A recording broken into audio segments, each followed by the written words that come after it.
Boys! Hello. Hello. How are we today? I already fucked up my hair. Carla's gonna be mad at me. Carla spent time to try to get my hair in a beautiful, luscious, serving bussy spot today. She worked hard on it before stream. And I'm very like... I rub my hands through my hair a lot. So it's hard for me to not instantaneously fuck it up. Crash out season for Carla.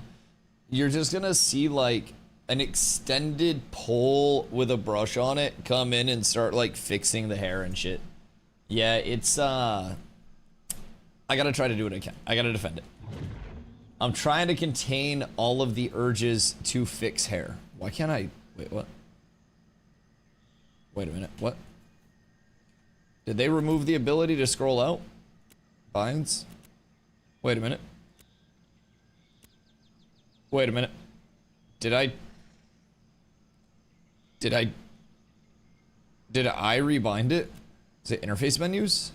No. Interact, camera, miscellaneous, zoom. Ayo, wait. Am I tripping or can I not scroll out? I'm confused. Is my mouse wheel working? Go to action mode and back. Uh-oh. How do I know where my map is? Question, can you zoom out? I can't zoom out. Also, Nin, congrats on the first. Gravon. Hello, my boy. Kando. The 1 year. Brother, I appreciate you. I appreciate you. It's good to have you back. Socks. Good day. Early? You fucking know it. We're back on the schedule. We're getting back. We're settled in. I even had some time to clean a little bit before stream today. There we go. Just turn it off and on again, and then we're good. Okay. So, in terms of where your map is, if it's a Riverlands map, you just have to like zoom in a certain, you know, amount. And then you kind of like look for the objective circle itself. The higher rarity map it is, the more circles there will be. And then the map itself can just spawn wherever, like, whoops, wherever within those circles. There will only be one map, so like when I did my epic map, we had multiple circles that all could have been, you know, the spawn area for it as a whole. And I had to find it within those. So, depending on like what tier map you're doing, there will be either more or less circles. But yeah, zoom in the region, find the circles, go to the circles. Don't forget to bring an excavation kit or you'll be very sad. Damien, how you been, my friend? I bet it's probably hot as fuck over in Vegas right now. Because stepping outside in Maine is an instant sweat at the current moment in time. It's not even, oh, there is a heat advisory. Okay, that makes sense. Yeah, it's hot out there, man. It is rough. I don't know, to like water the grass and the plants and stuff like that. And even just like standing there holding a hose, I worked up a sweat. It was something to behold, for sure. So I need to get my lumberjacking, lumber milling, and possibly mining up, although I don't need to, because realistically, we have probably 6 days left of this server being played. Other than that, I think it'll be mostly PTR, pretty much all the time, unless there's something that incentivizes us to hop over here. So PTR goes 24/7 on the 14th of July. Visually NDA'd, so we won't have the gameplay feed, but you guys will have a muted VOD in the back, so it'll be a little bit awkward with like, you know, gameplay not syncing up to what we're actually doing. But it's better than me getting Thanos snapped. And maybe someday, we can stream gameplay once again that matches our commentary. Here, yo Leon, thank you for the 135-day streak. Carla, crazy you come in when the streaks start dropping. Some key bugs. I dealt with a no logout menu a couple days ago. Oh no. Just trapped in the game forever? I mean, would that really be the worst way to go? You just kind of like call in to work and you're like, hey, I'm kind of going through something right now. I'm not able to really leave my PC. I'll maybe be able to come in tomorrow. And then you call in again tomorrow and you're like, hey, I'm still stuck. And then the calls get more frantic. every single call. Every single day. Until eventually the calls stop coming. And you're isekai'd into ashes. You're an NPC now. What type of NPC would you be, Hunter? Currently 102 at 11 a.m.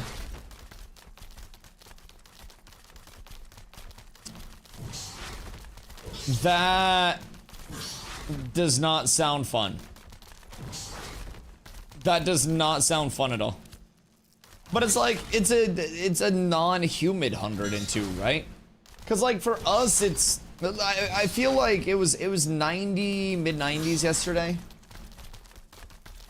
And that bitch felt like a jillion degrees. I will say, 104 here. Wait, W? Oh my god. Holy shit, Carla, thank you for the 15-day streak. 76 inside my house. That's still hot as fuck. What is it right now? Currently, at 2 p.m. EST, it is 86, but I think the humidity is also going absolutely sicko mode. So, it just kind of, as soon as you walk outside, sweat just accumulates on you no matter what you're really attempting to do. You could just be standing there and, like, the moisture would find you. 104. Is there another heat wave coming? Like, are we cooked? I might have to put the second AC in. That might be less than ideal, boys. I only wanted to run one AC as long as I could. Typical Arizona summer. Wait, are you also in Arizona? So crazy, I've only known you for 15 days. I know, what a beautiful 15 days it's been. Oh, Kendo is also in Arizona. Okay. Why is so much of my chat from Arizona? I feel like I should just be a West Coast streamer. We shut down the West Coast. What's 104 in not freedom units? I got you. 104. It's 313.15 Kelvin. You're welcome. They're all Carla followers? That is true. They're all here for the Carla. They're all here for the Carla.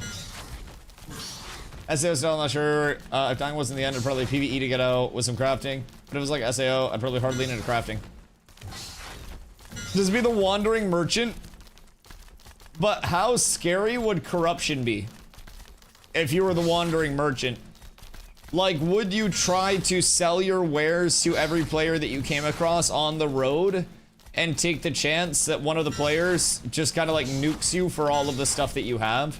Would you travel with security at that point? I feel like being a crafter IRL would be scary as shit. Especially if you're wandering place to place with a big ass caravan, having people not just ransack your van. That sounds scary, dog. What's a huge PTR test tomorrow? We don't have the notes yet, but potentially dynamic gridding. Very, very, very, very, very potentially. So they've been talking about it. Steven mentioned it last week that if everything goes well, we could be looking at dynamic gridding testing over on the PTR here. There will also be a few other things slated to come in at some point, like the Anvil's invisible wall coming down, giving us access to that. We don't really know, like, all of what could possibly be included because they have so many things that they're working on all at the same time. But dynamic gridding is the most exciting part for me. I think server stability-wise, especially for larger modes like node sieges, castle sieges in the future, large populated node wars, guild versus guild wars, like everything, right? Wait, Dusty, I can see it. Is that cap? That's cap. Surely. What's the mount? Where's the snail? The snail died in phase 2. RIP. It's gone. So this is the server that started up on May 1st, goes until August 4th. This is phase 2.5, we call it. But right now, we do have a couple of mounts with us. We've got the Scorpion Broodling, which is one of the fastest mounts in the game at 185% ground speed. I do not have the Flyers anymore. We've got the Day Strider. which that's like a cousin to the Snorse. Those are technically both in the Daystrider family. Halberdier, our little burb. And then I do also have this phase, the Wabbit. The Rabbit isn't like a huntable one yet, or a craftable one. I got this one for doing the shoutcasting of the Polar 8v8 tourney. So, this guy's nice. He's a little slower than the Broodling though. So, sometimes I like to whip it around on the Broodling just so we have a little bit of a faster kind of like point A to point B. But this guy's drippy, he cute. A lot of people fuck with the ear to body ratio, the floppiness, so to say. Nin, thank you for the hydrate. Mouse sounds like a mechanical robot. Animatronic Scorp. Maybe that's why it's so fast. It's got quite literally hydraulic legs powering it. Yo, Rusty, what you up to today, my boy?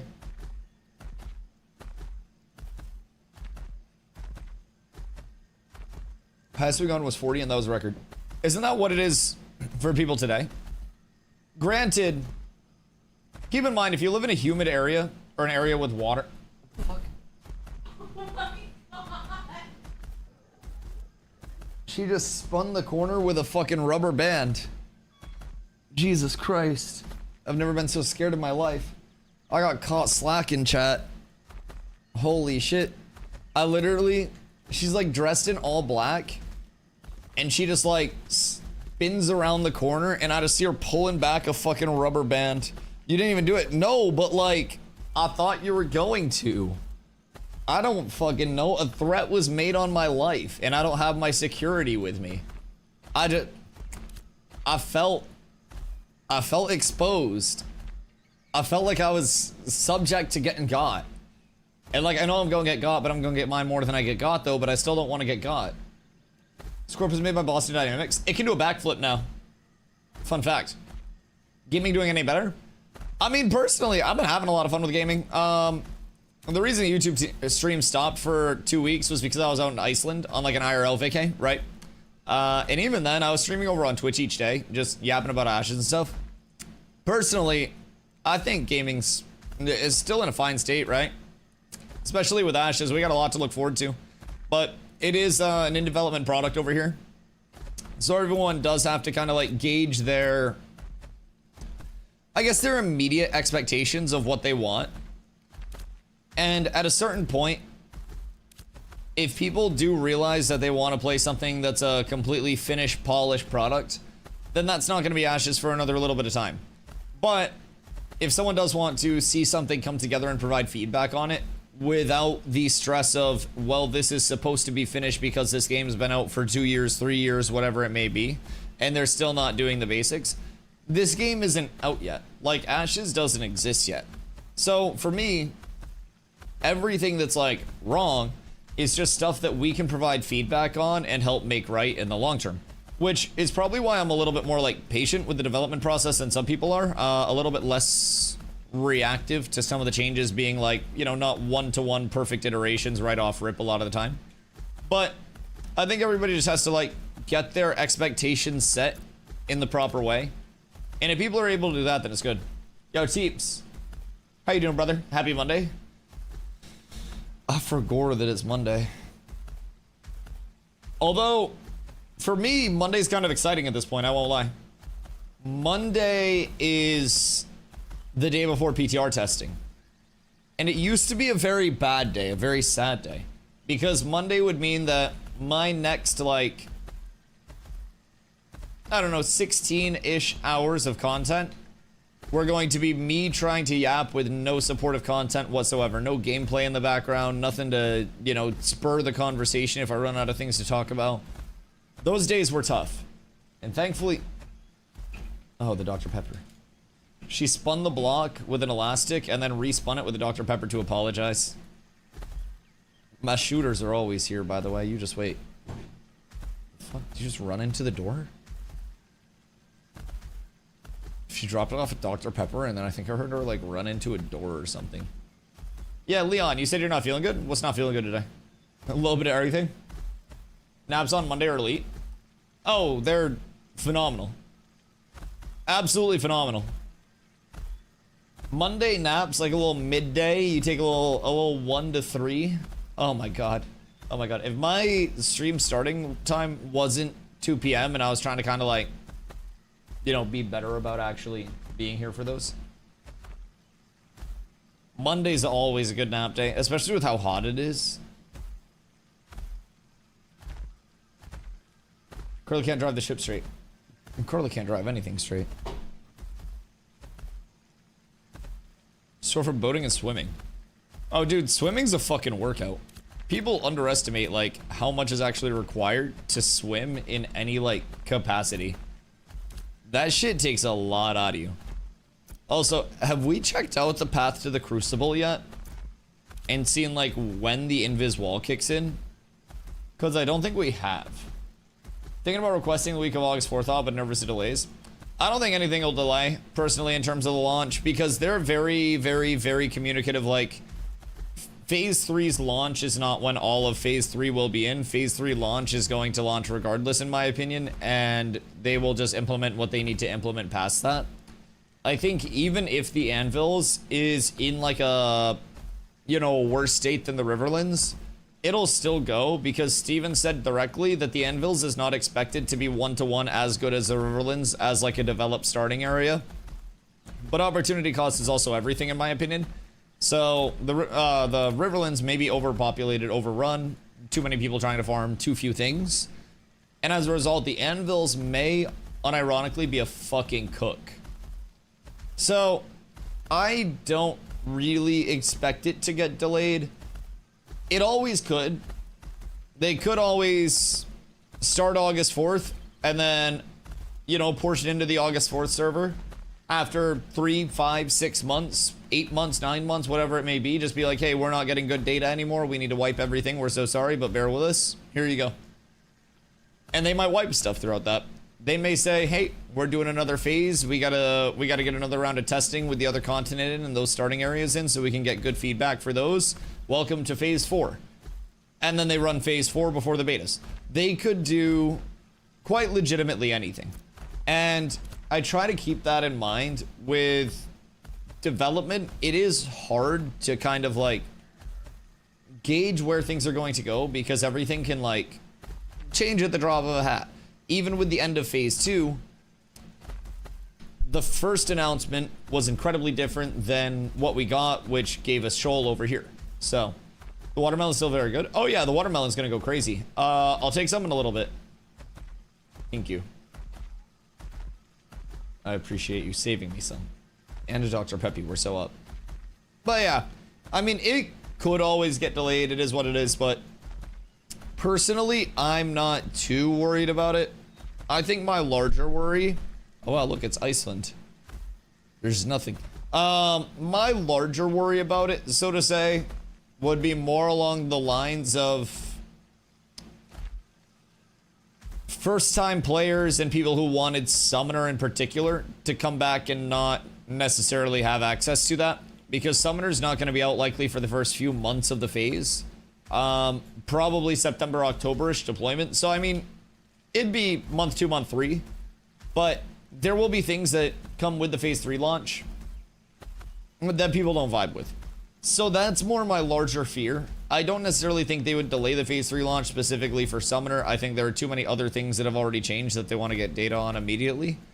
And I think that likely what'll happen is same thing with Rogue deploying mid-phase for P2. People will level something else and then switch to the new class with just like a transferable gear set with everything developing. So you'll have people playing mages and then taking that gear over to a Summoner. You may have some people playing bards and gearing out like a bard. Because we don't really know like how Summoner is going to gear out. So, I think people will probably just make another character, play that, gear out, be on the Summoner train. And then as soon as Summoner drops, probably transfer that gear set over to their Summoner, have like a leveling set and all of that. Because realistically, if you're leveling like a character that you have a full group for, a full gear set for, no mob competition for, you can go really fast. You could 1 day to 25, really.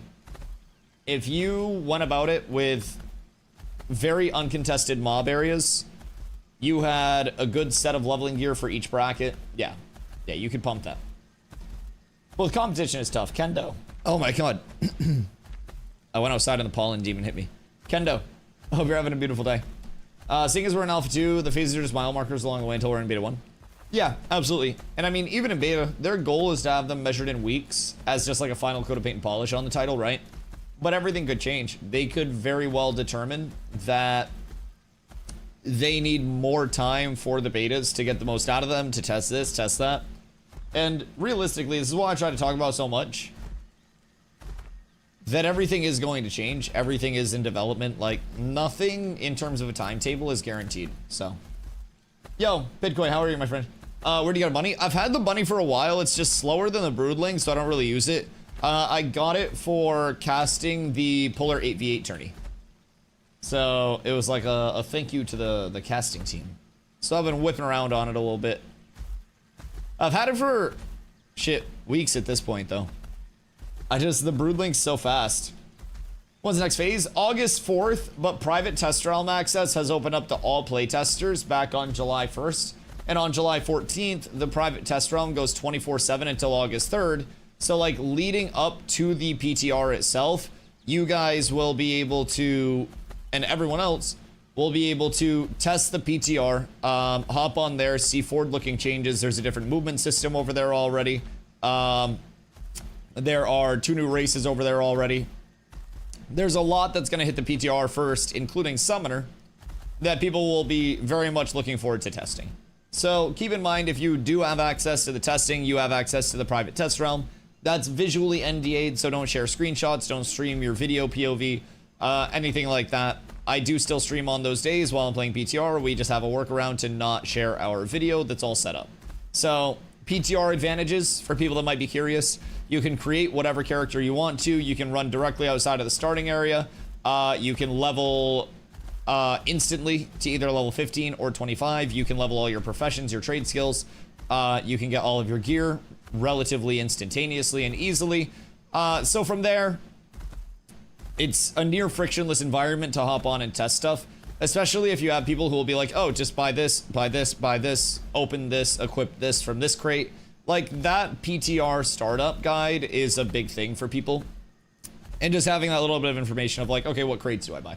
So PTR is really nice. You can even just open gear crates and like read what the stats do and learn about all the different like armor sets, weapons, whatever you may have. So PTR is a really nice environment to learn. It's also a very nice kind of like time to see changes that are coming in the future. Zero friction, zero time investment to level.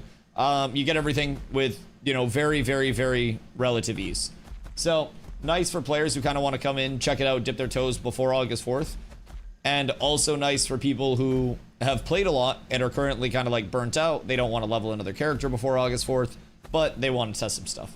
I think it's a huge like benefit to have that environment now available for everyone. Sounds so cool. I appreciate you guys. How's it going with the tank guide? You'll be happy to know.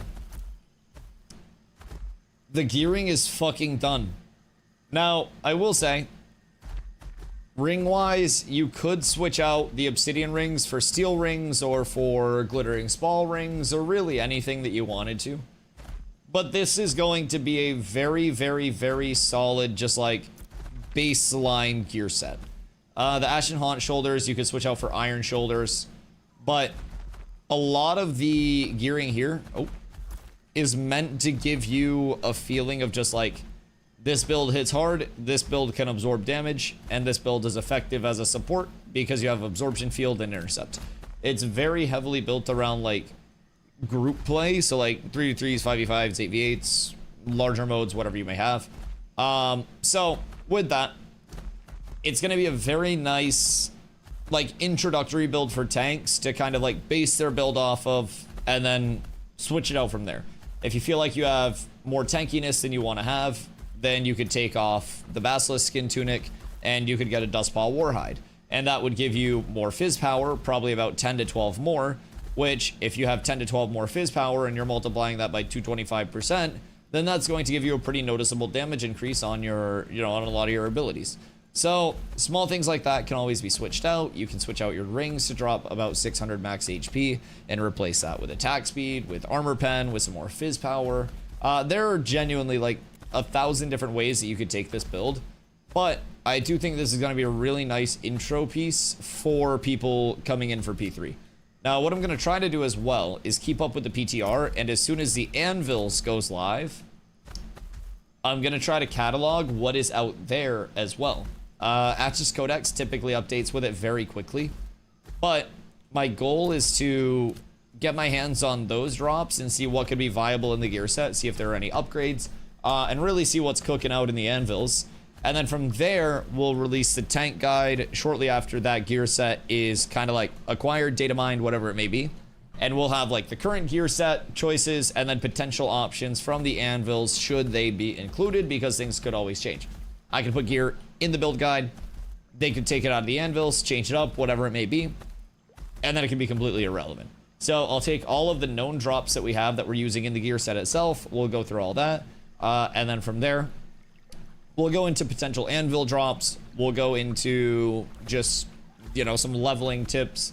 As people look to get higher level, we'll talk about how they can change up the build a little bit, so it's quite nice. I'm excited for it. I'm in a funk as to what I want to play. I overthink it, not having the secondaries messing with me. I have like 3 to 4 ideas of what I could go with. So, I mean, Leon, even with secondaries, what would you be looking to throw together? Because even with the secondaries, like, it's going to base off your primary. So, I would say personally, this is going to be Lego. I would say personally, try to hone in on what you want your primary, you know, ability set to be. How you want your character to handle. Because no matter what you do with your secondaries, your primary is going to be your primary, no matter what. You'll still have that, like, core identity and everything. And so for me, I know that I really like the way that the tank handles, the way that the tank plays. I'm still not 1000% set on Night Shield Tank Rogue. Oh, is blue. But I do think that it fits my playstyle very well. Just theory crafting what it could be. Kind of could complement what I'm looking for. But it could always be implemented in a way that I don't really think about. And could be entirely, like, not the greatest for me to run with my playstyle. So I could end up switching to, like, a tank cleric, a tank, fucking tank fighter. Who knows? But genuinely, anything in my mind can also change. I've just been working to kind of try to figure out, like, where I want my primary to shape up. And for me, that's been very, very, very tank-oriented.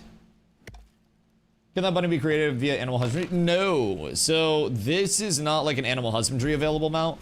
This one was a gift from the devs for Shoutcasting Attorney and covering like one of the community events.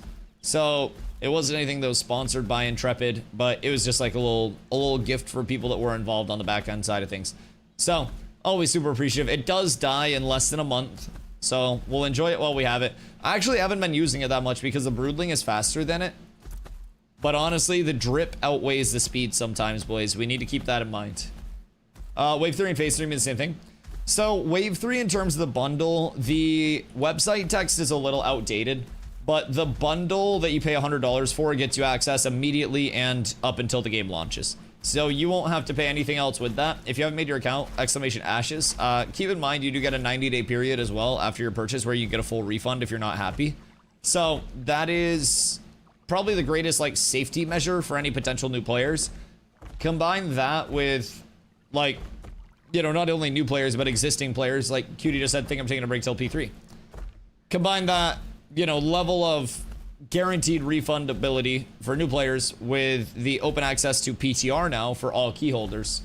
And you've got a scenario that really lines up for a lot of players and hopefully gives people what they want to get out of the testing environment now until August. The PTR is already a different version of this build, like this game entirely. So you've got a different movement system, you've got a lot of things that are shaping up a bit differently over there. And not testing it before P3 will leave you with a little bit of like figuring everything out. And honestly, a lot of people will like that. I think a lot of people will enjoy that, right? But me, if I can get my hands on something and be comfortable with it ahead of time and help people in the community learn about it as well ahead of time, then I'm absolutely going to do that. Absolutely. I think that's a huge kind of like advantage to have. but they also give the potential advantage to every single player in the community. It's not just like, oh, you have to have your pack since 2014 or you're not getting shit. Packs weren't available back then, by the way. Every single playtester now has access to the PTR. So I'm excited about that. Last week was very fun testing the new movement systems, dueling with those, PvPing with those bad boys, seeing how I could skirt around a bit. It was nice. Yo, Rack. Hope you're having a beautiful day, brother. Little Grave. Same to you. Hello. Hope you've been well. Right now, kind of hoofing it around. Gonna see who's on, what's popping, and if anybody needs to farm something. Because I've got a lot of my gear set up. So at this point, my options are... Actually, I could head up to Jova and start yopping and lumber milling a little bit. But I think at this point, we've got everything covered. I fell so far behind in trade skills when I wasn't playing for 2 weeks because of the trip. So... I gotta kind of like...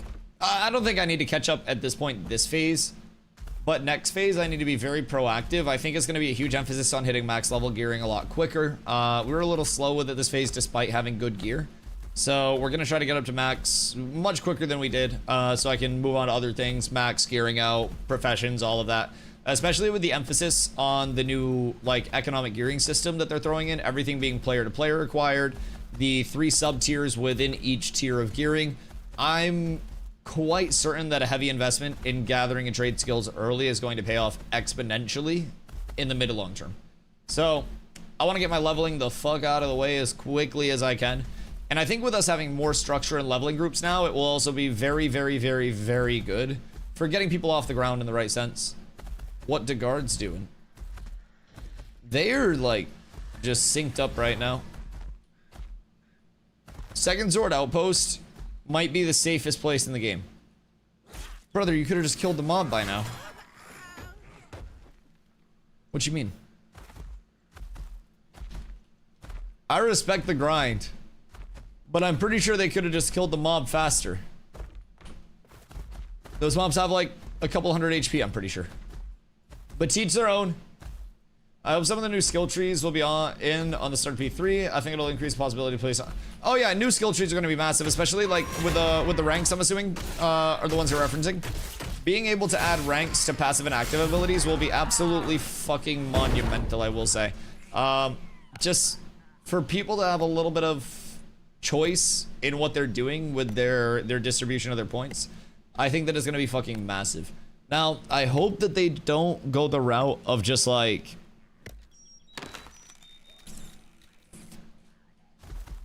putting 3 ranks on every ability and then giving everybody 3 ability points each level, right?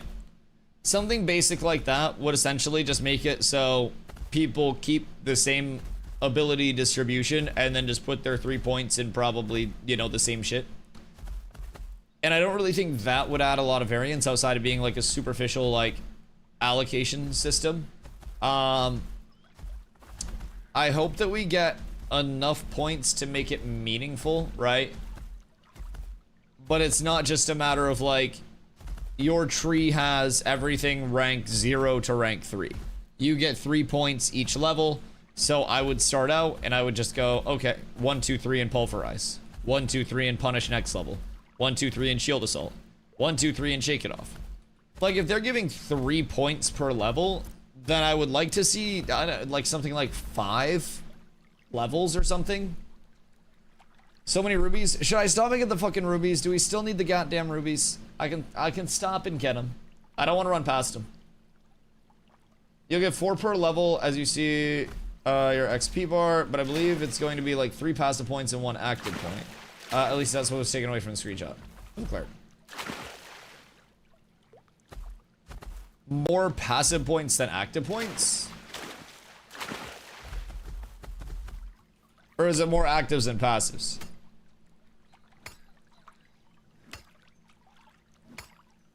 Do you have the screenshot? Ooh, these are blue beasts too. Not needed. Okay. Well, I'm fucking off then. Fuck them rubies.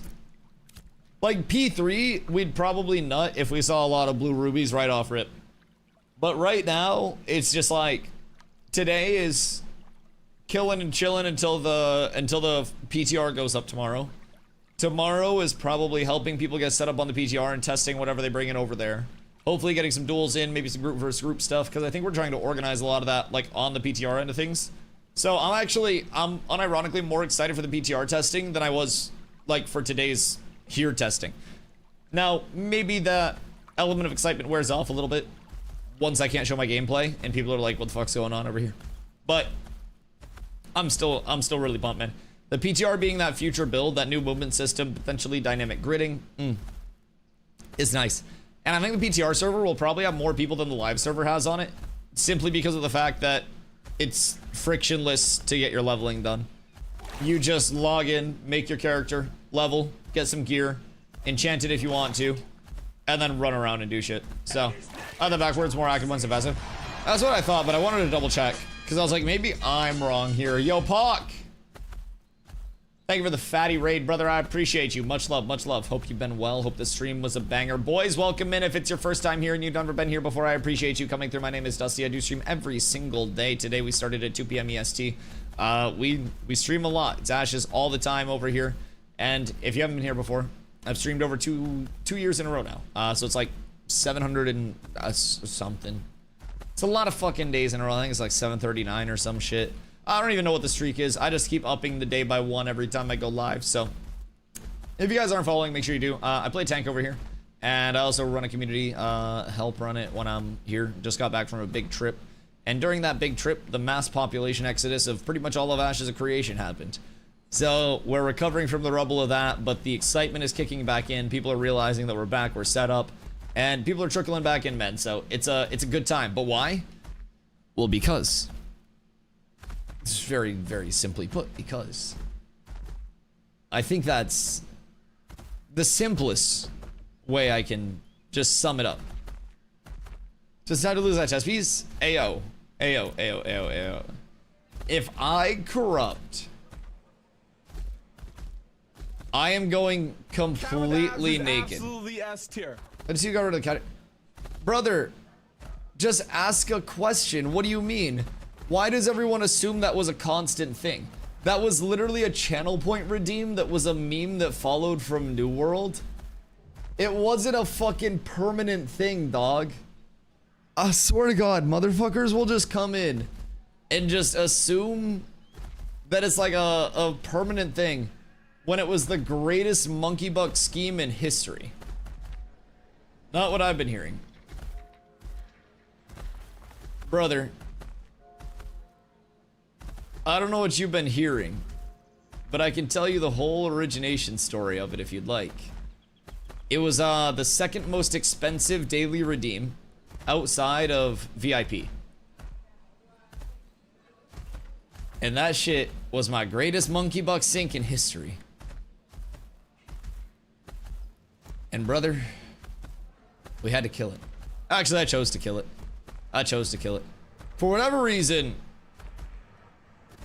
chat was kind of like feverish about it. I don't know how I feel about it. Very feverish about it. I wasn't around for that. Yeah, and you're not going to be. You're not going to be around for any of it. I will say. You're not going to witness it. It's dead. It's gone. It's in the gutter. Nope. No redeem. No redeem. None ever. It doesn't exist. It's gone. It's buried. The cat's in the dumpster. The dumpster's on fire. The ears are gone as well. Boys, who needs to farm anything or do anything today? Because I, as a man who also, well, actually, I no longer need to farm and do stuff. But I am willing to donate my time, effort, and tankliness to someone that does need to farm. Because a lot of people have helped me get my Bissington all set up.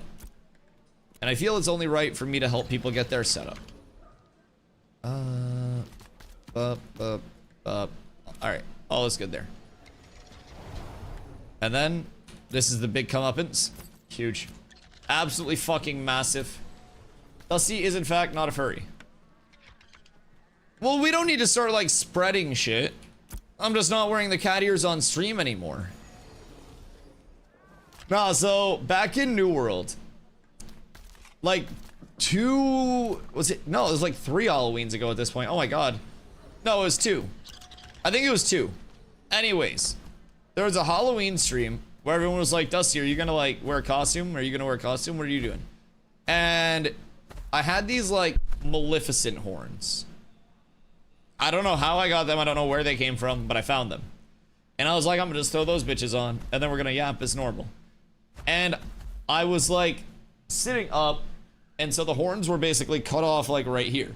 And they just looked like these like cat ears, right? And everyone kept saying cat ears, cat ears, cat ears. And demanding that they made a return for some freaky fucking reason. And then Carla one day just ordered cat ears to my house. It was just like, I color matched them to your hair. And I was like, what the fuck? What do you mean you color matched them to my hair? And they were like a direct color match to my hair. It was like if you went to Home Depot and had them look at your fucking paint samples. It was absurd.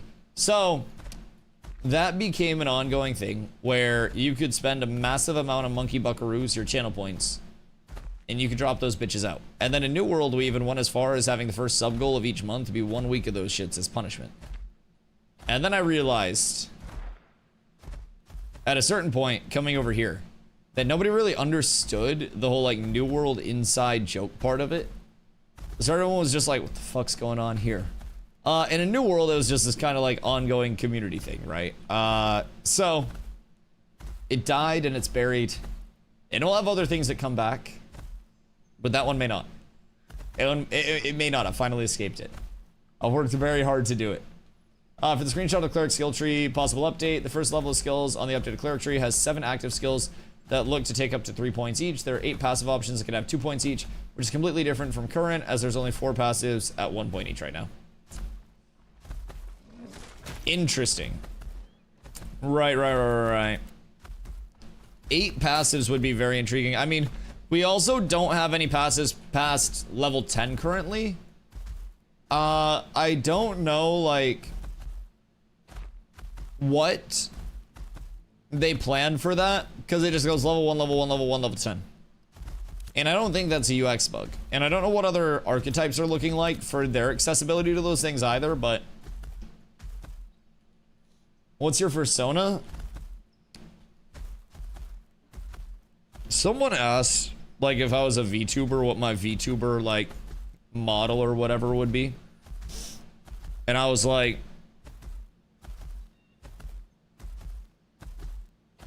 I don't really know.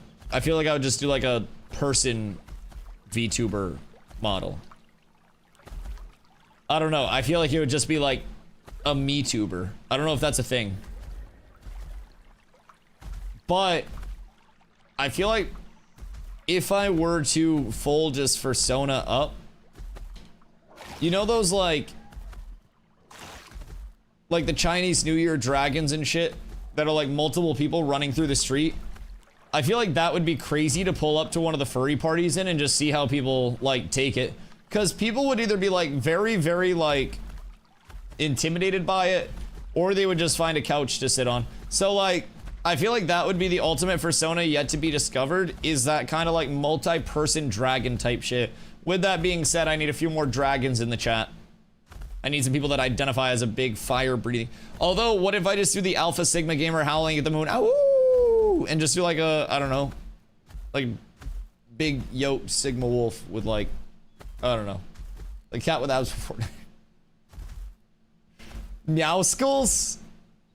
You put some respect on Meowskull's name right now. Yo, Juno, hope you're having a good day. If you can have a weapon from Ashes IRL. Okay. I'm still thinking on that, by the way. Ashes IRL weapon.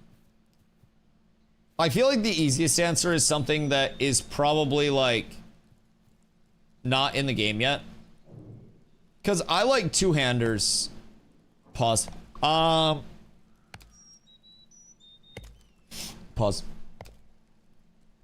But I feel like there are not a lot of cool looking two-handers in Ashes right now.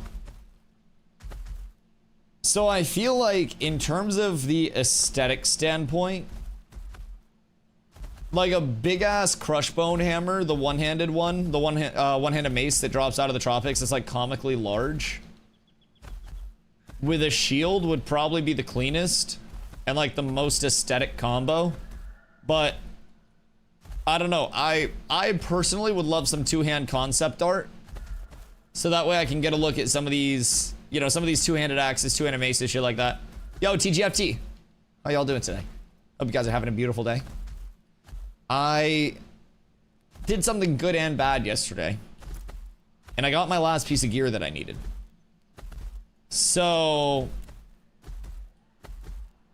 we're kind of in a spot where we're like just big chilling out. And until PTR testing tomorrow, it's also a matter of like, oh shit, what do over here, because the movement system here is worse than the movement system on PTR. Like everything on the PTR is just better. Just much better. Hoofc! Thank you for the gifty, brother. I appreciate you. Much love. Sounds like a Mason shield angle. Yeah, I feel like it would be a crush bone and a shield. But maybe like, if we're going for aesthetics, a crush bone hammer and a firebrand shield. But the crush bone hammer would also have to be comically large. Because that's the biggest thing about it. Does anyone have a crush bone in chat?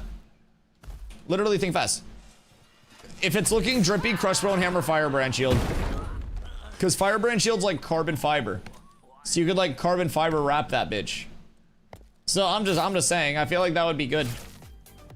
Hey, oh, Mr. Gravon. Coming in with the 5 gifties. Off the back of the big Hoofington gifty to get it started. Hoofsy with the Ali Gravon with the oop. Boys, I appreciate you. We are 1 Twitch Prime T1, T2, T3, or 100 biddies away from starting the first hype train of the day, boys. I appreciate y'all so much, Gravon. Thank you for the 5 gifties. Hoofsy. Thank you for the gifty TGFT as well. Hoofs made me do it. Hoofs is a facilitator, he calls himself. And, you know, every basketball team has a lot of different roles to fulfill. You've got your rebounders, you've got your assist people that make the points happen, you've got your scorers that put the ball in the bucket. And while everyone thinks that, you know, Hoofsy is a big scorer, the all-time points leader, much like LeBron James, Hoofsy considers himself a pass-first kind of man. And he tries to get it started for the whole community to get those hype trains rolling. He's just one to get them on the tracks. One more gift sub and I actually go shoot Dusty with rubber bands. Okay, so I heard hype trains actually kind of suck. Statistically, John Stockton is a better point guard than Magic Johnson. Statistically, Giannis has enough games at point guard to be eligible for point guard consideration and could kick the shit out of either of those guys. Unless Magic Johnson started to like AIDS on people. But that would be fine. Kando! My goat! Coming up with another gifty, boys. Choo choo! The hype train is on the tracks. If you guys want to get exclusive emotes that you can only get through hype trains, then make sure you drop a T1, T2, T3 gifted 100 biddies, Twitch Prime. Get involved in the hype train. Any participation in that whatsoever will get you exclusive emotes and, as always, help support the stream. Oh, fuck. That was a headshot. Oh, she got me in the back of the neck. Oh, fuck. How many did you bring? Oh, what the fuck? She's got the banana clip. Oh, my God. Why are you so accurate? What the fuck? Wait, why did all of those just hit me? She's got like the fucking nails. What the hell? I just got smoked. I just got one in the back of the head. The second shot, when I went to defend my head, caught me here, like underneath the armpit, going into like the heart. So I got shot in like the spine, the heart, and then the last one was just a fuck you to my solo arm that was stretched out protecting me. What the hell? I've been a victim. Oh my God. Like, oh fuck. Oh, I just rolled over a rock. Uh-oh. Oh no. Made volcanic ash. Boys, I just rolled over a rock. I have too many rocks on my floor. I want to defend myself. Yo, hot dog. Thank you for the 5, brother. Getting involved in the hype train, getting involved in the violence. I might return fire. We got to get it all set up. Yo, hot dog. Much love. Thank you for the 5, brother. I gotta go spin the block on this hoe real quick. Hold on. Oh, fuck, where are you? They can't see it. Hot dog gifted 5. They can't see the violence. Okay, that's enough. Oh, if you're normal height? That's enough. That's enough. That's enough. That's enough. I got her in the titty. If you close that door, it's gonna get so hot out there, you're cooked. You're literally gonna sous vide yourself.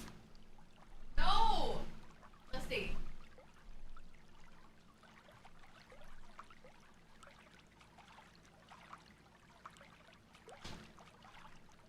Down. Sit down. Dusty. She's trying to like firing squad my shit.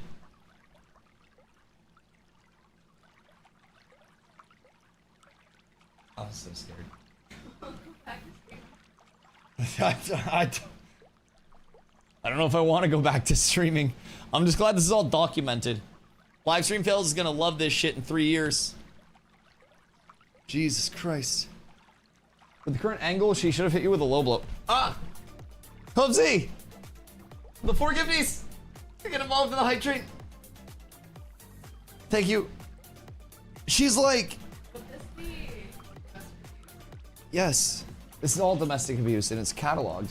She's like pump faking, shooting things at me now. Ah, the fuck. But I hit her with the basement door once and I'm a fucking bad guy. Like, Jesus. She was sleeping in front of the basement door. I didn't know she was in front of the basement door. I shield bashed her with the basement door once, and apparently I'm a terrible person. Hoopsie, thank you for the 4 gifties. Hot dog, thank you for the 5. Boys, I'm fucking playing my life out here. I'm terrified. I feel like I'm getting my block spun with no ramifications. That was the last one. What if that just like shattered my entire PC? You just hit the streaming PC. What if you like took it out? This is like domestic terrorism. She's trying to take down the entire infrastructure, chat. It's not even about me anymore. She's trying to cut the head off the dragon because like stream can still function if I'm dead. But like if she takes out the PC as a whole, the stream can't even go up. Oh my fucking God. Do you see what I deal with on a daily basis? And she's simultaneously trying to fatten me up with tacos so that way I can't run. It's a strat that's working. I'm fucking terrified. The block is never safe.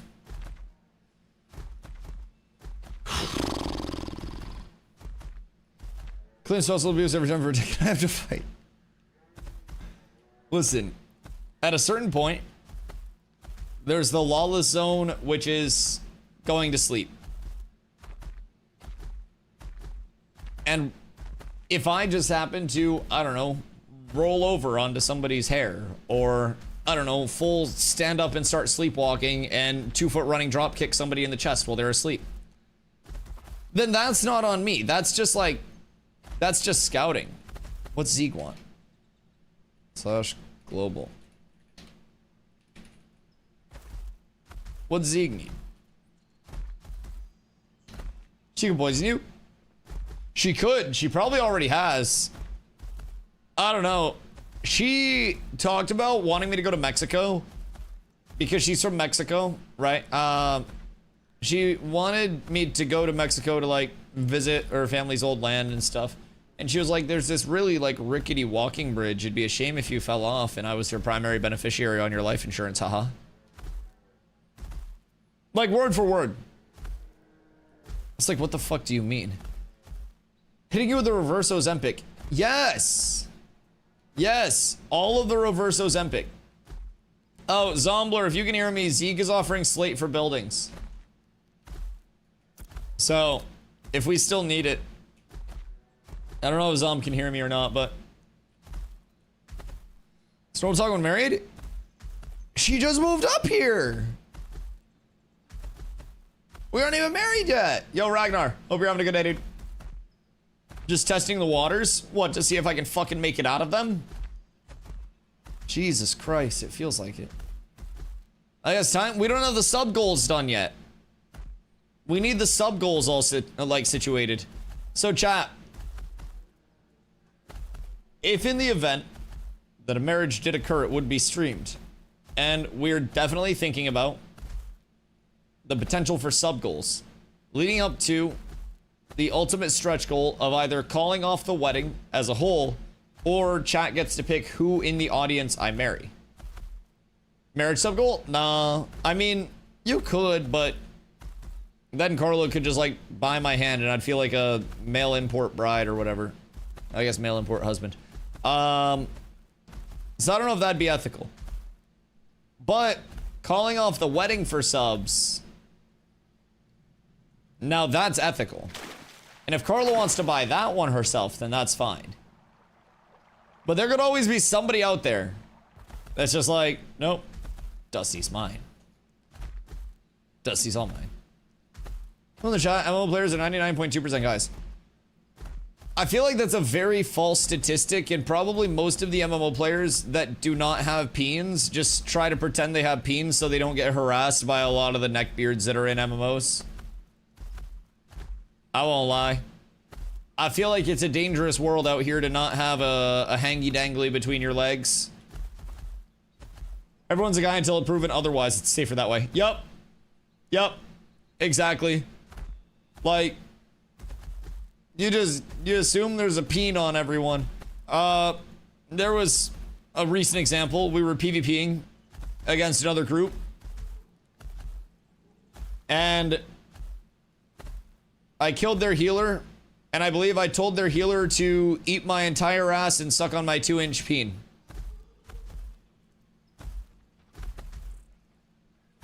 Not in like an in-game DM or anything, just in my yaps post-fight. That healer was not a man. And then the comms got extremely awkward.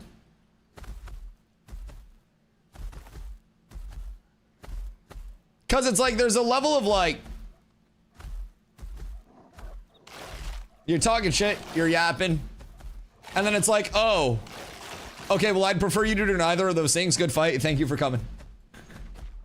Like, the invitation's no longer there, thank you very much. I was like chasing this healer down, just yapping as normal, and then somebody from the fights came in, and they were just like, yo, Guitarista, thank you for the follow, I appreciate you. And we were talking about the fight, and I was like, oh yeah, I was dogging the shit out of the healer.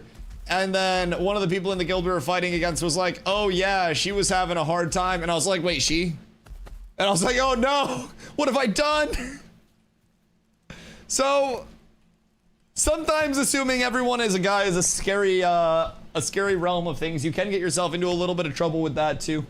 But, as a gay guy, I can confirm girls exist, just not many.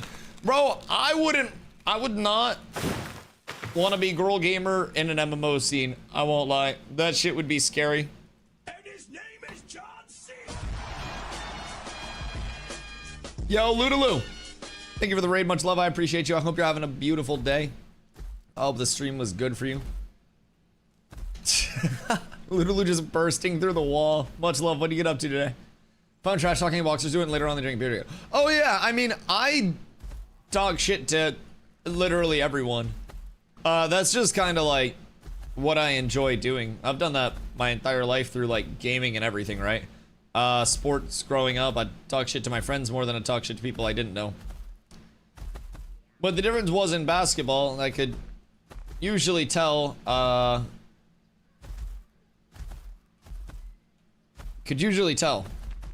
if I was talking shit in a way that was acceptable or not.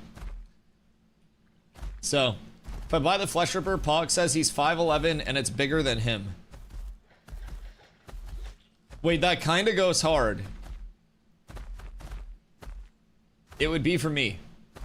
Oh. Not you. How would we get it there and back?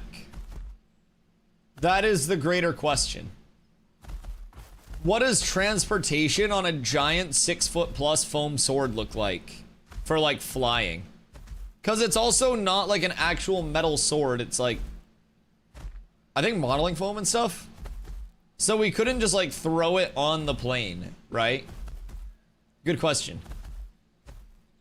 I feel like one-handers that could fit into like a reasonable carry-on could also be a very good option. Put it in a giant box and put it in special cargo. Fair. U-Haul and road trip that shit. I'm gonna need more money on the donation goal if we're doing that. I'm motherfucking broke from Iceland. Everything out there is so expensive. Riding boats and getting balls into my face. And the ball game fucked me over by cheating and rigging a match. Wait, excuse me? Riding boats and getting balls into your face.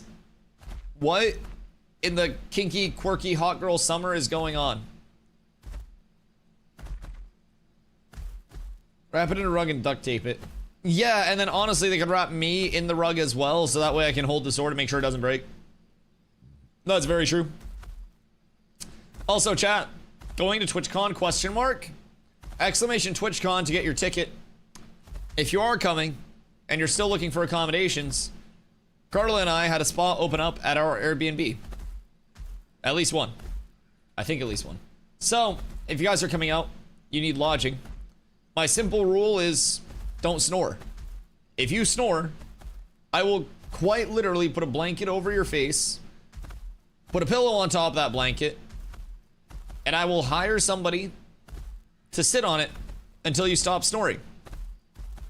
Please don't snore in my goddamn Airbnb. Other than that, I don't really give a shit what you do.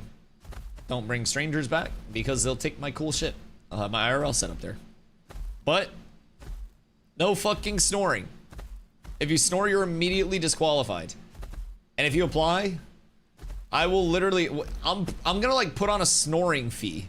If somebody comes to the Airbnb and says that they, you know, work with and agree to the no snoring clause, and they violate that shit, I'm gonna record it and charge by the snore. I will like have an 8-hour VOD of you sleeping where every single snore will be billed and invoiced to you directly. Because that's disturbing my peace. And by my peace, I mean me trying to sleep off like one of the 3 times a year that I drink. And I drink that entire weekend. Because you can't drink the whole weekend if you don't start when you get there. And you need to end after you leave, or it's not the whole weekend, boys.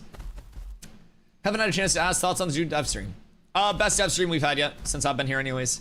I've loosely followed dev streams for a while. Like, I've had my access since January 2024. Followed for a year or 2 before that. So like nothing too insane in terms of like a lifelong follower or anything. But probably one of the best dev streams that I have personally seen since I've been here, especially as a player. In terms of systems that are focused on like outward content and playability instead of like more of an internal focus on server stability, server structure, server worker structure, all of those things. Hey, yo, Phoenix. Together. Thank you for the 5 months, big dog. Much love, much love. I appreciate you. But yeah, I think that in terms of like system playability and functionality, we are on a very, very, very good track with what the dev stream provided us. I'm excited for a few things in particular. I think the PvP Battlegrounds, I'm more excited for right now because there isn't a like full repeat Resi McBless face. That's crazy.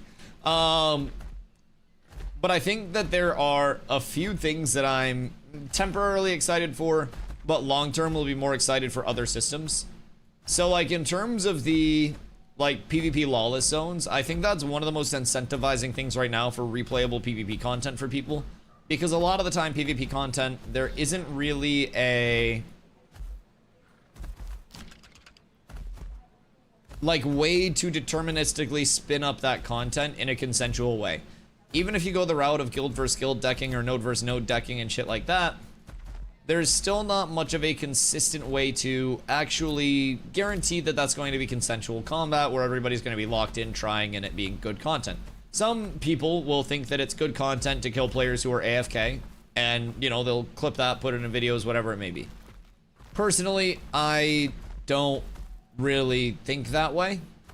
I would much rather have good consensual fights that are fun back and forth than me just walking up and killing somebody that's not even at their setup. But that's all personal preference. So from a cactus, if you see any. Okay, cool. From my perspective, I think that it will be very good because it will give people an avenue to get consensual PvP in hopefully an incentivized way. Do you think it'll ruin PvE for primary PvPers? No, by no means. The goal with Ash's map is that everyone will have multiple avenues to go, right, to accomplish kind of the same thing, like whatever they want to accomplish. If you're level 12, there will be a plethora of level 12 areas within the immediate vicinity and within the expanded vicinity, like if you have to travel a little bit for them. But keep in mind with the rotating PvP areas, those will be a 1 hour spin up time and a 3 hour duration were the time frames that they mentioned. So in terms of impact on PvEers, I think that while there will be an element of like, oh shit, we got to get out of here in certain like aspects of it, I think that the actual implementation of what they're trying to do with it will tell a lot more than just the potential of the system itself. And what I mean by that is we've already been asked for like potential incentivizations for the PvP areas. And I thought of it as kind of like a Path of Exile map system, where you essentially have named modifiers that spin onto the area. So there are a few like random dice rolls that happen when your area is being chosen. It goes through the list of potential areas in each region, dice rolls onto the area that it wants to roll, and then dice rolls modifiers onto that roll, which would then give it the total like name output. And then there would ideally be a map UI section that allows you to hover over and like see what those modifiers actually are. So take, for instance, we'll just keep it simple with Steel Bloom. So with Steel Bloom, it could be like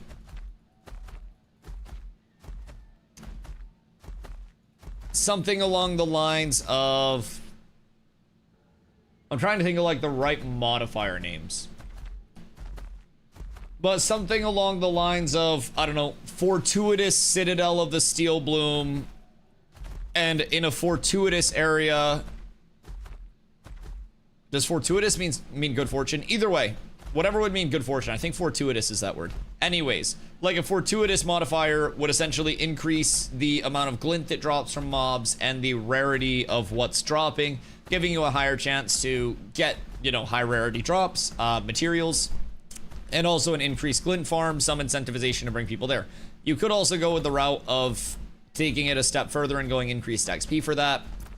Then you could have it where there's a bountiful modifier that impacts an area that, you know, impacts any of the areas, and any of the gatherables in that area would instantly be scaled into small clusters instead of individual gatherables, thus incentivizing a PvX gameplay loop in there that would also be highly incentivized to go to.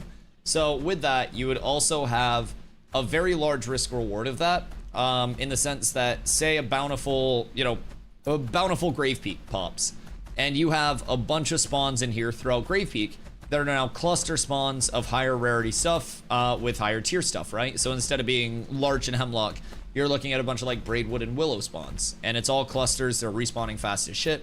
So during that time, you'll have people that'll go there. They'll have to kill the monsters in Grave Peak to hold their area down. They'll be force flagged for PvP, and then they'll have to dedicate people that are actually gathering and protect those people that are gathering, because they'll have all the materials in their inventory. Thus, they would be the larger and easier targets to actually hit. So then you'll have an element of a full PvX protect the president mode, where the longer you hang in there without like extracting your mats and bringing them back, you would have that, you know, increasing reward of we're able to get more, we're able to max out our inventories. But if you die, that risk of losing all that shit is instantaneously multiplied. So personally, I think that there is a lot that will swing up from this. You could have the potential for guilds to just be roaming around and known as those big PvP area guilds, right? Those people that always go to the lawless areas and they always dominate those areas. And that's okay. Personally, I think this game and this environment is about guilds and communities being specialized and known for certain things, whatever that thing may be. Whether that's a crafting guild, whether that's a mercenary guild, whether that's a PvP area guild, whether that's an arena guild, whether that's a Zerg guild, whether that is a sweat guild, casual guild, whatever you may be. Every guild will always have a reputation. And eventually there will be a guild that comes along whose sole intent is locking down those PvP areas and then charging people an entry fee or whatever you may have. But across the entire map, depending on how many they decide to do, short term, we could see a little bit of like gating with it, where certain PvP areas are just inaccessible due to competitive nature getting into it, right? That's going to happen anywhere, especially in high opportunity cost areas. With that being said, I also think that 5 gifted or someone corrupts on Dusty. They'd have to be able to kill me to corrupt on me.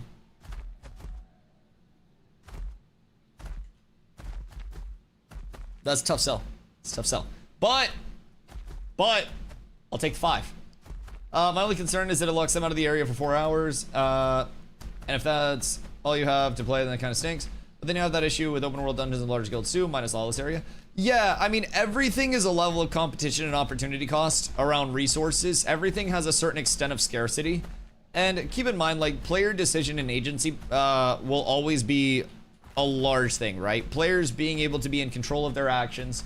If I go to, I don't know, Steel Bloom, and Steel Bloom's super duper contested, I can either try to compete for the Steel Bloom spawns if I have the means to do so, or I can fuck off to Forge, I can fuck off to, you know, anywhere else to actually farm.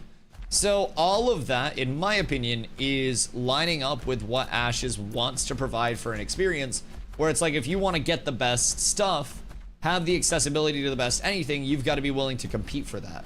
And while that may skew towards large guild doing this, large guild doing that, while there is an element of the best stuff being locked down by the biggest, best players, the sweatiest players, there is also the element of opportunity cost. And with that, if you have, you know, 500 players contesting one area, and then you have 30 people contesting, ooh, I got a broodling. You have 30 people contesting a less sought after area.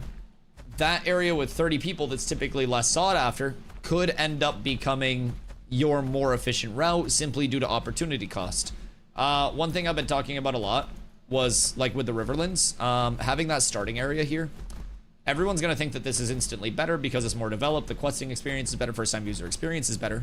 Up in the Anvils, personally, we're leaning towards here because opportunity costs would show that the Riverlands is probably gonna be very, very, very packed, and even to the point of, like, not being able to contest quests, contest mob spawns. Everything kind of has a weird way of, like, balancing itself out, you know? But one thing I was gonna say too was, like, actually before we even went into this, building into the long term, I'm more excited personally for arenas and, like, a simple duel system and very repeatable, convenient PvP to come in. Because in terms of, like, a true PvP experience, like, PvX open world spin up is phenomenal, right? I like it, it's very cool. Very, very dynamic, very demure. But from my, like, my personal opinion, I think the concept of being able to grab my group of 3, 5, 8 friends, whatever it may be, go over to an arena and say, we are going to fight people who specifically have this same goal in mind, this same numbers match in mind, and really, like, everything oriented around evenly distributed, you know, fair, somewhat organized combat. I think that's going to be the best scenario for people to actually learn, especially 8v8 arenas, with 8v8s being the intended point of balance. So I'm excited for, like, the PvP areas, right? And I hope that they'll be able to incentivize them, but I definitely think long term, if I had to choose between, like, PvP areas or a simple arena being, like, the rushed form of content, not rushed in the sense of, like, rushed out in a bad way, but, like, the incentivized form of content, I would definitely choose arenas just in terms of my personal preference. But PvP areas also play into the entire, like, open world PvX experience. So I think that, you know, short term it makes more sense to get this out as a system that's just kind of, like, integrated very well with the current structure already. I think arenas will be tied to military. No, that's fine. I think arenas will be tied to military nodes more than they will be just kind of like a free-floating, freestanding system. So that's probably why we haven't, like, heard much about that yet, but I'm ready to take. Yeah, of course, of course. I just hope they have something for PvPers in P3. I'm excited to hop on Ashes again. Oh, they're gonna have a lot. So that's actually what we were discussing with, like, the rotating PvP battleground areas. This is dead, isn't it? So they announced in the last dev stream. Also, hello George. Hello Fixer. How are you guys? Also, hello Meta. I'll be on later tonight till midnight. Cool. We should try to get some scrims in or something, or just farm up whatever people need farmed up. I'm trying to run down to Squall's End right now and see if I can find Zomblood. Working hard. But yeah, in terms of, like, things for PvPers in P3, I actually have the notes still up from the dev stream, so we can actually take a minute and go through those, because I know a lot of people kind of, like, have been following a little bit loosely here and there. So we'll go through and catch people up. Variety PvEers currently feel like there's more PvP content than PvE. Yeah, I mean, I think a lot of that will also be because a lot of PvE like minded players. Keep in mind, I love PvE. I'm PvP like oriented with my goals, but I love PvE. When I played WoW, I didn't PvP at all really, unless it was just fucking around in some battlegrounds. New World, the PvE was so bad that I didn't PvE at all and only PvP'd. Ashes, I like the mix of both. I also do feel like a lot of PvE systems in Ashes are gimped by a couple of things, but I think that in terms of PvE, a lot of it feels like PvP-based content for the good stuff as well, simply because of the fact that there's like PvP competition associated with stuff. Gathering, refining, crafting on the top end of like PvP progression is also something that we aren't seeing the full force of, so to say, in this like short playtesting period. I mean, we have to farm up Basilisk and Tunic and just pray for a drop because we're likely not going to get what we need to craft them with anything outside of like cheesing the drops from decon kits. So it's a very large process to craft a lot of the 20 stuff right now. So I don't think necessarily like that will be something that continues. I think on P3 you'll see a lot more of the, between the current crafting system and especially considering the changes that they're bringing in with like the different sub tiers in crafting, I think that will have a huge impact of like PvE supporting PvP being dependent on PvE progression. In terms of like just PvE, you know, boss killing, instance content, repeatable content, this, that, the other, I feel like that'll probably be an ongoing point of, I don't know, kind of like contention from the PvE community. Because a lot of people are also used to a form of instance repeatable content being your incentivized best in slot. And Steven has said that even when instance dungeons are in, it's not going to be what you grind for your best in slot. It's not even going to give you your good in slot gear. Might give you okay gear, but they're going to be primarily for story building. So with that, a lot of people think that instance dungeons will be the answer. Instance dungeons are going to be narrative. Past that, everything's always going to be all open world. And the level of like boss killing in the open world is going to be a lot less than a Path of Exile, a lot less than like a WoW, a lot less than a lot of things that have boss killing rotations. The most that you'll probably have in Ashes in terms of a boss killing rotation is if you do go into an open world dungeon like Forge or something and you've got the entire place to yourself and you run through on a loop. And even with that, I think that is primarily like boring right now, because reward tables are not really juiced to have the best gear coming out of the hardest dungeon content. A lot of it's just random skewed drops from trash mobs or named mobs. You know, named mob, trash drop, named mob, craftable or trash drop, craftable or trash drop, trash drop, trash, citizen reward, trash, named mob, trash, named mob, named mob, named mob, named mob. None of the best gear for a lot of classes is bosses right now. Especially considering, hello sir. Especially considering that world bosses are viable for the first like couple weeks of the server, simply because their drops are high level heroics, whatever it may be. But with Flesh Ripper having the hidden fizz power role, Flesh Ripper is the choice for a lot of early fizz weapons, for your melee choice, for like damage dealers. And the bow is good in itself. It's got a lot of fire damage. So that's nice as well. But yeah. I'm gonna go through the DevStream patch notes and I'll work away on some yapping and shit. I got you. Come through and provide the support. I did grab 25 cacti along the way, so the building's basically up. We're up tremendous. But yeah, so with that, I think that bosses will have the potential to be much better with proper tuning. And keep in mind, PvE wise, I do also feel a little bad for like PvP or PvE minded players, because PvP is something that creates itself at any level. You could have the level cap set to 5 and PvPers would find a way to PvP.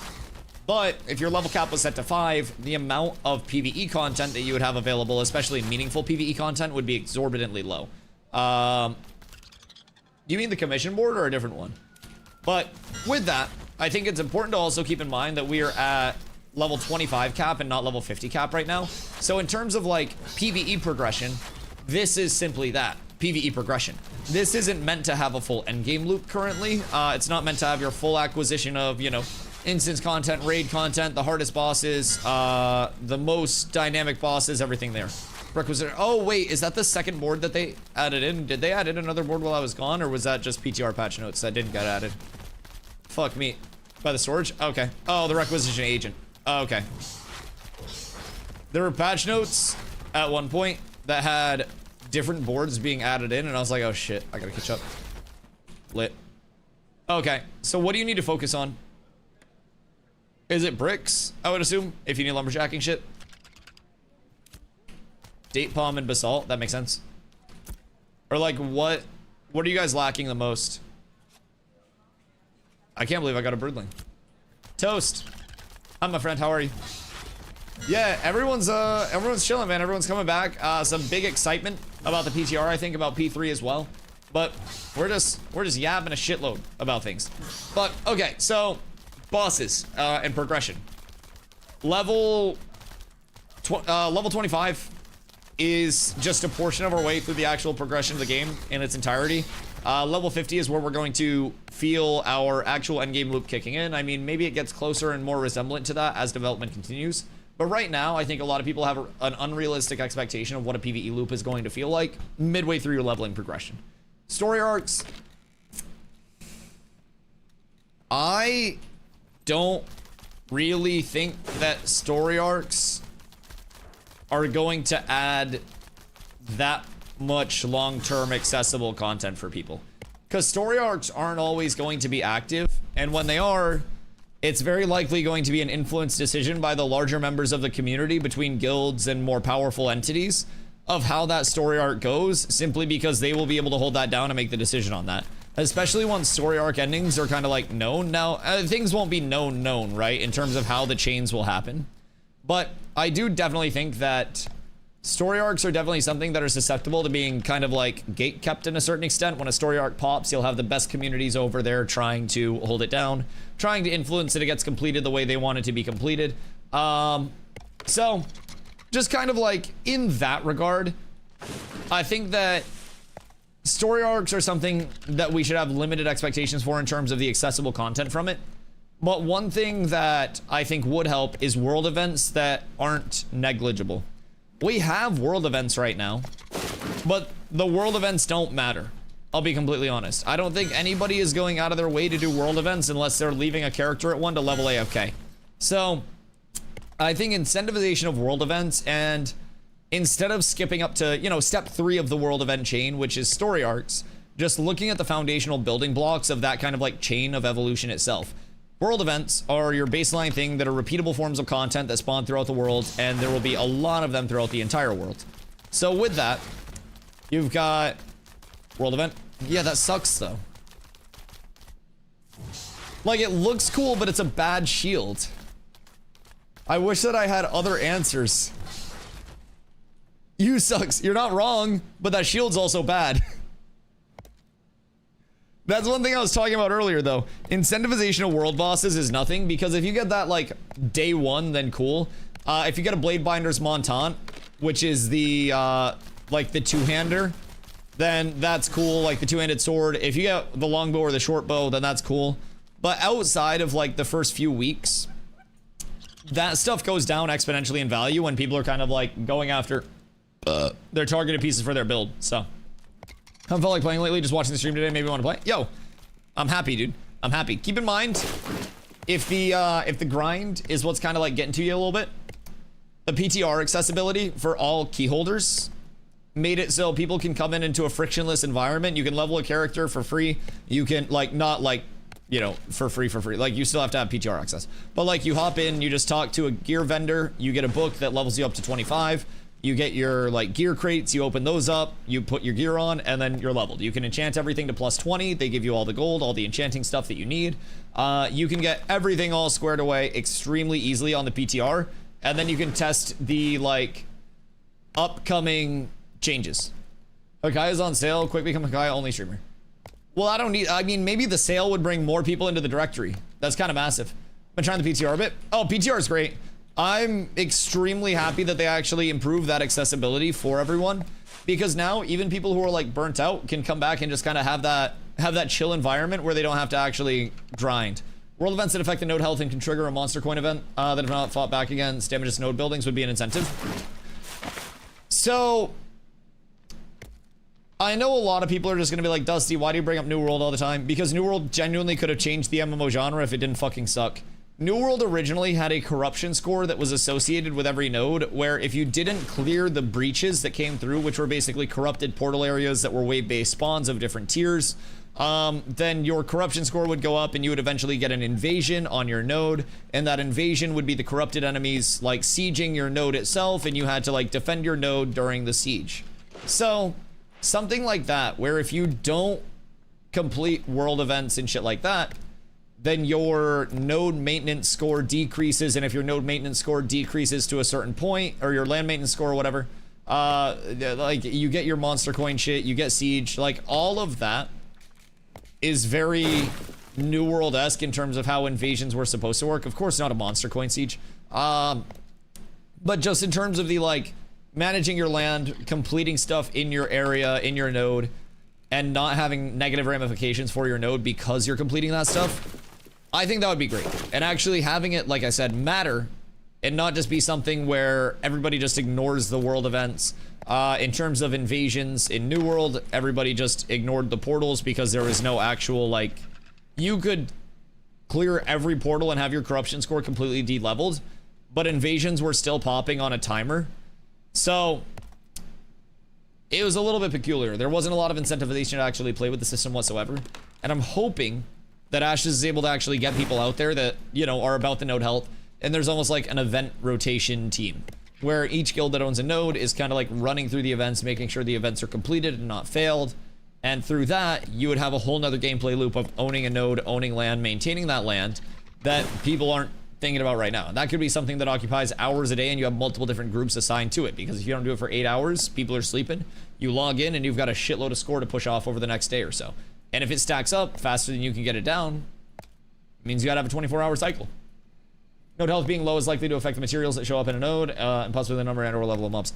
Yeah, land management score is gonna be fucking huge. I cannot wait to see how that's actually implicated, because you can also, like, ecological warfare other nodes. You could overgather the node to actually, like, have a detrimental effect on the node health itself. So if I really wanted to, I don't know, just be petty, and there was another community that won a node, I could have everybody just go out in the community and like harvest the shit out of a node and try to bring down the actual land management score, thus being a detriment to that node to force people into my node. So like, say I'm a neighbor of a node right next door. They have the same materials because we're in the same biome. I send my people over to chain harvest the enemy node while we are building up our node in like a positive way, trying to incentivize that land management score to go up, higher tier spawns, you know, whatever it may be. They get wind of that, and like Hunter said, they node versus node war deck on us, right? Something like that will be... The fuck is that noise?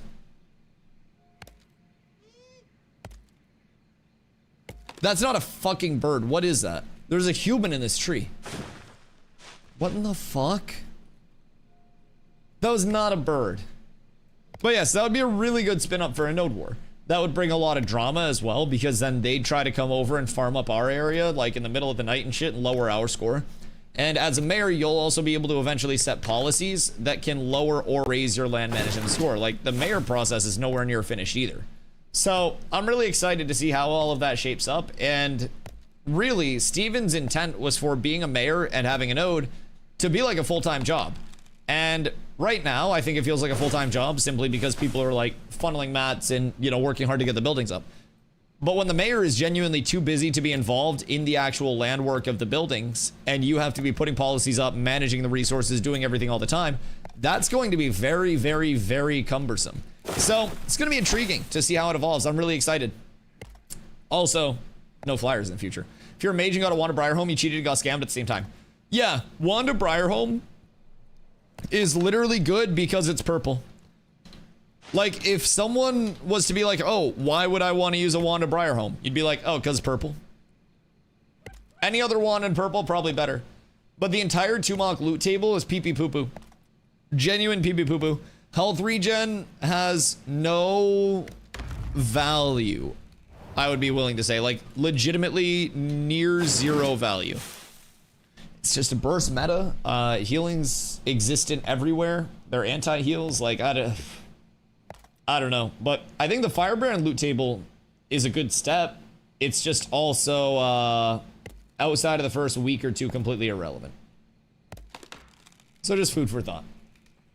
But we also only have 2 world bosses that are doing fucking anything. Scleretia doesn't exist in any meaningful way, shape, form, or capacity. There are no world bosses in the Trops, in the Goondark. Crucible when it comes out, Anvils when it comes out, probably won't have world bosses right off rip. Because world bosses are encounters that they're not just running through the PCG content and like throwing up with the area. I would assume those are going to be part of like the hand-created experience where they're trying to have meaningful boss encounters that, you know, some could even have impacts on the like, on the node area itself. Turn the only world boss magic weapons into trash. I mean, even the Fizz side of things is fucking terrible, I won't lie. The entire Tumok loot set, even with the Fizz weapons, is bad. Firebrand, the Firebrand shield is the fucking horrible shield.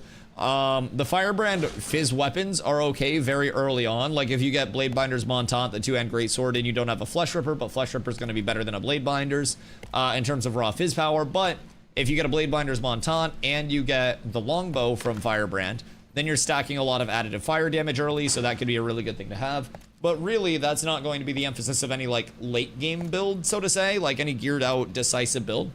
So I don't necessarily know that that's, like, a big thing to fall back on either. So I'm hoping that they do some consideration to maybe, while having the sets be canon to the bosses themselves, not being so locked on Tumok is a troll that heals, so he has to have health regen on every single fucking piece. Sorry.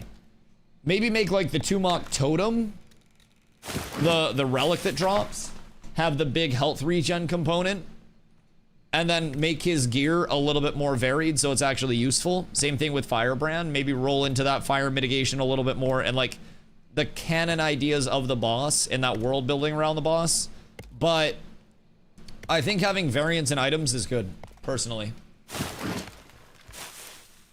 Also with Vassling, node level 2 to 4 will likely play out quite different in phase 3. Oh my god, so many nodes will be fucking entirely different.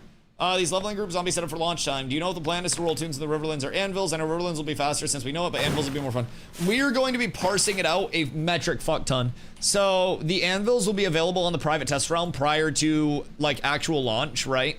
So we'll be doing a ton of leveling loops in the Anvils as soon as that starts, because we have to keep in mind with the Riverlands being faster, there are also going to be likely very many more players in the Riverlands, thus making it not faster due to opportunity cost and competition for those resources. So if the Riverlands is less utilized, but also even 60% of the efficiency of... if the Anvils is less utilized, but 60% of the efficiency of the Riverlands, if you have 1/5 of the players in the Anvils, which I don't think it'll be that drastic, but say those are the ratios, then it's going to be much more efficient to buy into like the Anvils leveling than the Riverlands leveling early on.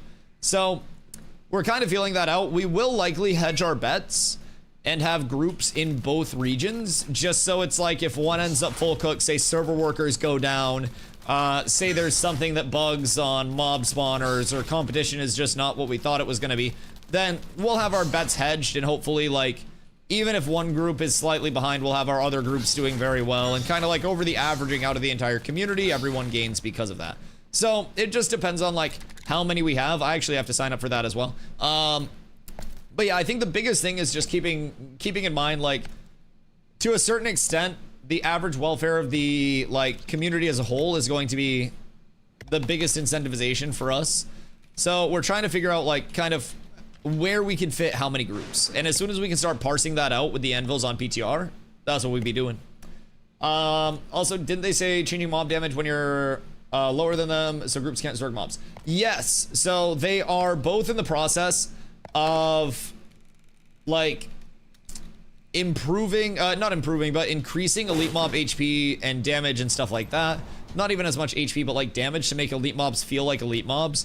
And then they're going another layer with that where they have like mob variance, level variance scaling. So essentially mobs that are further away from your level will say you're like, you know, much lower than a mob. The mob will take less damage from you and do more damage to you.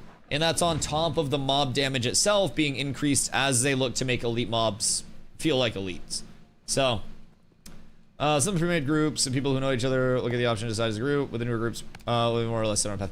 Yeah, our goal is to have a lot of paths too. Like, and a lot of the parsing that we do in the PTR and as things come out will be massive. Because keep in mind, there's going to be a lot of like FTUE reworks, like first time user experience reworks that are coming in too.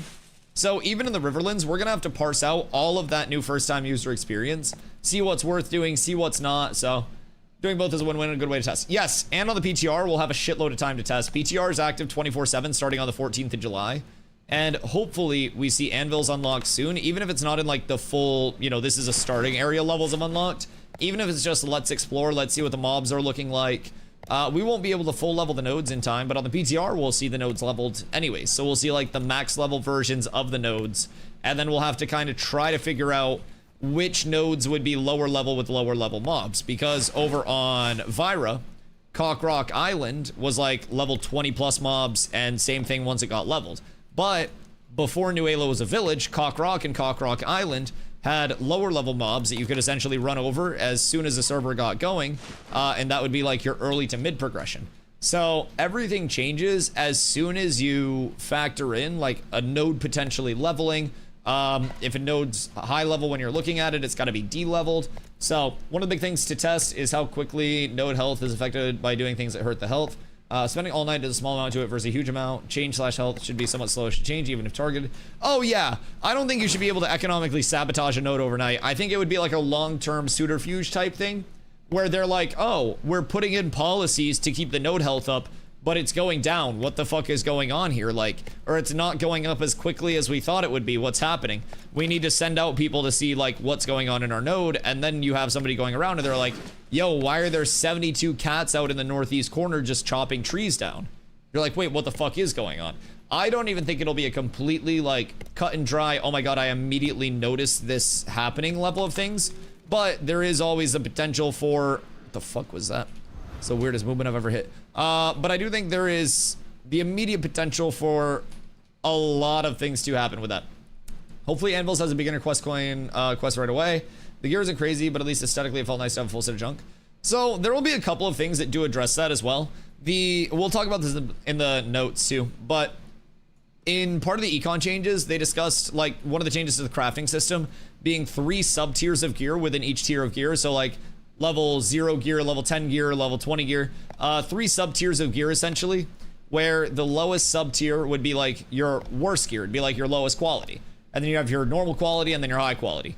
And the materials used, the availability of materials and everything there will determine like what sub tier the gear is, right? So essentially if you want to craft the lowest sub tier of novice gear, it's going to be super readily available materials, and that's going to be your easiest crafted and acquired set. So while I think they're also going to be improving like loot drop tables from questing, I do think their plan is to kind of incentivize that player to player viability early.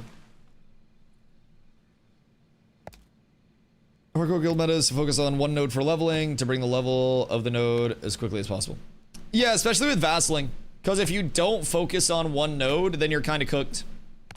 I absolutely agree. Like if you get beat, say, especially if you're not going for like a Jova or a Winstead, like one of the nodes that'll traditionally level extremely quickly, then you're probably going to face getting locked out from vassling too. Like you legitimately may not be able to level your node if you do not get into an advantageous spot. So a lot of that's going to be a race against the clock. Like if you're a community that wants to get ahead of the curve, you want to have a chance to be a metropolis, whatever it may be, you got to be ready for that shit. You got to be very, very, very ready. What durability am I at? Oh, we have so much durability. We're up tremendous. We're up so tremendous. And boys, this is my grind to finally get up to journeyman lumberjacking. I can't fucking wait. I absolutely can't wait. I've been so behind.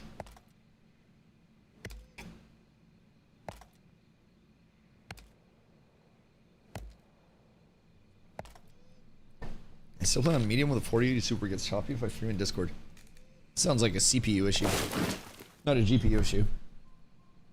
If I had to guess, I'm pretty sure Discord encodes off the CPU for its streams and doesn't use like the NVENC encoder that OBS uses. I don't know who Phallic is, but I would have them check their CPU usage when they stream. Whoops.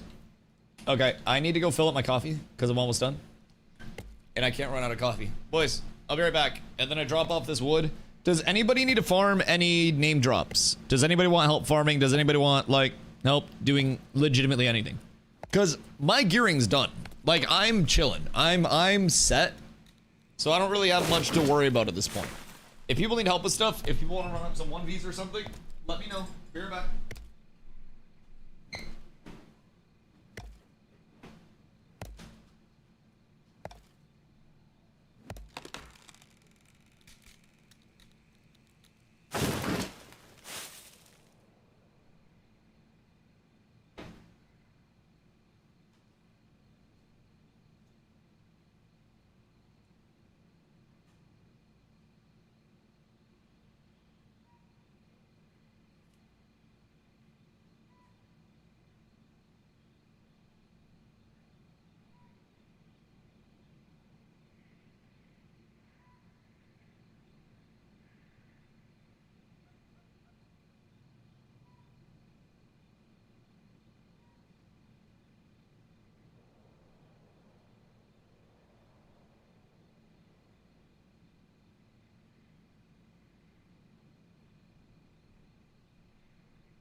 We've returned.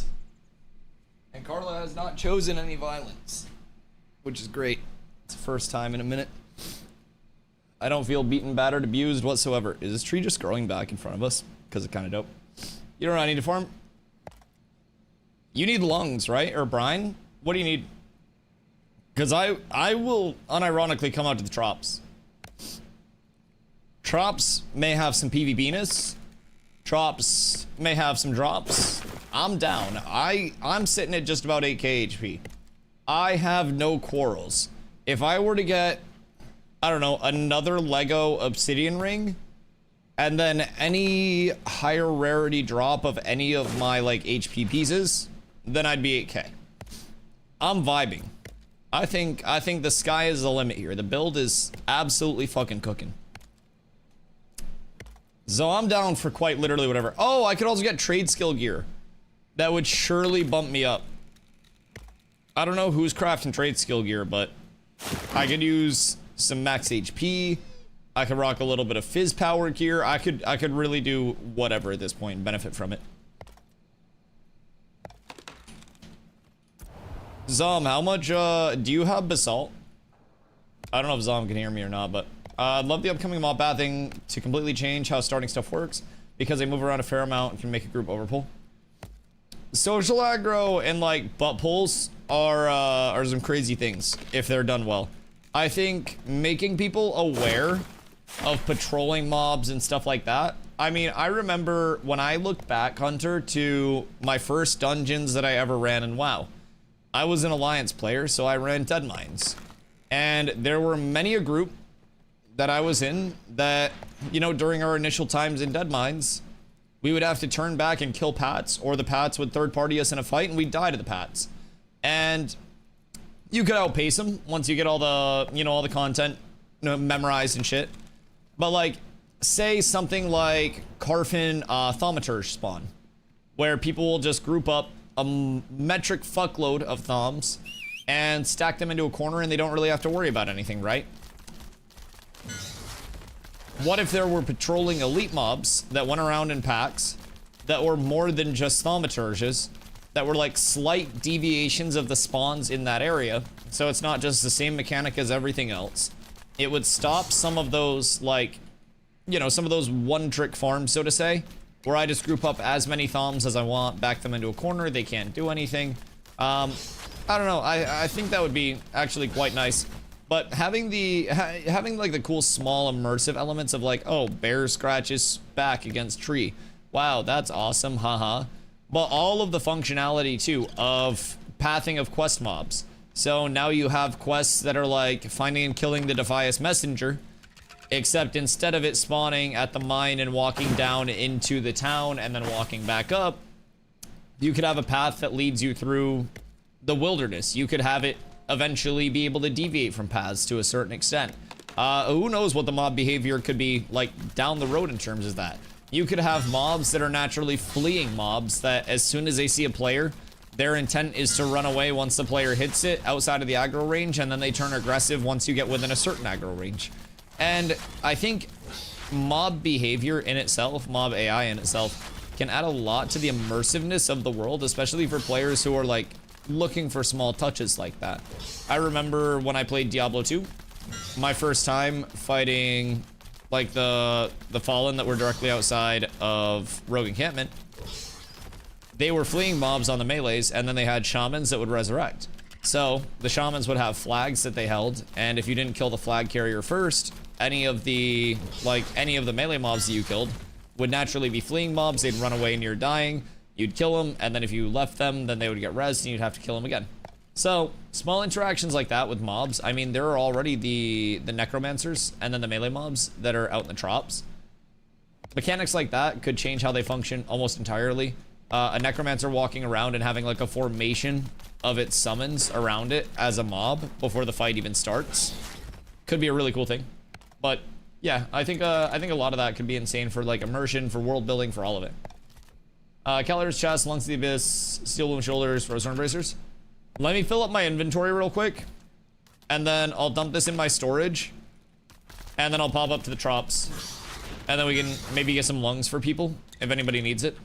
Chat, does anybody else need Lungs of the Abyss? Highest max health belt in-game, medium belt, 275-ish HP. Quite nice. Most classes will probably want to use this.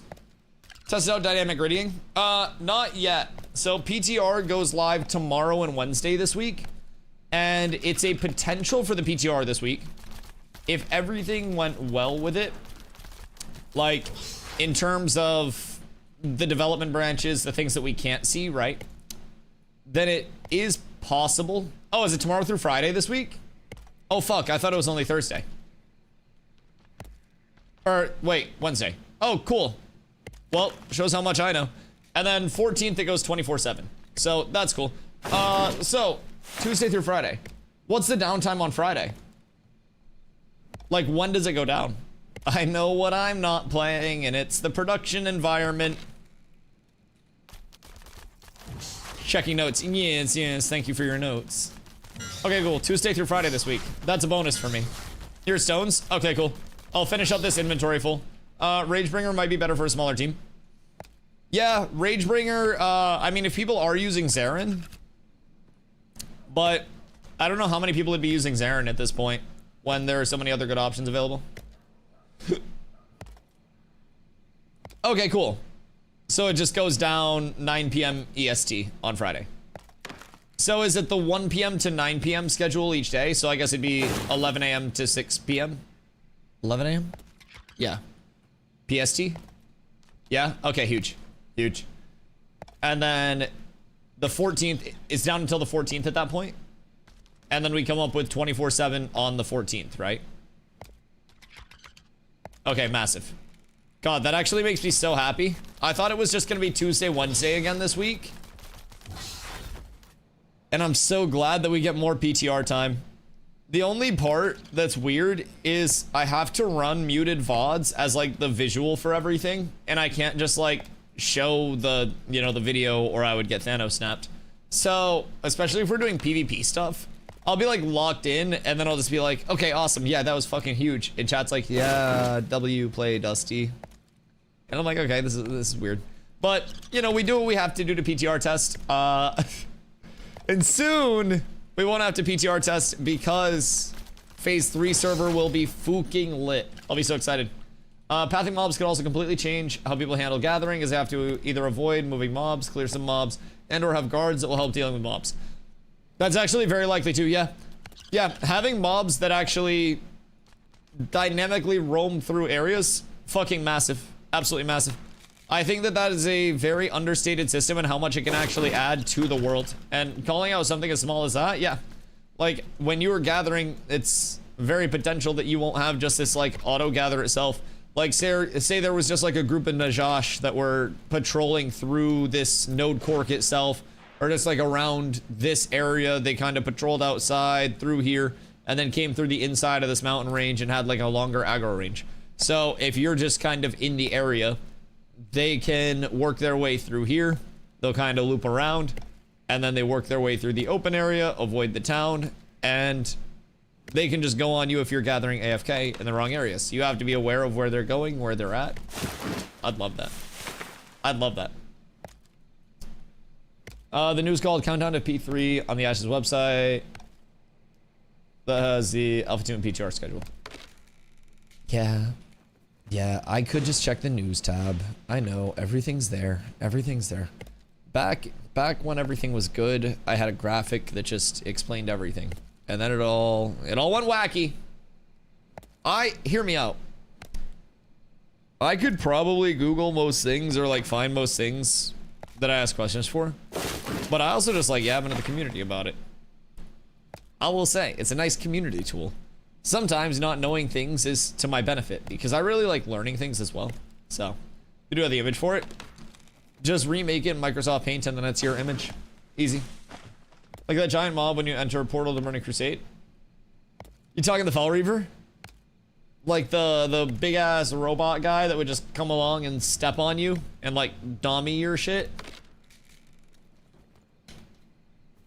Yeah, that was a time.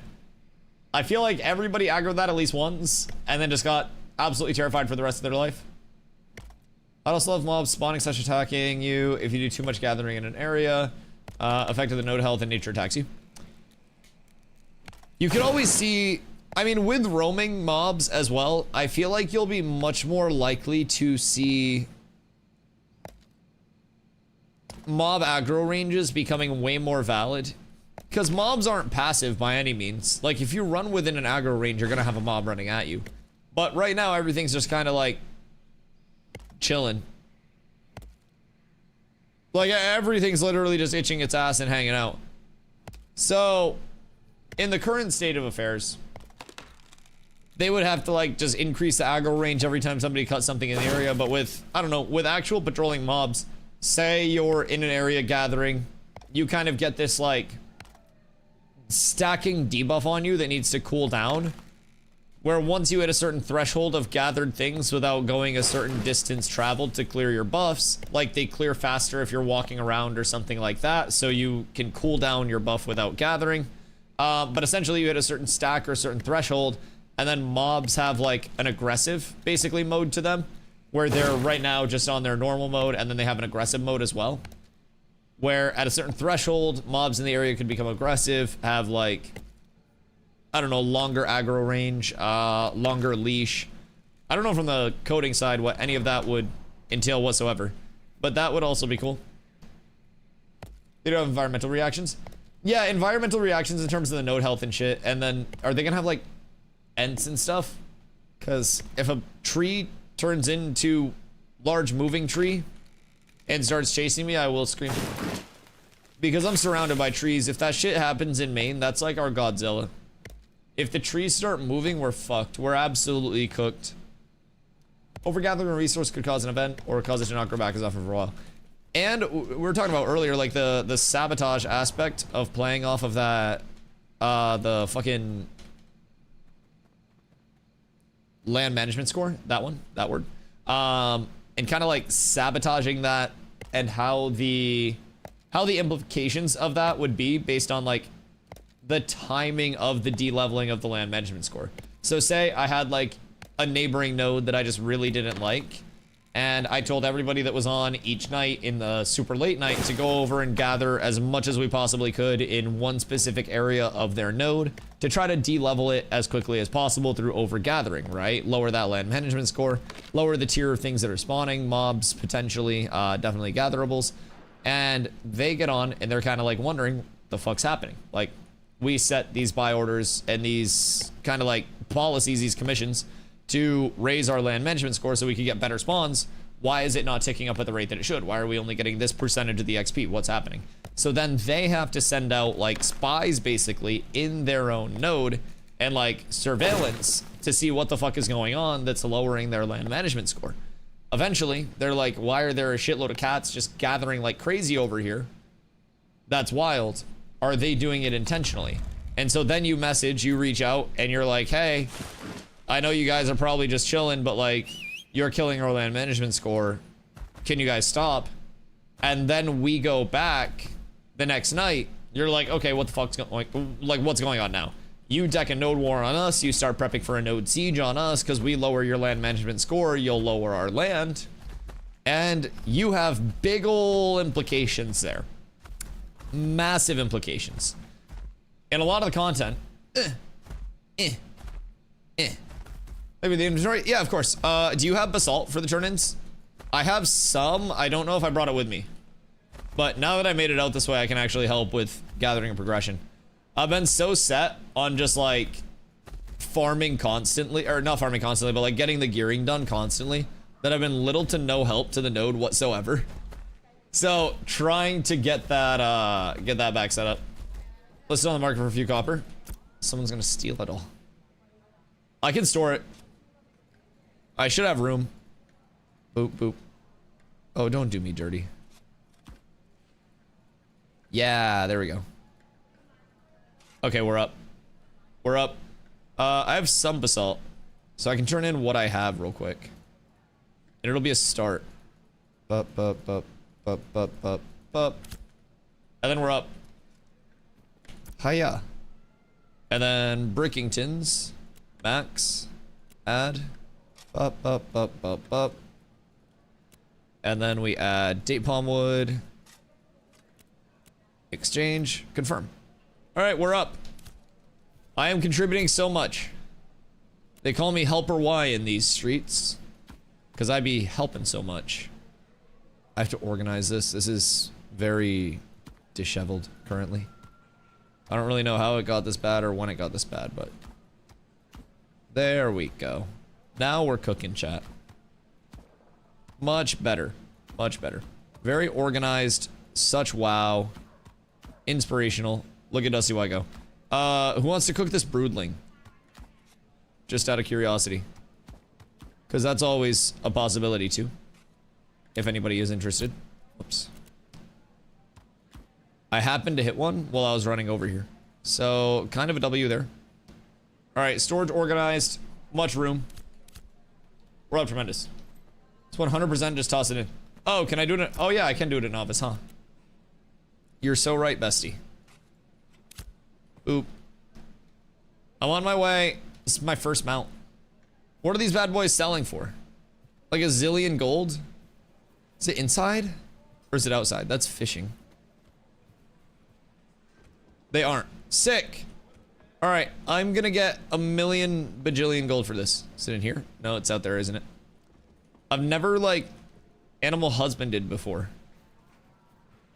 This is my first time. Hunting tools. Where does... Chat, where does the breeding happen? It's a stall to the south of you. The breeding stall? To the left of storage. Wait. To the left of storage. Storage. Left.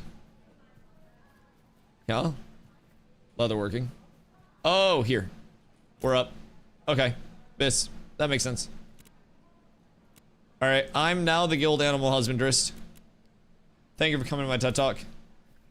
In 30 minutes, chat, I'll have my second broodling. And then I'm unstoppable. We're so unbelievably up, undeniably up.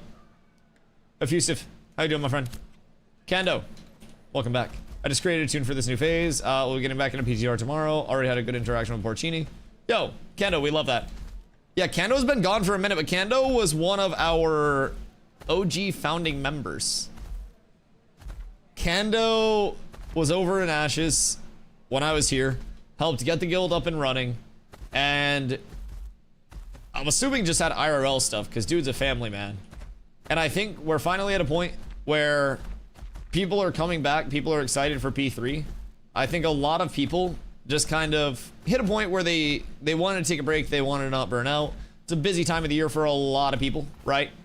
So, in my opinion, Phase 3 is going to be a time where a lot of people come back in, a lot of new people get into the game because of 24/7 server accessibility. I think it's going to be absolutely massive for a lot of communities, and we're going to see numbers, hopefully, on each server, NA and EU, similar to what we saw over here on this one server. And that's without massive content creators coming in. We have to remember, if there is, like,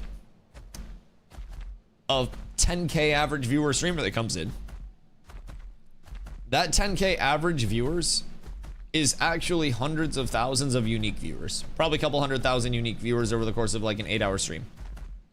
That is a lot of people seeing the game instantaneously. If 10% of those people get in, brother, that's 20K instantly. And I think it's very reasonable to think that in terms of total players, a massive streamer could easily add 20K players to the total player base. And that's not concurrent, but like in terms of total copies of the playtest existing, there are a lot of content creators that could come in and start streaming Ashes as like a, you know, fuller time thing, right? And just instantaneously change how the population distribution looks, how the directory looks, how many eyes are coming into the directory each day. And right now, like, and don't take this in a bad way, but there's not like a ton of pull into the Ashes directory at the moment. We are a bunch of small content creators that don't really have, you know, this huge namesake draw for a lot of people to go out of their way to watch. Intrepid doesn't spend anything on marketing because it's in alpha. And there aren't really those other massive content creators coming in talking about Ashes right now, other than Pirate Software going manic, that are like bringing people in. And I think with Phase 3, you'll see a lot more people that will bring people into the directory. And as a result, there will be a lot more of a consistent player base. Like, there will be a lot more opportunity for people too. Or 50k streamer that immediately gets griefed and target killed. Has anything been added to prevent things like what happened to Asmon? You can't PvP in the starting area. So, like, out in the open world, you could most definitely get followed and, like, griefed and killed. That's absolutely something that can happen. People get punished in the form of corrupting for, like, non-consensual PvP. But, again, if you have thousands of people chasing you, once you hit level 6, once you get out of there, like, the starting zone, and you're out in the world, you could most definitely get followed around, stream snipe, whatever it may be.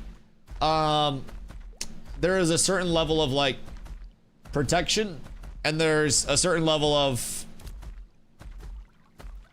the world gives you what you give it, to a sense, right?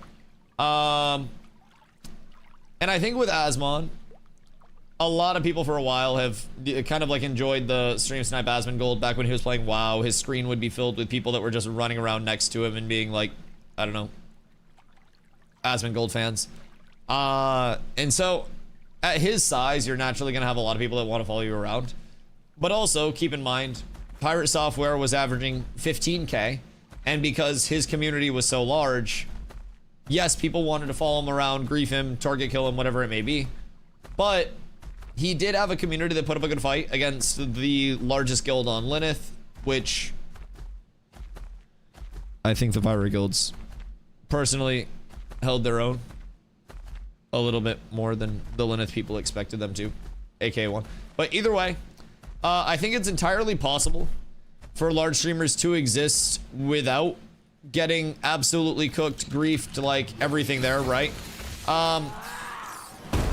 It's also possible for small streamers to exist in a manner where, despite having much less of a viewership, we get griefed, followed around, stream sniped, corrupted on, whatever it may be. People could come up to me right now and just start following me around and griefing me and, you know, using my stream to figure out where I am. Could happen at any point. Now, it doesn't really, because people don't really have that, I don't know, that feeling of animosity towards me. And in my experience, I've been more likely to have people show up like as friendly stream snipers to help out if I needed it, than show up as like, you know, I'm here to grief you. So it's also a certain level of like, the community will give you what you give it with a PvX game.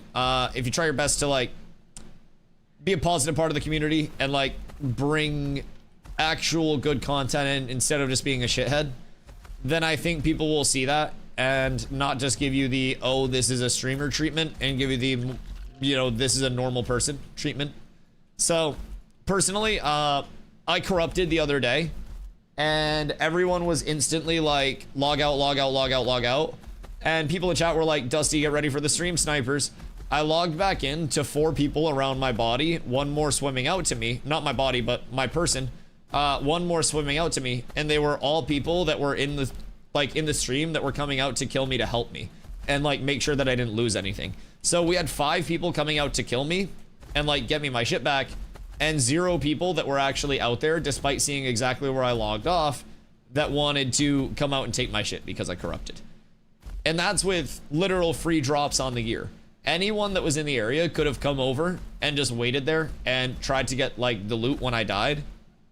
Nobody went out of their way for that. Now, of course, this isn't launch, so a lot of people's incentivization, what is going on with the screen right now? A lot of people's incentivization will be a bit lower to do those things because all of this loot goes away in a month. And population right now is going to be a little less tightly distributed along the way as well, because population's lower right now. But overall, I would say I've had a very positive experience with the PvP community. It's just, you have to realize that with the PvP community, at a certain time, there will be a point where like communication breaks down and there will be like a guild deck, a node deck, something like that, that just kind of like goes out at a bad time. And I think in those moments, a lot of streamers are very, very, very, very negatively reactive. and can't just be like, oh, well, you guys are looking for PvP. I get that. Right now, we aren't in a spot for that. Just try to communicate with us next time, and then we can get good PvP content instead of us having too many, not enough, whatever it may be. I'm a big fan of just like using the platform that we do have, despite it being a small one, as like a level of communication. And we've got a lot of good content out of that. We've also talked through a lot of like weird shit through that, like miscommunications. But I will say the number of people that I see that are streamers, and honestly, not even streamers, but viewers, that something will happen to a streamer and they're instantly like, oh my god, it's a stream snipe. This person's stream sniping, rah. We don't really get stream sniped that much. The reason that I don't run caravans isn't because I think everybody would just instantly stream snipe them. It's because I've run caravans on stream before, and I just find caravans to be incredibly boring. I'll be completely honest. I would rather spend my time like doing something else than running caravans. Now P3, I'll absolutely be running caravans because I'm gonna need the money for it. It's gonna be a whole process. I'm always poor, but I don't know. I don't think the negatives of creating content around this game are nearly as bad as people who don't stream this game make them out to be. Yo, Bicky, how you doing, my friend? So Summoner is the last primary to be added. That is not in yet. September, October is like the live launch target for it right now, but everything can always shift. The good news is, in that time, everybody has access to the private test realm, which is visually NDA'd, but we can like talk about it. I still stream those days. I don't show the video from it, but we're still basically playing over there. And as soon as Summoner gets added over there, we'll be able to get our first look at actually testing it, getting our hands on the abilities, seeing how it handles, seeing like what the behaviors of the summons are. So all of that is going to be something that every playtester does have access to. The private test realm opened up to everybody that has access on July 1st. It is just visually NDA'd, so you can't like share any visuals from it. But with that being said, you can hop over there. As of right now, there's a different movement system over on the private test realm than the movement system that we have over here. There are two new races, the Nakua and the Pyrai. And then we're also potentially testing dynamic gridding as soon as this week if everything went well. We won't have patch notes until tomorrow when the PTR goes up, but it goes up at 1 p.m. EST. So we'll be doing PTR things all day tomorrow. So super excited, but if you have any questions about any systems, just let me know. Hopefully Summoner could be towards the side of like September instead of more October based. Hopefully. That's the goal. Practice PvP as I don't know myself. We close our eyes and swing at the air. A lot of PvP is like phases of learning, in my opinion. So 1v1s in small scale are very good to learn synergies, how different archetypes will interact, what you need to counter, what abilities CC you, what abilities punish you versus what abilities you can tank. And small scale, even if you're losing, is very important for saying, okay, wow, I lost, I got blown up. Why did I get blown up there? And then you talk about it and they're like, oh, I'm a bard, you let me get res stacks and then go through a full weapon combo. So when I hit you with my finisher and then my extended finisher, I dumped my res stacks on you, that full combo went out and you got bonus damage and then died. And you're like, oh, okay, well, how can I deal with that? And you talk to the bard and they're like, okay, well, you just need to interrupt my weapon combo before I get to the finisher, those last hits, because if I get those two hits back to back and I get my res dump, then that's gonna do a lot of damage to you and you're probably not gonna be able to handle that. So then you're like, okay, cool. Well, next duel you try to adapt to that, and then you're pressuring them, you're keeping, you're keeping the space on them, and you're up in their shit, and then out of nowhere you get mez danced into a lullaby, and you're taking a lot of damage while you're stunned, and you're like, well, what the fuck? Okay, what do I do now? And they're like, oh, you were too close, and you broke your CC early on, or you used your CC break early on, so I was able to use, another form of CC on you, and just kind of like keep you locked down. So then you learn that you need to hold your CC break, like your crowd control break, for the second CC, or save it for, like Mez Dance instead of Marionette, because Mez Dance has a stun follow-up to it, that if you, let them get the Mez on you, and then they can go up, they follow up on it, you'll get stunned, you'll have more CC on you, you'll be disabled for longer. So it's a lot of like learning those small interactions, your spacing, your combos, how much your damage is doing. And then as you add in groups, you're looking at more of an element of like, yo, Spitz, thank you for the follow.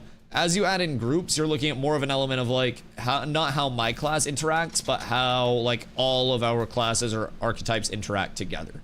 So it's like, I am, you know, I'm the front line, I'm the initiate, so I need to learn how to actually, you know, pace and set up proper targets. If I'm not calling, I need to be able to, like, if I'm not calling, I need to be able to follow up and initiate on targets once they're called. If I am calling, I need to be able to identify targets early, get the proper calls up, get the proper prep on them, and basically, like, make those initiates in small scale. I've got to know what, as a group, our burst potential is. We've all got to keep track. This is Apprentice, right? Yeah. I've got to be able to, like, keep track of what all of our burst is, what all of our different types of CCs are, so we're not stacking them too much and then forcing CC lockouts for 10 seconds on people. So there are a lot of small things that make certain groups very, very, very good. Really, really, really high tier groups, especially in, like, small scale up to 8v8s, will cycle their CCs on a target, usually a tank. Hi, it's me. I hate that shit. And effectively take them out of a fight.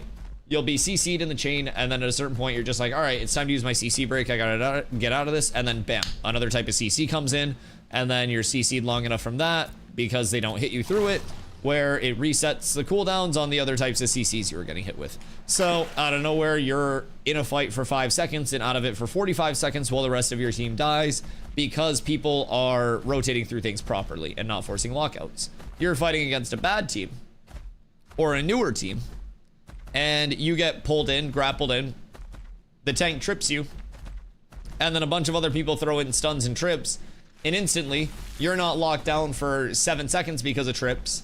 You're locked down for 2 seconds, and then you have a 10-second trip and stun immunity. And a lot of people just go through mindlessly, and they're like, oh, I use all my CC on this person. Not realizing that using all of your CC is giving lockouts to everyone that was hit by that CC by more than one person. Because everyone's going through their CC rotations, and then everyone that you're hitting gets their 10-second immunity to those CCs, and then you're cooked, because you're fighting Thanoses for 10 seconds. So, I just like to point that out and keep that in mind. Interested in starting the game, should I wait till August? I heard there's a new wave coming. So, in terms of, like, start time and big difference between now and August, if you're looking for your first experience with the game to be, like, a very, you know, MMO-like experience, A, it's not going to be right now, but B, it's going to be more likely to be starting in August. But with that being said, I said that a lot prior to July. Right now, that's a little bit different. It all depends on kind of like where you're looking to enter. The advantage to getting access now versus August is that there's no price difference. You only have to pay the $100 once to be in until the game launches. They also recently, on July 1st, made it so all playtesters have access to the private test realm. So the private test realm is visually NDA'd. This week, it goes up from 1 p.m. to 9 p.m. EST on Tuesday, Wednesday, Thursday, Friday. And then next week on the 14th, it goes 24/7 up until August 3rd. And then on August 4th, we get our phase 3 server, which is the full wipe in the new server that comes out where everyone will go over there. We'll be leveling new characters, and that'll be the production environment. So that's the big server that everyone's excited for, myself included. But the expansion of private test realm access has made it so everybody that's coming in right now as a new player, if you did want to hop in and kind of like prep for phase 3, so to say, because that's going to be a long server that lasts at least a year, you'd be able to go over to the private test realm, and you can't share visuals from it, but you can always discuss what you're doing, come in, ask questions. I stream ashes every single day. So basically, we'll be over on the PTR, and you'll be like, oh, Dusty, I'm looking to, you know, do this, this, and this with my class. Like, I'm looking to play ranged. I want to have pretty good movement, but I want to really have, like, area control. I want to be supporty with some good burst. And I'm like, okay, cool. Your options are Ranger because you have Vines, which is a massive initiate. It's a big circle route. You've got Snipe combos where you can do a lot of single target damage instantaneously. Or Mage because Mage go Burt. And those are kind of like, I'm going to relog real quick and see how that helps us.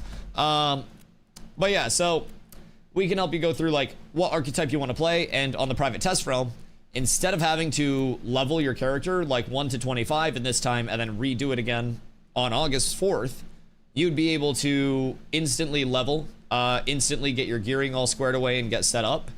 And then you would be more in a spot to test without like 100+ hours leveling your first character. Now, you could still go to level 1 on a character and go through the leveling experience and play through it on the PTR, and it may benefit you to do that. But if you just want to like test different archetypes, and be like, do I want to play tank? Do I want to play rogue? Do I want to play ranger? You'll be able to level all of those instantly without spending 100+ hours on each. Kind of unlock your abilities, mess around with them, see what the abilities feel like, get a baseline gear set, and then figure it out from there. So,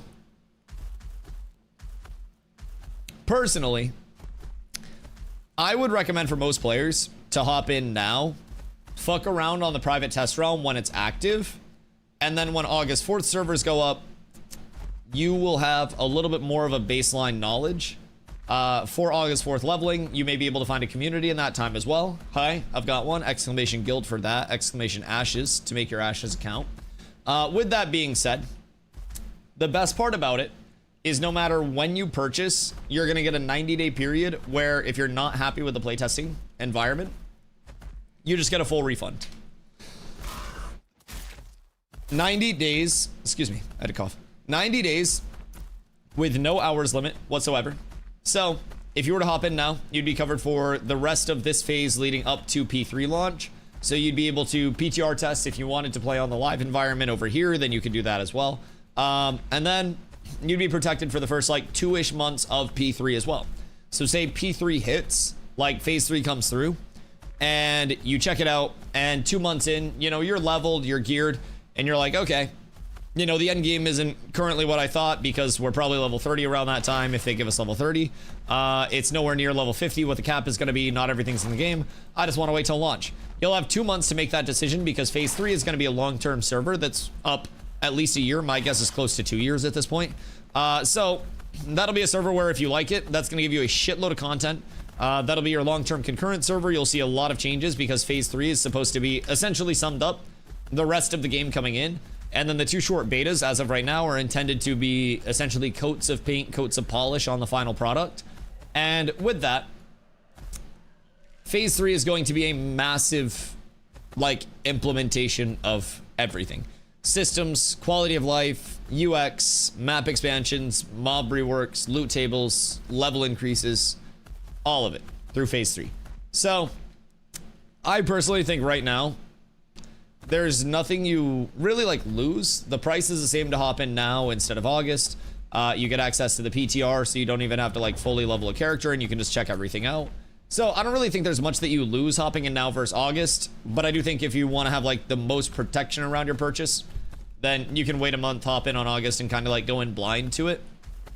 Then have that first 3 months of P3 instead of just the first 2 months if you opt in now as your refund period.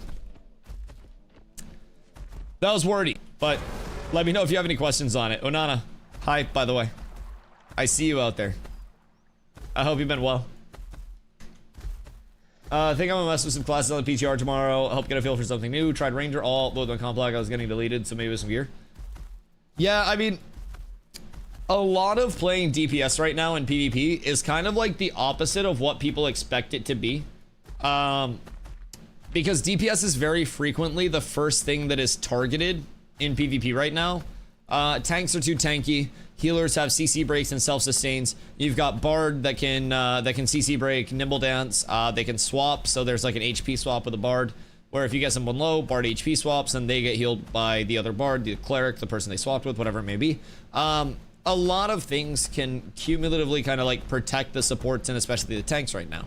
So, in terms of effective targets in PvP, a lot of the time your first initiate is going out on a DPS. Either a ranger or a mage, your 2 squishy backline DPS, that if you can catch them out, they're going to have limited movement. Mage right now is a really good thing to target because they have their 1 CC break tied to their blink. When they blink, it uses their CC break and their movement ability. But the thing with blink is it only blinks them forward. It's not an omnidirectional blink based on your WASDA input. It's just a forward blink. So if I pull you, if I CC you, and like I trip you and you're facing my backline, then you're gonna blink towards my backline and like into my backline. And then from there, you'll be more in trouble without your movement, without your CC break, but you'll be out of that initial CC. So if it's like do or die, you can survive off that. Now, new movement system on the PTR is going to prevent you from blinking forward and then instantly just like, you know, dodge, hop, hop, hop, hop, hop, and keeping that momentum carry going like crazy. The new movement system, I think, is much better for the game as a whole, in my humble opinion, especially with some min-maxing that'll come into it. Not min-maxing, but like some further development. So genuinely, I think that DPS is the most punishing thing to play, essentially, in PvP right now. Very, very, very hard to play rangers or mages and just getting cooked. New movement system is just asking for macro. What do you mean? What part of the new movement system do you think would be macroed? Because I don't really think that there's necessarily a super viable form of what you would macro. It's diminishing returns on a few things on the movement that will just kind of like kill your momentum after a while. I also think that it's going to be tweaked in the long term, but if anything, I don't really think any movement system is viable for like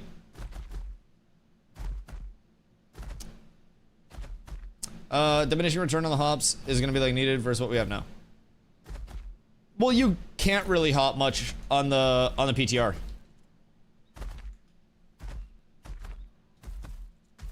Like the PTR movement system takes away a lot of the movement. And I don't necessarily think that it's like a macroable thing, so to say, because a macro would be like a timing based input. But timing on B-hops is always dependent on many things, including like terrain changes, movement speed changes.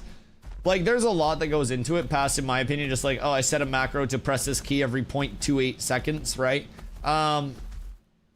I personally think macros and stuff are always overstated. Maybe I'm just kind of like ignorant to it in a certain stance of like not knowing too much about it. But personally, I think the new movement system, honestly right now, like not right now on this live environment, but on the PTR movement system. The PTR movement system felt much more like a movement system that could reward precise inputs and usage of things properly, especially in the long term as they continue to refine it. Like the thing that I didn't like about it was the bungee cord effect, and I hope that you still get a diminishing return on your B-hops. Like you're still not able to just like infinitely gig a B-hop. The abilities that were giving you way too much movement and way too much gap coverage, those are brought in. But I do still think that it should loosen up a little bit and give us like a more fluid landing to a certain extent. I don't want it to feel like people are just wearing lead shoes, which it feels like on the PTR currently past your first jump. But I also don't want it to feel like people are just on ice skates or like with blocks of ice on your feet, just like thumbing through everything with no speed reduction. So kind of like a happy medium in between the two. But I do think that the PTR currently is like a much better state of movement overall for combat than this one is in this environment. But I think that this one feels more like, I don't know, if you're just walking around, dodging around and shit, like you go further faster, which some people will be like, wow, this is super fun.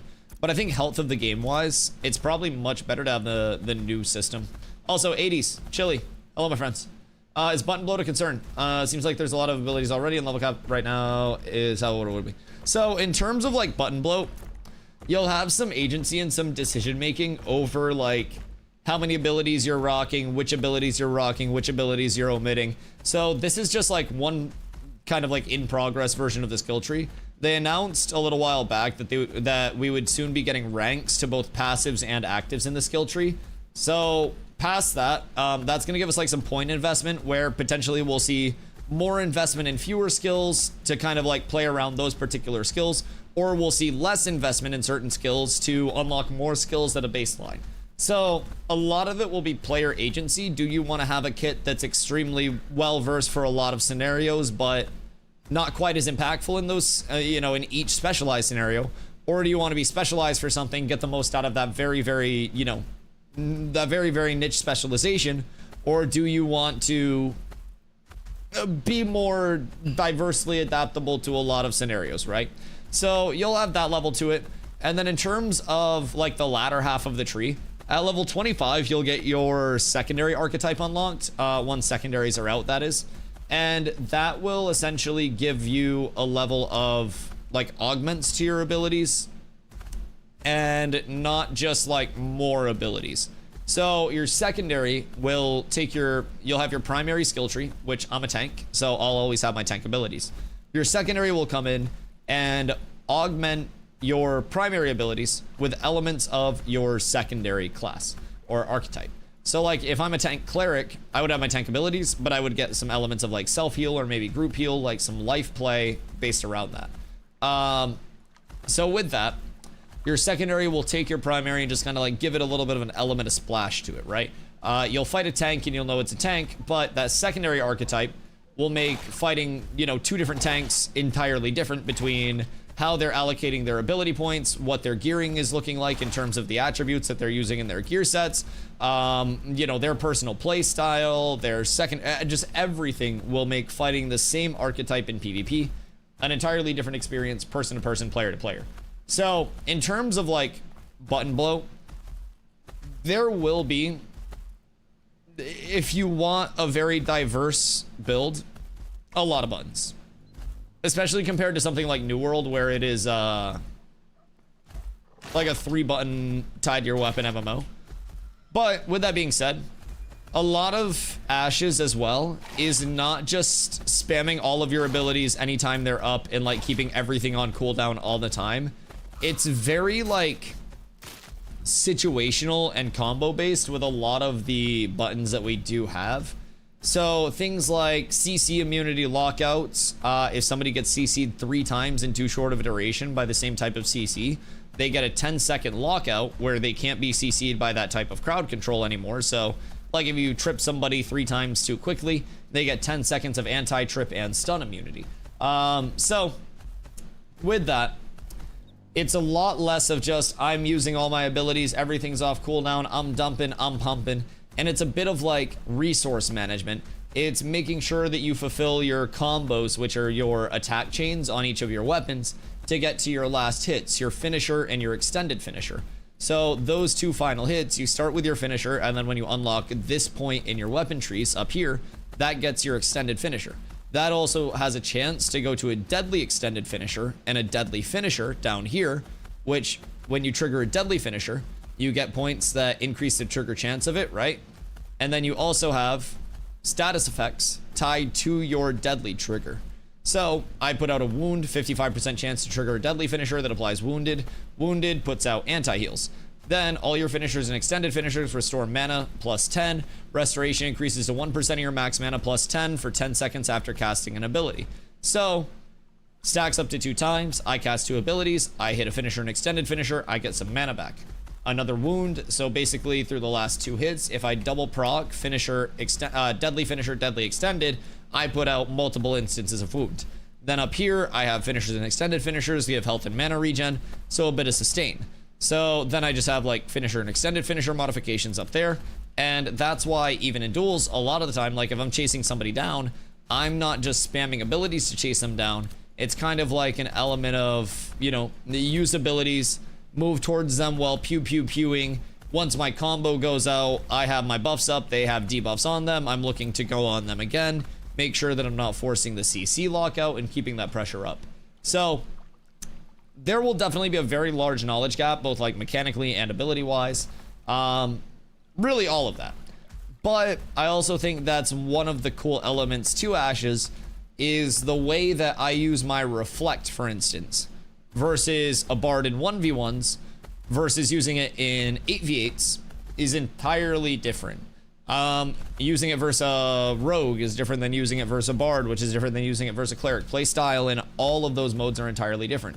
Ability usage in all of those modes, cooldown management, resource management, entirely different depending on what you're doing. 1v1s, 3v3s, 5v5s, 8v8s, all of it changes it up. So I really think that part of the,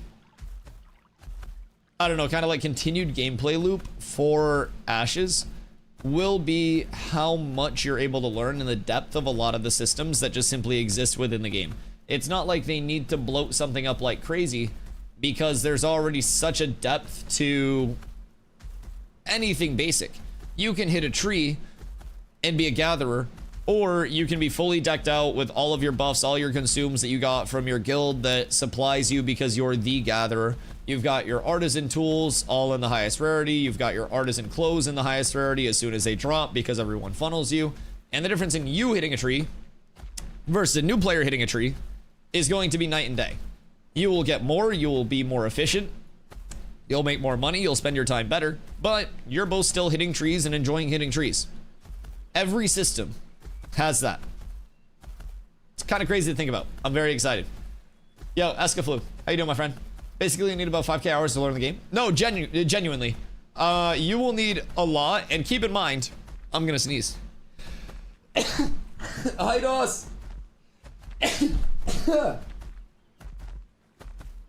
So anyways, Ashes is also something where, oh my god, you'll have constant evolution to your gameplay loop. Like, your metas will be shifting, things will be evolving.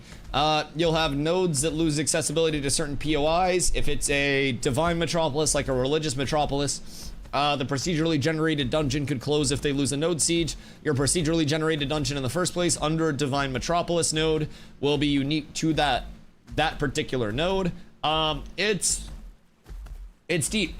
Story arcs will change how things function.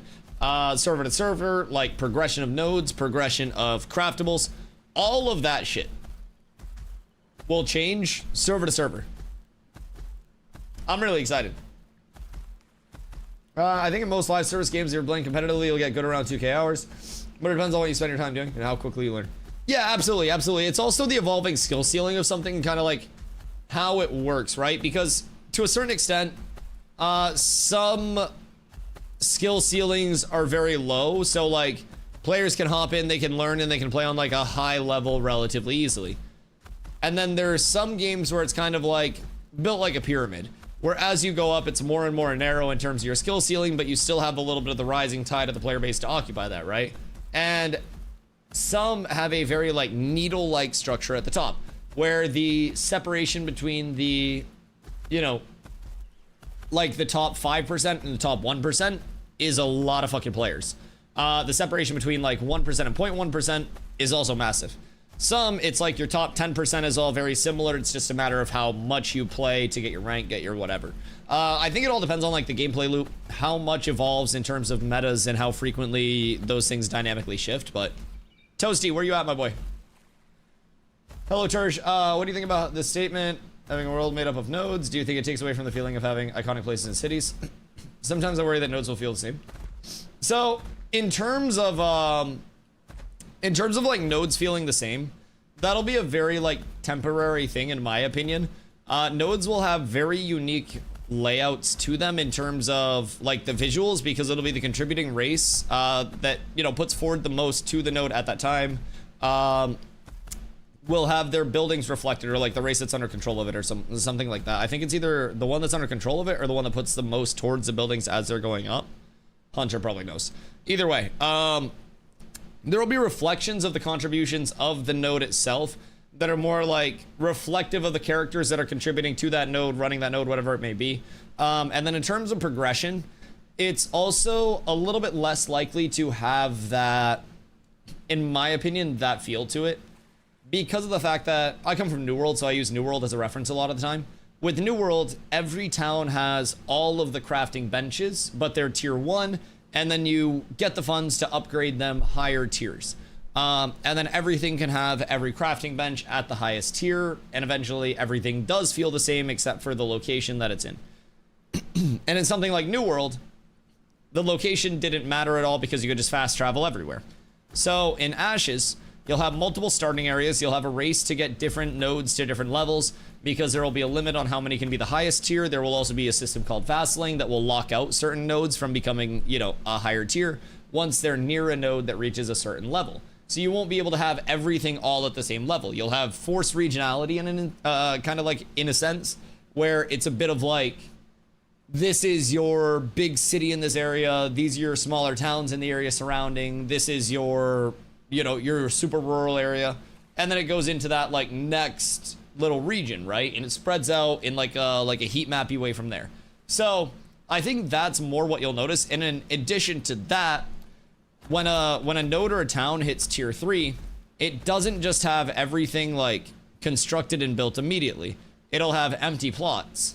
So With the empty plots, a node has to raise funds, get building materials all set up, and with that, you can then put those funds and those materials through like buy orders, through mayoral commissions, all that stuff, towards the construction of certain buildings. Certain buildings will enable certain gathering, refining, crafting within the server.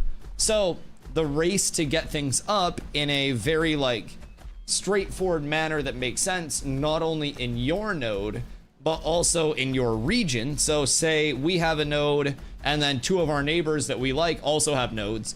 We work together so we can super efficiently put things up and support each other to have all of the, you know, crafting and gathering and refining that we need to incentivize people to come over here and help us level our nodes even more and get more of the crafting, gathering, refining up.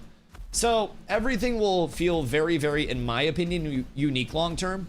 And it'll be a matter of trying to bring economy and bring player population to your server.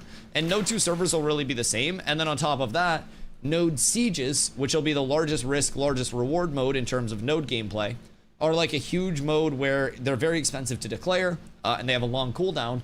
But if a defender gets a siege declared on them and doesn't defend it and loses the defense, they will then completely de-level their node, and everything that's in like player storages, player housing, stuff like that becomes lootable, and it turns into a force flag lawless PvP zone for a little bit, and then they have to rebuild or they just move out into another node. So with that, I also think that the evolution of, you know, this node is being run by people that the server likes. It doesn't get sieged. This node is being run by the server that, or by people that the server doesn't like. It's getting sieged on cooldown. Everyone's just lining up to siege it until it dies. So those are always things that I feel like will continue to impact the world and keep it feeling a little bit more dynamic. Not to mention, as nodes level and de-level, it also unlocks different points of interest throughout the node itself. So part of the reason why Jinnah is only 44% to level 3 and through level 2 is because Apothecarium Dreadmire, the best place in Jinnah, which is a pocket dungeon, doesn't open up until the node hits level 3. So people have no incentivization to go out there right now and actually do anything. And as a result, the node isn't leveling fast enough for people to actually get out there to do the thing that's incentivized. And with many other nodes coming in, it'll be kind of like interesting to see how that balance shapes up with different nodes leveling or not leveling. When people want to incentivize leveling a certain node versus other ones, seeing what will happen with that it'll be really intriguing. But I don't necessarily think everything will feel the same. Even like server to server, it'll probably feel different. Oh, hello, sir. I might have missed it, but does successful defense give good stuff? So being targeted could actually benefit them. So there will be like rewards for the mode itself, like for the participation. But if you successfully defend, you are on cooldown for your node level times 10 days. So you do get like a long cooldown period where you can't get sieged again. And keep in mind, the cost of declaring a siege in the first place is intended to be right around like what the actual, how should I say this? The cost to declare a siege will be right around the required input to level a node to the level that you're trying to siege. So if you're trying to siege a T4 node, you'll have to put in materials and shit roughly equivalent to like a T4 node.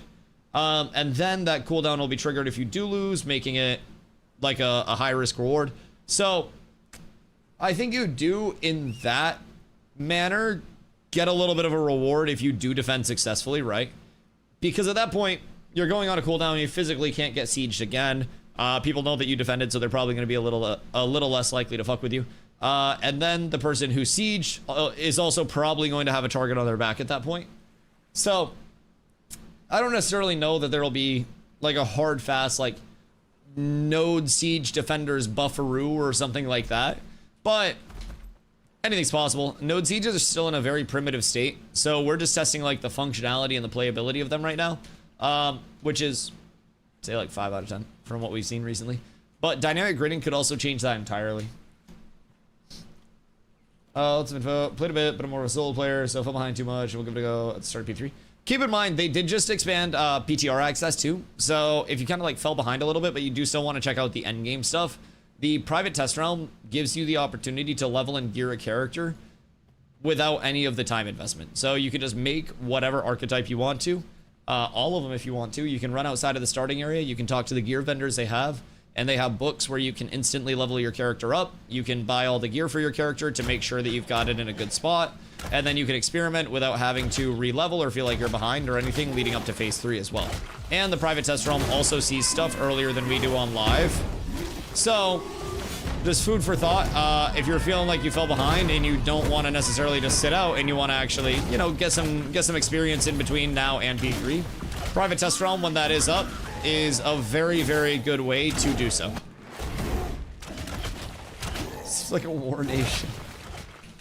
There will be war nations. There will be entire areas, and like no, yeah, toast, we're fucked.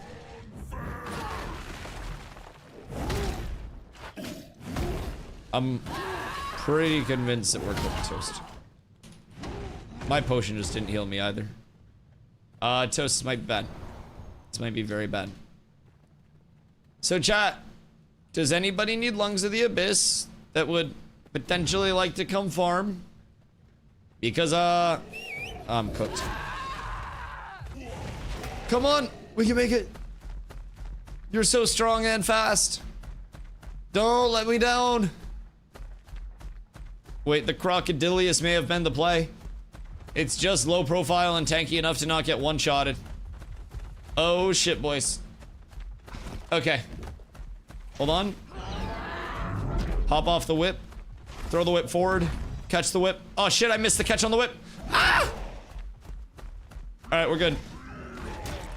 We're perfectly fine.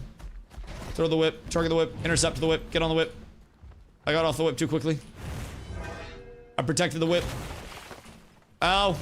It hurts, but the whip is alive. We're one reset away from being safe. Alright, Toast, we might need, like, a healer. Anyone need Lungs of the Abyss? Chat, who needs lungs? Fuplo, what you up to today, my friend? Bro, honestly, sometimes I'm sad I'm a tank. Cause like, roaching out is scary when you already have the aggro. Roaching out's super easy if you don't have aggro. See a certain Mr. Software. But like, I gotta make sure that, I gotta make sure everybody gets out safe. I gotta make sure that, you know, everything's chill. And I gotta roach out with a lot of motherfuckers scared for their lives, and I gotta keep it cool. It's like a store's getting robbed and I'm just finishing my goddamn transaction and trying to check out, so. I'd say you roached pretty good. Nothing of value was lost. Yeah, we're good. We're absolutely fine. Toast made it out. I made it out.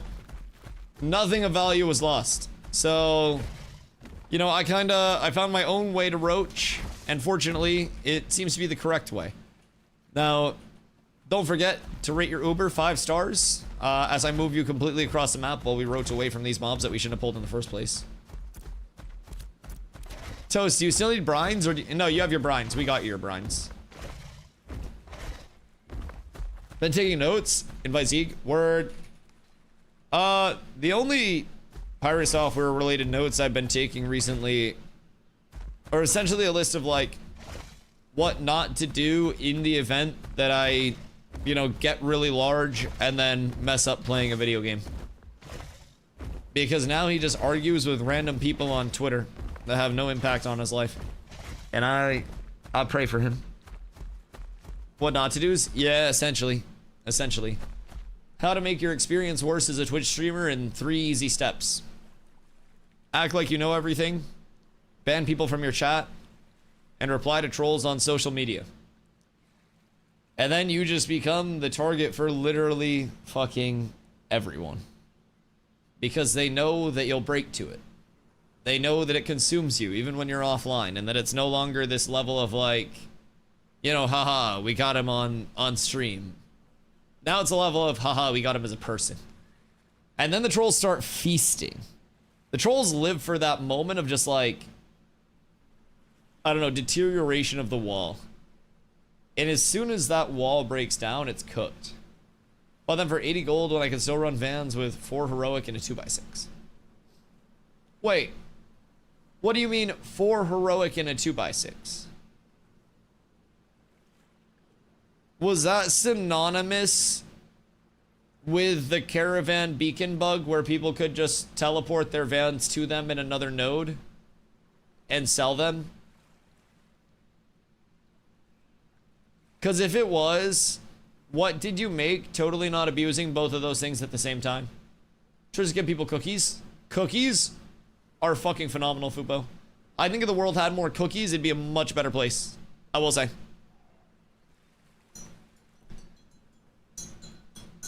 Did you even ask Zeke what we were doing, Toast? Or did you just like force Zeke to come through? Because I don't think Zeke knew what was going on here. Was probably cracked out talking to his ferrets about all of it. I don't think he should be letting near those ferrets.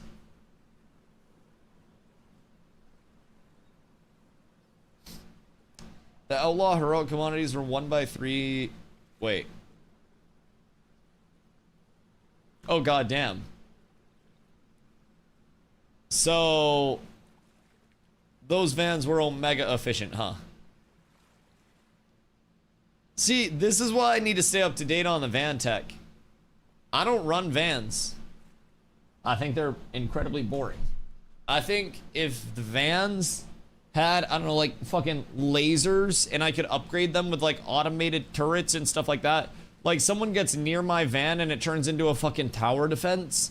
Like I think that would be so fucking dope. June Dark commodities are smaller than expected.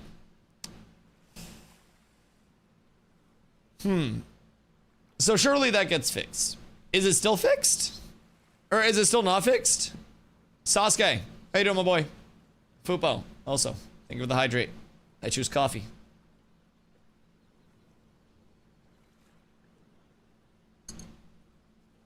I choose all of the coffee. Do you play card games? I'm asking because I'm making one and I need testers. I play Ashes. Like, I used to play Mr. Posture. No, I sat up. I will do a full stand-in posture check too. I'll stretch my hamstrings while I wait for Z to get over here.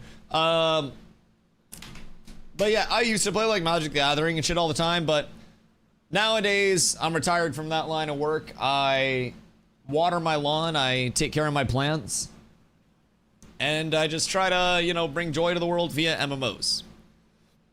So maybe some people in chat are like card grinders, but yeah, I haven't been on the card grind. Been playing a lot of Marvel with Snap in my spare time. You and Crow, right? They're fucking cooked. Ni hao, ni hao, ni hao, ni hao. Yo, ni hao, Sir Alwyn. How you doing, my boy? Do you get any of the Final Fantasy Magic the Gathering? No. Fupo. I'm not spending money on cards anymore. I can't. I'm too poor to have hobbies. Much too poor to have hobbies.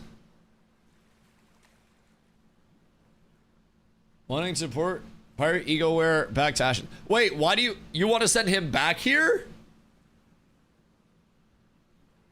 No? Why? From where? What the fuck do you mean back here? Why? I don't know. No. Get away from my Dune game. No, fuck you. Keep him. We don't fucking want him. No. You keep Pirate Software. We no longer claim him. I don't fucking want him over here. Fuck the extra viewers he brings in. I don't care. We don't want his ass back. Yeah, literally, like, I'd rather wait for a streamer that's gonna come in and not bring a bunch of trolls that are attacking the newest lolcow on Twitch. Genuinely, you can keep that. The extra viewership wouldn't be worth the vibes that it brought into the entire directory. I'll be completely honest. Is that in a new world? I mean, puzzle games? Maybe? Like puzzle games, but he has to put his phone in one of those like bags that you put him in at the concert so people can't take pictures. It's not spending money as an investment. See, that is true. That is true. If you get very lucky, it could be an Insano style investment. An Insano style investment. I was at the gym for the first time in 8 years today. Decided to improve my health, so I stick to it. Yo, Eska. That's fucking massive, by the way. Gym for the first time in 8 years is dope, man. I hope that you get into a routine where it's not about like, keep in mind with that shit, it is, it's not about like the total goal immediately all happening at once. Like, it's not about being at the end goal as quickly as possible. It's about progressing in a healthy way towards that. And keep in mind, I feel like a lot of people that do long-term things like, you know, lift and whatever you may have, keep in mind, clearly god tier built. These arms can fucking literally lift a mouse. It's crazy. So we're up tremendous. But it's just all about like celebrating the short-term wins on the way to the long-term goals too. So we talk. Someone reminds me of the Jedi kid who's a master Anakin. There's too many of them. What are we gonna do? I think I own 1v1. Who's owning me 1v1, Pirate Software viewer? What do you mean by that? I mean, I respect it. Everyone's welcome to their own opinion, but unfortunately, you come out of your way to watch my content. So clearly, whatever I'm doing in 1v1s is enough to keep you here, brother. 07. Brother, I don't know. I don't know. I mean, literally, the tone of your voice remind me of that kid in that scene. Ah, interesting. Interesting. Yeah, I don't know. I don't know. Maybe I am that kid. Maybe it is me.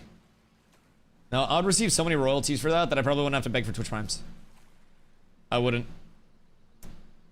It would be BIS. How do I get into the PTR? Wait, so if you have access at this point, hold on, memeing aside. Memeing aside. If you do have access to playtesting at this point, like you can log in and play on this phase server, then you can also get into the PTR. Oh, Fupo dropped the link. Fupo. Fupo's so helpful. Most helpful cat. So yeah, essentially all I had to do was go into the environment in the actual launcher, click the drop down, make it PTR, and then install the PTR, agree to the NDA where you're not going to show any visuals. Do not fucking show visuals. Your account will be Thanos snapped. And that's not me, that's Intrepid. Like, I'm streaming the PTR, but I'm taking so many precautions to not show anything. Don't even know stream. Even like a screenshot. So you have watermarks on your screen. That like if you send screenshots out and that screenshot gets out and stuff like that, just make sure that nothing visual is shared, even like patch notes. So I just try to like reiterate with people, do not share visuals. But as long as people go into that, I just try to tell every player like 1,000 times about it. So there's not like an element of, Dusty, what? I wanted to come to the PTR and I screenshotted it and then posted it in the Discord and then my account got banned. I try to warn people. So as long as everybody knows, we're perfectly up. Perfectly up. So yeah, it's just the environment choice in the launcher. You'll change that drop down into the PTR and then it'll be another download. So is it really different in PTR than in alpha? Are there any significant things that you don't see on the alpha?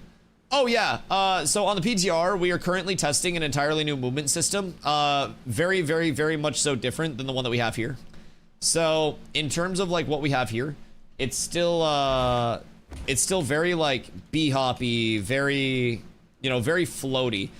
Movement abilities can take you extremely far, extremely quickly, and you can carry your momentum essentially infinitely as long as you are, you know, bee-hopping properly.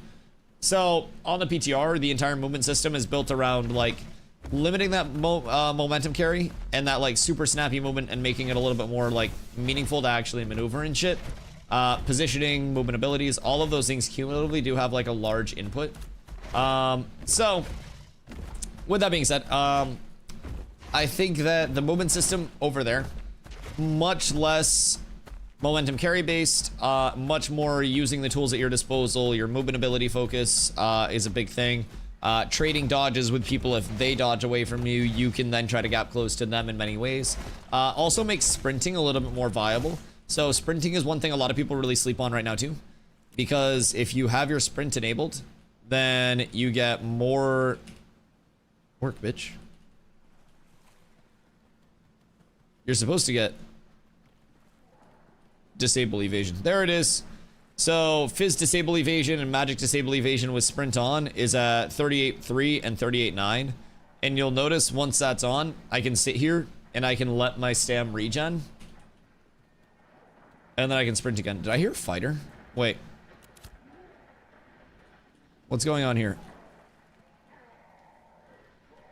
Am I tripping? Who's fighting down here? Toast. Who's fighting down here? Wait just a fucking second. Who the fuck is down here? Somebody was just down here. And I think died. Wait. Oh wait, some familiar friends. We've seen these guys before. This will be a good one. They love the PvPs. We could be here a sec against this. Alright. Well, we got Toast and we got Zeeg, so at least we have the supports this time. We ran into them. I caught one of their bards alone, won the 1v1 yesterday, and then they brought out a double bard and we tried to tank fighter the double bard and that shit just wasn't working. And then... How the fuck do you catch that already? Bruh. I'm not even flagged right now.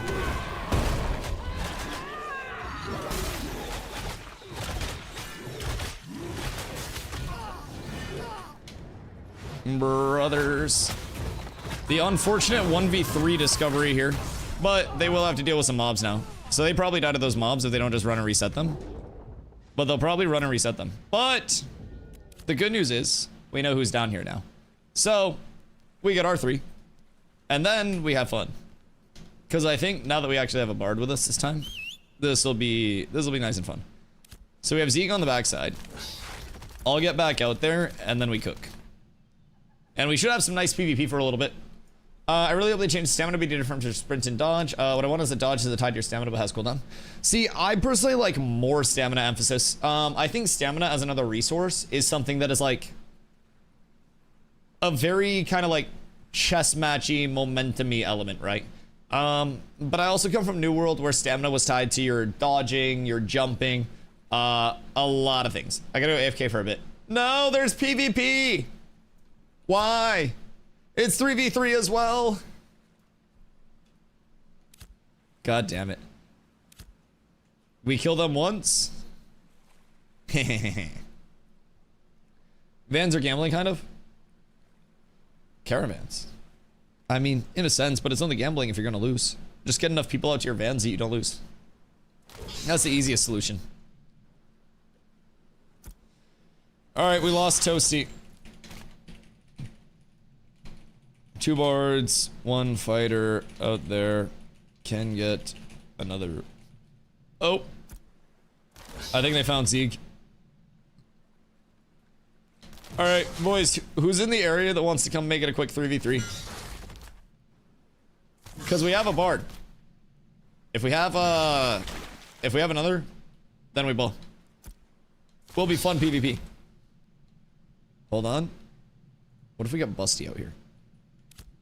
That would be Busty's revenge for yesterday. Oh, Busty is... Oh, not near here. God damn it, I thought Zeeg was Busty. PvP drops. Lungs, same guys from yesterday. Word. Okay, I think Zeke's coming back. And then we're up. 2 bard, 1 fighter. Alright, we should be good though. As long as it's 3v3, we're chilling. I like fighting against these guys. They have a brain. Although I will probably get perma-CC'd. They did a really good job in the fights of chaining the CCs on me like crazy yesterday, so it was a fun fight. I had to beg my mom for $1,000 to figure it. Jesus!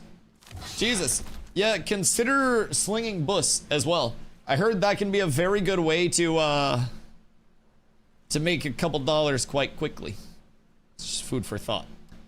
Should establish a riverboat gambling cruise. Dus, come to TwitchCon and then riverboat gamble to TwitchCon. You could be the riverboat for your cosplay. And then just go around gambling with people, tabletop version. So like you do mobile games of like Texas Hold'em throughout the con itself. 2 bards, 1 cup. Hey. Hey yo. We could be the bards. No, but like I'm thinking, you walk around with like a boat that's like around you, like shoulder strapped on, full boat hull, and then on that boat hull area, you've got like your flat area, like your little tabletop type shit, and then on the tabletop you do gambling throughout TwitchCon. I don't know the legality of that, like whether you'd have to, I don't know, become a 501c3 or some shit, but probably be pretty goddamn fun. All right, where Busty at? Oh, Busty's actually pretty close too. Very cool. Very fun. Very Kanye. Very, very, very Kanye.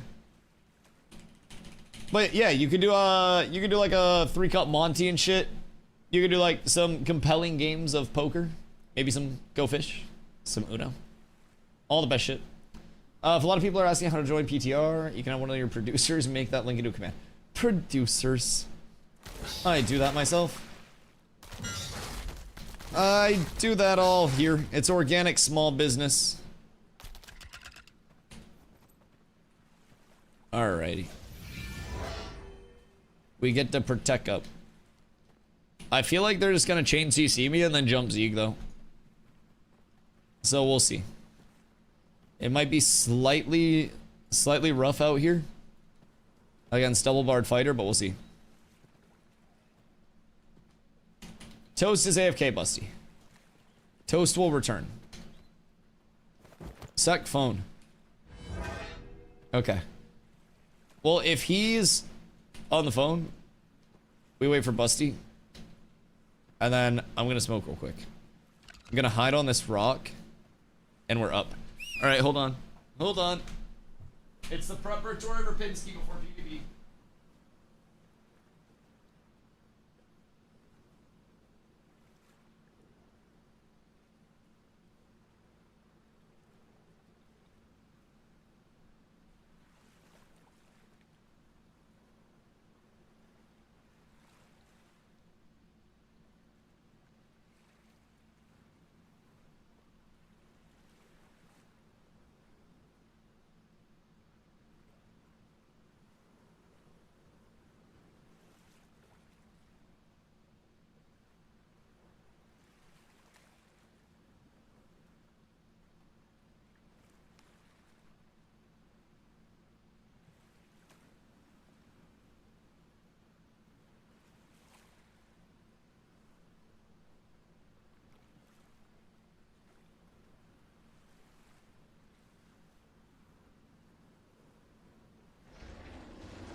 Did I come back at the right time?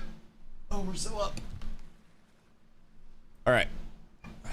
And then, where's Busty at? Busty's probably almost here. Oh yeah, Busty's over at the tip of the island right now. We're so up. Yo, Lion. Hello. How are you, my friend? What you doing? I just smoked a bullshki. Right now, we're out here in the tropics, Just kind of like fucking around. I have most of the gear that I need for this character, like outside of crafting higher rarity stuff, but most of that's not gonna happen before this server gets cooked. So right now we're out in the tropics, and we were messing around earlier and seeing what was up, and we found a group for a little bit of PvP. So it was some people that we fought yesterday, a couple bards and a fighter out here right now. We got Busty coming out right now on his way, and we'll probably get some PvP in here for a little bit, mess around and just run around and see what we can find. Spot, PM me. I don't want to like bring in too many people on these guys because it's a 3-person group, so I don't just want to like fucking 10v3 them. But they were around for quite a bit of PvP yesterday. And I'm thinking that when Busty gets out here, we're probably gonna have a really good fight. Oh, you're already out here too. So in terms of focus, Green Cross, I feel like we just go on one of the bards and just stick them like crazy, and then when a swap comes out, go to the other bard. And we just cook. Should be fun. Trying to find PvP too. Aren't we all? Have you been playing over on the PTR since they upped the access? Because I can't fucking wait for tomorrow. Tomorrow through Friday. We get PTR all of those days. It's gonna be huge. Alright. Alright, we're ready. Dos, Carlo made a new Bardcore playlist and it goes so fucking hard. So fucking hard.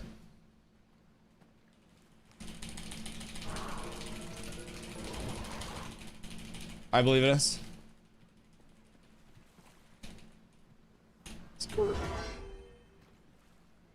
Alright, Busty's here. And Busty's juiced. How much Creed is there? I cannot confirm or deny the existence of the Creed. I'm not in a spot to do that. But there may be Creed. The question is, are people actually testing on the PTR or just PvP? I mean, so I think all things are testing on the PTR, in all fairness. Like, if a new movement system comes in, testing that new movement system via PvP, PvE, traversal, like, all of those things will be extremely important. They have more out here now. Okay, well, they prepared.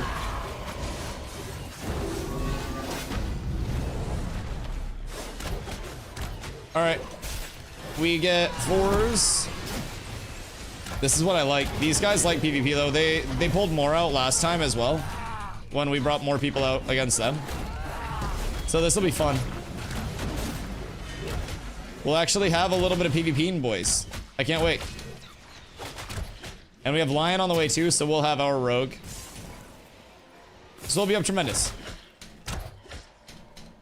All of this B-hopping not existing very soon will be so good for the game. Like, unbelievably good for the game. No. Yeet. X. Hold on. / invite Toasty. Why am I so tanky? Let me out of this. The silence, no! Alright. We're up. We're so up. So I thought they only had 3. I don't know if they had the Rogue with them before or if they brought the Rogue out. But when we were PvPing yesterday, both sides just kept getting more out. It was very fun. Oh, those fuckers. Why? You fucking savages. Alright. We regroup. But yeah, in terms of testing on the PTR, they kind of give us like different goals to test each day. And it's a little bit more of a like sandboxy, test what you'd like to test environment, right? So, for example, on Tuesday, they were like, today's emphasis for testing is the iteration of fall damage, a new movement system with momentum carryover changes, as well as mob leveling differences, right? And all forms of testing are valid. People are going to be hitting mobs, people are going to be testing the movement system a lot. And it's not necessarily that one person has to test everything and have like all the answers to everything that's being tested. It's more so like across the entirety of the like testing community, if everybody chooses to test even one of those things, then they'll have multiple instances of feedback from multiple people in the community. 2 bard, 1 rogue, 1 fighter. As of right now. I don't know what they'll bring out with them, but I believe QWA was like healing them in PvP. Let's see what's happening to your character. What I do? I think I'm chilling. What do you mean?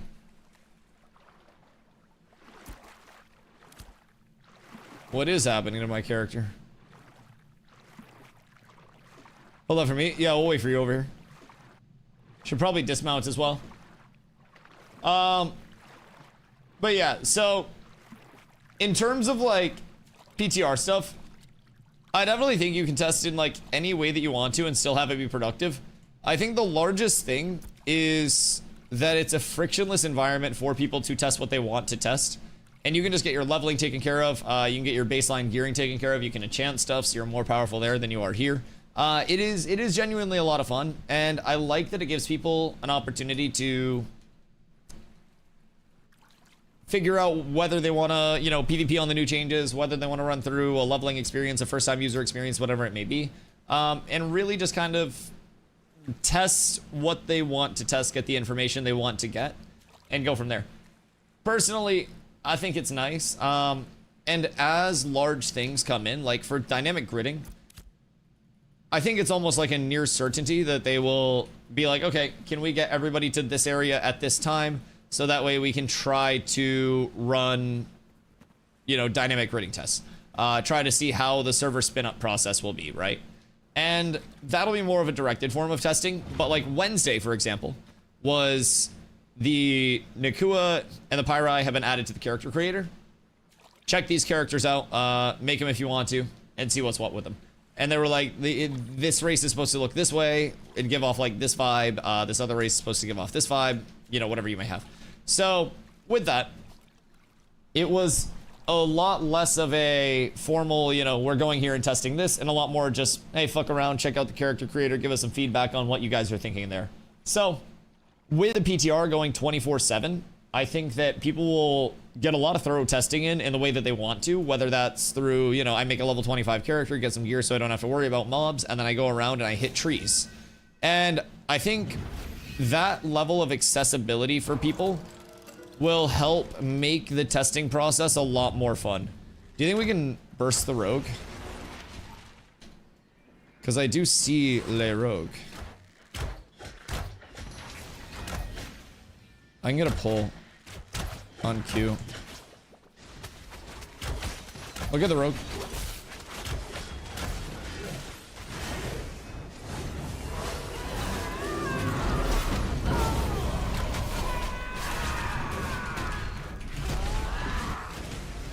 I am trying to keep you guys up, but you guys are taking a lot of damage, I will say. There's only so much that, like, my intercept can do. I feel like... They have 6? No, they only have... Wait, do they have more now? Did they get more? Oh, shit. They got more. No, I think they have 5 now. So I think we need to get our 5th. Did we have our 5th with us there, or did we only have 4 with us there? Because now I think both sides are trickling people in. I think it might be 5v5 now, though. I don't know if we were all together for that one or not, but I think we were. Wait, a cleric? They don't have a cleric. They just have 2 bards. But I agree, the double support is working well for them. I throw out what I can for shields, and then it's just kind of like... I try to go on trip and protect duty. But there's only so much that I can roll. I think one of them, the... What is it, AWQ or something? QWA, that one. He is... At least yesterday was healing for them. So could be a little bit of work around there, but go healer board. Word. Okay, that may be nice.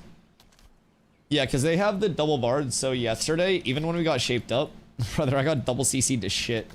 The in caps were coming from my booty, and it was an enjoyable experience. I loved it. Busty and I were trying to fight the double barred alone with fighter tank, and it was not the best. It was not the best at all. Do we want to pop into a Discord? I can always pop into like Cat's Discord public or something if you want to go in there. Cause this is, I think these guys are Madhouse, so these are good players as well. So this will be fun PvP for us.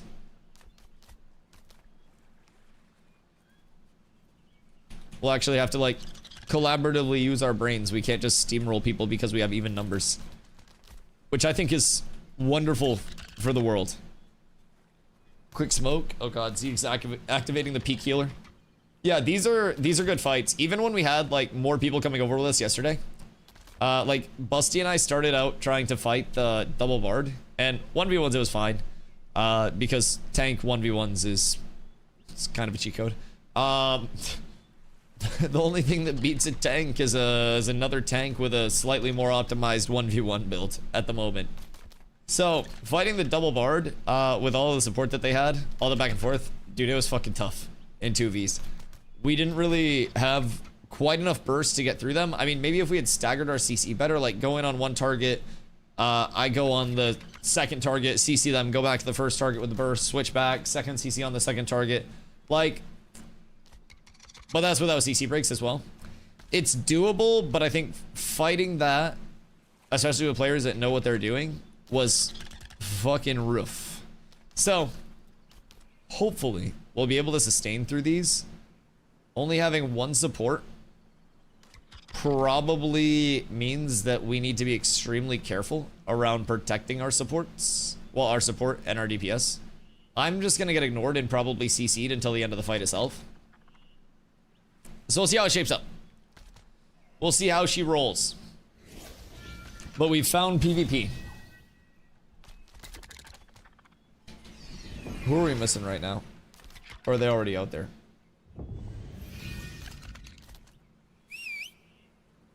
Oh god, I shit my eye. Lion's coming? Okay, cool. Oh wait, do you not have this MB? Oh, okay, we'll meet you out there. Or were you not out there yet? Did you just have to run back? Oh no. Do you need to come over here for the Ember Spring first? Because as much as we'd like to not get cooked, these guys have brains and hands.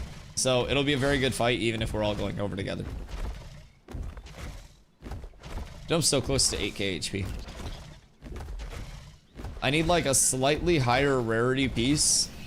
And then we got the HK. Yo, what up, Dingo? How long have you and your group been PvPing? We literally just got started, so I was spending a lot of my time today in... I started in the June Dark, because last night I finally got my Basilisk Skin Tunic. Farmed a few days non-stop for that before I actually fucking got one. The drops were horrendous over there. A blue dropped immediately after I got my green, so fuck me.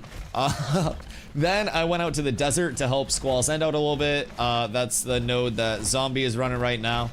So he got re-elected there, so went out there to try to put in some buy orders and pop out there. Just got out to the Trops, and then went out to Lungs. Waited for our Bard to get out there. While our Bard was coming out, we were just gonna farm the drops, like from Lungs. Farm the Lungs from the Giants. And then found the other group out there. So then it's been basically both groups trying to get people organized. Each time that we've gone out, we've gone a little bit staggered, and they just get +1 person every time we go out. So now, providing they haven't got people out, we have a 5v5, but PvP just kind of like started up about, I don't know, 10 minutes ago. But this group in particular is just put together of people like who are here. It's not like a static group or anything. So we should have a lot of PvP to come, and then later in the night, I'll also probably, if we can, try to get some form of PvP organized. Maybe try to get people out to like stack stones in Jova and get a couple caravans out and see if we can split up into some groups and like run some scrims, but you know, draft teams type shit. I feel like that could be very fun, but for now, seems like these guys will have some good numbers for us. Lion, do you need the Ember Spring over here? It's a long time still be getting cooked. Hey, is what it is, brother. Is what it is. Good PvP is hard to come by these days, and if you can find it at all, then honestly, I'd rather lose good PvP than fight people that don't have hands. So, fortunately, there are still players that are playing that can get you some good reps that you can learn from, and even if you're losing, as long as you're learning from it, it's all better in the end, man. And finding any good players to PvP against is massive. What's the HPTR test tomorrow? Hopefully dynamic gridding if it's gone well. Hopefully. That was the rumor from Steven himself, that if everything was going well, could very well be dynamic gridding testing on PTR this week. So it's never a guarantee, like never a set in stone thing, right? But always potentially happening. And if it does happen, then that's going to be a massive fucking system for the entirety of our development and many games past this. That is the rumor. Yes. And I hope that it could potentially happen. If it does, and we test dynamic gridding, and it goes well in any way, shape, or form, it's fucking massive. For anything large scale, like any large launches, moments of, you know, instantaneous spin up, like say there's a world event or a story arc that pops or a world boss that spawns and everybody wants to go over there. Instantaneous and autonomous reallocation of resources to make sure that everything is running smooth at all times. That's fucking absurd. For a seamless MMO that's all in the open world, to have the appropriately allocated resources everywhere at all times is massive. And a little while back, we had heard that they were working on like how they wanted the heat mapping to be essentially on the internal dev branches, and that was, you know, everything was going well internally, and they were kind of like focusing in on the heat mapping side of things, where like, you know, we want this many players to be here before the actual, like, you know, the server reallocation starts. These are how many workers we want here at this time and stuff like that. So there's a lot that goes into that, but if that hits, then we're up. Very up. Yo, Wubby, thank you for the 15-day streak. I appreciate you. Just wondering how long you've been playing. I started back in December for P2. So since then, been playing a lot, but still tons to learn, especially in terms of like the depth of this game. PvP, group-based shit is always something that changes up a lot. So I want to say, I don't know, probably downtime days included and stuff. Probably like 1100-ish hours or something like that. So yeah, still like compared to a lot of the players that have had, you know, access since P1 and, you know, pre-P1 shit, definitely still getting a lot of the knowledge gap, a lot of the, you know, a lot of things that go into it. But I think that over the course of development, things will continue to evolve. So a lot of players will just be able to keep learning despite having way more fucking hours than I do. Even on the competitive end of things, fortunately, like a lot of people that have a ton of hours, and even like the groups that won the 8v8 tourneys and shit, they reach out directly, offer builds and stuff like that. Everybody in the community is really about sharing information and just kind of trying to, like, you know, build the community as a whole, which I love a lot with this community. Helps new players get in, get integrated, and kind of like, you know, hopefully build the scene as a whole. Bobby, what you getting up to today, my boy? Probably boob slider fix. What do you mean boob slider fix? Define fix. Because, like, if they mean fix as in they're taking away giant titty, then I don't think that's a fix, brother. I don't think that's a fix whatsoever.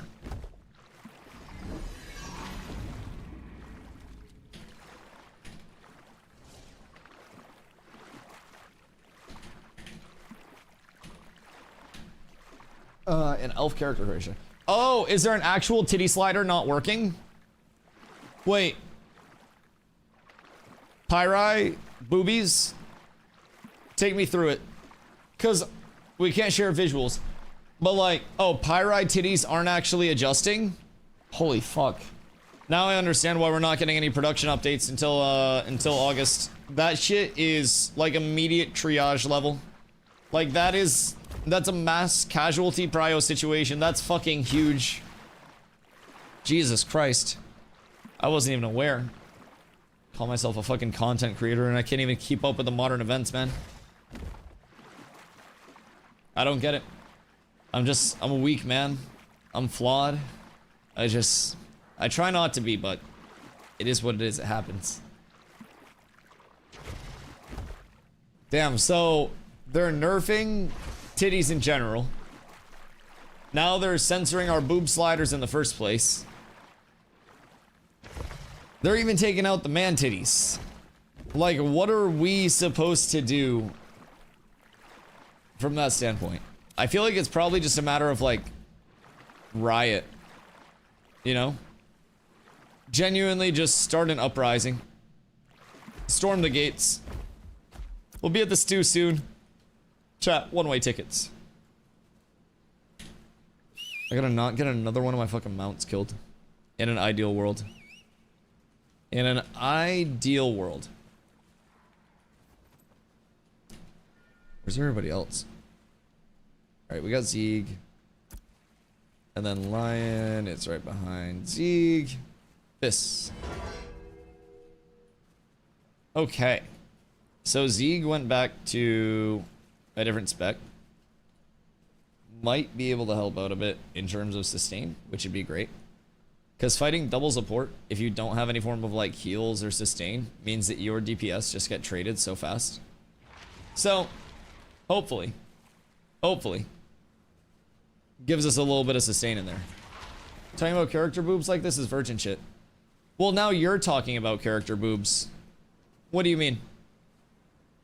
You literally just hopped in and started talking about the character boobs.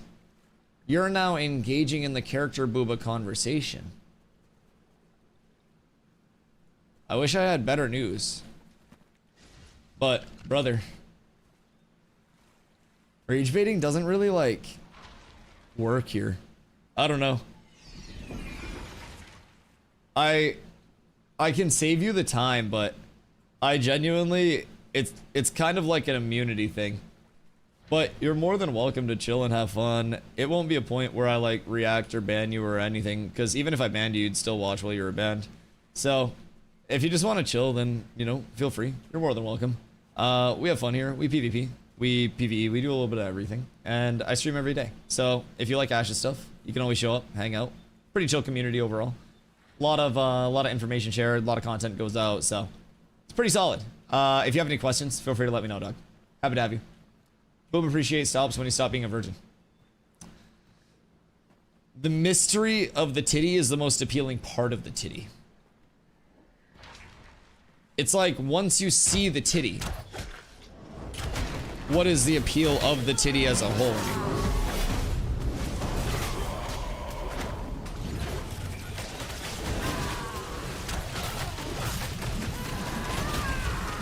Go on the fighter.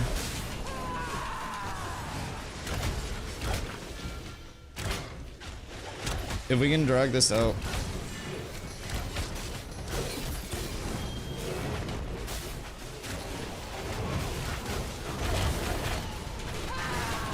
Fighter is very weak. Swap one out. Switching over to Q.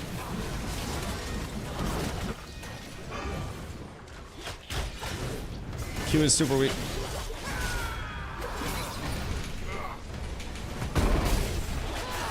It's just me and Dusty left. Unfortunate. Good fight though, good try. I think if I could have peeled a little bit more for Toast, kept him alive. He wasn't really able to pump much at all.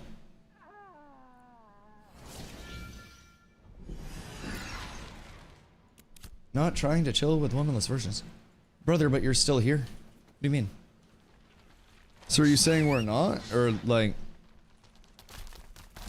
I feel like you're trying to rage bait like a Fortnite kid. I don't even think it's like good rage bait.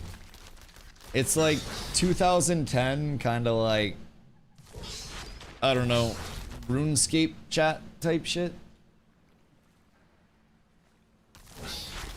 I don't know. Maybe like, I don't know, comment on my looks or something. Maybe my hairstyle. The whole like womanless virgins thing is kind of cooked. Like, brother, I stream 10 hours a day and I'm unemployed. If you think I'm gonna get defensive about you calling me a womanless virgin, then like, you must not know. Brother, I embrace that shit. You think I clap cheeks playing video games for 10 hours a day? No, not a single fucking chance. The fuck do you mean? Welcome though. Like, genuinely. I don't know what the goal is, but it should probably transition to just not being weird. Imagine having hair. Listen, I have to maintain the hair too. I had to wash my hair. Do you shampoo your scalp? Or do you like bar soap it? Do you wash it like hair or like body?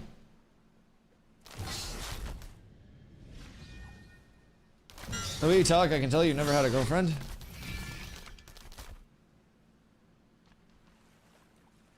Okay. What's your point? Is this where you come in next and say you're dating my mom? Because I feel like that's where it's going.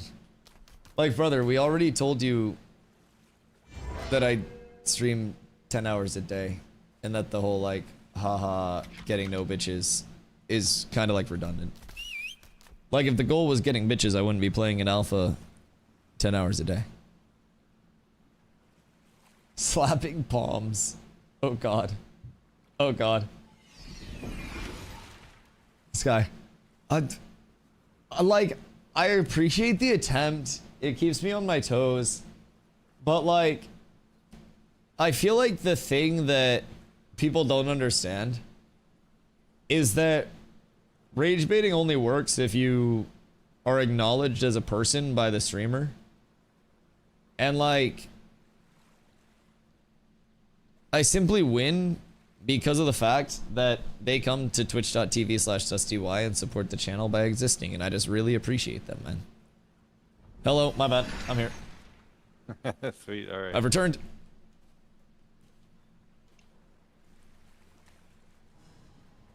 Oi.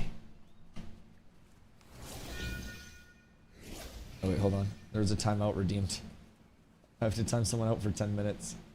Okay, there we go. Alright, we're good.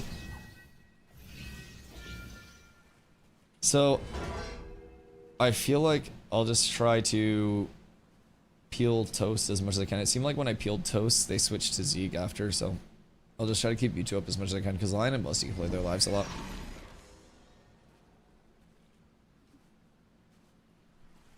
Yeah, they got a couple good stuns on me right as I was trying to cast like my Saga. They stunned me, my Saga, and like, yeah, it kind of sucked. Okay. They were like back to back on me. Once they were on me, it was hard for me to cast anything. So, do you think that I'd be better off letting Lion and Busty go forward and kind of like peeling and CCing for you guys? I don't know. I can try that. I can try that. Because they should be able to get good pressure. So if Lion and Busty go on one of the bards and just stick on one of the bards, we should be able to, with like the three of us, to whittle down one of their DPS. They have a Ranger, Rogue, and Fighter. So if I can get their Ranger and pull them in, and then they just stick one of the bards together, they should be good.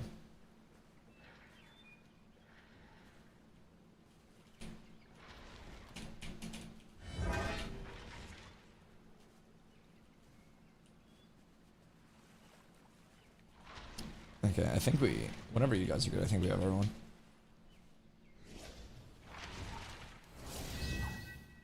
Are these scrims just trying to compete? Just organic PvP. But we were fighting these guys yesterday as well. They're pretty chill. Look at Giorgio. And then I have BSMR marked with that's a rogue with a cross. I'm dead. Fuck. Oh, I'm the only really right. Yeah. Yeah. And they have the double bard, so it's It's hard for us to get the burst. Yeah, I just got it. I guess I just gotta stay alive. Just totally play my life. Giorgio super weak. Dead. We got one. Find the other one. Find the ranger in the back. Ranger in the back. Green cross. He's marked back here.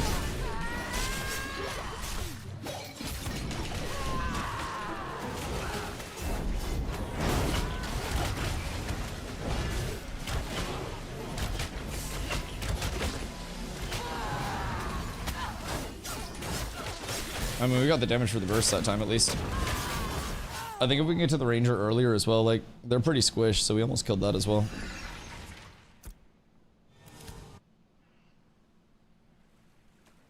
So they just insta-jumped you that time, Zeke? Yeah, my bad. No, you're I was good. like getting ready to help everybody else, and then I'm just like dead. Yeah, I don't really think I did the most to peel you there either. I expected them to jump toast again, so I didn't have protect on you. I had it on toast, and I didn't get a swap up in time, so I most definitely could have done, like, more to help there. Yeah, and I was not focusing on targets and in the middle of a phone call with my aunt because Oh no! stupid shit. That's okay. That's okay. PvP is PvP. Any reps are fun reps in my opinion. Especially with like 100 people probably being on the server right now. I'm just happy people are out here.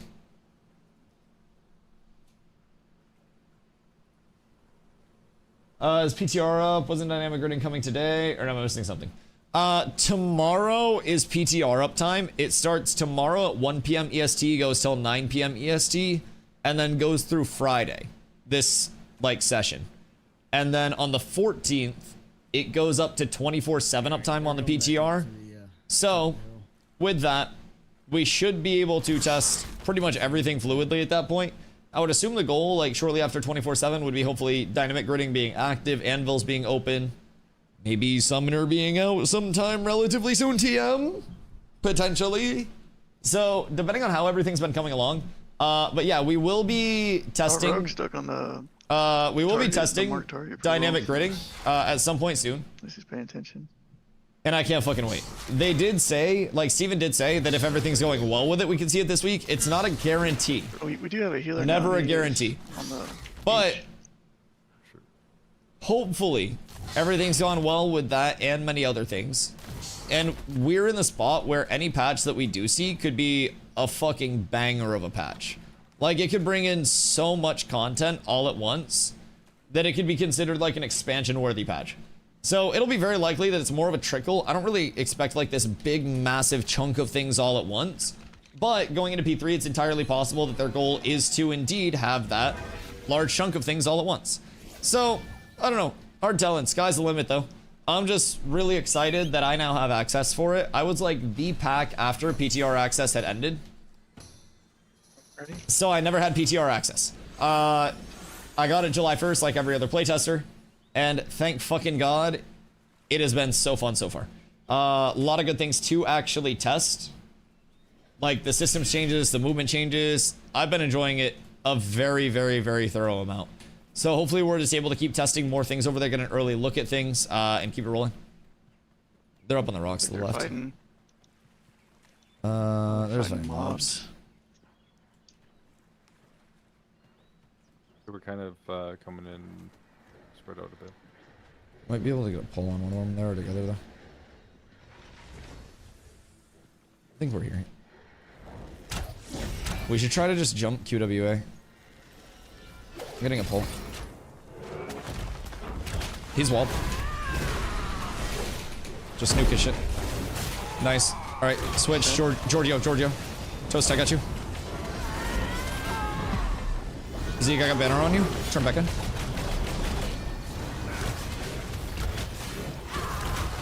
BSMR is a rogue. They drop down to the low ground. I'm on green cross. That's a ranger. He's on the bottom of the low ground. I gotta pull on him. Zeke, I get protected.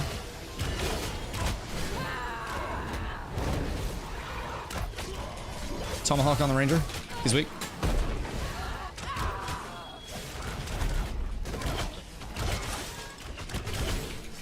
Sticking ranger, I got a trip on him now. Nice. Go on BSMR, green cross. Trip on him. Grapple. I'm not AoE stun. I got both these guys tripped. Nice. There you go. Good shit. Good fight, good fight. That was a nice trip to end it. We did have +1 person there though. But these guys are good players. They're fun fights. Like, these guys are very fun to fight against. We were fighting against them yesterday as well. I think it's Madhouse guys, so they're typically pretty chill too. But these are all good fights, man. These are really fun. Nice hold. I'm so thankful that I'm able to switch protect a lot. That grap wall, also, I don't think that their bard at the start expected to get caught out by that. And we were just barely able to get enough burst in to finish that guy off before he got through the wall and got back into LOS. But holy shit, I'm so thankful that that cooked. I don't think these guys are the type to get caught by the same play twice though, so I probably will not try to grab that same guy. May go with the other bard, may go with one of their DPS. Shit, may go with the same guy if they think that I won't grab the same guy. Who knows? Anything could happen, lads. Rogue is Giga Squish. Do you think Rogue's a good target with how much, like, double CC break and everything it provides?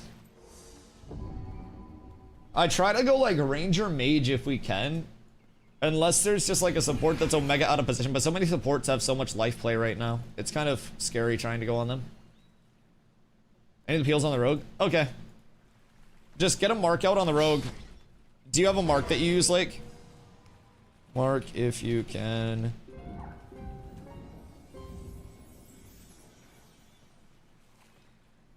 Have HP and 2 abilities, make a note of CCs. Fair. Probably what should happen is like, okay, helmet. Lion and Busty should probably just like follow their healers around and harass that. And then like,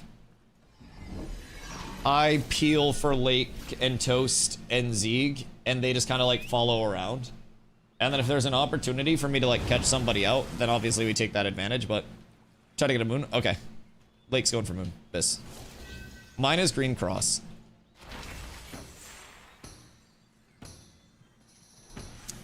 Busty, helmet is my mark. Okay, so Lion, stick with Busty on helmet. Moon or green cross equals rogue or peel target. Alright, so Busty, you're just finding like one of their bards, I think, or if you guys can get a switch to one of their backlines, like you and Lion roam together. Oh wait, sorry. I forgot that I'm in Discord too. So you and Lion roam together, and then like if you feel like there's a good switch to a range target, like you're running by the ranger and you see a good jump for them, don't be afraid to jump them. I'll be basically like pinging people with green cross for like me, Zeeg, Toast, and if you guys get like a good jump on that, then I can call that out and we can blow that up too, because that'll probably be like their rogue or their fighter or something like that.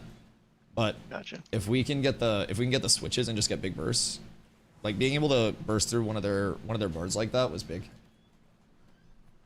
Yeah, Yeah, that's at the very huge. beginning, we just smoked him. Take a guess as to how many legendary Willow gotten today alone. Oh no, I don't know. Willow's been free farm and you probably have good luck, huh? Huh? Your wall, that was perfect, man. Yeah. Thank you, dude. I was so shocked that I actually caught a bard with a fucking grapple. Oh my god, it's so scary because bards have so much movement. Yeah, it was perfect, dude. Grapple and then wall, and then he was just splattered. Sweet. And it was easy because we could all get a good. Nice thing about that grapple too is because if we tab target or select nearest, whatever your button is, like I use that a lot. So whoever you pull in, it's really easy to just boom have him targeted and smoke him. You know True. what I'm saying? And even if we chase him down, it's easier for everybody to be on the same guy as opposed to like picking somebody that's like deep in their cluster or some shit. Yeah, the switch was massive. Everybody got to them super fast.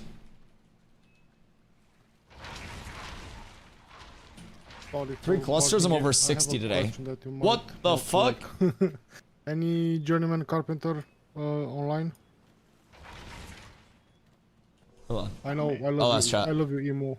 I love you, emo. It's not online. I know that. Zom, do we have any carpenters online? Chat, any carpenters? They know where to go for the advertisements. What's up, Shay? Over 60 is insane. Hey. Is Emu on right now? I think. I just saw you. Yeah, you saw me? Where? Only apprentice? Yeah, that polar Discord. Tragic. Yeah. I don't was think he in was on right now. Sag. Okay. Our healer says they're back here. They're back. Okay, cool. Off we go.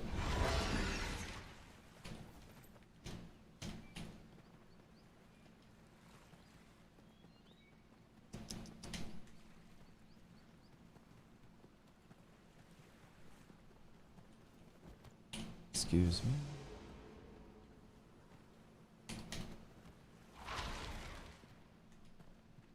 They're going left. They have... Oh wait, that's someone from Aura. Is there a special guest referee? I think Aura might also be here now, unless Madhouse and Aura stack together. But there's an Aura rogue on the left. So, trying to get close to our healer.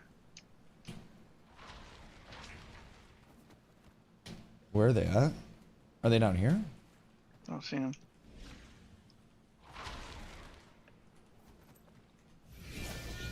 Lake saw purple back here. It might have been that rogue. Because those are just mobs.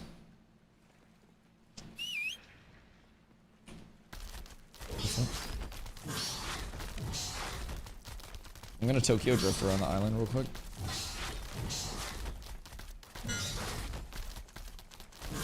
Maybe they haven't come back out yet? Can I get an invite, please, to group Shay?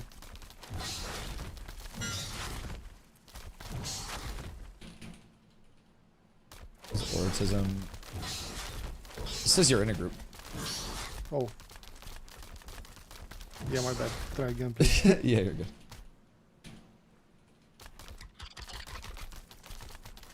They may be getting more people as well, because yesterday when we were PvPing them, they hung around for a while PvPing and tried to get more people out to like match. And I think at this point we're up a couple of people on them, so.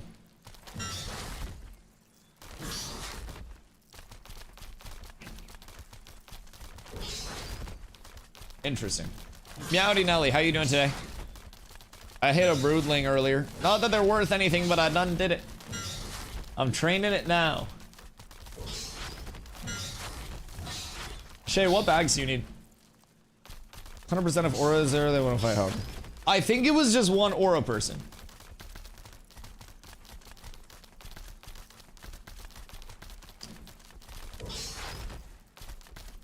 Or maybe it's more, I don't know. But... Wait, who came through with a mayor mount?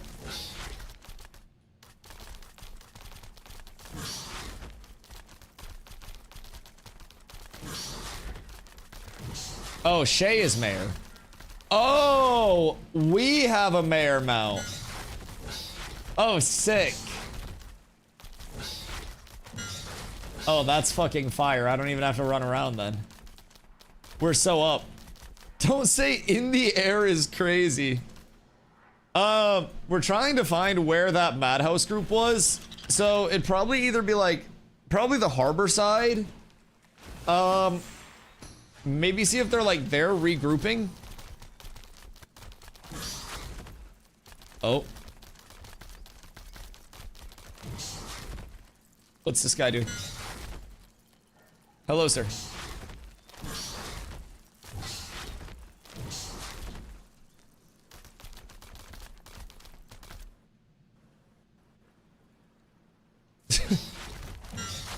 I wasn't even gonna hit. Why scare? I was just saying hello to our friend. I wasn't gonna do anything. What you been up to, Nelly? We got PTR testing starting tomorrow and going through Friday this weekend. Then on the 14th, we're up 24/7. I can't wait. I absolutely cannot fucking wait for 24/7 PTR testing. J-Mags and I both rolled 100 on the Firebrand shield he gave to me. Oh, word. So why is he over here? And why is he slash yelling? I don't think anybody was being weird.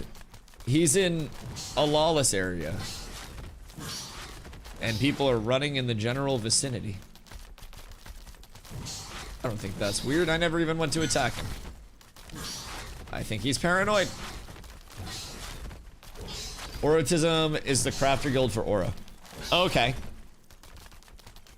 That makes sense. So much work, but I'm definitely going to try to have the week off for the start of P3. I love that. I love that. P3 start is going to be good.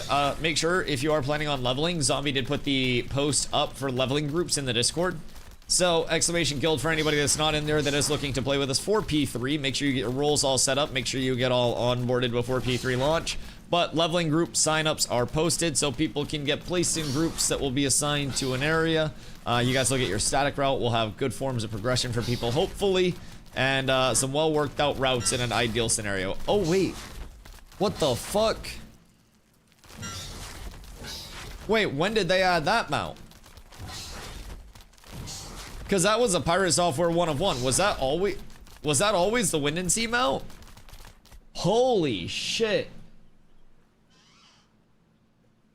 Kaiser had it? Man, Foot Kaiser.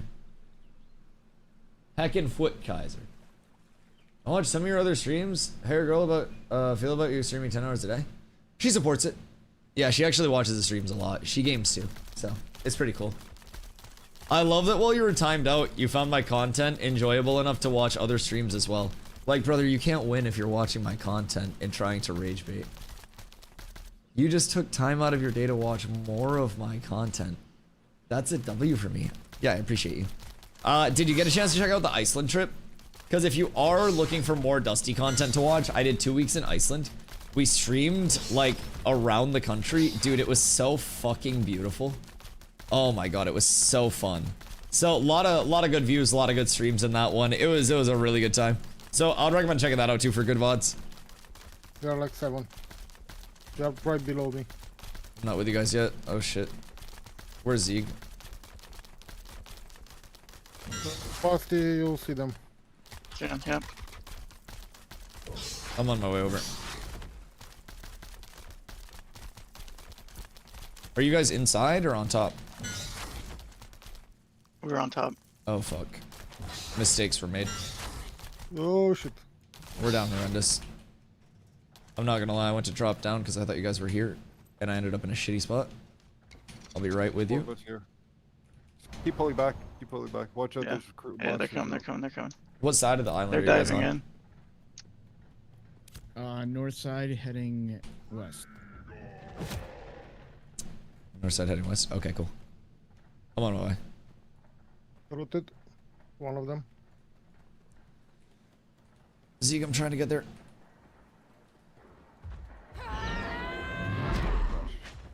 Got a banner on you guys. I'm closer to the entrance. Sorry, that's on me. I got there so late. Green cross is weak. Very weak. Dead.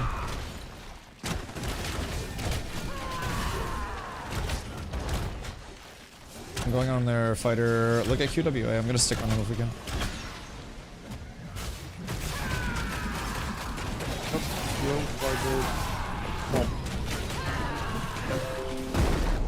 Oh, my Windows update, not yours, guys.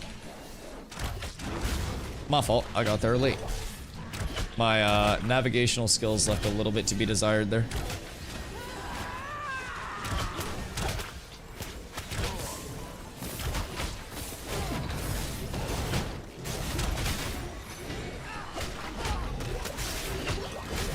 What is that tank ability that just cancels my ability?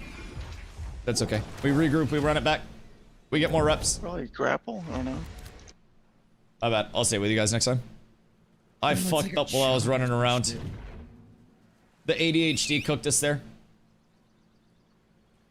They usually do it after the Dingo, I'm sorry, brother, but there's a certain level where rage baiting becomes parasocial behavior. And unfortunately, when you start being parasocial, there's a certain level where it's not really, like, acceptable anymore. I'm all for, like, people trying to rage bait, but when it goes to that level, I really hate to inform you that that's a little, like, a little too far.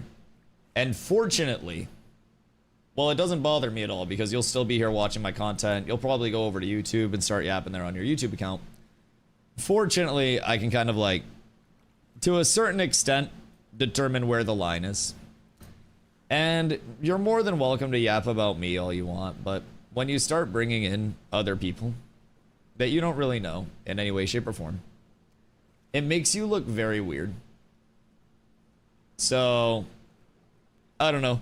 Just in the future, keep in mind, I kind of just like let you exist for a while you were trying to rage bait. Even like, you know, replied and tried to turn it into a funny haha conversation. But you were so set on being the bad guy and trying to make someone mad. Brother, it's not going to happen. I just feel bad for you that the best usage of your time. Because keep in mind, you have a remaining number of breaths, and then they hit 0, and then you're dead. IRL. You have a finite number of, like a finite amount of time on this world until you are actually quite literally deceased. And I really hope that in the future, you kind of like, I don't know, find a better use of your time than trying to make random people you don't know on the internet mad. Because it really like, I don't know, I've been here long enough streaming and everything like that, that it doesn't really like get to me in terms of an angry way, right? My friends make me angry by trolling me more than randoms do. But when randoms come in and they're like new to things, I hope that they kind of find happiness somewhere, and it's more of a feeling of like, I don't know, feeling bad for them than really it making me feel bad, right? That's that's my take on things. But that means people have so much anger they feel compelled to take the time. Yeah, it is what it is. It's their life. They can live it how they want, but I think they're probably just carrying a lot of unnecessary stress on their shoulders and shit. So, yeah, that's fine. That's fine. I don't really get bothered by it, man. Like I said, it's more so just I hope they have something better to do than sit there watching Twitch and being angry all day. Because that doesn't sound like a good life, man. It doesn't. Hello, I've arrived. I'm with you guys this time. Everybody. No. Are we missing anyone? I think we're all here. Shay's, Cool. I think, still on the mount, though. Yeah. Shake I'm comes on out. the mount, yeah. We're about to Okay, engage. so they got at least another one. yeah. They have a tank out They here now have too. 4. They have 4 here. I don't know where the We others are. can go up to this height. It should be in vid, I think. Yeah. One's on me. Their rogue was just on me. Hop back down the rock on this side. There's 2 behind us. Those are the These are Ember different Beards. guys, right? Hey, Dusty. Hey, Oh, Vithar. no, those are, yep, those are Ember Beards. What's Vithar doing?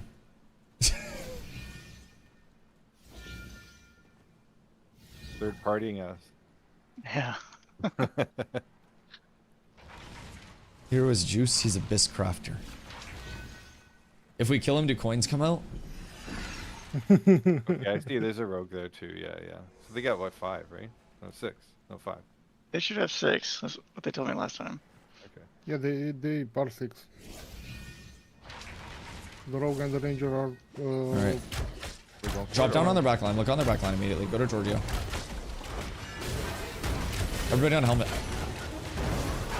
Lake just got deleted.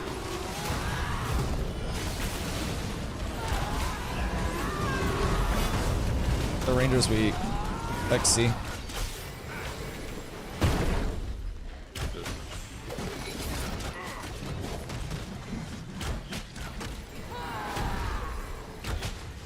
I'm sticking on the Ranger. Ranger's 1. Yeah, that, Toasty, get protected.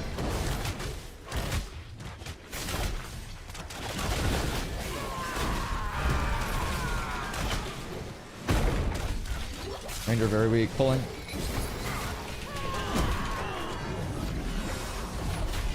Swap happened. I'm looking at Moon. Yeah, I'm done. Oh, dying like. So is there something that we can do to stop Lake from getting nuked at the start, or was it just like they had a really good wrapper on the back? CC's probably more CC's. More CCs. Yeah, Who they- were the ones that jumped Lake? Was it just like Rogue Tank Fighter? I don't know. Yeah. I don't know. Same thing. I died right after. Too. Kind of stun lock dead.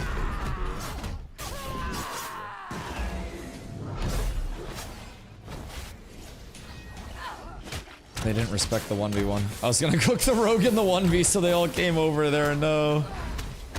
That's so sad. You know, Lakes, I could probably try and help with that a bit too, man. I can, I've got my Chilling Lament. Rogue fighter, rogue did 75. Okay. I'll try to stay for rogue too. Yeah. Okay, yeah. You know what? I'll stay with you, man. I'll go with my Chilling Lament and I'll try and help with that. Because I know that it pisses them off. Like, when I duel guys and I Chilling Lament them, they're like... I hate that shit. It's literally got me considering more attack speed on tank. Yeah.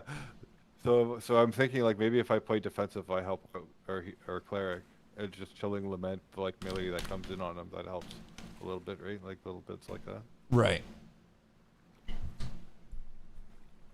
Bro, that stretch just almost cost me a fucking headset. I just smacked that shit. Oh my god. If you jump and hit him, coins come out. Hero just jumps back line of every fight. Yeah, I just gotta try to take care of our supports. I don't really think I can, like, leave the babysitting, so to say. So I kind of just gotta, I think, sit on them a little bit more and make sure that they are feeling safe. And if I can do that, then we're probably good.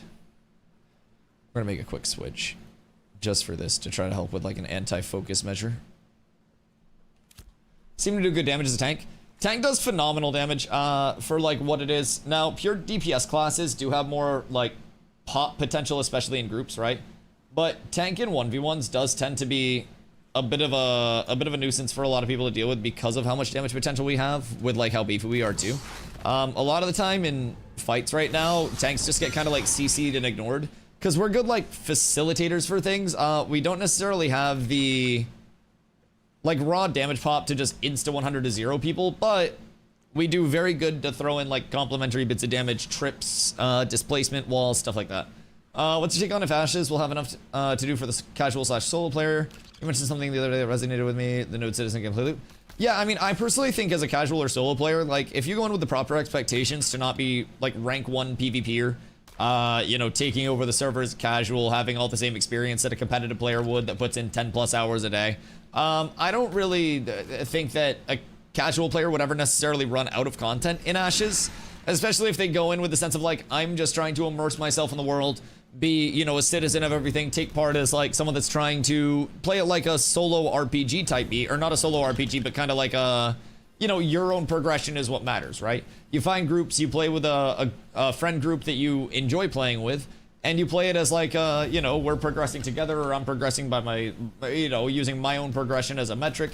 And you don't try to work up against anyone. You try to kind of like, you know, just improve your current state. And I think if people go into it with that, you know, train of thought as a casual player, they'll have a near infinite amount of gameplay, especially with how dynamic endgames will be. There won't really be like one meta as well. So casuals will be able to kind of like have options that don't feel like they're playing off meta and getting punished for it. In terms of solos, like solos will always have a suboptimal route to like progression and everything, and gearing. Like some things will be, I mean, everything's going to be competition based to a certain extent, between gathering, between crafting, mobs, all of it. But with that, hopefully solo playability is a thing, right? I don't think it'll ever be like preferred. Playing solo with Ashes will kind of be like you're playing golf and every ball that you hit is somehow in the rough. So you kind of got to like adapt to that, but I've arrived.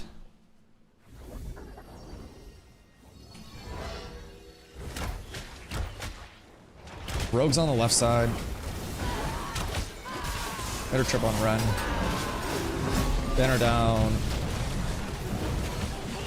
Z, I gotta reflect on you. Look at Ren. Look at Moon. BSMR weak as well, the Rogue.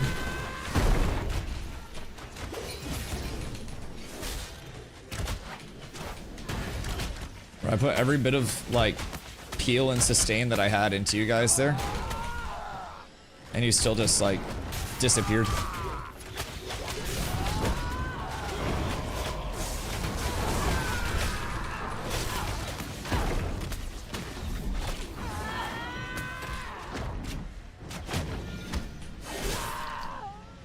Maybe I need to gambit somebody.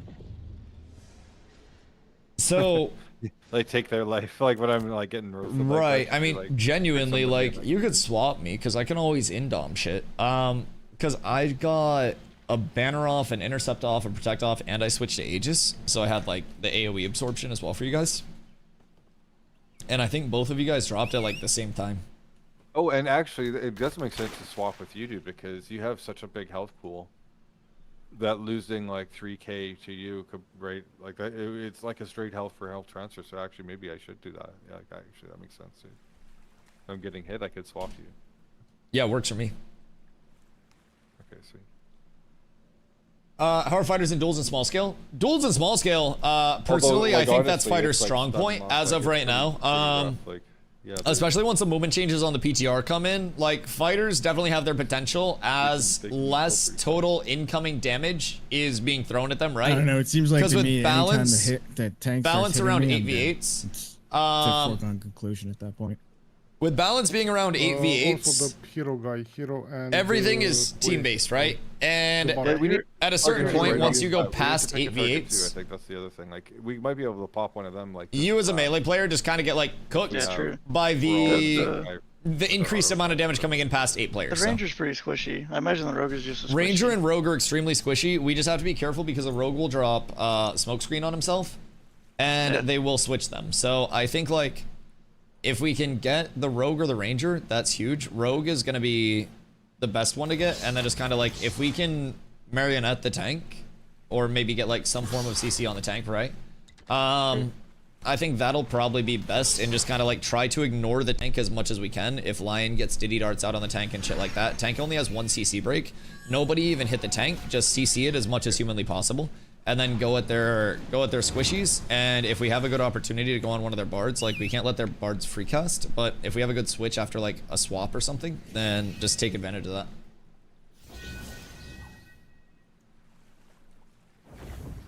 Is there a consistent PvP to be found if we start logging again? So, in terms of consistent PvP, the population over on the production environment is quite low right now. And it will be until Phase 3 in August. But private test realm access is a thing that every playtester has now, and I think PTR giving people an opportunity to like, hold on, I'll be right with you. Reaper next time. Okay, I'm gonna. Here's coming in. I'm marionetting the tank. Looking at Ren. Yeah, I'm on that. Got a trip on Ren. I'm walling them out.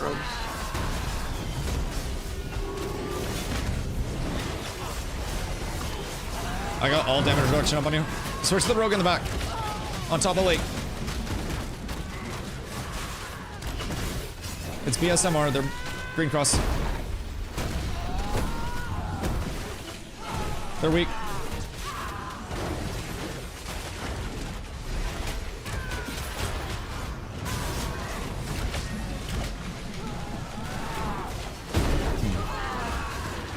I mean, we kept the healers up a lot there.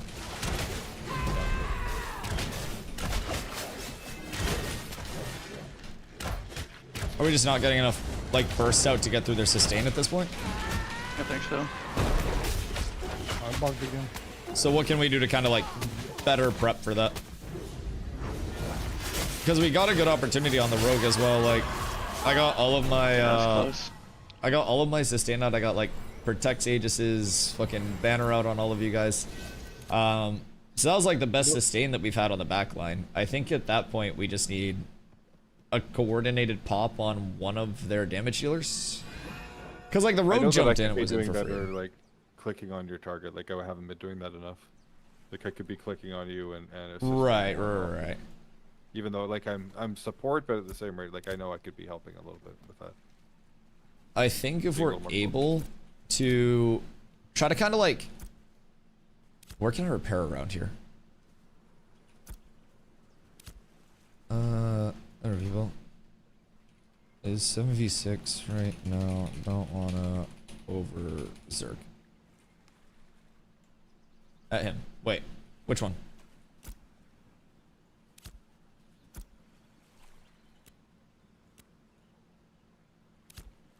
Caravan guy? Oh. Duh. We're up. Where's up? So anyways, I think we need to, oh, sorry, I was talking to Choppy. Before that fight. So Choppy, on July 1st, they expanded private test realm access, the PTR, to every playtester, right? So this week, it starts up tomorrow at 1 p.m., goes until 9 p.m. each day through Friday. So 1 p.m. EST to 9 p.m. EST each day, Tuesday through Friday this week for PTR. Yeah, do we out? The PTR, you can create an account, level your account, gear your Yeah, but account, they have frictionless. You just 2 boards. basically poof in your gear through the vendors that are set up in the starting area, and from there Yeah, you're good to go. So I think don't there believe will be a lot of which is PvP, a lot of activity, No, because we people don't. will be coming back and No filtering back problem. in to I'll kind of remember like them. just play and experiment before P3 hits. It's going to be a way easier way to like, you know, come back, polish off some rust, do whatever you need to do. And then when P3 hits, P3 is going to be extremely populated. Right now, I think the population of like this server, this environment, the production environment, Rogue Zone counts is probably people, at the so lowest that it's 6 been. or 6, yeah. But P3 hype will kick up at a certain point. New players will start trickling in again. Returning players will come back to get ready. Just kidding, just I kidding. do think a Whoever's- lot of it will probably be focused on the PTR though. Okay, yeah, I definitely need to get more used to like clicking on the party button of like the teammate and then just assisting off that. That's probably the best way to do it, hey? So they're just, have they been jumping Lake every fight for the past few? Me and Lake, yeah, Deacon Lake. Okay.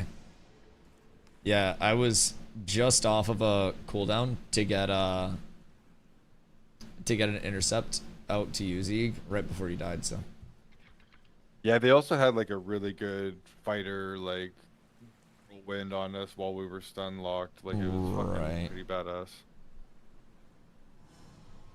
Really good combos. Yeah, I'm gonna try and focus the ranger next time. good cause lost from P3 exclamation guild, brother. I'm gonna eat you a chicken this time. I think like having Is- our DPS roaming together and trying to get like big pops, and then I honestly just like sit back and peel because I've got Aegis, I've got Protect. Like I was able to keep everybody alive on the back line at least for long enough for us to get established. I think like our DPS just need to all get on one target and then full commit to that, and then I'll try to pop in and like help with CCs when I can. But So I'm using you as my defensive target, and when you call a target, I'll switch. Okay. But sometimes you'll switch quickly between your targets because you Right. have to like to get the group right. So I think we should put it on somebody else. I think because you know shit happens.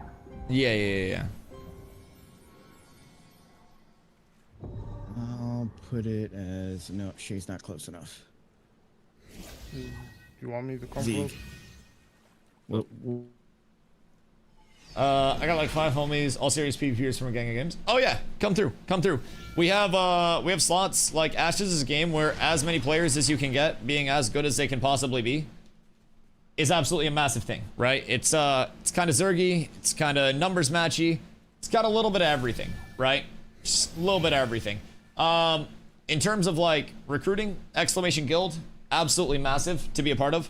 That is our guild Discord. You got to get the ticket all set up there. It's not like an application process or anything. You just get set up in the Discord, get your ticket taken care of, and then you're good to go. From there, we have leveling group signups posted for the start of P3 as well. So get everybody on the sign up, get everybody in the Discord, and then once P3 hits, well, actually before P3 hits, in your ticket, be like, oh, we all would prefer to play together in the leveling group. Let us know what classes you guys are gonna play. There are roles that get all set up there. So would be absolutely massive. Our top guilds are all about PvP as much as we can get, just trying to learn from everything and, you know, keep evolving that way. Then we have our casual guilds as well underneath that are more like PvE, crafting, lifestyle oriented, just, you know, all about getting as many players content as possible. Maybe a base take, but I use taunt on whoever's jumping their healer. Jumping the healer for the 15% DR from humiliated. Yeah, you could drop, like I could drop something else as well to go taunt if I wanted to.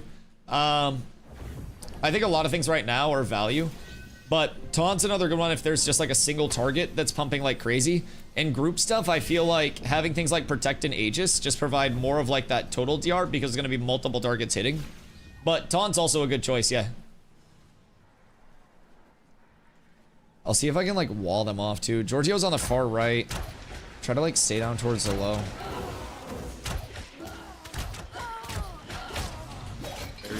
I gotta pull on Giorgio. Giorgio's in our backline. I'm getting a banner on you guys, banner on you guys.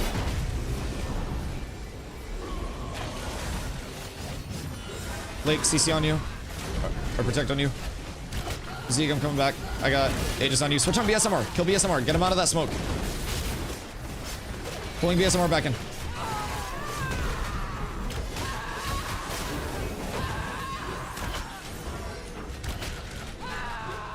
We need to be sticky on their clerics. Not their clerics, but their bards too.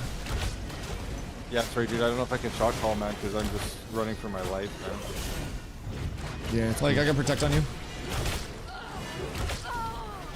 I'm over on BSMR trying to get anything going over here. But they're just like full sustained, running down our supports.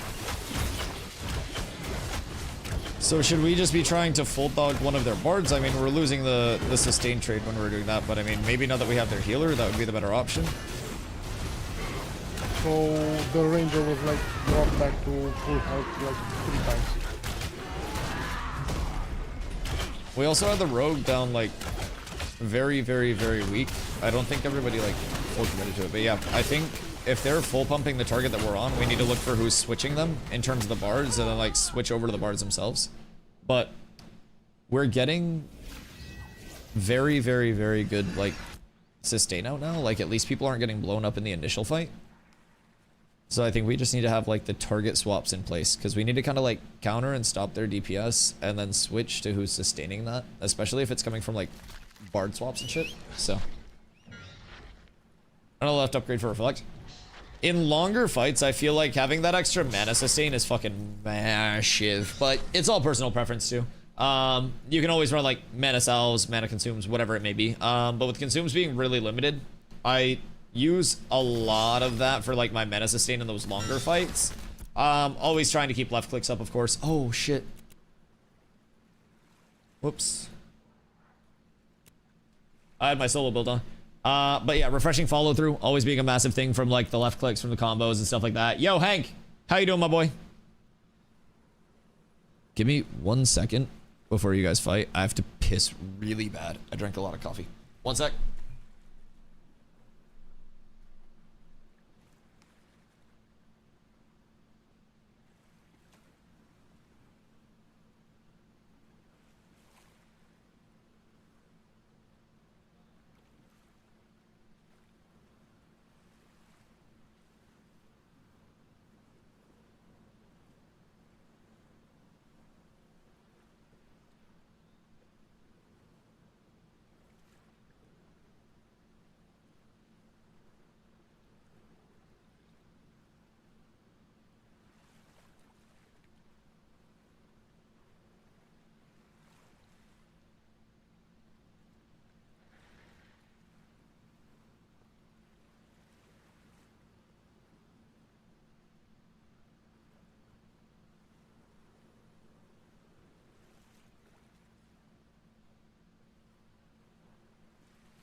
That rogue hit pretty hard.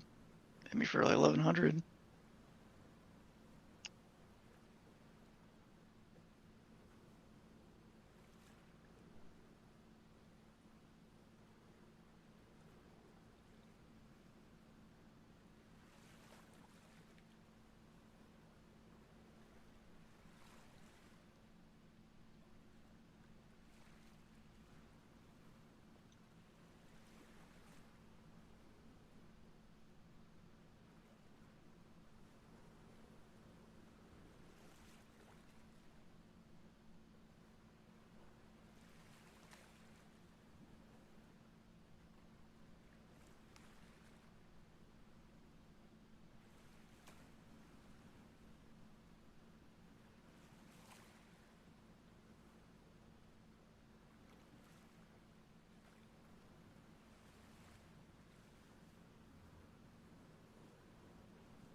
Good day, I'm back.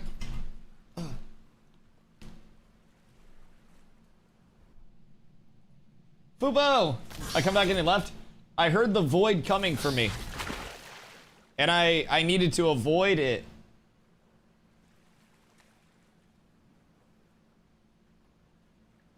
Fubo, I'm so sorry. I don't know why I'm the way I am. The hype is returning. The hype has been here. The hype has been here. I will say, people saying the hype is this, the hype is that. Bitch, I am the hype. When Ashes was popping, I was here. When people were saying Ashes was dead, I was here. When people said, I'm leaving, I was here. I've always been here. I always will be. Ashes on top for the long term, boys. I was gonna go swimming today, but my apartment complex closed the pool because of a storm. I'm here instead. Good. Good. I'm happy. Some rain on your parade turned into a beautiful day. Life's what you make it, so let's make it rock. Yeah. I think the PTR accessibility is gonna be a massive point of enthusiasm for players. I won't lie. I think PTR accessibility is fucking huge for giving people an opportunity to hop in like a less frictiony environment. So I'm excited, man. I hope it refreshes some people's genuine hype for it. I'm here. I'm very here. This is my last fight. I'm going to bed afterwards. Sounds good. Thank you, Shay. I think we just have to try to I need 30 seconds. like calm which target we're going on. So who's calming for like the DPSC target? I don't think it should be Zeke because I'm like running my ass off half the time. Right. Here, I'll do it. I'll just keep you as my defensive target, and we'll go on whoever you call first. But if I see someone out of position, I'll just call do you have somebody. insight on what's coming out tomorrow? PTR is only under visual NDA. So we have been streaming the last couple PTR days. We just don't show the video from it. You can talk about everything on the PTR, share everything on the PTR in terms of like knowledge. You just can't share any direct visuals or you will get Thanos snapped. Don't get Thanos snapped. That's my best advice. But yeah, we've been streaming the PTR. Like not the video, of course, but like while we've been on stream, we've been playing PTR. You just have to be very, very, very, very, very careful that you don't accidentally fuck up, because if you accidentally fuck up, your access is cooked. Don't get your access cooked. It is absolutely not worth it. But the rumor from the sandaled man himself is that if things go well with the implementation of dynamic gridding, or sorry, with like the progression of it, we could be testing dynamic gridding starting tomorrow. Like this week for PTR was that. With that being said, Actually, they are going. it could always go bad, but this like PTR batch of testing is Tuesday through Friday, 1 p.m. EST to 9 p.m. EST. So then after that, the 14th, PTR goes 24/7. So again, that's visually NDA'd. But you can share knowledge, you can discuss what's going on, you can kind of like Okay, the tank yap about is, everything. not So around. that's kind of what we do. We share all the information that we can. If it is dynamic gridding, you guys all know that. We'll have the patch notes soon, and we'll yap about those when we do get them. All right. Oh, with you guy. guys. Guy. Invite guy. Guy. Yep. Who's Guy? Hi, Guy. Just invite him. He's naked. What the Naked. fuck is... He's trolling again. What's Guy doing out here? He's trolling. Hi, Guy.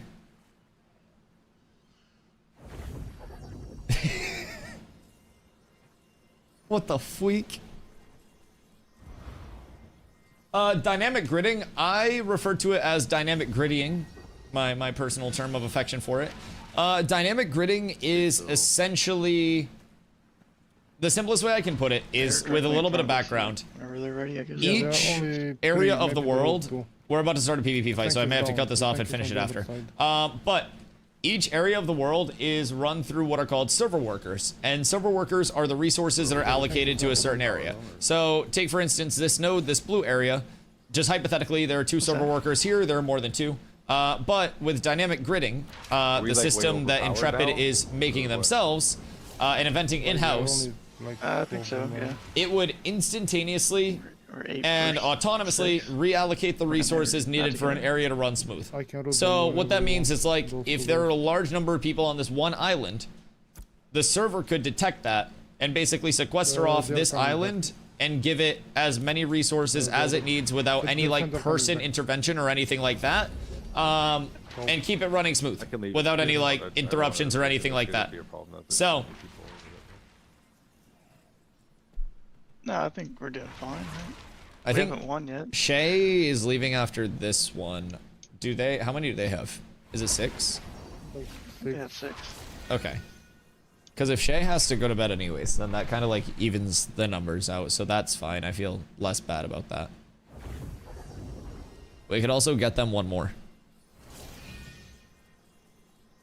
Sounds cool. It is potentially industry-changing technology. I'm not a developer by any means, but the way that it's been Looks like explained to they're me holding is fucking massively impactful. Okay, hold on. Yurt, hi. Hi, Strad. Alright, I am with you guys. Who's going up to the right? Watch our height. We should push in while they're split. People are going up to the right, trying to get into our backline, I think.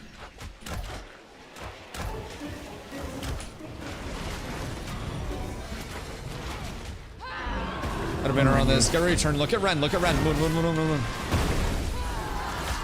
Pulling him back in and walling him. Walling Moon. Switch to green cross. Green cross on our backline. BSMR. Tripping. We gotta get him out of that smoke. I got a tomahawk on him. He's tripped. Stay on BSMR. And Goku in the back as well. Fine, I got an intercept on you. I'm switching to Giorgio. Giorgio Bard. Helmet. Ren is 1. Ren's 1. Moon is 1. Finish this. Nice. Alright, get on their bards. Get on their bards. QWA's green cross. Blake, I'm with you. Protect's on you. I'm on BSMR. Blake, I'm trying to keep you up. I don't have anything for you. I got a trip going out on all this. I'm pulling BSMR.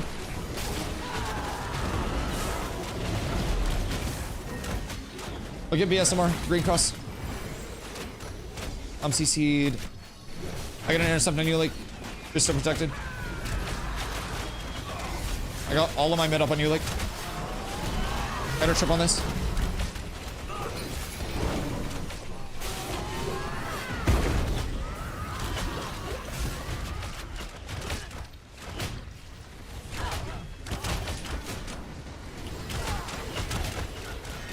I'm switching over to the Ranger.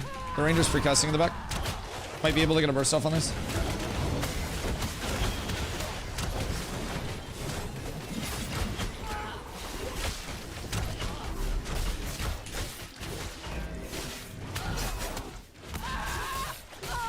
Tough. I mean, that felt better. Like, we had really good uptime there. Yeah, I'm going to bed. See you guys later. Thank you for the fight, Shay. Have a good night.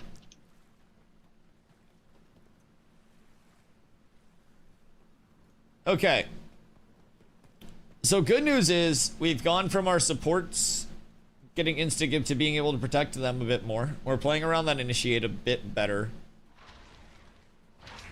We're dogging targets, but I feel like we can switch a bit more efficiently and just kind of like play around that a bit more. So hopefully we can find some better opportunities. I think we had a lot of targets low that we didn't quite get the kills on that could have changed that. What guild do you fight? We're fighting one of the EU guilds, Madhouse. So a lot of good players over there. And in terms of having more people, so Ashes, with its PvP and its time to kill being the way it is, once groups are kind of in like the 6 to 8 person-ish range, it's very possible for like honestly just better play to show through. And if they're calling out targets better and focusing targets better, protecting their supports better, it's very possible for groups that have fewer players to just outplay groups even with more people. So we don't have everybody in comms. There are just 4 of us in this group kind of like in comms trying to communicate targets. We have a lot of like just random people that we've invited, not randoms, but like just people that we've invited to fill out the group. Sure, like surely the same on their end as well. But they're just kind of like playing really well, going on our targets. We're not getting the same amount of bursts that they are. So as a result, I've had to, instead of playing like offensively and looking for kills, go to completely protecting our backline to try to keep that alive. So it kind of stops us from having a lot of like forward-looking bursts. That big initiate, maybe getting like one of their supports pulled in or one of those important kills. So it's just a matter of kind of like playing together and the power of that. Like genuinely, there have been fights where groups of 10 people have wiped groups of 30. And it's all about just kind of playing around your group and playing with the synergies. And we're PvPing the people that we're PvPing right now, yesterday as well. And they're good players. So it's kind of just a matter of like trying to figure out what's going wrong in the fights. And, you know, each time you die in a fight, you kind of look at it as like, what'd we die to this time? How can we do it a little bit better? And fortunately, our backline was getting cooked early on. We've solved that problem, which is nice. Now we're getting some actual pressure on their DPS as well. So if we can get target swaps and we can get people in a good spot there, finish off some of these kills, it'll be good. It'll be good. Very possible. But it's 7v6, I do believe. So we have a 1-person advantage. Shay was gone to bed. So we do have a 1-person up on this. We also have another tank. So that'll kind of help with like the backline stuff. Hopefully give us a little bit more CC and stuff. But yeah, these guys are playing well. Good players. Having the extra person may not even be enough. Do you think meta going to be plus minus the same as New World with point groups, Dex Party, etc.? It depends on kind of like in what definition of things. Now, like node wars and guild wars and shit like that are way more like breakout and open world and stuff like that than New World, right? Where it's like your company versus company wars and New World territory wars were very like objective based. Really the sieges are the most like objective based things. And I do think in terms of sieges, which are those objective based modes, you will probably naturally see that, you know, that different structure of groups shape up cumulatively, where you have like your main ball, you've got your flank groups. You'll have, even in terms of the open world, probably in the long term, like dedicated scout teams and shit like that that are trying to get the information and relay it back. There will be a lot of things that do kind of shape up. In current sieges, you already see like one raid being dedicated on the defense to trying to run around the outside and recap the respawn points that the attack controls. So attack takes respawn points, sieges into the town, and then tries to capture a point inside the town. Wow, crazy. Never seen that before. So, in that mode, we're already seeing kind of some more like dedicated groups shape up and stuff like that, right? And that makes sense to me. And like in open world structure, you can still have that. It's just a little more informal of like the boundaries of the fight, so to say. So you'll definitely still have those like specified groups and shit instead of just like ball versus ball. But from the outside, it'll also probably look like New World, where it's just like, what the fuck is going on? This is all chaos. And then when you're actually playing in it, it's like, oh, well, I'm a kill squad group. I'm chasing down, you know, these people versus these people. One sec. Good day, I've returned. Arena hero. Look at BSMR on the back. They're looking for Toast. Toast, I got you. Look for BSMR, the rogue on the back. Go green cross. Everybody switch on green cross. It's ZX. ZX. I'm pulling him and walling him. Assistant Dusty's target. Stay on this guy. Stay on this guy. ZX TV. He got swap. Look for the bard. Look for the bard. Zeke, I can protect on you. I'm looking. I'm trying to find the next target. Blake, I'm coming. Protect on you. Once I'm out of the CC, I got a trip.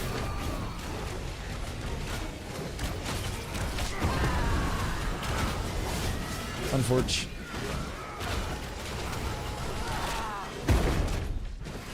So what's causing all the problem in our back line, do you think? And like, what can we do to kind of prevent it and get you guys more room?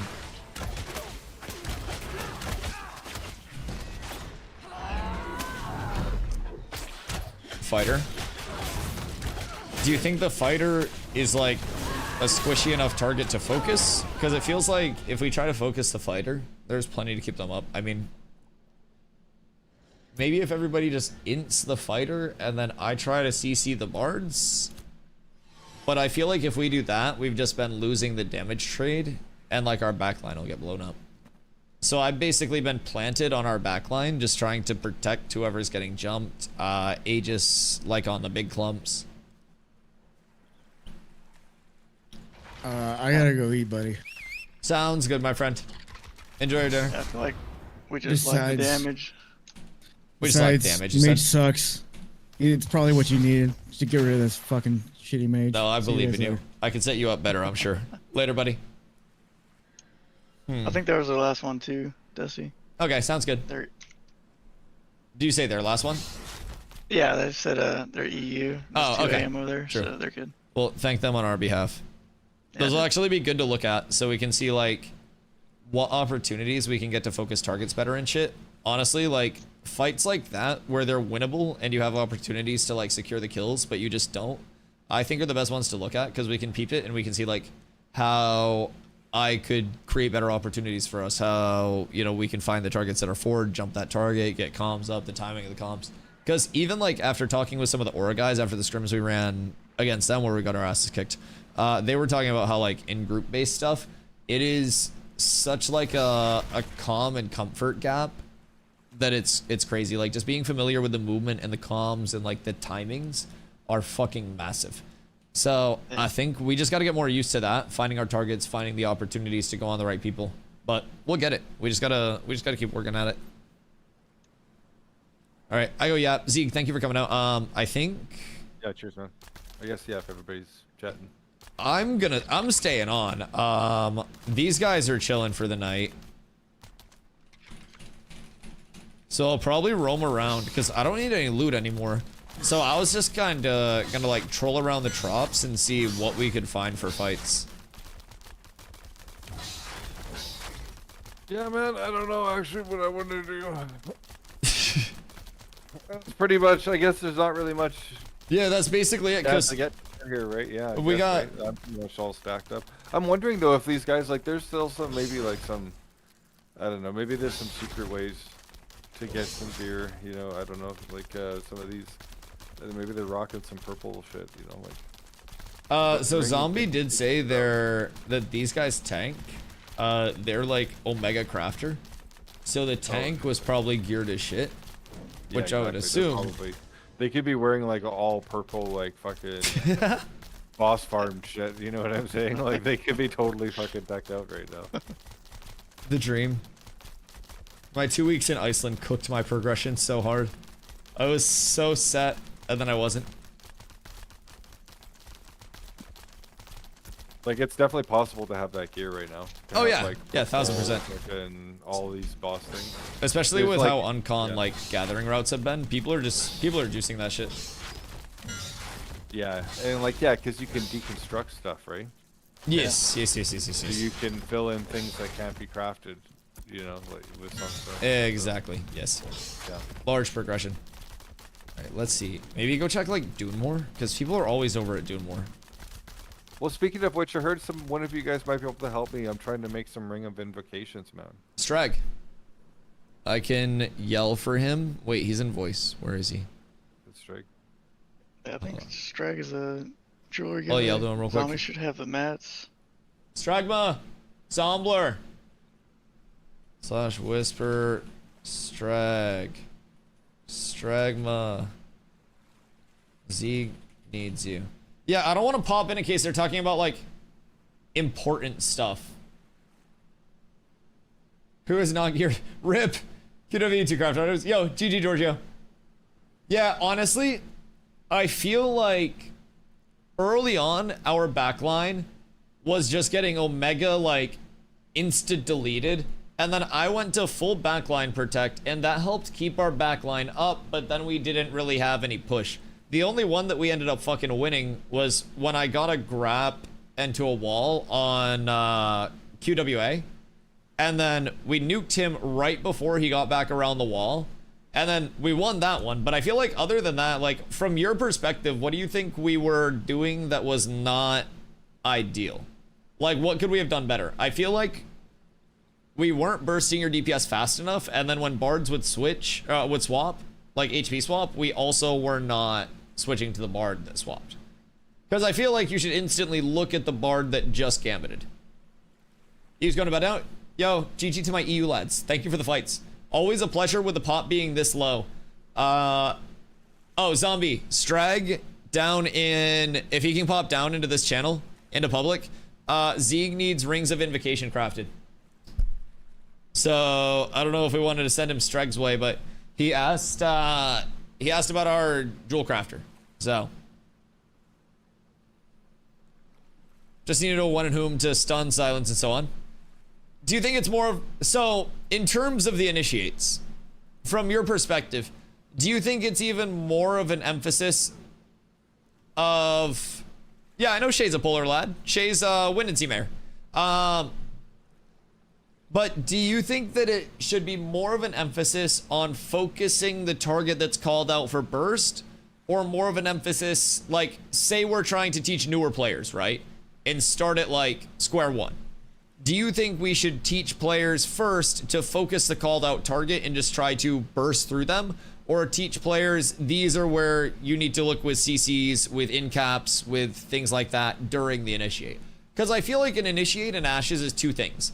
It's the target being called out to die, and then it's everything else around that target getting CC'd at the same fucking time, and then that target just drops. And then you do that again without it happening to your targets.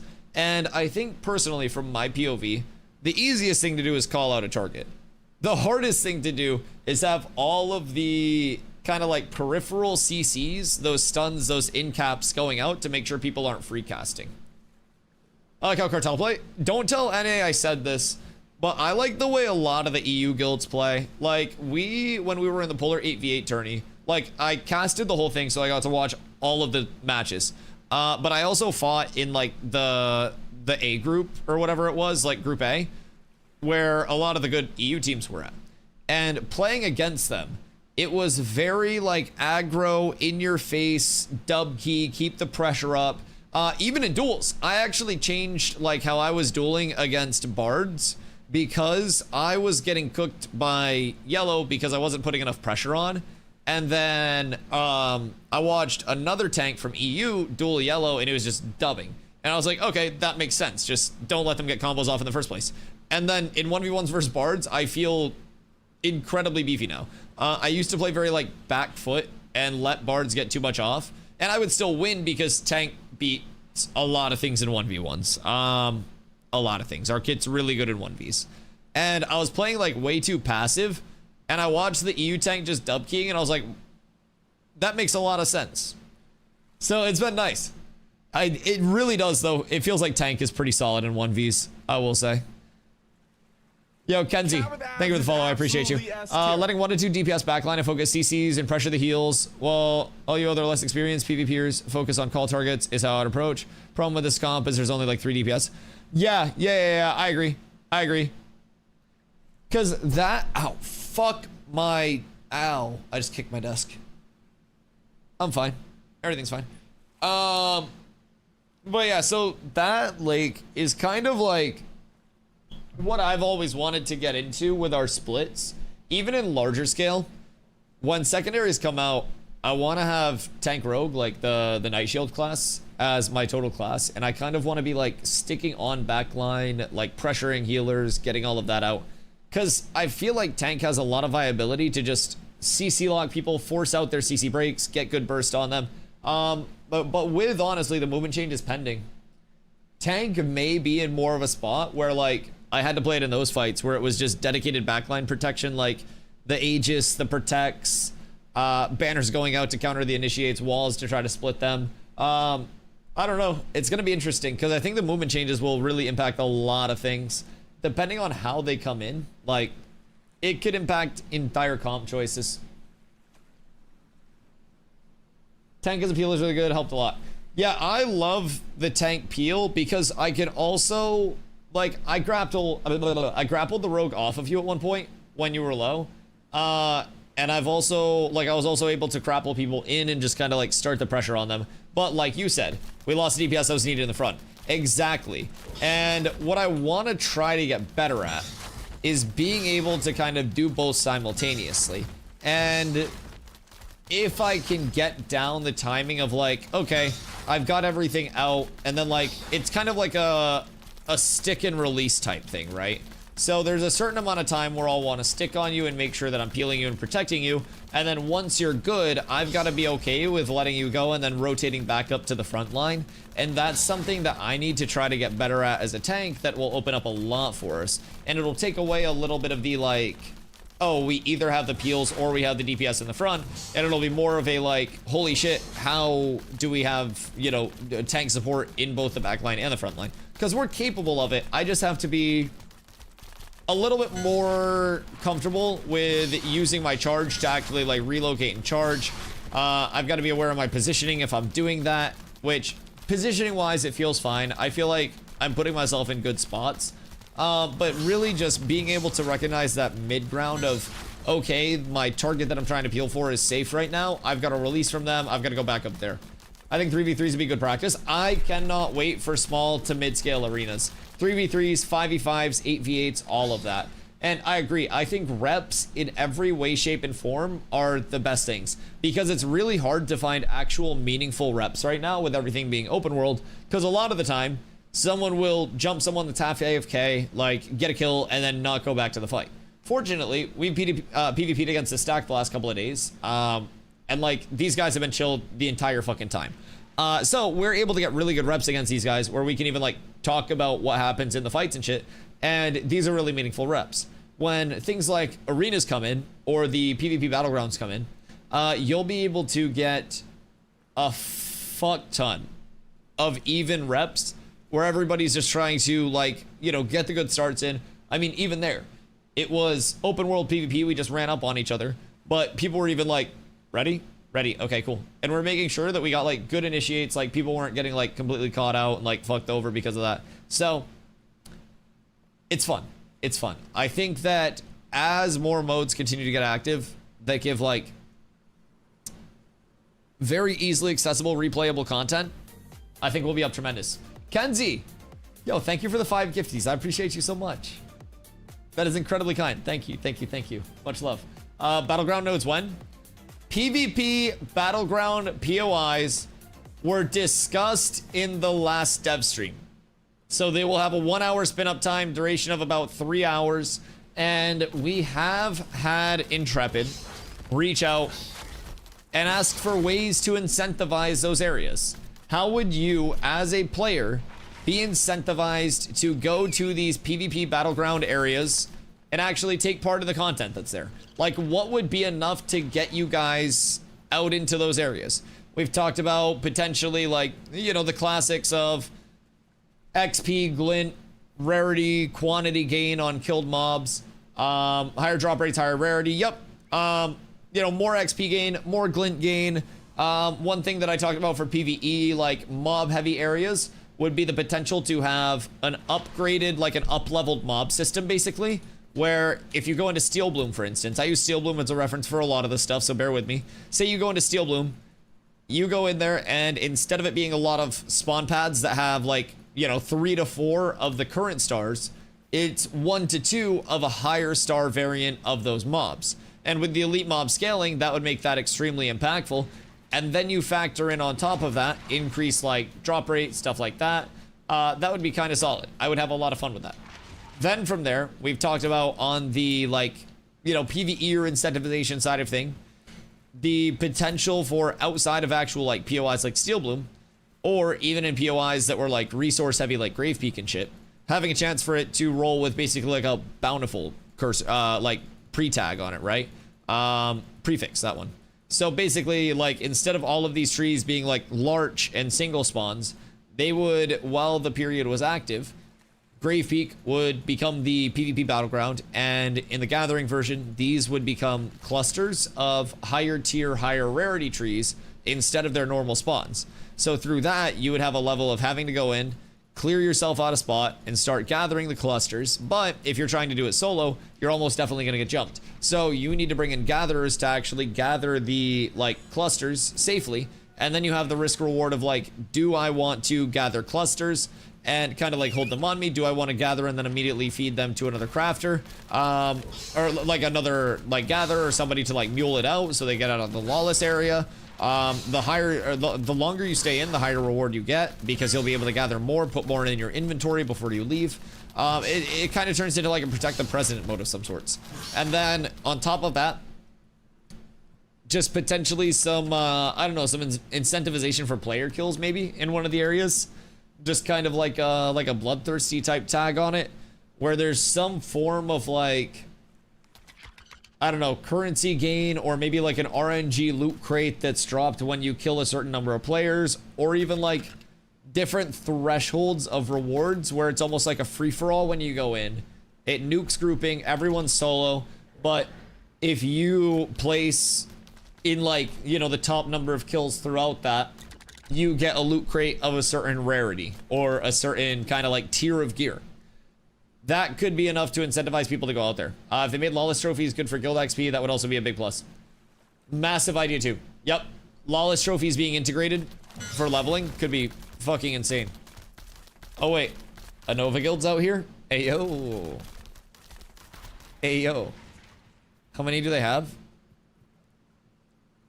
Is it just that one? How many do they have out here?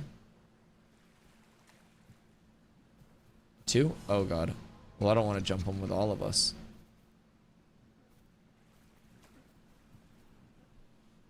Are you guys farming here? No, we were looking for PvP, but we have 5. And it doesn't look like y'all do.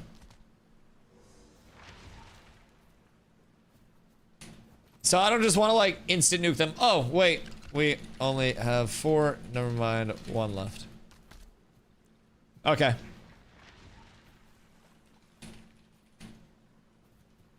Let us know if people will come. Grief. Alright, cool. Off we go. We shall protect them. They need the farm. They should be fine. Just don't die. That's my advice. If they just avoid dying, they should be fine. So where else? I mean, maybe like Focus Island or over here. Just go through like the rotation.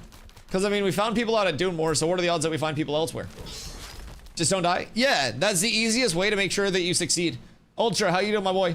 One night we had to run we need to run a high value caravan through a high population location. Just watch out for corruption bait. I mean, shit. I can instantly make any caravan more dangerous by being there. So if you're trying to get some chaos going, you let me know, and we can get some chaos going.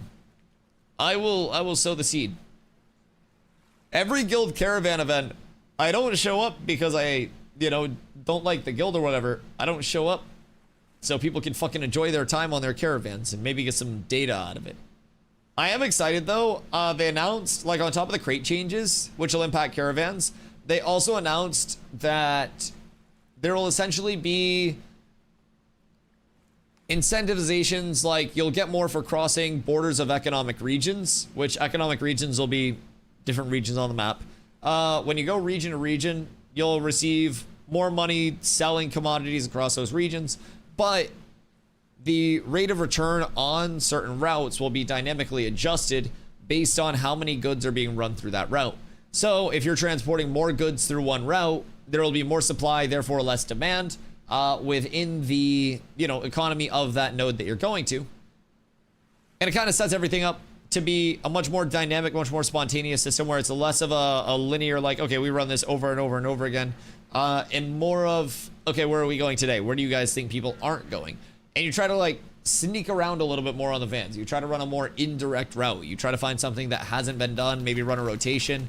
I fucking love that. That is one of the changes that I'm most excited for, because it takes out just the linear, like, brain dead. This, linear equation dictates. What am I hearing? Sounds like somebody's using a fucking table saw in the kitchen. It's actually a huge change. Yes, it's fucking massive. Incentivizing people to not just go on the same static route all the time with a linear, reward for distance traveled. It's fucking huge. Tide Warden up, no one here. I mean, we can go kill Tide Warden real quick. I don't know if anybody needs it, but be quirky for a tank build. Like, haha, funny. I have 10k HP without any buffs up. Like, that could be cute. Because I could get like a Tide Warden and an Iron Wand. And like that alone would put me close to 10k. So just for people's consideration. Might be pretty fun. Watch those two guys from Nova just come over and Swanton bomb our shit. I would be fucking livid. You guys would never hear me so mad. I do love Rush of Courage. I will say, like, being able to quad slam stuff, being able to instantaneously be full courage, like, I like running Rush of Courage, but in group-based stuff, having Intercept, Protect, Aegis all together really seemed like it was a large difference maker in how quickly our stuff was dying. Oh, Giorgio a few minutes ago said we played 2 tank party and 2 heal in EU tournament. It was not bad, but it was before DPS change. Not so much better, but 2 bard, 1 heal is better for now. Because Wisdom Skill Speed doesn't work on res like it should. Interesting. Okay. Okay. So people aren't playing very, like, around the cleric right now.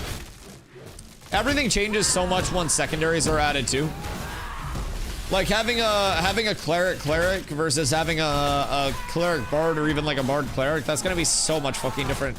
Everything changes once secondaries are added, and it gets so much deeper in terms of what people are running, what comps are working, and why. It's gonna be so fucking cool. I cannot wait for it. I think people that are kind of like in a spot where they already think there's a lot of depth and a lot of things to learn with Ashes, it's only at the surface. Looking forward to all the research needed when clerics get secondary classes. Fucking nerd, just vibe check it. I had a saying in New World. One of my buddies, Micro, he was a New World content creator, and he's like an accountant IRL, so he's a very numbers guy, right? And I would always say, when people ask me for build advice, I'd be like, if you want numbers and graphs, go watch Micro. If you want something that's felt out on vibes and vibes alone, listen to my build advice. And motherfucker, people use my build guides as sacrilege for bruisers. I even had a couple Kill Squad ones that went crazy, and I barely played Kill Squad. So, with that being said, I feel like you just gotta send a spec that sounds fun, like a build that sounds fun within it, and then you just gotta vibe check that hoe. Like, what is making you smile and go haha the most? And for me, I think that'll be probably either Tank Rogue or, honestly, Tank Fighter is kind of becoming like sleeper pick of the year. If I'm being completely honest, with Fighter looking as juicy as it has lately,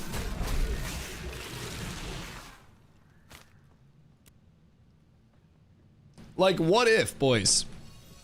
Are there any objections in the court? because I feel like that's something that hasn't been discussed enough. Fighter has a very get in and stay in kit. And like, tank has a very get in and stay in enabling kit. Tank, brick wall. So what if with tank Fupo, instead of your wall being a placed ability, you become the brick wall and then you're able to move at a faster speed and be like the partition. So people go on your raid, you like pop a banner, you pop an intercept, a protect, an aegis, and then you become the wall. And then you just move around and you're like, wait, oh, no, not that way. And like, you are the wall duration. Don't fucking ... me. Yo, motherfuckers still out here saying double shield. I'm cooking up actual fucking heat like this from a clandestine laboratory in the middle of the woods. That's a good idea. Yes, sir! Yes, sir! The clandestine lab is cooking! Undeniably. The wall. Oh my god, it would be so fucking good. Let him cook? Listen, you get me in the studio with one Bucky and one Bongy and we're cooking. Have you sent that in yet? No, I literally just thought of it. Cause I was thinking how I could keep my backline alive a little bit more. And that was just like off the top. Cause I was already like internally on the how could I have kept my backline up more and bounced around to the front line more. And then you said tank. And I was thinking about how wall would be viable for tank. Because I always call tank the wall. And then my mind just kind of wandered there. Tell Planet next time he hops in. Oh, Planet will fucking love that shit. He'll probably come in after a long day of work. Whatever he does. He's a team lead, so I'm pretty sure he just yells at people. And he'll probably, I don't know, be stressed out. Maybe that'll make him giggle a little bit. I feel like at the very least we'll get a swift nose exhale. He's a producer. Wait, you said have a producer add my commands for me. Does that mean that I can make Planendorf mod my channel for me? Let's go up here.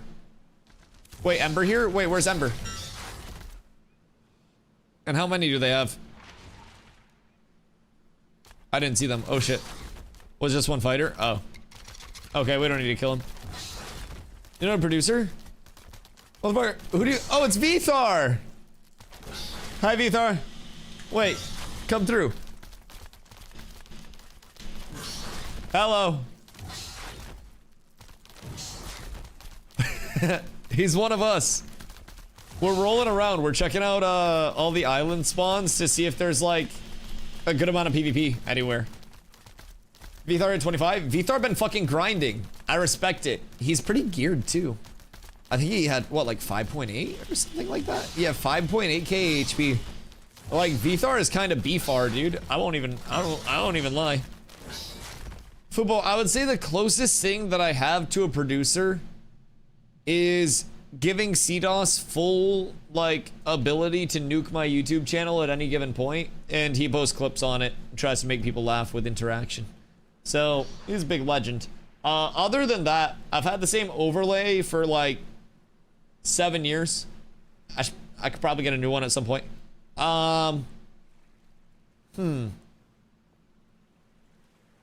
Yeah, I would say on the like technical director side, that's probably something I don't have a single part of, but you know, maybe someday, if the sub goal expanded to a point where it was allowed, that would be phenomenal. But as of right now, we gotta try to pay rent.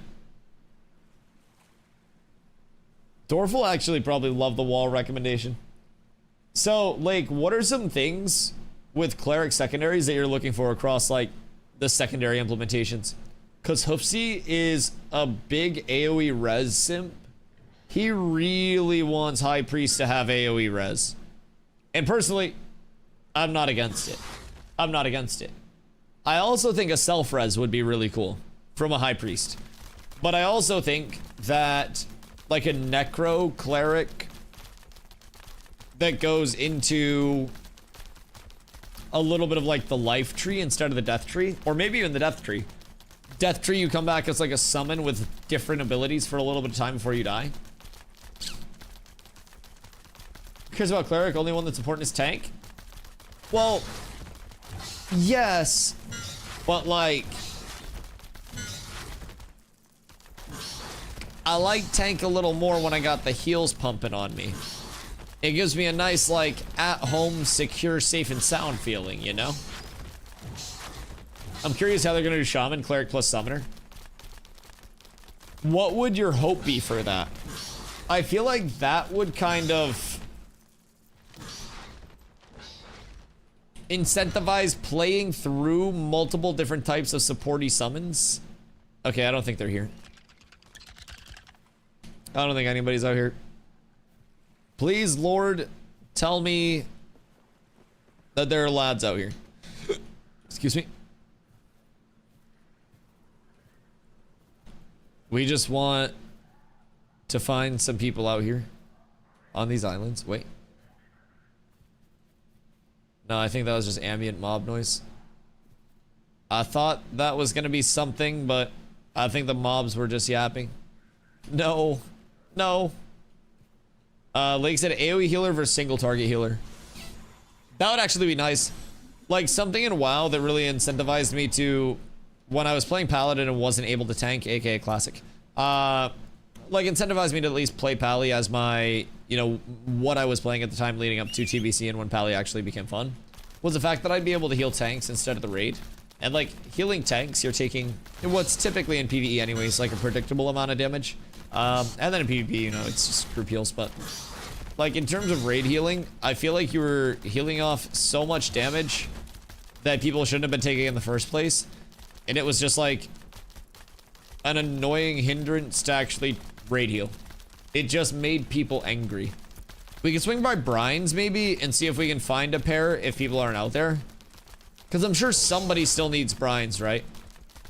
Might as well like make the most of it. Go do like a little named mob rotation. See if we can find anything cool. See if we can find any PvP. Because realistically, everyone's going to be over on PTR tomorrow anyways. Myself included. Run by the harbor. Ooh, yes. Yes. Do we want to get a boat while we're over there? And, oh wait, do I have a hull? I do not have a hull over here. That was my PTR character. Absolutely tragic. You have a hull? Okay, okay, do we want to go to... Let's go to Lungs then real quick. We can kill it for Vithar. And then we can go over to the harbor. And then we can get a boat. And we can sail around on the boat. That'd be fun. I'm down. PTR sieges? Wait. Were there PTR updates that went out? They didn't rename Tanks of Creation? Fupo. Honestly, I'm with you. I'm with you. We hit Planendorf with that at the start, and then we hit him with the wall because, like, the tank wall, because you start your negotiations high. So it's like if they say no to Tanks of Creation, then basically we can drop it down to, okay, let me become the wall. No, nothing came out. I just meant they wanted to hold some last week. Oh, wait, can you imagine dynamic gridding and PTR siege tests? Oh, fuck my nuts.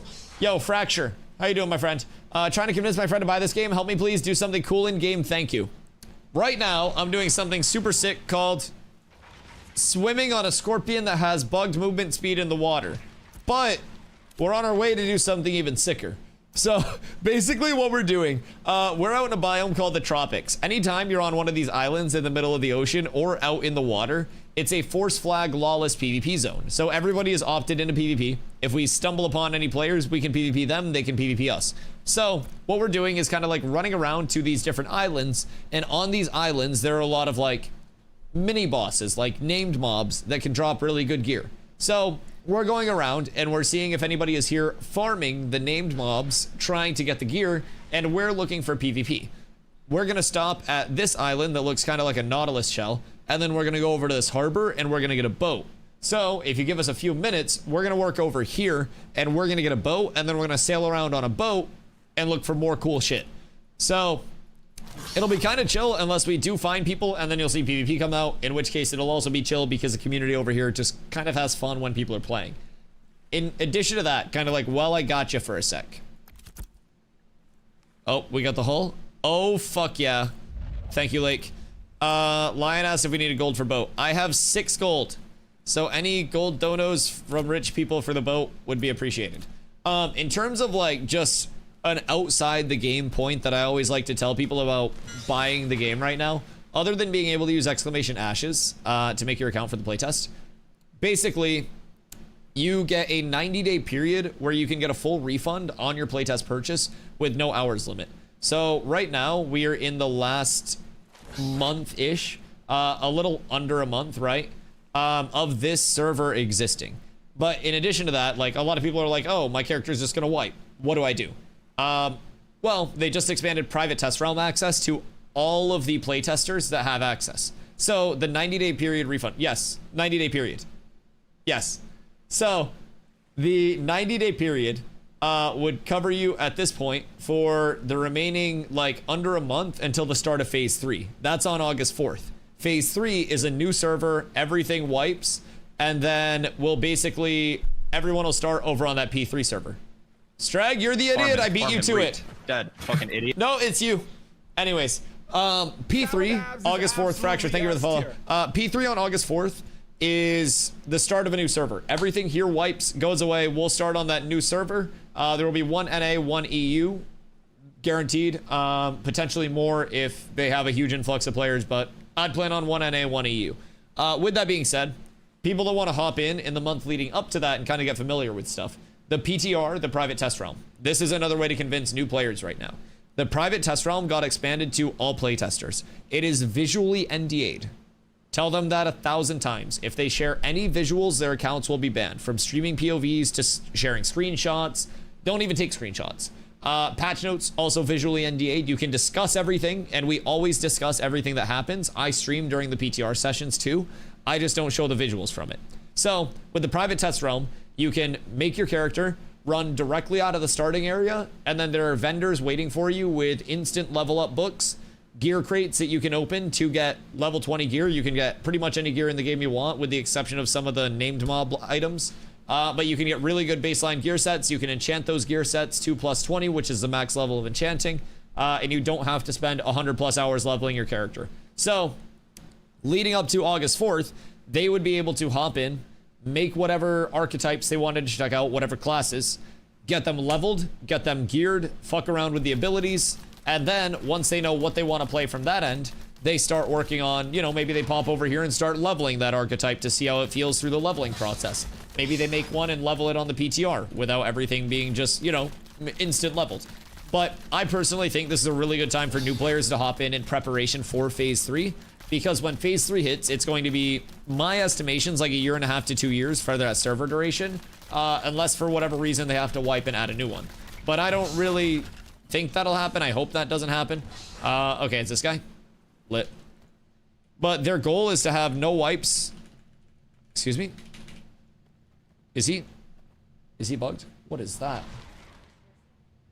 Oh. It's a what? Watermelon, strawberry, lime. Yeah. Oh my god, wait. This looks delicious. Thank you, I love you. Carla just brought me a drinky drink that has a fancy name. Something Fresca. And it's not like a soda, but it's watermelon, strawberries, lime. This looks fucking delicious. Oh my god. Wait, this was just like a random drive-by. Shit. Okay, sorry. I was talking about important stuff. I can't let her distract me. Fucking hell. PTR. I literally got completely, like, sidetracked by that. Why are there 2 of them? PTR, really good time for people to hop in right now. Would allow them to get, like, I call it frictionless leveling because you literally just buy a book and then your character is max level at 25 right now. Good time to hop in because it gets you ready for August 4th. Oh, August 4th being the long server. Phase 3 is supposed to be a server that is up until the game is feature complete. So it is meant to be a long-term concurrent server that is up 24/7. And by the time the game goes to betas, they want those betas to be 2 short betas that are measured in weeks instead of, you know, months or a year plus. And from there, the betas are just meant to be like a final coat of paint and polish. So Phase 3 is really the server that's going to feel most like, you know, the rest of development all put together as a whole. So, I would say just overwhelmingly lean into, if they are concerned about anything right now, they can test every archetype at max level with gear just by making a PTR character. They just can't show any of the visuals or anything. They get a 90-day refund period. If they don't like it, there's no hour limit or anything like that on the refund. They can play as much as they want and still get their money back. If they do like it, they're in until development, and then they get $30 worth of kickbacks when the game launches. So, just have them keep that in mind.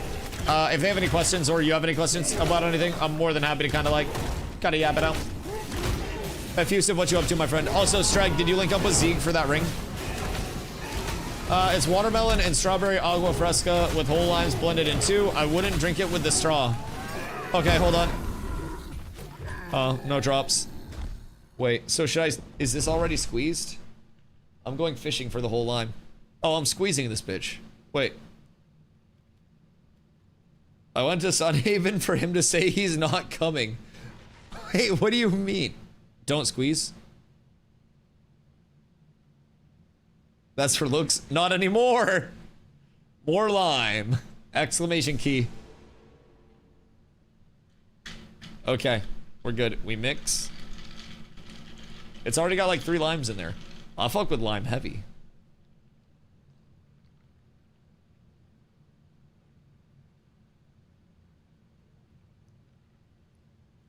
Oh, that's sublime.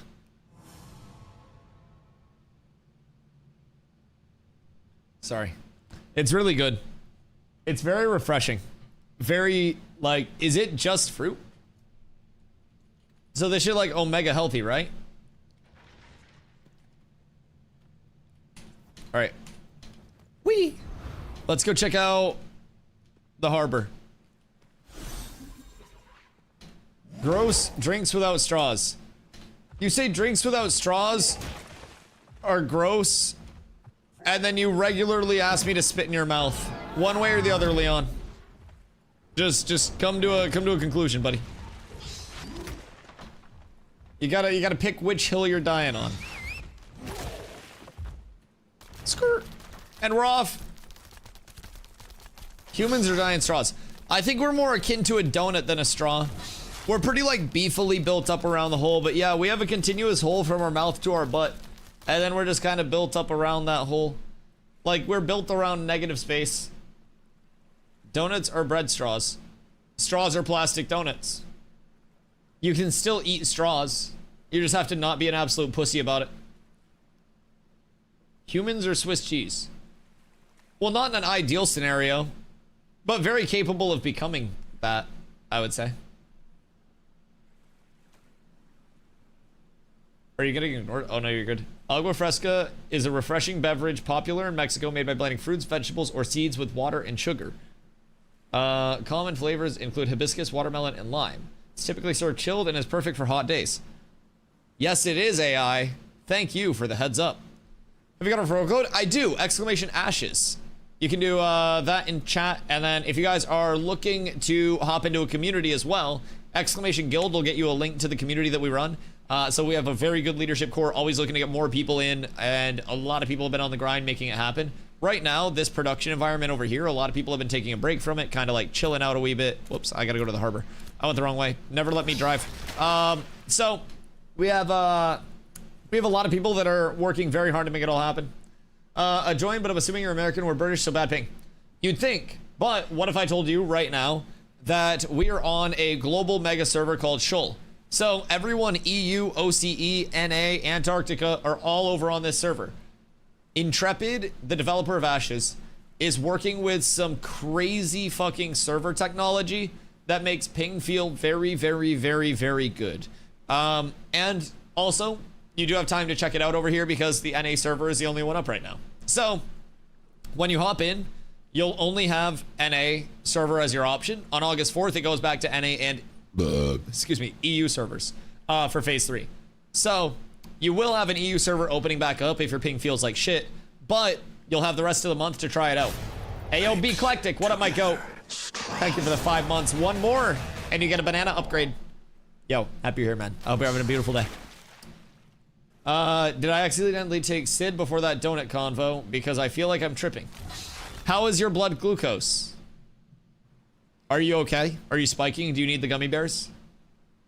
Did I actually switch them out with sugar-free in time to get you? I thought I took too long. I thought you would know. Just let the feelings consume you. Oh. I'm trying to get over to the harbor. Who am I extorting for gold? This Moon Island is fun scrims close to Shorefoot. That is true.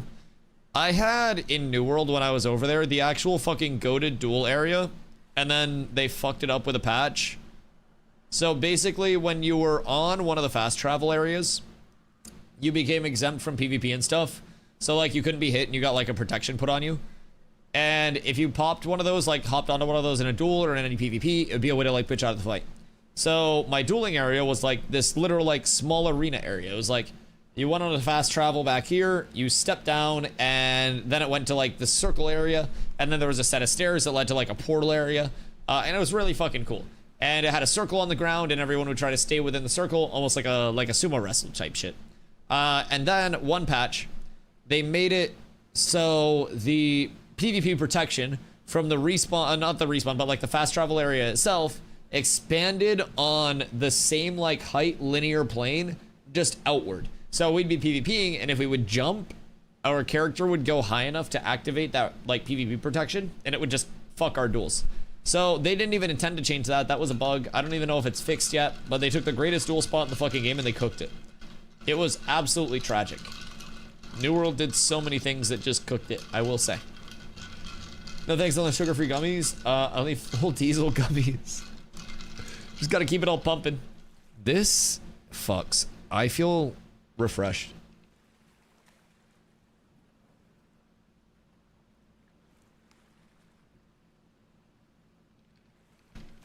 So like how much sugar is in this? Ultra. Good day, sir. Conspiracy, New World was a pump and dump. So hear me out. In a sense, you are kind of correct, but not in the like cryptocurrency scheme thing. Think about New World's monetization and why we'll start at square one. New World's monetization. Box cost, some DLC cost, no sub or anything like that for recurring support except for a battle pass that is entirely optional, that's seasonal, and then an RMT store that is some convenience and some transmogs. So with that, they are most incentivized to sell new copies of the game,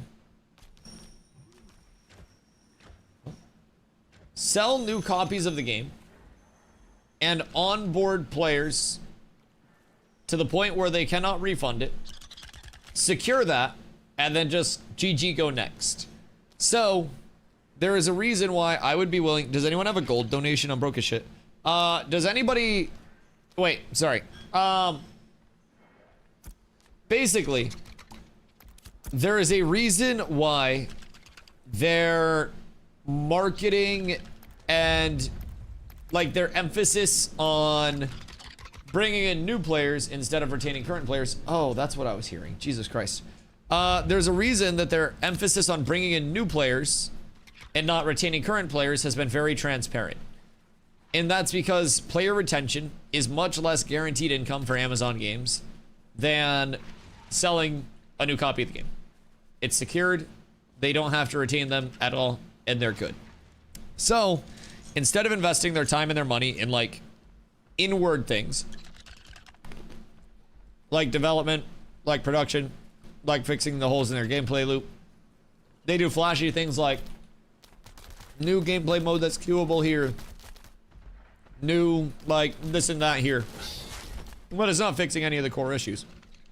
And then they bring in people like T-Pain, Shroud, Tim the Tapman, Dr. Lupo, Agent Duke Dennis. Half of them aren't required to stream. They still get paid. They do a sponsored event that's entirely intended to bring in new players that have never fucking seen New World before. And it goes absolutely horrendous, and I'd be willing to bet that it costs them probably $500,000. Those are a lot of names to bring in. They didn't even make Shroud stream that bitch. People were coming into my chat while that was happening. And they were like, Dusty, your chat is moving faster than pretty much every streamer in here right now. And their chats are just shitting on the game. The streamers they paid to come over were openly talking about how they would not play the game again.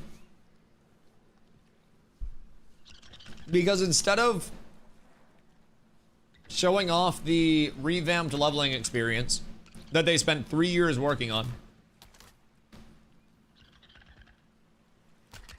they poofed them in max level characters,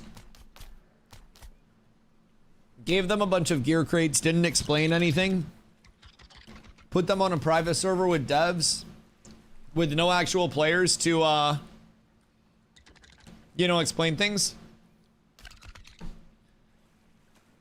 and had them go attempt the hardest PvP content in the game, which guilds like mine, companies like mine, were selling carries for. Like, players were paying a lot of in-game currency for carries through the content that they were trying to have these people who had never played play. They did not get a single boss below 95% HP. They wiped and wiped and wiped. And then they went into like an instanced off 20 versus 20 PvP area. And the PvP looked so terrible and so unfun. And keep in mind,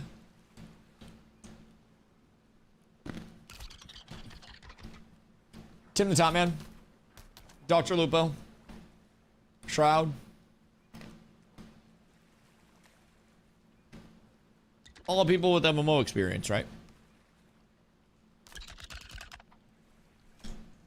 They marketed T-Pain as the main attraction for the sponsorship. They called it the Tea Party.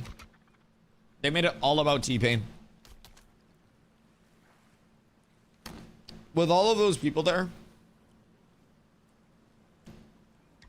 I understand that T-Pain like has Grammys and shit, and I love him. But I feel like in the MMO realm, you'd have much more appeal emphasizing one of the MMO content creators. But that was New World in a nutshell. It's like, why are you doing what you're doing at any point?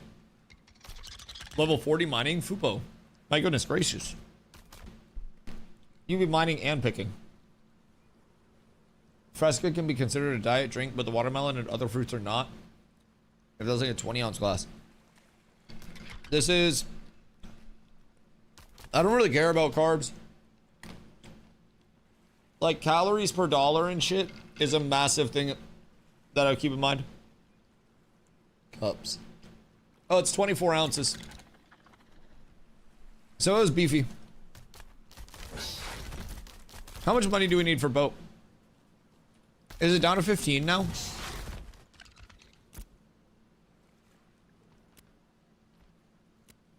$25.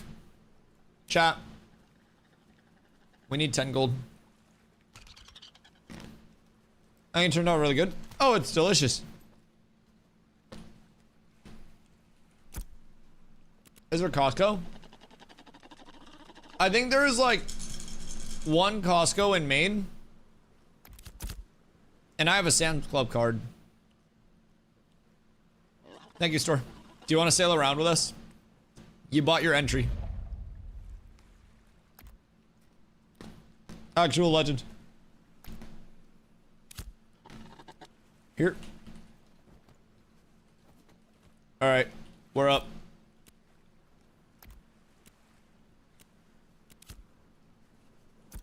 Boys. I just almost choked on an M&M. Who wants to come sail around with us? I can give people a few minutes to pop out. We're over at the Eastern Harbor. We can go sail around and look at cool shit. And maybe find some PvP. Message me if you want to come through. I think we need supports and shit like crazy. I'll be right back. I'm gonna go do unholy things to these M&Ms. And then we set sail. I gotta get you guys a cool backdrop. Hold on. There you go. Bear back.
What up, bitches? We're back. All right. Good remote. Good M&Ms. I want you guys to know I was just pouring M&Ms from the bowl into my mouth. Like waterfalling them. I'm not a perfect man. I have flaws. I try to improve those flaws on a daily basis. But, you know, some days are better than others. Fuck, I dropped hand sanitizer on my mouse mat. It's the first time I've cleaned in months. Munchin, don't say that, Gravon. Oh no, you're gonna activate Carlos Winter Soldier. Oh no. Oh god. It's like, whenever we're in public and I smell weed, I'm like, and Carlos like, no. Oh, dude. I'm gonna add that to the ban list of F words. God heckin' darn it. If I ever met T-Bane, I'm punching him in the throat for that stupid mansion. The mansion in Wisconsin is Paying the bills right now. I won't lie. That's his money-making property. The mansion in Wisconsin is for the dollar bills and the bitches. Where, boat, go. Boat, go. Alright, Biss. The boat is summoned, boys. We're up tremendous. I also try to make my flaws bigger every day. I mean, that's why you show up here. To cope with those flaws. And act like it's not your problem. And there's nothing you can do about them. We understand and we support you here. Oh damn, Ultra got the beetle. Oh my god, he's dripped. What the fuck? The beetle goes so hard. It has so many little textures on it, man. If you get this in a well-lit area that shows off all the textures, oh my god. Go home a while ago, grilled up some steaks, smoked a pair of joints, now it's time to game. What were your jibbingtons, my dude? I hope you had some fantastic steaks and doinks. That's, honestly, that's like a classic combo. Steak and doink is like a man of culture combo. Beetle's definitely one of the best looking mounts. Oh, texture-wise, it's fucking phenomenal, man. Like, just so many little features. The cracks up here in the headpiece. Like, the small colorings. Like, everything is insane, man. I think the Beetle is fucking beautiful. That's a real nice. I don't know why people sleep on it so much. If they made that a gliding mount, it would go so fucking hard. I would assume beetles aren't like the best gliders in the world though. I don't know. I'm not an expert on it. Oh, ultra drippy. What the fuck? Nelly, you seeing this? My god. Alright, so does anybody need anything from out here still or nah? Chat, what are your favorite mounts that are not released yet? Or is your favorite mount already released? I guess like my level of drip that I can show off is Bun Bun. Like not everybody has Rabbit. So I guess that's also quite nice. I miss my Snorse. I bet people have Snorses at this point. Probably some legit ass Snorses. Alrighty. Who's ready? Snorse no longer drippy or no Snorse? Both. Like, don't get me wrong, Snorse is drippy. Snorse is drippy as fwick. Oh, who'd we lose? Ultra down. Snorse is drippy. But with that, my Snorse was on the phase 2 servers that ended, like, you know, in May. So on these servers, the 2.5 servers, I was not given a Snorse, which makes perfect sense to me. You know, it checks out. And I was just using normal person mounts until I shoutcasted a PvP tourney and was very generously given a rabbit that's not in the game yet. So now the rabbit is the drip mobile, but I have a broodling and another one cooking down in Squall's End, the node that we are currently like in charge of, Zombies Mayor over there. I have another broodling going over there. The broodlings are 185% movement speed, so they're absurdly fucking fast. Like, not so fast. I usually whip around on the broodling if I'm trying to just like go place to place. If I'm trying to look cool, I'm usually popping around on the bunny. Does this seem slower or bugged, or are we good? Because I feel like we're moving slower now. Like, it seems like we were hauling, but now we're not hauling. Like, we came out hot. Normal speed. Okay. I guess I'm just gaslighting myself. I need, like, a speedometer in the UX. Need Ranger Stride a Bard bus? Yeah, that's fair. We have absolutely neither of those things. I mean, there's always a Nelly. There is always a Nelly. Also, keep in mind, while we may have lost our resident animal husbandress, I am currently going to, well, probably still be level 1 animal husbandry. So let me know if you need anything.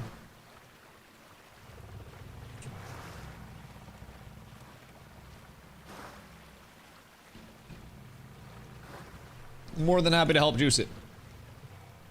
We'll start using. So right now there's only one server on the alpha environment. So it's called Shoal. That server will end on August 3rd. So you'll basically have two choices in your launcher. And I can actually show you the launcher itself while we sail around. Hopefully this doesn't break anything. So I'd have to close the game. In your launcher, like before you open the game, you'll have two different environments that you can choose from. So there'll be an environments tab, and it'll be either the alpha environment, which is phase 2.5, which is this, or there will be the private test realm. The private test realm, you'll have to download the game separately for that one as well. But that is visually NDA'd. So just make sure again that you don't show anything from that. Excuse me. But this server, which is called Shoal, is the one global server right now. So this was originated as a 3-month stress test to kind of get like server structure in place, like server infrastructure, back-end shit with the server, and really just work on like performance in high stress scenarios. So this server peaked at over 8,100 concurrent players towards the start of the playtest, and that was without one of the most important server infrastructure things that we could possibly get, called dynamic gridding. Now, we may be testing that on the private test realm starting tomorrow, hopefully, if everything's going well on Intrepid's end with it. Dynamic gridding basically takes the server workers that are dedicated to like running an area and allows them to instantly like call in reinforcements. Server workers can change their boundaries and essentially have resources allocated instantly to keep everything running smooth. And the devs don't have to intervene in any way, like, you know, the server workers themselves just kind of like make that all happen. So if that goes well, on top of everything that we've already kind of like received from the stress testing period. Yo, Moonhawk, thank you for the follow. I appreciate you. What the Defweak? Am I snap? Oh, boys, we're dragon bottom. Uh-oh. Hold on, I gotta get us out of here real quick. We got in the shallow shit. I'm so glad boats don't take damage from bottom drag or we'd be cooked. That would have just cost us a whole lot of boat. So, anyways, I got my Strider and Brood to tide me over. Fair. Terrorbird is very, very, very, very drippy. So, in terms of, like, this server, every playtester in the world's over here. They had a massive peak prior to dynamic gridding even being implemented. Dynamic gridding may be tested this week on the PTR starting as soon as tomorrow. I say may because we never really know what's going to happen in terms of private, like PTR testing until it actually starts up. I want to get the rabbit out, the drip mobile. So as soon as that does go live, it's 1 p.m. EST tomorrow. It goes until 9 p.m. EST each day tomorrow until Friday. So you'll be able to test things. It is in the Ashes Discord as well, discord.gg/ashesofcreation. If you do have your access, I would recommend going and joining that Discord. You can also do exclamation guild and exclamation Discord to get both my community Discord and our guild Discord over here, so you can get involved with everything, get in our leveling groups for phase 3 launch. But you can see all the PTR patch notes as they come out right there. Keep in mind, visual NDA. I will say it 1,000 times over the course of a stream. Visual NDA. Don't fuck yourself over and get banned. Because they will find you. And they will kill you. And by you, I mean your account. They will Thanos snap that shit.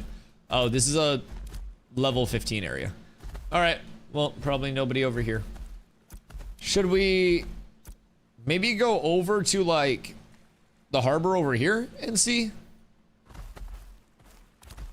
Like, I'd be shocked if there weren't more people just randomly out here running and doing shit. I'm kind of, like, very surprised. Although, at the same time, I'm not, because PTR tomorrow, so a lot of people probably won't be out there. Anyways, so PTR patch notes will come out. We go over those on stream because it's visually NDA'd, it's not verbally NDA'd. You can share, you know, thoughts, you can yap about it. So I'll be streaming each of the PTR days, all 8 hours that the PTR is up. I'll be on 1 p.m. to 9 p.m. EST each of those days. And we will be getting as much information as we can out. I think it's going to be a huge time. And in the Discord, they also kind of give us, like, goals for the testing. For example, last Tuesday, they gave us a goal of testing, like, a new movement system that was put in, as well as... There might be solos making the boat run from squalls. Yeah, I don't really want to, like, nuke solos boats, though. But yeah, so, like, testing a new movement system, testing the addition of fall damage, some mob scaling changes to like damage and shit like that. And then on top of that, the day after, they implemented 2 new races in the character creator for us to choose from, the Nakua and the Pyrai. So I think as soon as playtesting does go up this week, they'll probably have different like little goals for us to playtest each session. With that being said, there's no obligation to only do that thing. But say dynamic gridding does come out tomorrow, just hypothetically. They may be like, everybody that wants to come through, like in a server message, it'll be like, everybody that wants to test dynamic gridding, come to, I don't know, fucking up in Halcyon.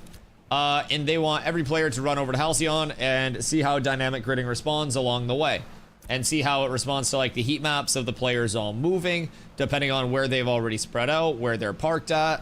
If people are creating new characters for that test, it'll show the heat map here going all the way up to here and how that would adjust. So they'd essentially be able to see how the dynamic grid would be adjusting in like the mass migration of players into a central area, and then how it like disperses and reallocates those resources again.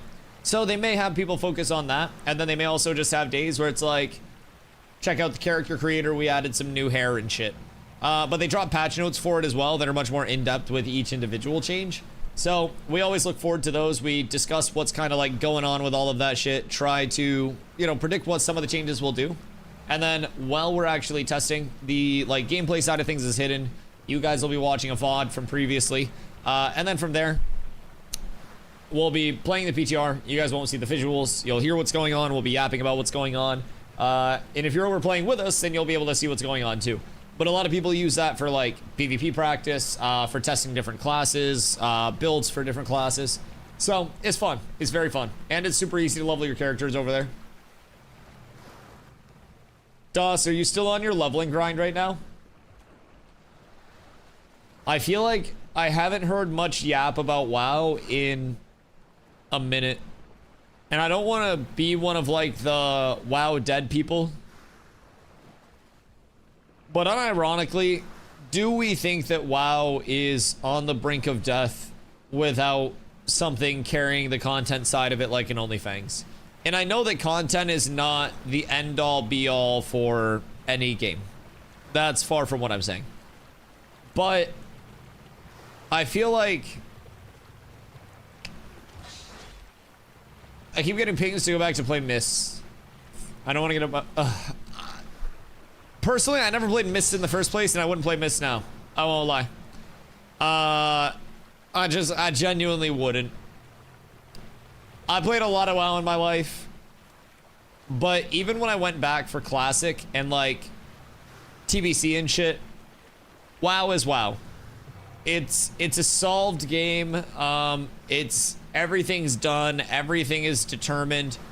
Your BIS is all laid out. All of your breakpoints are just based on stat sheets. Everything is in control of just the numbers and the breakpoints and everything like that. It's very like, I don't know, wowed out for me. There are way too many WoW Andys for WoW to ever die. Yeah, that's fair. And in terms of like dead, I should actually scold myself for that, because I'm like, scold, either way. Either way. I always say that the term dead is extremely overused, and just because something has lost a lot of its player base does not mean that it's dead by any means. I think a lot of things can function with way fewer players than people think, and a lot of games naturally have ebbs and flows in the content cycle, especially live services, right? And even things like Diablo 2 are still holding on with a player base. So I absolutely agree. I don't necessarily think WoW will ever die, but I do think there is a lot of potential for something in the MMO genre, and I'm not even gonna say Ashes, because it could be Ashes, it could still be fucking New World for all we know if they get their shit together. In my opinion, the next MMO that becomes like a transcendent MMO, so to say, like something that really breaks into like the mass populace, will be the MMO that doesn't appeal to the prior existing MMO audience, but appeals to a younger generation, like the generation that went to like the COD heavy, like the, you know, the Dotas, the Fortnites, the CS. I mean, the CS is old people stuff, But kind of like the, that generation underneath the youngest MMO generation. Because a lot of MMO player bases have just kind of like aged out over time. And when people are aging out of your population, you have people who have to get jobs that previously didn't have to get jobs when they first got into MMOs earlier in their life. They have kids, they have marriages, they have divorces, they literally fucking die. And you have to bring in a new audience from somewhere. And I feel like a lot of MMOs have only had systems that appeal to, your stereotypical MMO player. And the next MMO that really does want to take a hack at, putting MMOs back on the map, I think will have to have some element of appealing outside of the MMO scene as well. Whether that's from like a cozy gather crafter perspective, whether that's through a combat system that really appeals in a certain way with just elements that most MMOs aren't doing well. Whether that is a housing system that goes crazy. I think Dimitri's over on YouTube said, how do you think Ashes could attract that younger audience? Not saying they have to. Yeah, no, I agree. Ashes, I don't necessarily think is something that is attempting to be that kind of like zeitgeist. I think Steven's very set in like, yeah, this shit will be popular, but it doesn't have to be the most popular ever to be a success. And I really like that. He's confident, but he's also not saying, this project is a complete fucking failure if we don't have every record broken ever. They're just going to stay in their lane and make the game that they believe in, and they know that it's going to be good regardless, and that alone will attract enough players for them to be happy about it. But in terms of like what Ashes currently has that could possibly attract the younger audience, it's got a combat system that has the roots of something that could appeal to more than just your traditional like tab target MMO gamer. I know a lot of people that are playing on action targeting right now, like the Z camera. I prefer to play on tab because it personally feels better to me. But if they can get the action targeting side of things a bit more engaging, maybe more fluid in target switching and the things that it's not doing very well right now, I think that is something that in the combat system alone could be a strong point, appealing to a different type of gamer who doesn't really want that tab target feel, finds it clunky, and wants a little bit more of that like fluid, fun, like action combat type feel, and hopefully they can get the targeting system down in it. With that being said, Ashes also utilizes a stamina system, which provides active blocking, guaranteed mitigation of blocks. It provides iframes for movement, for repositioning. Provides a lot of displacement abilities, playmaking abilities on a lot of classes, character customization, so people will be able to not worry about like, oh, I have to read a guide to figure out how to play this, and it'll be more of like, I want to do this, I'm using this because this. And I think a lot of MMOs right now, people don't want to get into them because it feels like you're not going to get any content unless you already have everything solved. You're not going to get invited to groups unless you've already done the content 72 times and have every piece of gear and can link it to me. And from there, I think that Ashes leans into people just doing whatever the fuck they want to do. They'll have ownership over their character. If they want to wear a piece of gear, then they'll wear a piece of gear. If they want to use a certain ability, they'll use a certain ability. If you want to have a secondary combined with a certain primary, then you'll do that. And I think that on top of the cozy side of things, where even if you're a casual gamer, you can still matter in the community aspect of it. There's an entire fucking node citizen gameplay loop that I talk about a lot, that I think you mentioned earlier, Demetrius, where like your entire gameplay loop can literally be a citizen of a node that's focused on building up your town and being, a merchant in your town or a traveling merchant, or just someone who helps support the infrastructure of things. Like Ashes is truly an MMORPG in the sense where all of the systems are like social sandbox leading. It's a sand park, but like all of the systems encourage players to have whatever gameplay loop they can be. If you were a casual player, I'm gonna reset the boat because it feels like we're going slow as dick. But if you were a casual player, then you could legitimately hop on each day, figure out what node you want to support because the community you like the most is there, the streamer you like the most is there, whatever it may be. Hop on, check buy orders, check commissions, go out and use your time to kind of like gather and turn in your buy orders and, do some mayor boards and like whatever you want to do to help contribute through that. And your entire gameplay loop could just be built around being like a participant within the progression of the node that you want to support. You don't have to be the rank 1 PvPer. You don't have to be the person that's kitted out in all of the best gear enchanted to plus 20. That's just something that some people will want to do, and as a result, they're going to do that. But there's nothing saying that in Ashes especially, you have to be on that level of, you know, fucking breaking progression. And I think that's a really strong point. People will hopefully be able to look at it with a sense of, you know, I can do what I want to do to enjoy the gameplay again. Wow, that's awesome. And maybe that will be enough to get a lot of different types of players involved. Maybe it won't, because Ashes is still a very traditional MMO. A lot of people now don't really like having a lack of quality of life, so to say, in certain instances. So, I think that some people could be, you know, not the largest fans of some of the social systems being a bit more, you know, old-fashioned in the MMO sense. You've actually got to talk to players. You've actually got to play with other players. You won't be able to do everything yourself and just lock out the world and be completely antisocial and have all the benefits of a group player.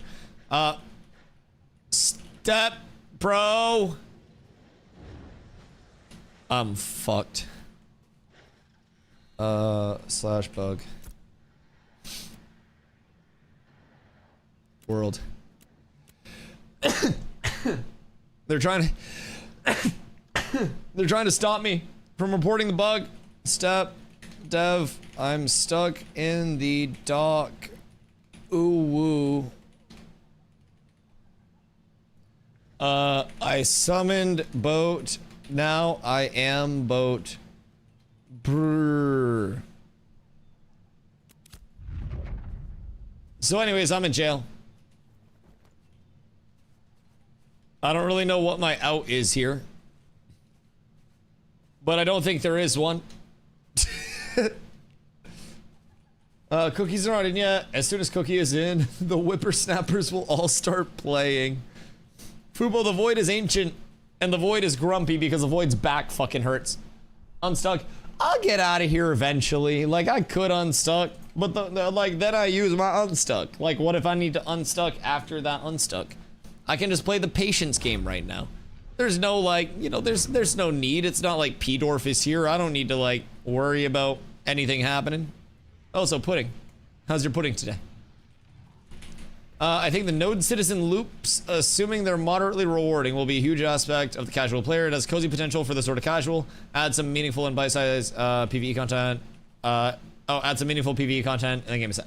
Yeah, absolutely. And keep in mind, the node housing system will also have a lot of different layers to it too, with different like benefits, different buffs for having different types of housing, all the way up to like freeholds that you'll be able to have like farm areas for your trade skills, your lifestyle skills, in node housing, like apartments and shit.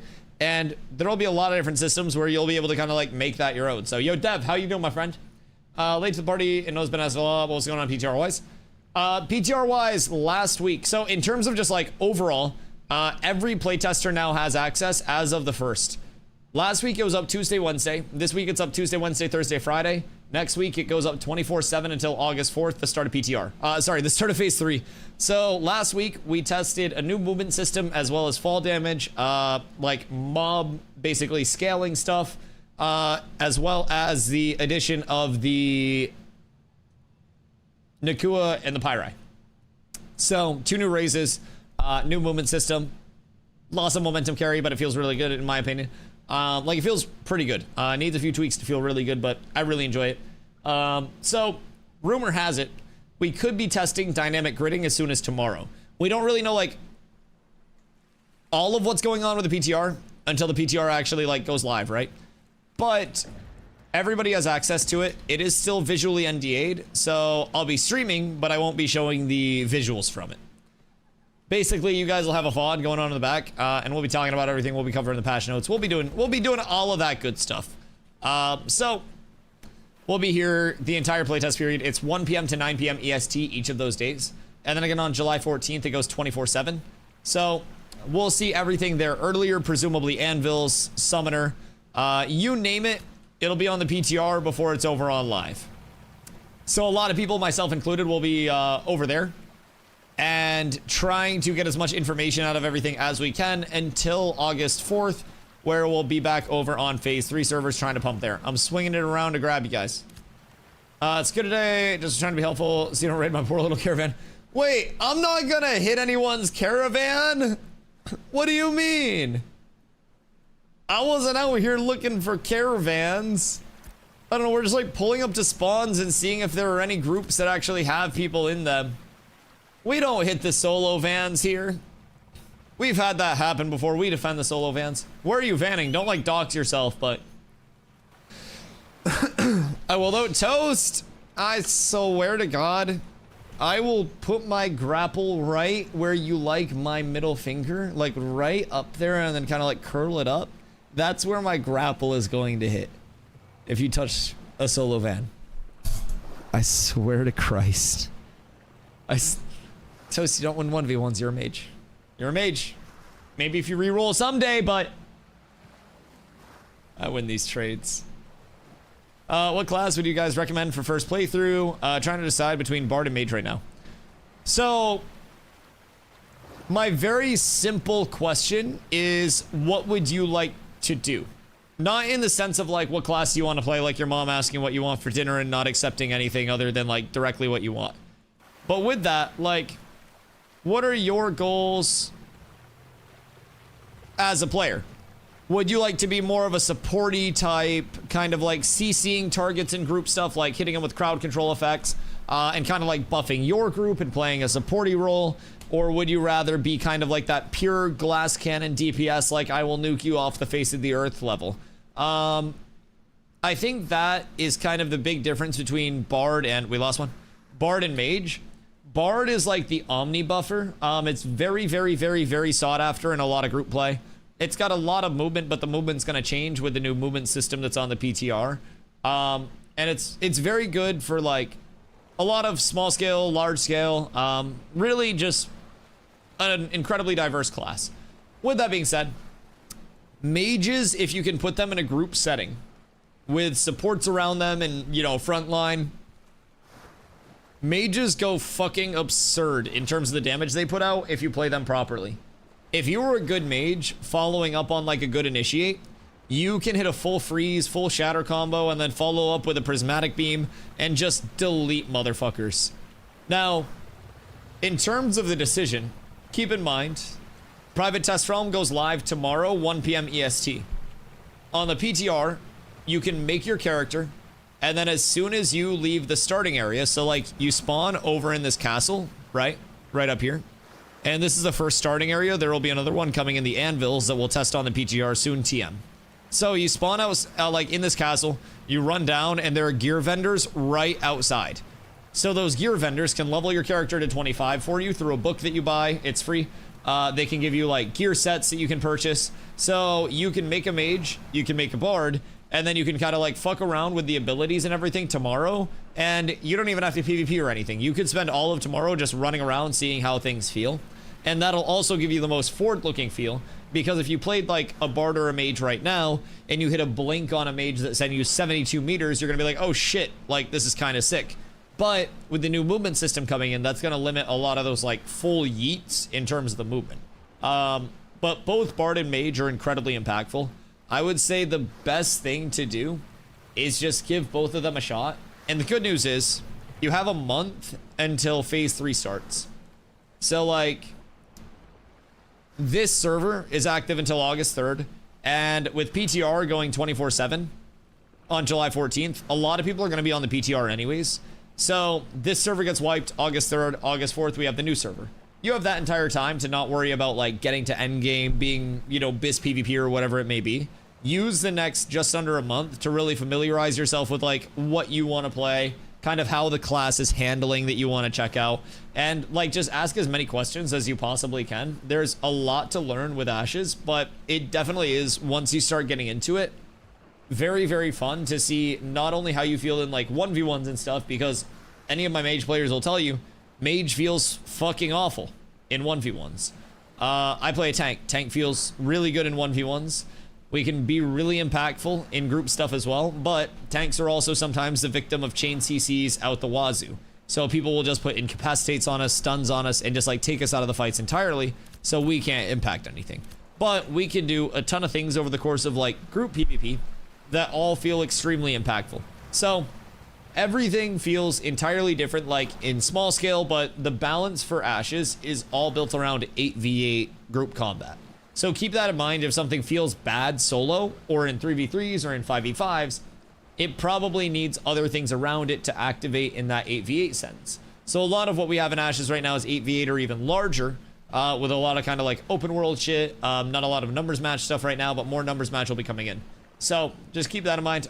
Everything is built with the group in mind. Everything is kind of like designed with complementary pieces. So most classes aren't really designed to have all of it at their disposal. Some will have more resources available in kind of like diminished senses. Some will be more focused on things, but overall, it's really fun to kind of like hone in on what you want to play. And then once secondaries are added, you're completely cooked because there's too much to test. I'm waiting to see Hook from Shorefoot. Oh, okay. That's kind of a, it's kind of a haul. Yeah, no, I'm just kind of like, I'm sailing around, and if we can find any groups that just, I don't know, kind of like have a few people with them and get some nice like pull up PvP and stuff, then that'll be great. I've got all my gear, so I'm kind of vibing. I think everyone's on like a little bit of a chill mode until PTR testing tomorrow. And then when PTR goes live tomorrow, I'm going to be live an hour early. So it goes 1 p.m. to 9 p.m. EST. And then we'll hang around after the PTR testing session to kind of like compile information from everybody, what we all did, how it all felt.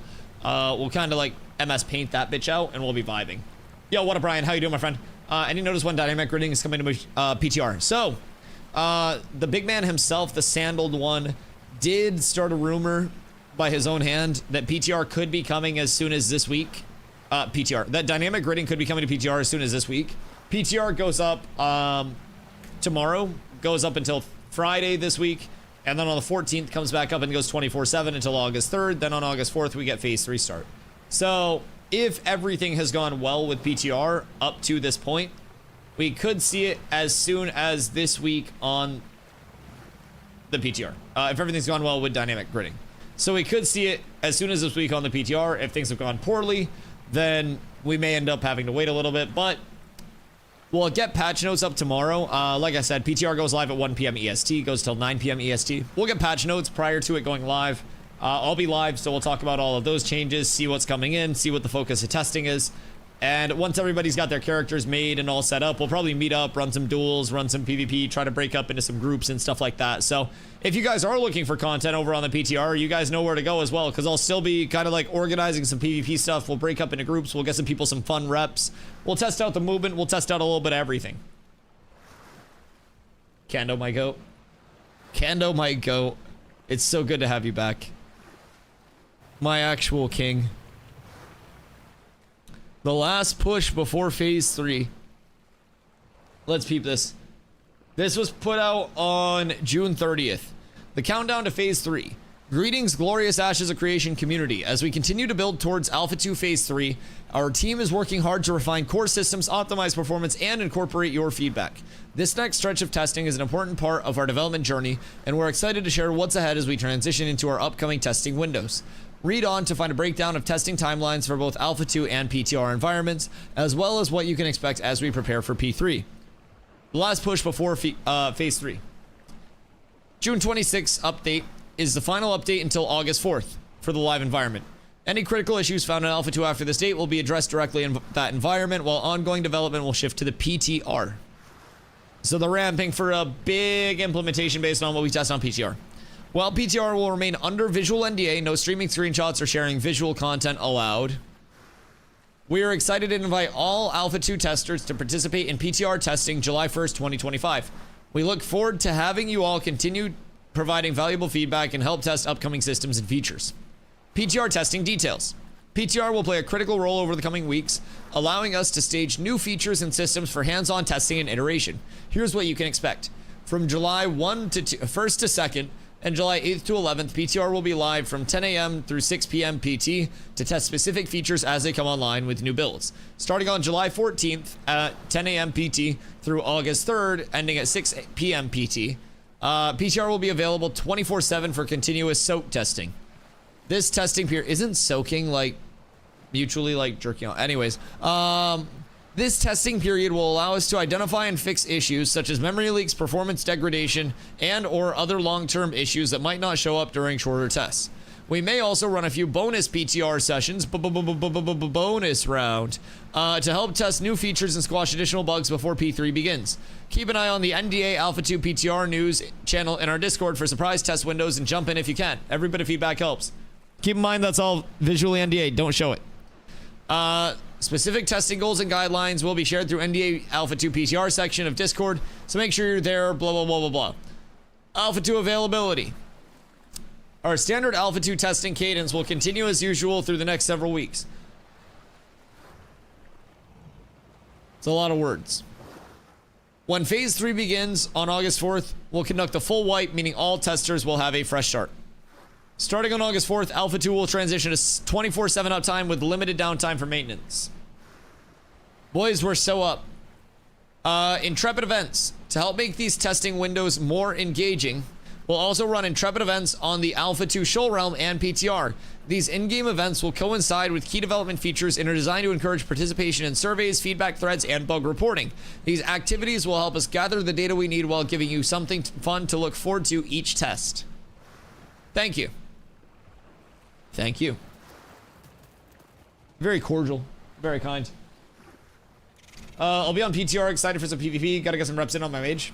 Yeah, just make sure you get your gear all made, get your gear enchanted to plus 20, and you're good to go. Soak testing is a type of performance testing used to determine if an application can sustain continuous load over an extended period. It helps identify issues such as memory leaks and resource utilization problems that may not be detected during regular performance testing. Massive.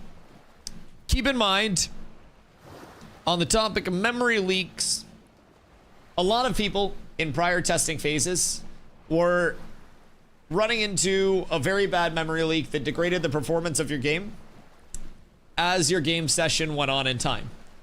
Now, thanks to a Windows update that went through, not an Ashes update that went through, keep in mind, a Windows update that went through, a certain interaction between Windows and Unreal Engine 5 games as a whole has been solved, which caused memory leaks. So a lot of people blamed Ashes for having a memory leak. Lo and behold, it was a Windows related memory leak, and that has solved a lot of memory leak issues. My performance does not degrade over time much anymore. Over the course of my streams, I only have to restart my game if I have like visual bugs or anything like that. But performance wise, feels real fucking consistent since then. So I'll be excited to see how like server performance feels. Keep in mind, if we have dynamic gridding, that could also keep... What the hell? Bun! Hi! What up? Oh wait, it's Guy Guy. Hello, Guy Guy. Why is Guy Guy losing HP? Are they fighting? Oh, okay, they're good. Surely. Bun, you're good, right? I think Bun's good. I don't think Bun needs help. Say hi to Bun. Hi, Bun. Bun knows. Bun knows. I think Bun's maybe out of yell range, though. I'm just like patrolling around, seeing what we can find. I don't really think there are many people on right now. I won't lie. But if dynamic gridding is tested and is implemented in any like, you know, semi-working way, shape, or form, I wonder how that will... Why does this look like the island from the SpongeBob intro? The fuck?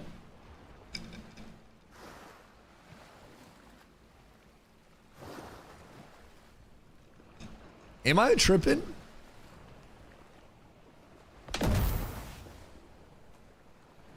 What? Wait.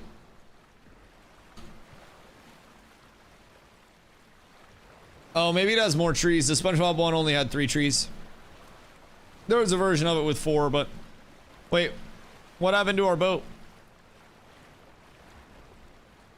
Oh. Boat goes slow, why? Boys, we're being attacked by a poltergeist. No, I think we're fine now. Someone put the fucking brakes on me. So, who's on Alpha right now? Like, who's playing over here right now? And who needs help doing literally anything? Because we can come through. I don't know how many people are here, but... Getting a bit heavy for boat. It's the big load of happiness that I'm ready to absolutely dump on the PTR this testing period. Very excited. Very excited. Hitting rocks. Have you found any good coal from your rocks? Any very colorful lumps of coal? Because them things is used now. And steel rings go absolutely insano style.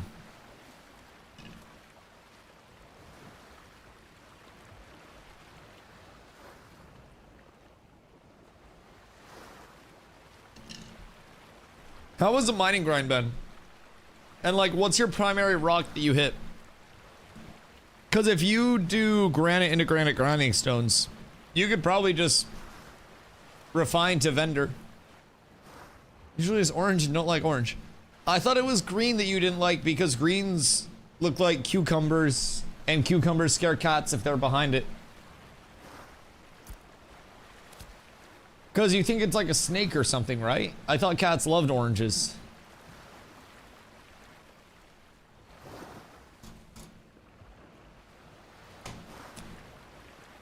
Like green as well. Just orange, how do you feel about purple?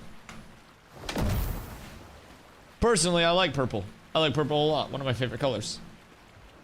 Purple was once the color of royalty. No like purple.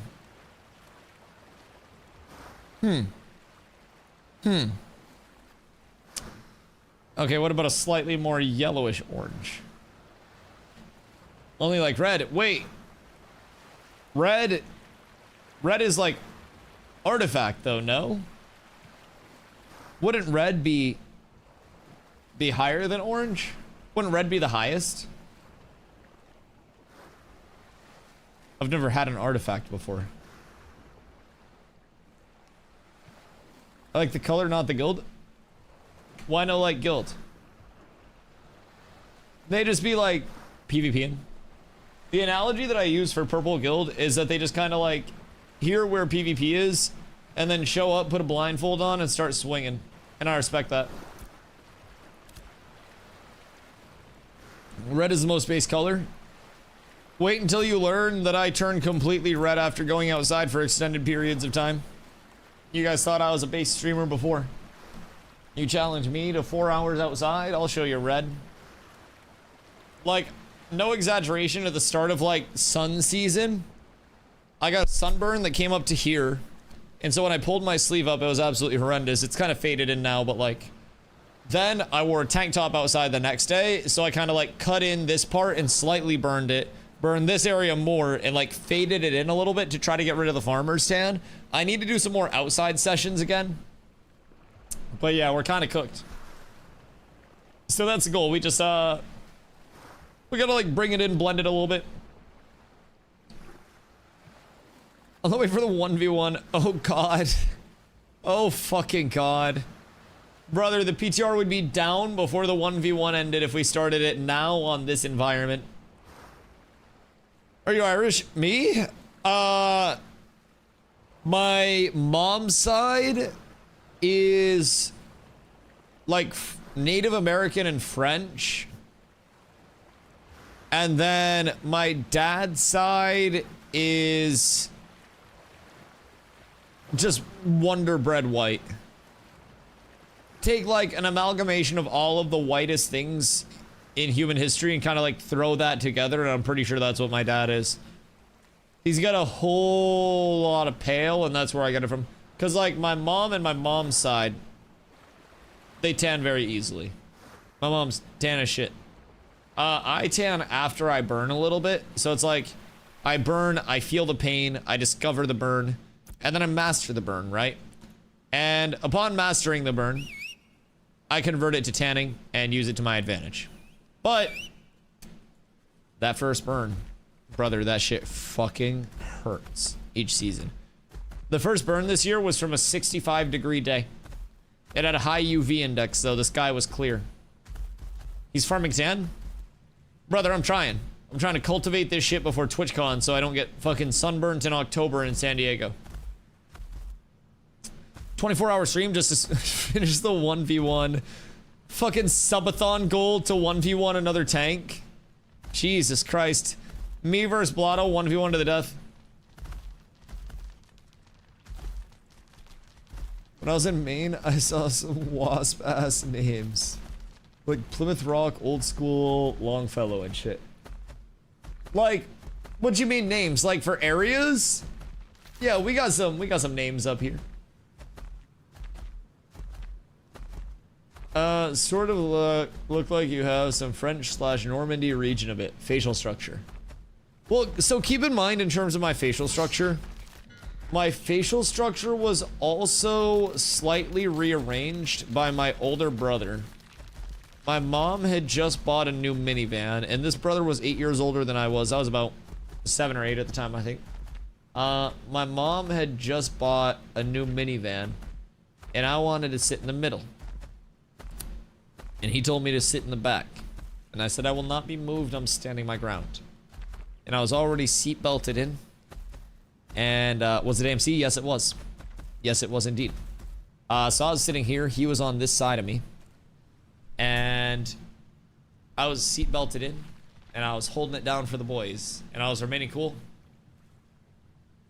And I was like, I'm not moving to the back. And he said, okay. And he punched me in the fucking face. I was seat belted in. I was a literal child. And he fucking wailed on my shit. Right across the nose. Broke the fuck out of my nose, made that shit crooked to this day. I'm now in the middle row, just like wailing, crying. My shit is gushing blood. My mom just signed the papers on this minivan that now looks like Casey Anthony's getaway vehicle. Like, it's bad. She walks into the dealership and she's like, do you have like a roll of paper towels? One of my sons just got punched in the face. And my mom was fucking pissed. All I remember, I feel like I may have also got a concussion off that punch. Because realistically, I was like a 7-8-year-old child. He was 15 or 16 at the time. So this is like a high schooler just fucking wailing on like a second grader. So I got my shit absolutely rocked.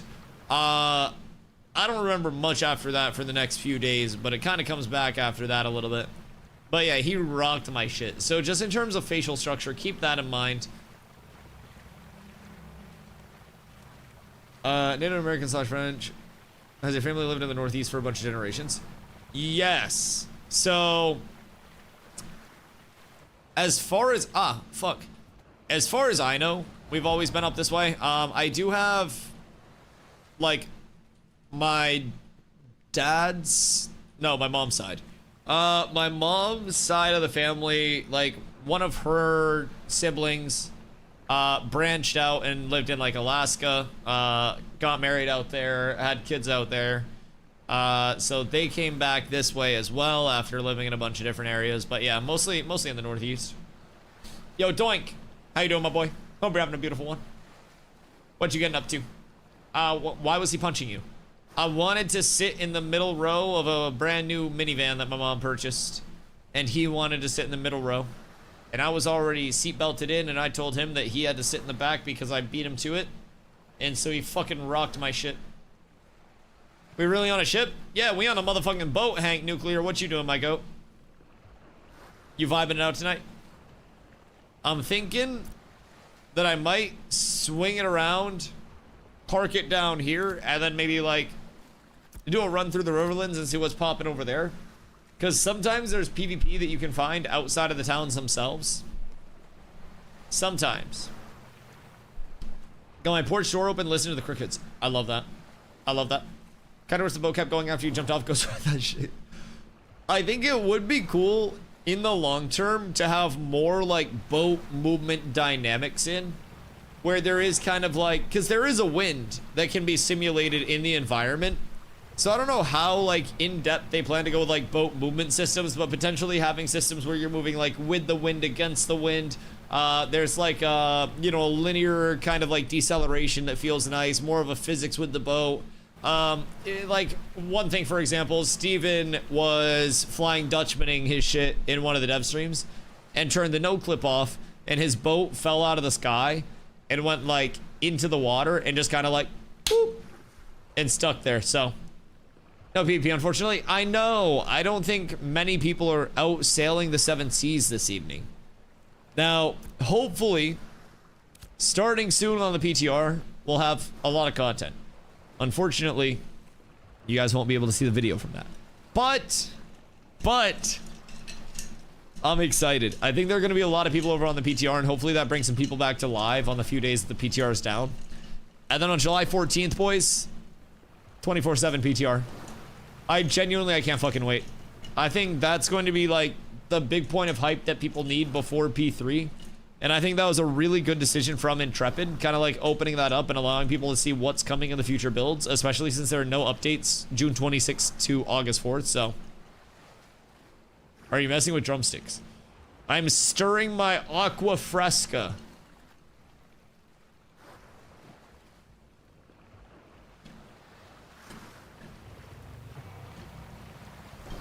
I want to drink more of it, but I have to be careful because I have sensitive teeth. And it's got crushed ice in it.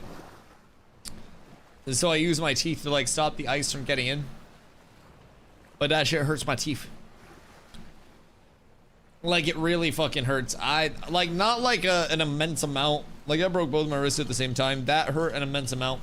But like that shit makes my teeth not feel good. I can't bite ice cream either. If you guys bite and chew ice cream, you're fucking sadists. And I wish you the worst in life. I was pumped when I got PTR access when they let a wave in forever ago, but it's only been up while I have work, so I never really got to check it out. 24/7 uptime will be huge. Massive. And for people to get into a frictionless environment, be able to... Oh, God. Was that us?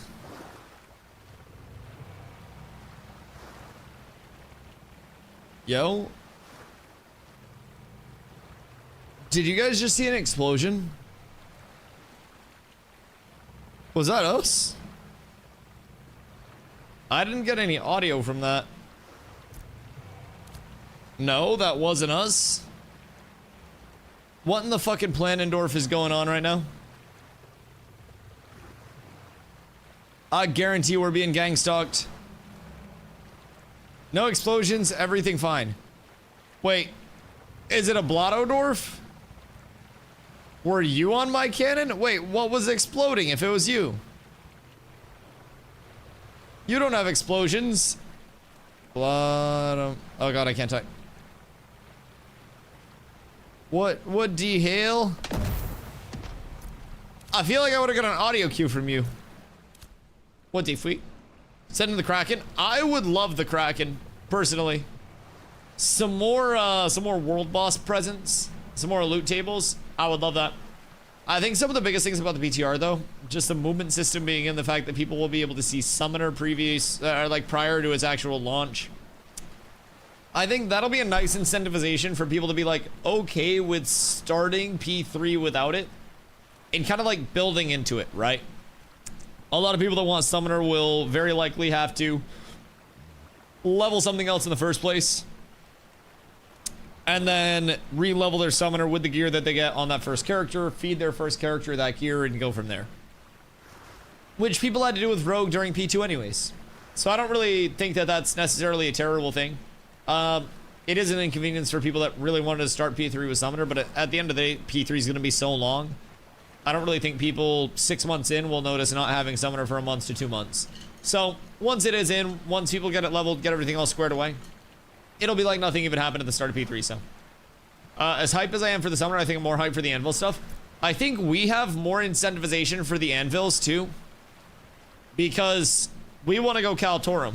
Kaltorum is perfect for us in every way, shape, and form. So, it's a node that is next to a starting area. Like a Divine Gate, like an actual starting zone. It's a Divine node, so a religious node. So if it hits Metropolis, it gets a procedurally generated dungeon underneath it.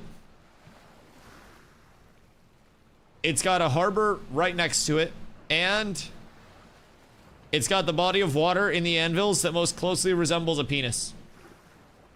Genuinely, it's made for us.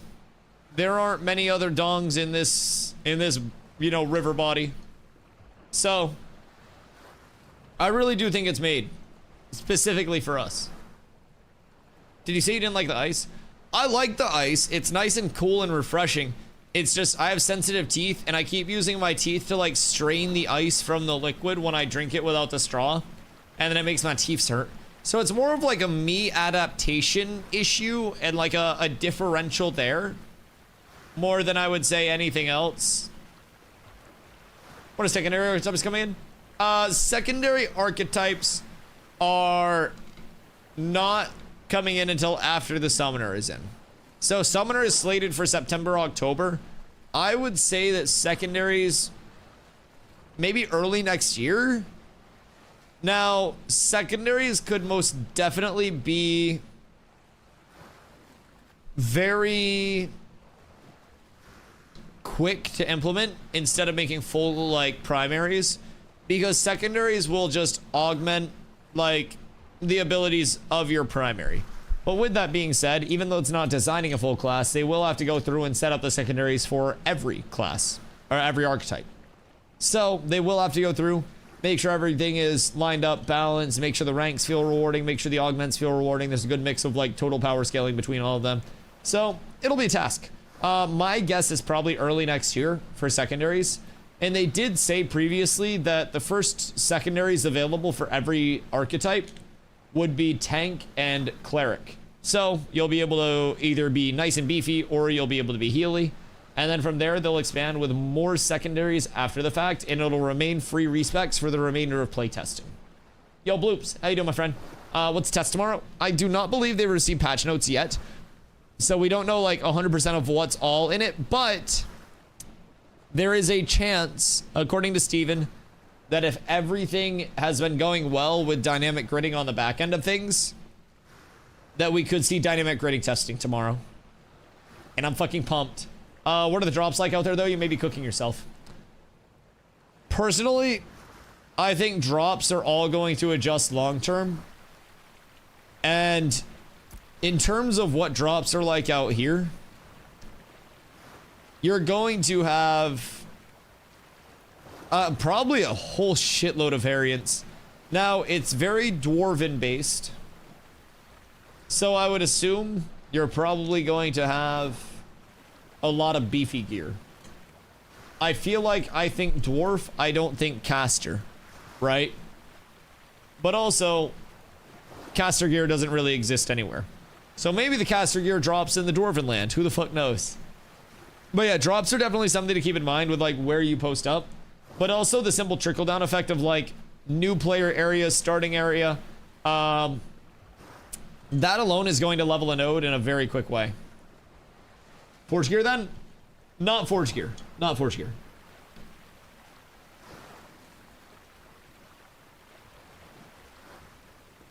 Forge gear is an abomination and should be basically deleted. Now, I also think that all loot tables are subject to change at any point. So if an area is showing that it's not dragging in any players and they want it to drag in players, they could just switch out loot sets. I mean, look at the whole pirate software situation. Drops in one place may not always be the same drops in one place. Your entire community may have to spend thousands of hours re-gearing and trying to find where a mana gem is. Anything can happen. But I think overall, like, our goal would be long-term to have a divine node. It seems like one of the most fun election processes, having to like grind quests instead of just get votes from people. Like, as cool as it is running for like the whole mayor thing, I think something more engaging and like getting quests and completing a bunch of those honestly sounds like it'd be a fun grind over the course of the week, because I would just stream as much as possible, grind as much as possible, and try to have like a raid set up that's helping me complete the quests and get the turn-ins. So kind of gonna be cool. I think the PvP one will also be fun. It's like a domination type beat where you get points over the course of the week. 1 hour battleground sessions will open up in the node itself, where you can get points for both holding objectives and getting player kills during that time. And at the end of the week, the winner is the mayor. So I really look forward to that. I think economic is probably gonna be the most lame node, like acquisition type, because it'll just be like the highest bidder. But who knows? Who knows? I have heard a rumor though that economic, like the auction itself, maybe was citizen bucks instead of just raw like gold, silver, copper. I haven't heard that verified, but I heard that as a rumor. So I don't know like what their immediate plans are, as nothing other than the democratic election type is currently in. But oh, hi Strix. Good day. Anything going on tonight?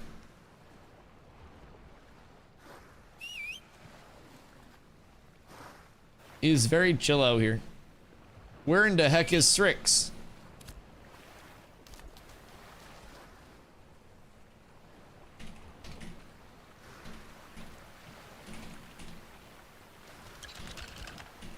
Oh wait, just node pumping. Journeyman Sickle almost there. Oh damn. Journeyman Sickle almost up in the Aura node, boys. They're up tremendous. When the game is full implemented, it seems to me that since the sea will be the only open PvP area most of the time, it's going to be the Thunderdome.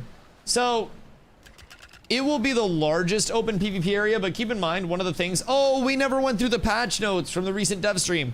So basically, one of the things that they announced in the recent dev stream was the addition of... Boop.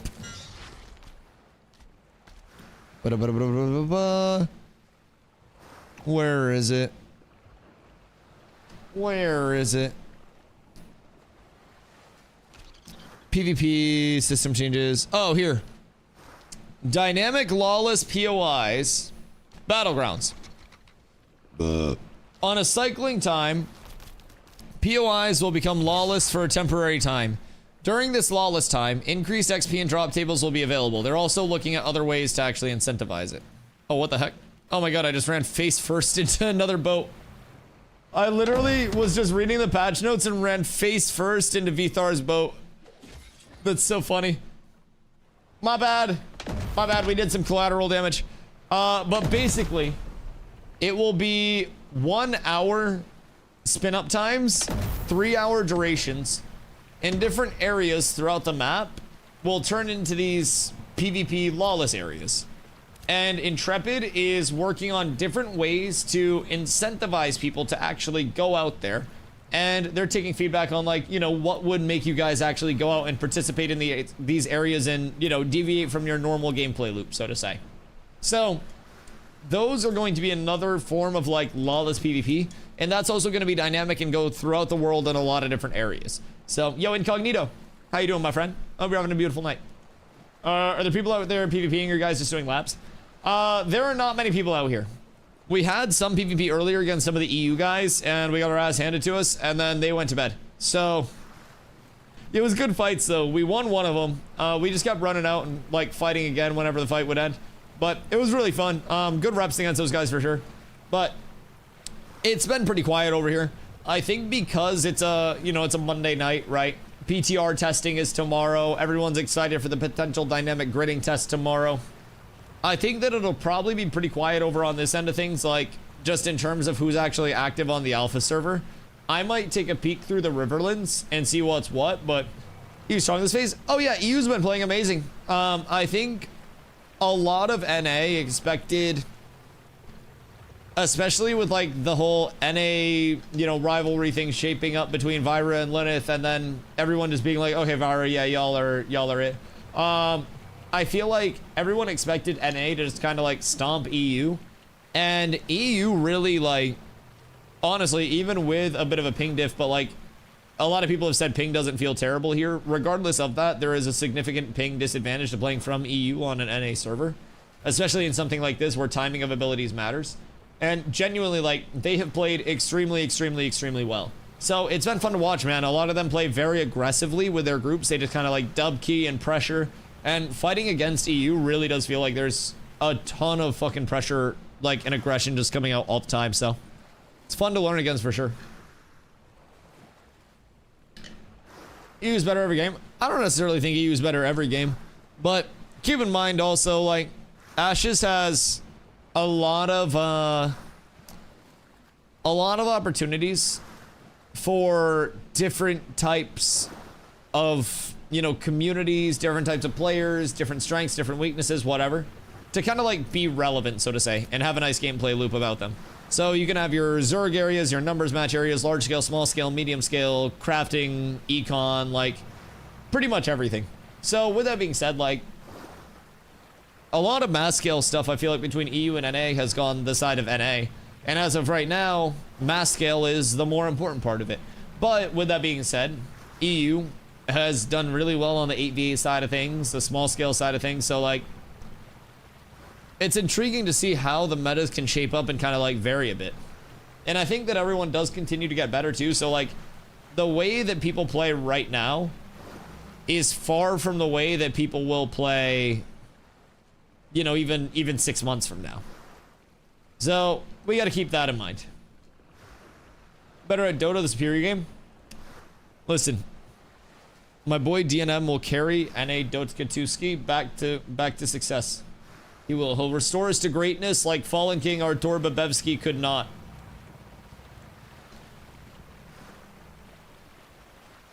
The European, by the way. The problem is not the problem. The problem is your attitude about the problem. Yeah, I mean, personally, I don't really think there's much of a... I don't think there's much of a problem with, like, a lot of the NA versus EU comp. I think it's just a matter of adapting to other playstyles. Okay, wait, hold on. Hold on. My GOAT PPD is not Middle Eastern. Peter is pasty. Now, keep in mind, current pros may change it a little bit. But if we're talking like the GOATs of all time, Peter Pasty is... He's a pure representation of NA. Right now, here for this. Uh-oh. Are we being aggressively pirated, boys? Is this it? Blotto, I'm with you. I have the God POV right now. We've absolutely got it set. The crab's getting it too.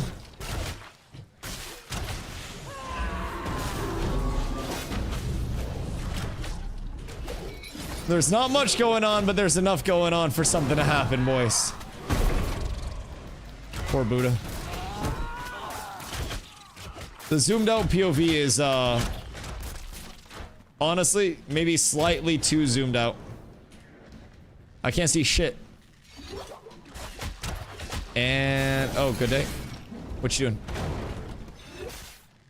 Wait, how'd that cancel? I want a refund. I want my cooldown back.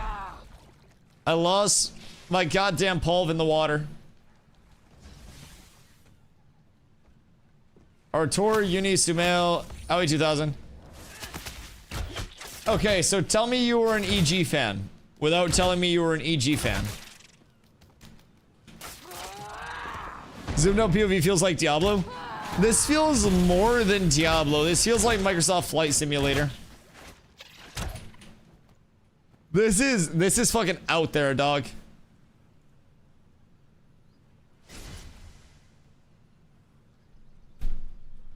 Reflect or whatever it is. Looks like you're dropping poison in the water. I am. I love POV. Healers will love that POV. Healers will like that POV a lot. Pew.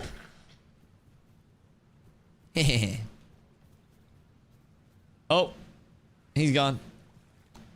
I didn't dock my boat. I fucked up. We gotta go get it now. So who's PTR testing tomorrow? And what time are people gonna be around at? Because I'd like to maybe organize some PvP for the PTR tomorrow. Looks like some kind of medieval city builder with that kind of zoom. I'd be able to see fucking everything. There was some tech in New World where if you had an ultra wide monitor, you were able to see basically everything that was going on in a war, like all of the points outside of the fort, like everything that was like near the fort in the town, not like in the town, but like in the fort itself. Like you were able to see so fucking much because of an ultra wide. And part of me wonders, like for shot callers and ashes, will it evolve to the ultra wide meta? People in New World weren't committed enough. But I feel like Ashes, They may just be wild enough. Be there tomorrow, Wednesday, fuck though. Well, Wednesday you can play vicariously through me, you're good. Tomorrow is going to be very fucking fun. If we get gridding tomorrow, we're up. Like, how much would people shit their pants if they were just like gridding tomorrow, summoner the next day, and just like more after that? I play on a 100-inch projector screen. There's no way your refresh rate is good on that. Zero fucking chance your refresh rate is good on that thing, no? August 4th kind of soon, less than a month, and we have stuff to do the entire time until August 4th. We have testing. I can't wait. I really can't wait. Perfectly fine. True. I guess in MMOs you probably notice it a lot less than like if you were in a shooter or something like that as well. Probably much less. Inner fire, bup. And then we ball. HP regen, mana regen, all that. I mean, I could go...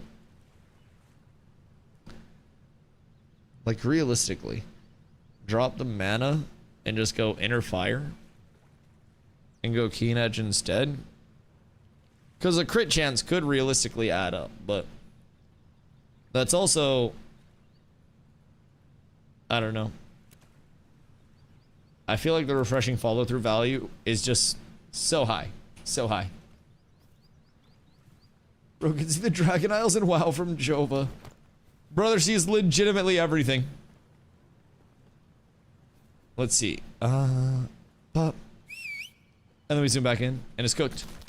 It's cooked! Alright, let's go do a run through the Riverlands and see, like, who is over there, and if we can see anyone whatsoever. Something tells me the answer is nobody and probably no. So I'll be right back. I'm gonna pee, and I'm gonna bring my Aqua Fresca out. And I'll be right back. I'm not sure the UK ever produced a good professional gamer. Mongrel. Fortnite. Mr. Savage. Fortnite. They're UK, right? I feel like UK had a couple good Fortnite players. Maybe you just have to play Zoomer games from the UK. Chat, I'll be right back. Stay horny.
went to go pee, smoke, and say hello to Carla.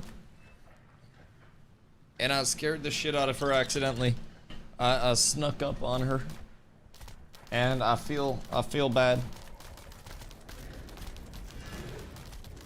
Oh god, do we do it? I think we might have to. God dang it. I don't want to do it, but we might have to do it. And then we'll switch that in.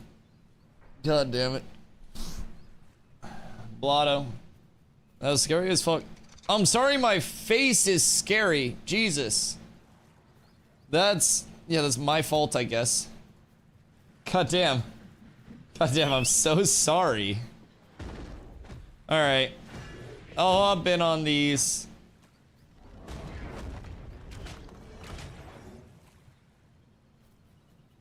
Next couple hours of stream content solidified?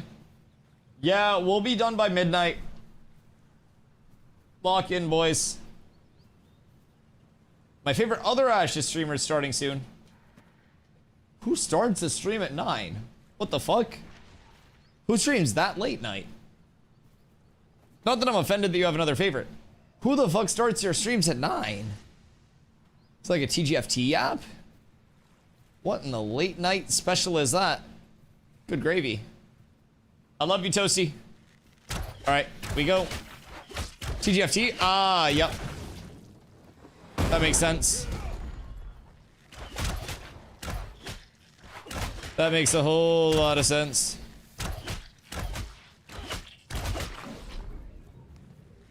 Nice.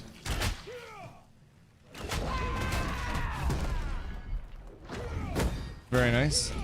Except I have second trip and third trip, and then you're locked up. But we ball. As of right now, we're big and chilling. Bing chilling.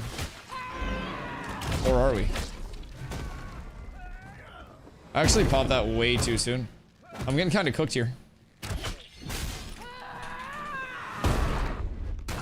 But maybe I'm not.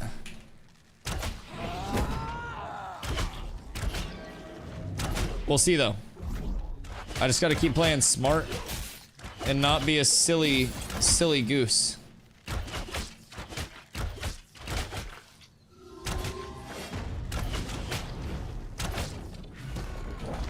Yeet.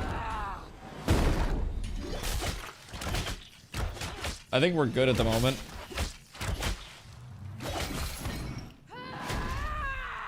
Okay. I understand. Good spacing on that. I should not have thrown that there. Get the shielding up, and we're balling. This is fine.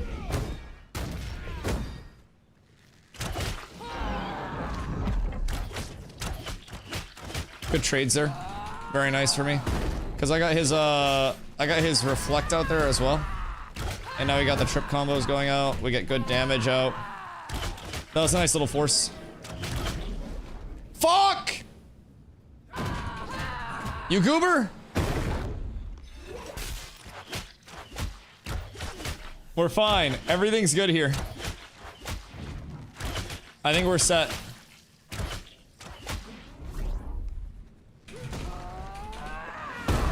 Oh yeah. Oh, we caught him in it. Oh, he's here for it, boys. Got him in the fucking pleasure pen. Oh, he's gonna feel that one tomorrow when he wakes up.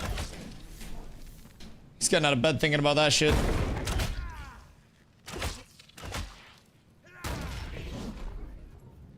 Nice.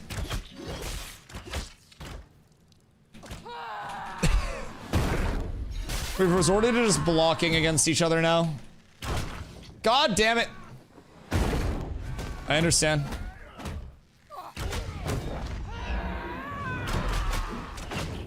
What? Oh, my money back. I've been scammed.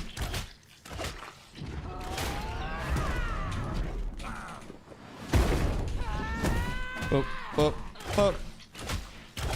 Okay, not too shabby. How's your mana looking? Because Blotto, mine's looking a little sussy-wussy. Hold on. I know what we must do.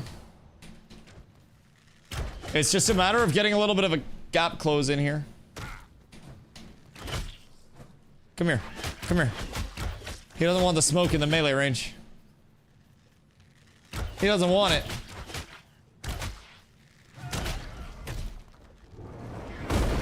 Oh, wait, the third party. Oh, what happened? I hate you so much. I literally hate you as a person.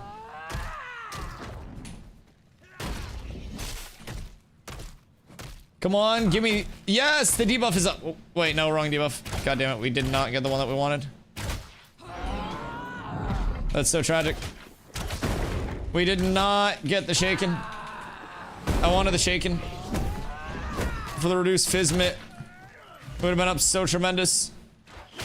Alas, we're down.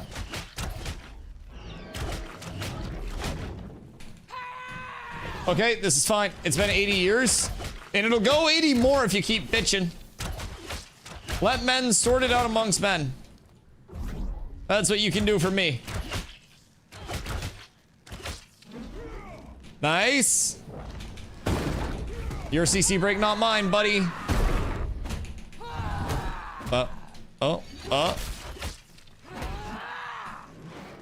No, I fucked up. Alright, we're fine. Everything's bing chilling over here. Wait, he's got the intercept out. I got the reflect out. Oh, we're beautiful. We're vibing. Is this 2 tanks again? Were you here yesterday?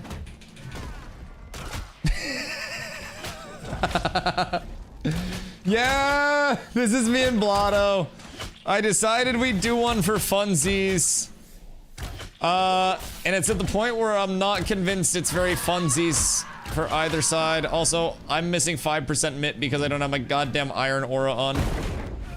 So it's tankier time, but you know, it is what it is. We're all having fun in this house, right? Everybody's having fun. I like to lurk, but on Friday I felt like this is deja vu. Same scenario. 2 tanks, one duel. Just having fun with it. What you puffing on tonight? Get back here. My dads are fighting. He's getting me down because I'm fucking selling talking to chat. It's my weakness. But, oh, we're in a good spot here, boys. We're in a pretty nice spot. I like this a lot. We got the good trades out. I got one. I got my... Oh! Good hold there, DustyWhy. And the trade. Oh, boys. He's down a CC break. That's gonna give me a beautiful opportunity to get this damage in. Oh, ho, ho, laddies. I got him in the ring for a few seconds of playtime over here. Holy shit, we might actually see some damage go out. You are such a dumb little stupid bitch. Anyways. Eat this. Hold that. Get back here. Oh my god, boys. Progress is being made. He's gonna have me on the reflect, so I gotta be cautious. You're dumb.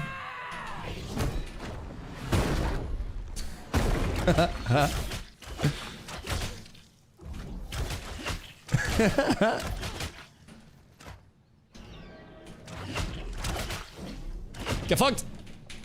Oh, I don't have the cooldown yet. But, oh, we're fine. Wait until he realizes. We're full HP. Boys, I'm whittling him down. Whittle by whittle. Oh, he's back. Okay. Nice. Okay, good block. Oh, the counter. Oh, he's insane. Oh, that might bring me down under 9,400. If they put an arena with ranks, this game could be fire. Oh, there will be arenas. So arenas will be tied to one of the 4 node types called military nodes. So basically the different nodes will have different election types. So right now to become a mayor, it's just like the popular vote in the election cycle type shit, right? And basically there will be 4 types of nodes. There will be your military node, which will be based on like a PvP type system. Over the course of the week of the election, your military nodes will open up for PvP. And essentially, it'll be hour-long windows where you get points for killing players and for holding down objectives within the node during that time frame. So, basically, the person who has the most like total points at the end of the week where the election window is actually open will become the mayor at that point in time. Then you have the scientific node, which is the node that we have now that's like your democratic election process. That in my opinion is the most lame. Second most lame. You have your economic, which is like your highest bidder basically for the node itself. Get tripped, bozo. And then you have your religious or your divine, which is whoever completes the most quests in the time frame that the like, you know, the election is up. So you'll essentially have to grind out in the node and, you know, complete a fuckload of like religious quests during that time, and you become like the religious leader of that node. Every node will have unique benefits throughout its leveling process that culminating at the highest level, which is Metropolis as of right now, you will see varying rewards. Like in a scientific Metropolis, you'll have portals to its adjacent, not adjacent, but its vassal nodes. Vassal nodes essentially being smaller nodes that work for the larger parent node. And then from there, if there are multiple scientific Metropolis nodes, like multiple scientific nodes at max level, you'll get an airship that brings you between those Metropolis nodes, like those scientific nodes. And that'll be like a form of, you know, autonomous travel. There won't be fast travel in Ashes at any point, but that'll kind of be like a, you know, a safer form of travel, so to say. Kind of like an autopilot type travel. So that's a potential that some servers may have, but that's a predicate on having multiple of those scientific Metropolis nodes. So always important to keep that in mind. With that being said, the economic node will have like player stalls, enhanced player markets, and like a further reaching player market area than just the node itself. So like player markets or auction houses in each node or player town right now are exclusive to that node or town. So with that, currently, got him. Nice. Got you out of it. Nice. Oh, good reflect there. Smart. So basically, economic nodes will give players more options, areas, and whatnot to sell their gear, further reach, and everything like that. So, another cool feature there. Let's see. Then we're on to military nodes. Military nodes, we don't know exactly what the benefits of those nodes will be, but they are said to be tied to class progression as well as arenas. So, with them being tied to class progression, a lot of people have the theory that those will be where we'll see like the secondaries becoming available. And on top of that, we'll see hopefully arenas becoming available through the like actual, you know, military node itself.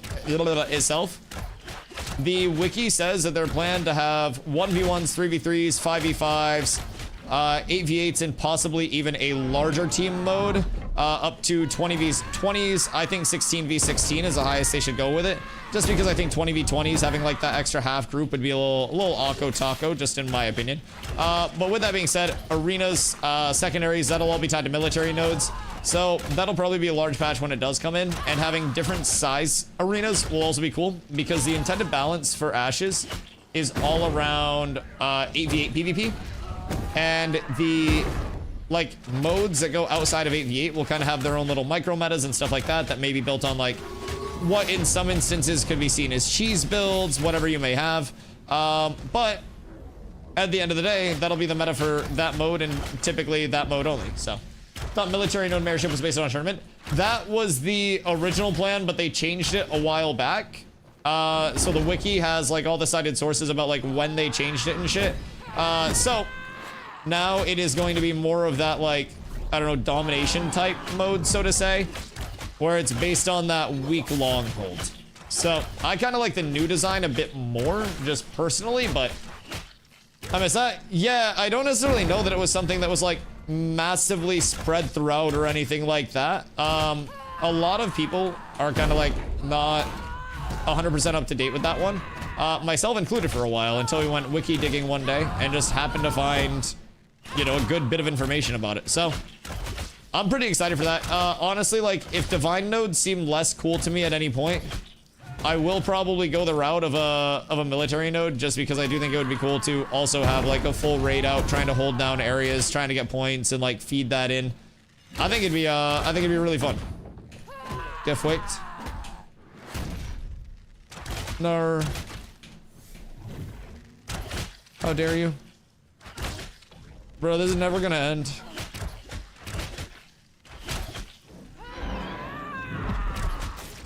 I literally have a fucking ad on me now.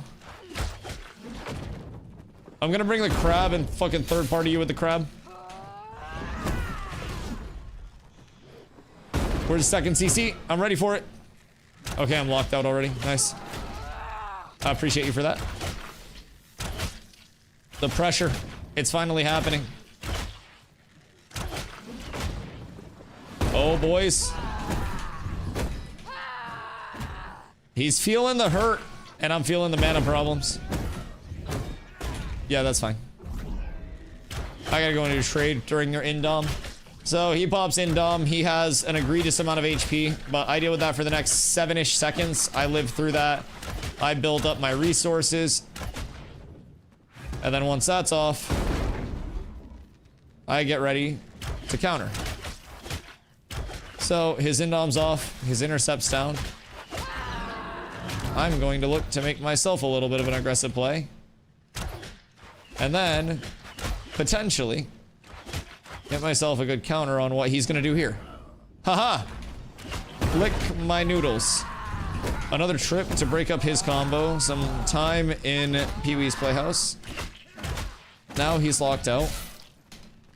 And we're both just kind of in a sustain phase while we wait for trip lockouts. He doesn't have me on a trip lockout, but... You're such a rat. He knows I'm playing around my trip lockouts. I've been talking about it too much. I try to capitalize on every single trip lockout. Oh, he got one of my cooldowns there. It's actually quite unfortunate for me. Uh-huh. Okay, Indom's out. I'm just gonna maintain real quick. I literally just, I won't stop comboing during his Indom unless I have to. Do it.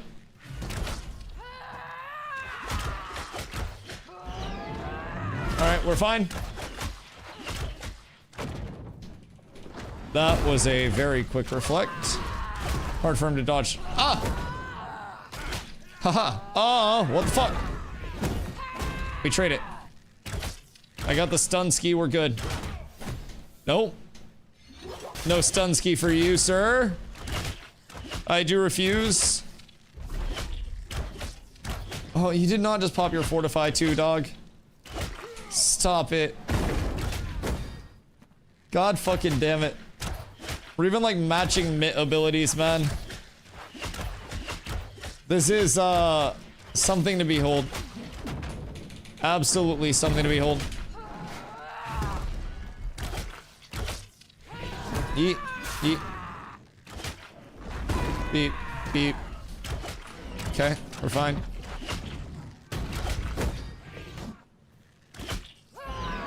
Oh, he wins! I got tripped on my Indom. Oh no, that's so bad. I'm down for a full minute without my Indom. Oh, this is horrendous for the boys. That could be the determining factor in one of these tank v tanks. Because now I have no sustain for so long. Fucker can hear me too, he wouldn't have capitalized on that. I have to play 30 seconds without that. Now it's perfectly fine because I can just kind of like live my life and kite it out, right? But that is definitely most unfortunate. But he may expect me to kind of go into like a more, I don't know, passive state with it. And that won't be the play. Because I've got to do enough to keep him off of me and I can't just rely on that trade now. Because I'm playing a little bit from behind at this point in time. I just muted. Nice. We're gonna wait. Okay, I gotta protect that. Okay, I got that off, we're good. Good reflect there. Oh, fuck me. How did that miss? I'm such a dumb bitch.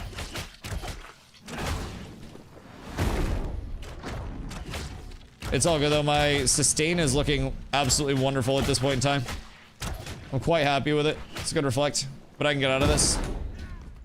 Nice. Very good sustain there. I gotta switch this over real quick. Hold on.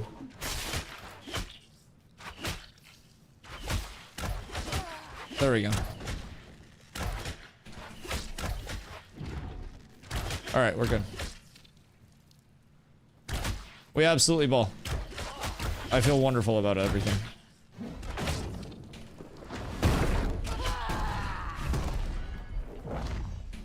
Did I just intercept to him? Are we back to this? I really hope we're not back to this. Because that's an unfortunate set of circumstances. Ah! Haha. Like my nuts. I'm prepared for that. This is the regen fight, baby. Oh, you didn't expect that one. You expected me to go backwards and we hit him with the forward. Fuck! I hate you so much, Plato. I hate this game so much. Why does this exist? Oh, Plato. Plato's drunk. I'm drunk. Everybody's drunk. I don't even drink, but we're cooked. The melee pressure is coming out. Give me the chicken. Oh, oh, we got big debuffs. Okay. All right, there's Zindom. We're on Indom advantage again. We're so up. Wait for it.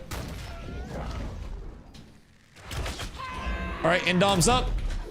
We officially have the advantage for 12 seconds. We can press it. All of my damage matters and none of his does. It's a good reflect. But I'm up in a second and I'm not CC locked out. Good turn back. He canceled with the ability. I respect it. When you gotta cancel, boys. It makes sense. Yo, Bloomis, how you doing, my friend? How's the game shaping up for August 4th? Any news on dynamic gridding? Dynamic gridding is being tested as soon as tomorrow on the private test realm. Now, of course, we won't know exactly when it's being tested until it's actually being tested, right? Like patch notes will come out for private test realm tomorrow prior to it going live. But we are very much so hoping that we see it like sooner rather than later. Now, I just hope they take their time with it and get it right. Not that it's something that's probably going to come in right on the PTR, right? But like, being able to have this active and work towards it being in a spot where it's even possible in the first place, since it's not something that's really like done in the industry at all, is fucking monumental. And Intrepid's just a small indie studio, man. They're just trying to make it happen. Started out with 12 employees and they're doing what they can. They're just the little guy. Killbot, should I help on PTR tomorrow? You absolutely should, my friend. I'll be on it all day. We'll be vibing. I will be pumping. I'll be talking about all the changes that we're seeing, all the tests that we're running into. Oh, this is good. The double CC break trade. It's going well for the boys. Okay, if I do, yeah, I mean, I think I'm parked in the southern Turquoise Harbor because that's where a lot of people were going to PvP. So we were just kind of chilling out there, last I remember. But yeah, just come through. Let me know where you're coming in from. But we're gonna try to probably organize a lot of group versus group stuff tomorrow as much as we can. Because I think that there is a ton of opportunity to just like get some random teams up and play in a fun environment for people. Oh, that's a big catch. That's a large catch. That's a lot of damage that just went out for me. Oh boy. I have no mana for this. I got the triple off, which is nice because I get some shield from it, but... Alright, cool. I get the Indom up. We got the advantage. None of this damage that he does actually matters. How long has this been going on for, by the way, chat? Do we have like a total time elapsed on this whole thing? Just out of like curiosity.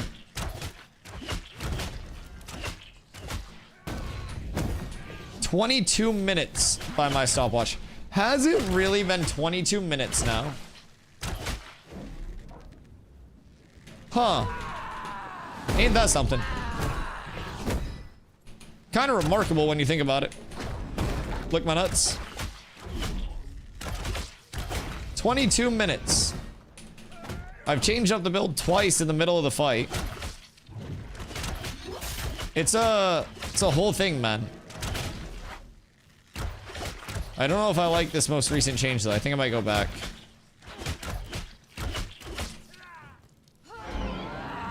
I don't think the struggle was really with crit damage, more with sustainability. Because this is just a fight of infinite atrophy. Okay, you know, super cool. Super fun. Insane PvP that we have on our hands here. It's been an absolute blast.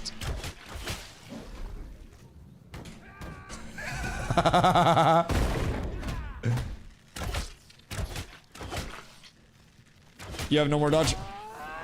Resist! Lick on my noodles. Resist that. Whoop. Alrighty. Well, that's all she wrote. Whoop. We're fine. You can't hit what you can't catch. And I'm winning, boys. You just can't see it yet. Get flicked. And dunked on. He's almost dead. He's feeling this one, chat. Oh no. Oh no, I'm down to 9,200. Chat, what are we gonna do? It's like it's almost the end. I don't know how I feel about this entire thing.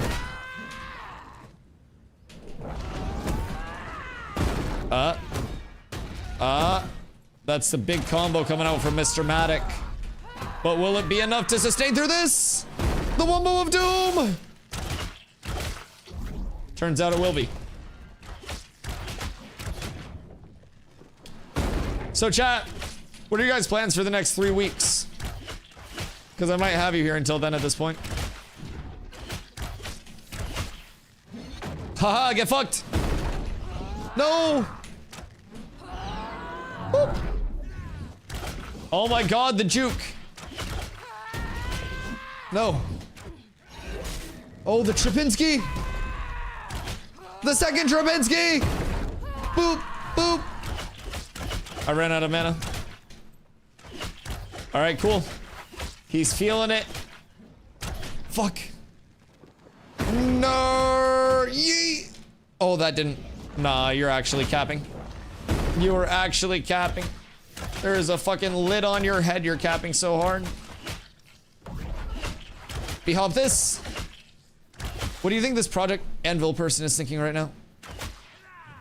Oh, fuck. Alright, we're fine. Everything's fine. This is good.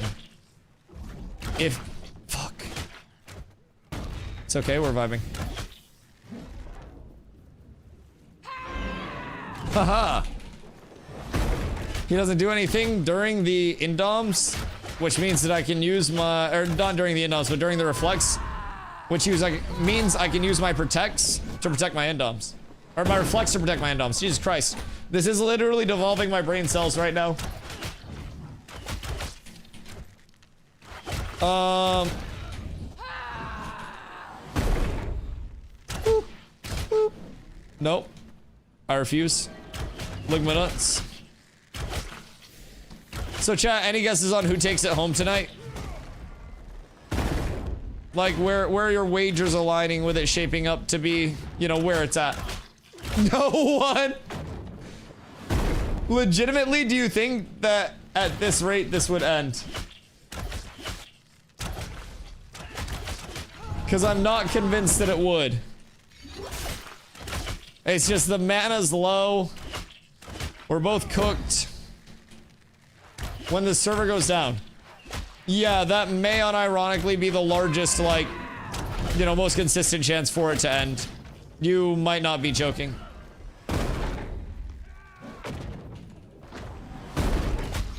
Although, I just hit him for like 500 damage. It's gonna take him at least a couple seconds to work that off. Alrighty. That's fine. Okay. Everything's fine. I'll just heal that off. His Indom's down in 3, 2, 1. So he's full health. Ooh. 27 minutes now. I need y'all to not worry about it, man. You guys are looking awfully judgy.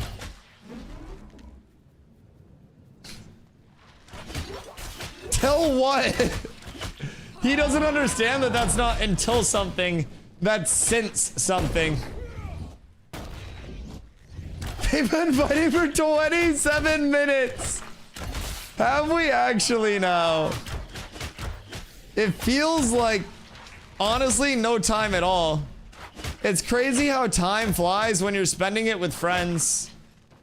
Which I really think is one of the core themes of Ash is like, it's not about what you're doing, it's who you're doing. And when I'm doing Blotto, it feels really good. It feels really natural.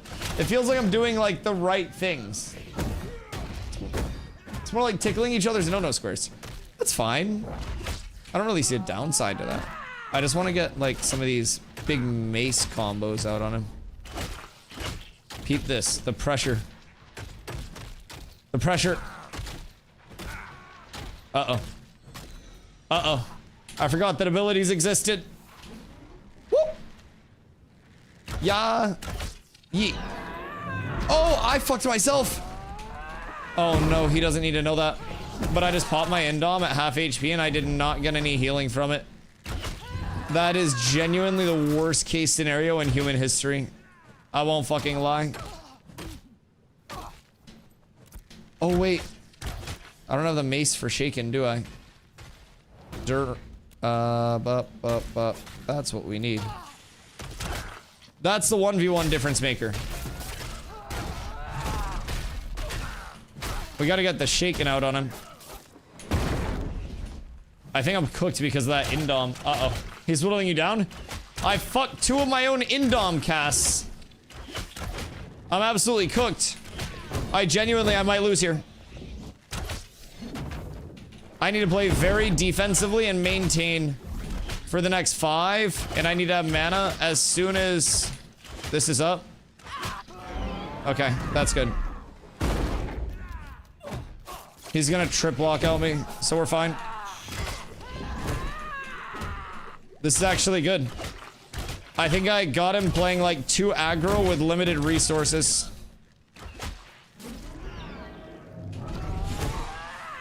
So we may be able to take advantage of this. And I think the crab is the real MVP of the whole situation, if I'm being completely honest. I wouldn't be able to do it without Captain Crab Grabber. Oh yeah, fuck him up, crab! Fuck his shit up! You either gotta switch to the crab or you gotta deal with it. Oh, that's a big reflect for the boys. Although I might have reflected the crab, I don't really know. I don't know what's going on at this point. Nice. Uh-oh. The crab's on me! I'm getting the crab cleave. Everything's fucked.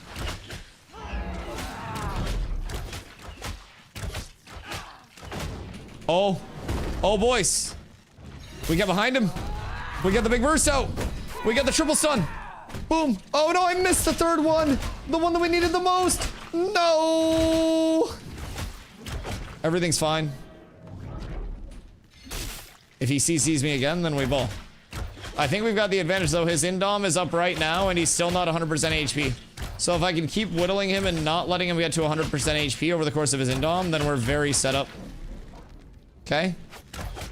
Alright, well, he's back to 100% HP. But I've almost come back from a 2 Indom gap, so to say. I've taken out the 3rd party. You're welcome. I got a few seconds until next Indom, and then I'm gonna look to make a play off that. So what we're gonna look for is him to switch or potentially look to engage. We'll get a trip into the Indom. Into the Pulf. Second trip. And then we'll go into evasive mode. Gonna play with shield advantage. He's gonna look to reflect. That's fine. He can't get me from back here in time, so I can dodge that. Just keep maintaining this gap real quick, and then look to get him in something in an awkward range while I have reflect advantage. And if I can, then we're good. I gotta get him into, like, throwing a projectile ahead of time. I might have just cucked my own reflect, which is slightly less than ideal. But it's okay. Well, neither person really has an advantage in this at all. Because this is terrible for both of us. I do feel as though it's going quite well for me right now. I've recovered from a seemingly large Gappington because I put myself in a very careless spot with a couple of cooldowns that are very important to protect. And I think we're well on the way to solidifying ourselves. No, that's fine. He got that cooldown over me. And we're back to full HP. Love that for you, King. Uh-oh. Uh-oh. Uh-oh. He's feeling the pressure. The big 176 coming out. Oh, the stun. Wait, we actually got him here, boys. Yeet. Oh, my lordington. He's absolutely cooked at this point, chat. How's he gonna survive? Rumor has it he's shaking in his booties. Alright, we're up. Hold on. Ooh. Ooh, 50%, boys. We've never seen it before in these 1v1s. Come on, give me the proc. Give me the procs. I need all of them. Nice, that's a big reflect, DustyWhy. They call me ReflectyWhy for a reason. And then we get the Indom advantage. Oh my god, wait, boys. It actually, unironically, may happen soon. Oh my god, wait. No, we're kind of cooking right now. Oh my god. Boys. Do you believe? Do you believe in DustyWhy? Do you believe in life after love? Holy shit. We need to not get baited with a counter reflex here, but brothers, I think we're in a good spot. I just gotta keep the whittle down going. Oh my god. He's feeling the pressure coming out. It's all up in his grill. Uh-huh. He's trying to get the back end of it. His Indom's popped. Boys. Boys, we're feeling good. I never know if it's just YouTube compression, but what is that just quality? It was like so bad. You can see if it is YouTube compression directly. I multi-stream over on Twitch Director Cut. So you can always check it out over there and see if it's a little bit better on like Twitch's encoder settings. YouTube does get a little bit wacky for some like, you know, quality of output sometimes, especially on the live end. So I would definitely check that. His health isn't moving. His health is moving a lot. His health is moving a fuckload, chat. I need you guys to believe in me. I need you to believe with me. And I need you to never stop believing. Because the second you stop believing, you stop winning, and we never stop winning here. God did. Someone give me an exclamation key over in the Twitch chat. My fucking god, I'm feeling inspired. 3 seconds until absolute decimation. Uh-huh. Okay, that's his Indom. We're absolutely fine. We have Indom advantage established. I've got my CC break at the ready. If he follows up with another one, we're good, but I'm gonna counter with my own. I'm gonna get the slam out. Okay, we're CC breaking that because now I am safe. I got another slam out. I'm gonna miss that slam just for cinematic effect, make it a little bit closer. That slam would have killed him at end of the duel, chat. That was a Thanos slam. We didn't want to send it out just yet and end the duel yet. Production said we had to keep it going. We're locked in a quite literal death match. Fuck! Death match. Oh, God. Bup. Bup. Bup. Bup. Do any of you guys have gear? You guys are healing each other. So, I would say the larger problem is that we both have too much gear right now, but also not enough gear at the same time. So, we're both tanks. So, this is like a tank 1v1. And tanks and ashes have a good mix of mitigation, a good mix of CC, like health sustain, like just like a very solid kit for staying alive. Kind of makes sense when you put it that way. So with that being said, tank duels can very much be, especially if you're running similar sets, like there are different builds that you can go as a tank, some of which build around, you know, more crit damage, some of which build around a lot of mitigation rating. There's a lot that you can do as a tank to kind of like change up what you're actually doing in your build. But if you're running similar builds to another tank, you can very easily find yourself in a spot of struggle busting it. Alrighty. We're doing everything we can, boyos. This may be the play. Oh shit. Wait, that's 700 damage for the free. Oh my fucking lord. Oh, his indom's down, boys. We're up. Oh my god. Wait, that's so large for us. Nice. Beautiful. Okay, nice trade. Nice, good dodge. I telegraphed it a bit. This fight's longer than most DBZ arcs. One Piece fans are so into this shit, though. You gotta understand. This is what they come here for. One Piece fans want to catch this shit after the PTR ends this week. Like, they want to come back to it. Not sure I can handle all this foreplay. Don't worry, somebody's getting ready to bust. The pressure is coming out, boys. Oh my god, holy shit, wait. Oh my god.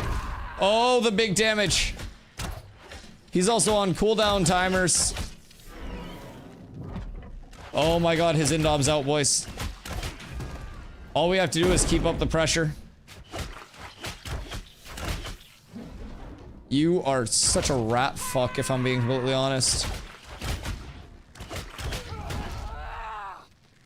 Beautiful. Big damage, big pressure. Big pressure. It's gonna come down to who gets cramps first. I have titanium screws in my wrists. I'm reinforced. I'm ready to go. He has literally fucking nothing on me, dog. Did he switch off of inner fire? I think he might have switched off. No, he has inner fire. Huh. Interesting. Oh, it's his Heartseeker buff, right? That makes sense. I have that one too. Literally, what if you licked my noodles? What's the average time to kill approximately? So this is a 1v1. Keep in mind, this is a literal tank 1v1 that's meant to be a meme. We're honestly doing this because the ongoing meme is that we run like a mirror build basically. So both of us are built around sustain and frontline. Most 1v1s do not look like this by any means. I also don't think this is intended to really be like the WoW killer Mr. Anders over on YouTube. More so that Ashes is meant to be something that's based around 8v8 combat, because that's the size of an Ashes group. And what you're seeing is just kind of like less an intended form of like, you know, competitive PvP combat and stuff like that, right? And more just 1v1s are kind of like a rock, paper, scissors. And when you keep playing the same things over and over again, then you're gonna run into a little bit of a stalemate. Together. Hey, Kenzie. Thank you for the 2 months. I appreciate you so much. Much love. Thank you, thank you, thank you. And the 550s over here. I appreciate that. AMC, sir, what you up to today? This entire fight needs to be a video. What entire fight? We've just started. Get tripped. Get slammed. Fuck. Haha. You can't stop me. I'm too beefy. Come hither. All right, so anyways, I don't think either of us are really going to die right now. Just in the current, you know, stance of things. Knowing what I know, I think it may be better for us to perchance venture into like the Riverlands or something and see what the haps are over there. Oh, lick my balls. You just wait, sir. Yeet. Yeet. Fuck you and your dumb reflect. I hate this. Like, is this what a whale at SeaWorld looks like? Or feels like? Looks like. Goddamn. Too hard on myself sometimes. Guess what? Ha ha ha ha. Ho ho ho ho. I've got almost 10,000 HP to go. Lick my nuts. Fuck. Yeah, so, anyone know what's popping off in the Riverlands? Take off your shields and just lose together? I honestly, tank and naked duels are the meta for tank duels simply because of this, like, this factor alone, though. Like, gear is such a large thing in this game, and also, like, not the largest thing at the end of the day, but it's a significant piece of things. So with gearing not being, like, you know, a differential in a lot of the, you know, the application that it is in a lot of things. I think naked tank duels are very good for the economy. Fuck it.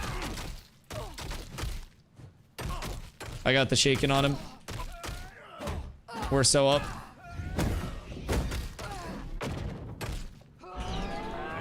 Oh, we're so up. Oh, he wasn't ready for that trade, boys. I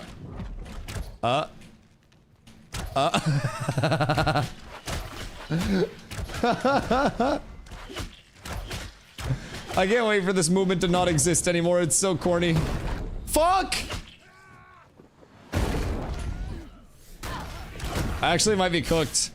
My tree peaks might have fucked me. We're fading fast, boys. I got some life to play. He just got stuck in some barrels, though. So that's gonna be a nice little bailout for me. Although I guess we're fine. He's dropping into the 75% HP range.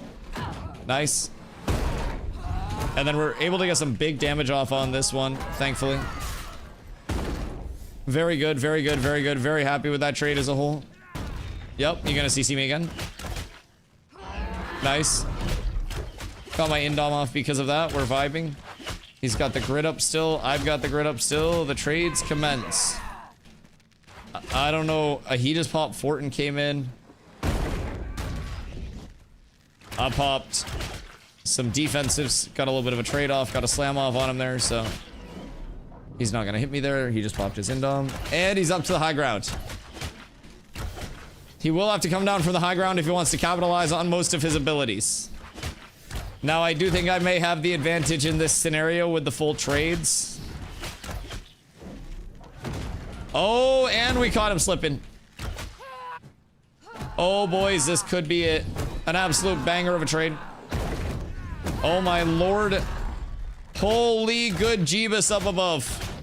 My goodness gracious, chat. You are witnessing it here. The peak of Ashes of Creation gameplay. The World Series of Ashes.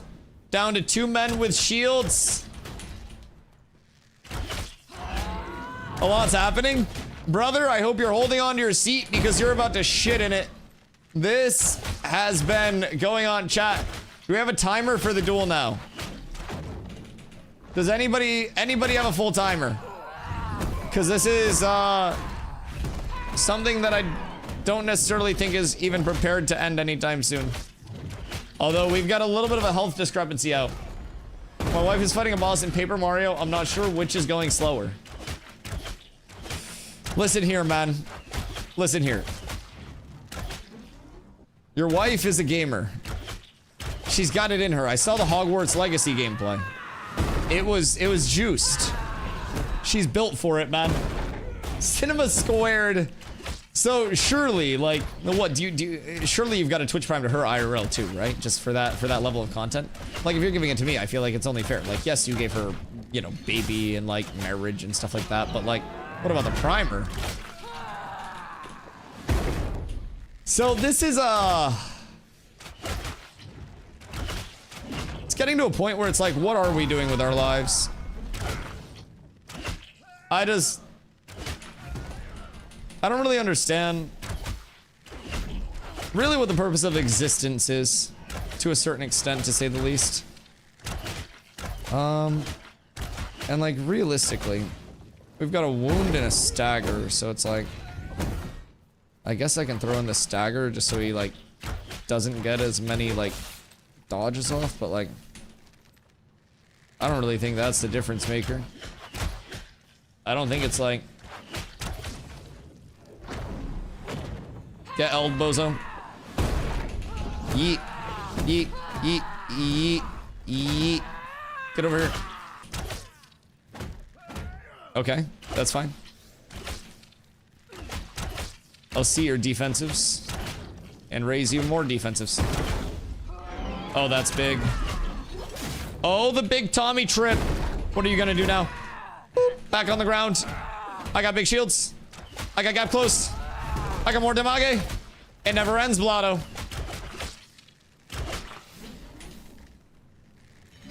Oh, that was almost trip of the year. Oh, I almost got the cast. I was so close. I just gotta keep pressure up. If I can chip him down through his indom, then things are so fucking good. I just gotta keep that pressure up and not let him get that. No! But I need to not be over aggressive and fuck myself in the process. Meg wins. Uh-oh. Uh-oh. Think tanks need more damage? Not really, because if tanks had too much damage, we'd be OP in 8v8s. Like, there are tank builds where you're gonna stack a bunch of, like, crit damage and juice up for 1v1s in smaller scale. And, like, in 3v3s and stuff, I would most certainly do that, right? But, like, in 1v1s, I don't have the other build all set up with all the crit damage, like the Crush One Warhammer and shit like that. But, like, this is built more for, like, I don't know, more for, like, a group play. So, with that, it's not really intended to be like the ultimate like assassin, big burst, pumper of everything. It's more like I do enough damage to put pressure on people and make them slightly uncomfortable, but I'm also very hard to like kill. And honestly, tanks are going through a spot where it's kind of like we're so hard to kill in a lot of instances that people are actually ignoring us in fights and not really like doing anything to us. They're just CCing us and letting us roll around. So I'm thinking that I might actually drop a little bit of the tankiness. Good PvP, a long time stacking damage buff during duels. So duels aren't even in the game yet, technically. We're just open world PvPing. But Blotto's a friend, so we have like dueled before. And keep in mind, this is a tank versus tank exclusive thing. And only with like the mirror builds that we're running because we're both running such tanky builds. And like, it can end, but like, we see each other dueling a bit. We've dueled together quite a bit. So like, there's a certain level where it's, you know, if you're running a mirror match on the same build with everything, it's gonna be very hard for somebody to actively fuck up enough for it to change things up, right? So, that's kind of where we're at with these. It's kind of a level of just like, there's only so much you can do on a tank. In terms of duels and stuff, duels have no implication on Ashes whatsoever. Nothing will ever be determined by like 1v1s, 3v3s, 5v5s. Everything in the game in terms of like impactful stuff. I mean, like arenas will have seasons and rewards and stuff like that. But like, in terms of what actually has like implications on the map and like the outward standing things there, that's primarily going to be like team-based stuff. Ash's intended balance point is 8v8s. So keep in mind, like with tanks, you have options for this since we're built to like do damage and be very harassy, like Antonius said. My ideal spot as a tank is long-term being in a flank group and like calling out the targets on the enemy backline and kind of like putting pressure on them. But tank also has a lot of value in creating the front line, like for your main ball, holding that, you know, holding that front edge because we also have wall, we have our grapple to pull people in. And tank is an incredible backline peel too. So we have a lot of like various things that we can do to be impactful. It's just, in my opinion, kind of like what type of a tank you want to play. So long term, that's where a lot of your secondaries will come in. Like I want to be tank rogue, which is going to be Night Shield for the secondary. And from there, I'll hopefully be able to have a little more like in-out, a little more versatility. and B, built around that kind of like quick hit, put pressure on people, and like go from there, right? So I could also go something along the lines of like a tank fighter. Fighter has been showing recently that it's got a lot of good pop to it, a lot of potential to just really wreak havoc if you're able to stay in while you're playing a fighter.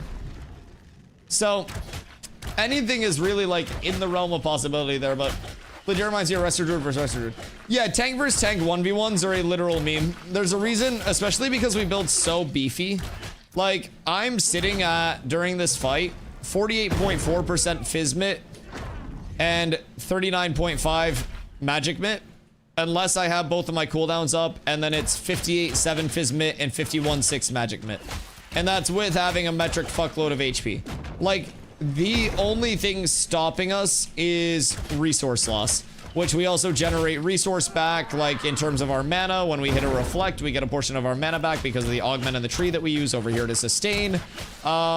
It's a lot. A tank, in terms of like 1v1s against most other classes, should be relatively well equipped. It's just a matter of kind of like learning how to play against it. And especially if you're against players who can, like, you know, deal with the aggression really well, so to say, that can be another big thing to kind of like get used to. But tank applies really good pressure. It's got good sustain. It's got a really good front line too, because normally in group stuff I'd be running Protect as well as Aegis instead of a couple things that I'm running right now for the 1v1. And Protect allows me to target somebody in my group and put up a kind of like a damage transfer tether with them, where 30% of the damage that they take is sent to me instead. So that is a very good way to make sure that, you know, incentivized targets are getting the peels that they need, people are staying safe, and I'm able to help that out. So with Protect, it doesn't have a cooldown on it. It's just a half-second cast. So when I want to go target to target, I can use Intercept, which will bring me over to a target and give myself and them a 10% HP shield, like 10% of my max HP. And then I can instantly pop Protect on them. And when I pop Protect on them, that's going to start up the damage transfer. So then in group stuff, I'm also going to start running Aegis. Aegis is a 1-minute cooldown, but is like a, you know, close range melee-esque area where I will redirect 20% of the damage that people take to me instead for the next 15 seconds. So if I can stay beefy and sustain through that, then that's going to allow me a lot of, you know, a lot of time for the backline to get all set up, established, and ready to actually play without just getting insta-nuked. So tank is almost like a very supporty class in the sense that it's not going to be your #1 damage output. It's not going to be, you know, your hardest AoE initiate. But we have a lot of things that can play off of the group as a whole that really do, you know, a lot. And tank is a very creative class too. Like, we've got our shield, we've got our trips, we've got our grapple. We've got very many options that allow us to play in an extremely diverse way and find a lot of content, or a lot of, like, you know, initiates, opportunities, shit like that. Okay, Blotto. It's a goddamn 1-hour duel, brother. I'm going to the Riverlands. Come with me or forever hold these nuts. Jesus Christ. I submit. I submit. Oh my fucking god. Oh, that was such a long process. Jesus fucking Christ. Game kind of looks like Final Fantasy XIV mixed with New World. Yeah, it's got that like tab targeting base. If anyone ever played Arcade or like anything along those lines, Steven, the creative director of Intrepid, was a huge fan of Arcade, still is. So draws a lot of inspo from that side of things as well. But has a very New World-esque like stamina system. You do get a 50 stamina dodge. Gives you a half-second iframe. So you also have like a sprint when you're sprinting. You do get reduced chance to be disabled, physical disable and magic disable plus 30%. So that's going to be massive reduction to the chance for you to actually like get tripped, get CC'd, shit like that. Very important to keep in mind there. And then through that, you've got like an active guard. It's a block, but it's not like New World where it's like a full damage block. It does drain your stamina, but it's what I like to call a bleed block. And so essentially, like, that bleed block sends a portion of the damage through. That portion of damage is determined by your total block mitigation. So, like, physical block mitigation, 40.4%. Physical mitigation, 35.5%. So those two would cumulatively reduce the damage of incoming attacks. I would take the rest of it. Through that, like, you've kind of got that stamina management aspect of it. There's no gray barring like New World, but if you're under 50 stam, you can't dodge 2 gray bar. So you kind of have to, like, manage your stamina in that sense a little bit and go about it that way. So I like the combat. The movement is something that's temporary over on the private test realm. They're experimenting with a new and, in my opinion, slightly better movement system. So I look forward to that being implemented, but the movement is very fun. The combat's very fun. The ability trades are great. And contrary to, like, what that duel showed, which is kind of a meme, there is plenty of abilities that will open up opportunities for you to make very, very fun plays in a group setting. Even in 1v1s against a lot of other classes, you have the potential to do that same thing. 1v1s are very fun usually, and they're kind of like a rock, paper, scissors of different archetypes against each other. Tanks are just very, very, very strong in 1v1s for a plethora of reasons. Seems like everyone in this game uses bow. So there's a reason for that.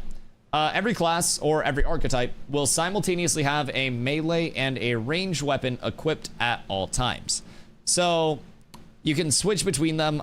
They do cumulatively add to your phys power rating at all times and, like, your stats. So no matter which one is out, both of them impact your stats.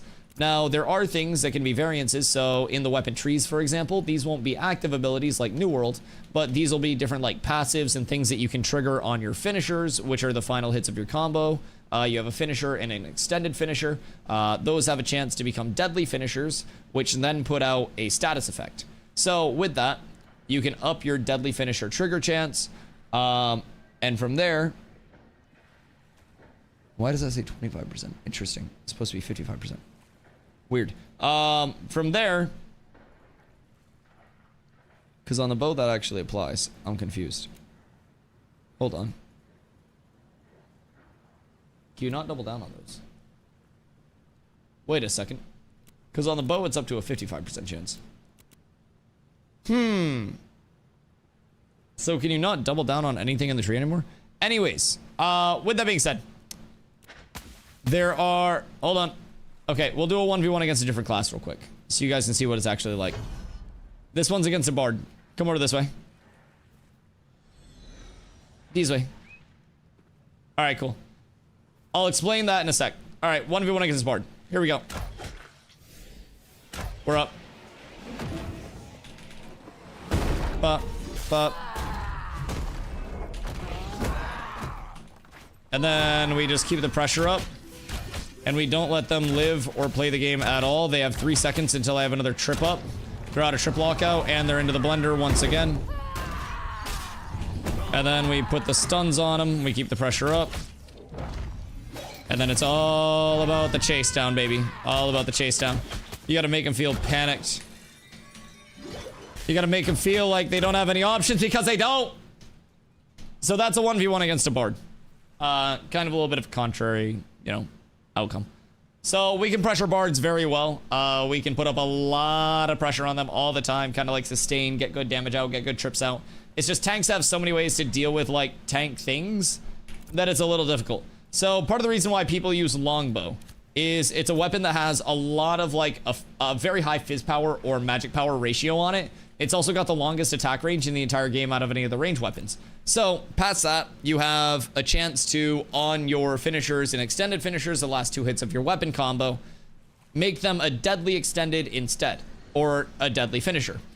When that happens, you have a chance to put a status debuff out on the enemies that you're hitting.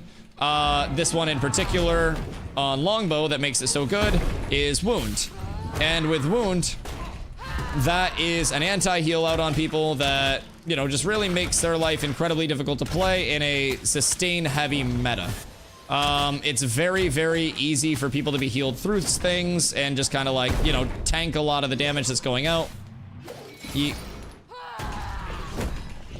We just got to keep the pressure up. But yeah, so with that, wounds are very important, but there are a lot of status effects that can go out that are also equally important. 2 seconds. Wait, Essence Fissure has ruptured. Your node forces are gathering. Is that for the God Spike, or what am I seeing here? I'm a little confused on that one. I think that's Godspike, right? That's a big impact trip. Ooh. Oh, I fucked up there.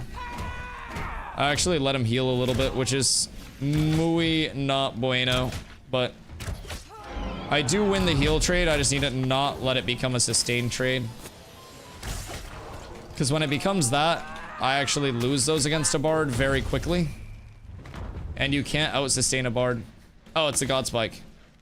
Where the fuck is the Godspike at? Okay, good. We win. Big damage going out, big trip.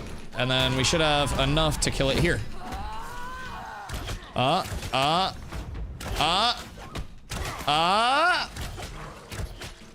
Almost there. There it is. Okay, cool. So with that being said, different weapons offer different combos, different attack cadences, different attack ranges. Longbow is the longest attack range. It's a very good power scaler. And the wound that it puts out, the sustain that it offers is quite nice. On the side of one-handed maces, I use ward, which gives 5% block chance. So when I have my shield out, I'm gonna get another 5% passive block chance just as it is. So anytime I'm in trouble, I can kind of switch that out. One thing that I just noticed is these are not working because I think I have them on my bow. So I feel like these would probably be better served kind of like going this route. Because it wasn't increasing the chance of the deadly extended finisher, so taking the chance out and just going more bonk there is probably, if I had to guess, the best thing. I don't think this cross over. Well, so when I have them on the longbow, it ups the tooltip to 55% damage, right? And if I take them out, it goes to 25. So over here, 55. But if I go one-handed mace, take these out, and then go up there, it stays at 25.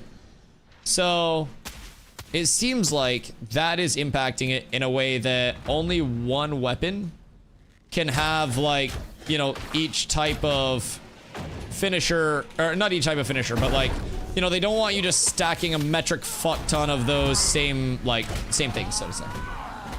Put them on the mace and take them off the bow. I mean, I'd rather have them on the bow, if I'm being honest. Having that wound going out is massive.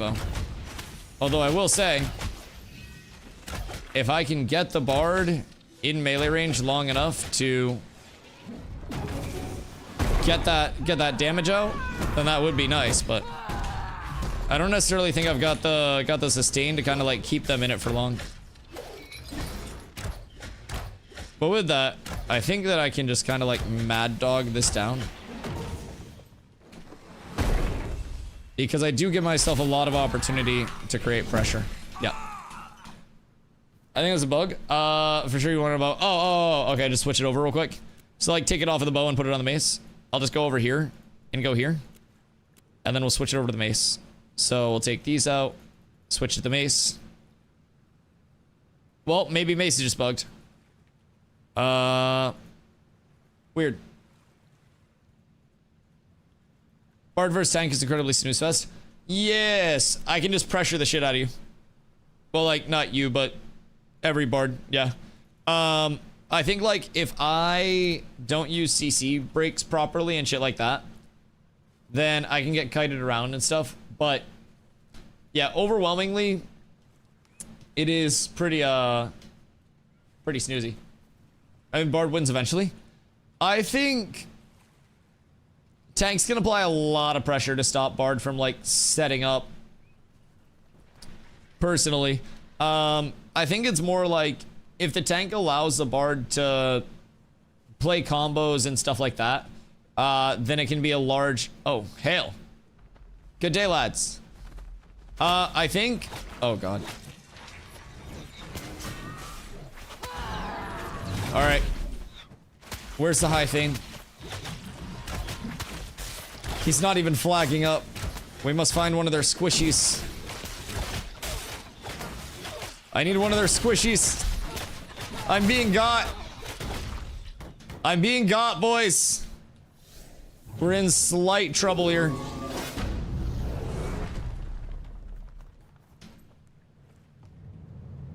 Hold on.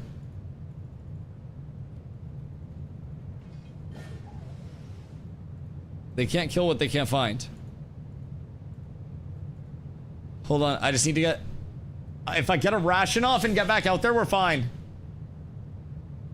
All I need to do is get the ration off and get back out. And then we start isolating them, one by one. One by one! We kill the dwarfs. Alright, boys. It's time. We must find them. We must assassinate them. Blotto, I'm coming, buddy!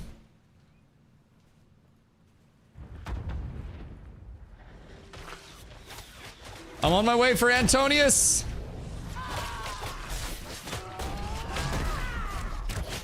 Oh, the High Thane! The High Thane is unprotected. Wait, if we capture the High Thane, we win. Then we're Doonhold now. Oh my lord, wait. Could it happen? Could it happen? I don't know if we have enough for it. It may be tough. But we must try. Because if we do not try, then there can be no success. Alright, Blotto, I'm with you guys. Uh-oh, it's just me. Napkin, get over here. No! I need a gambit! Oh my god, wait, Antonius is gonna die. Hold on, I know the strat. We just all in on Antonius. And then we cook. And then we cook. Boys. Me and Blah had a half-hour fight. Me and Blah just had an hour fight. What are you trying to say? That you're weak? Is a half hour enough to mentally break you?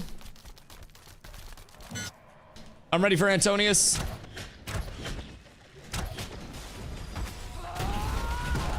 Oh. Oh. Oh. We're so close. Do they have another healer somewhere in there? I think Fozum is another healer. Yeah, Fozum is another healer. So I think we might have to go on the alternate healer. We might have to split them both. Oh, Fozum seems like a good one. Wait, this is a squishy one.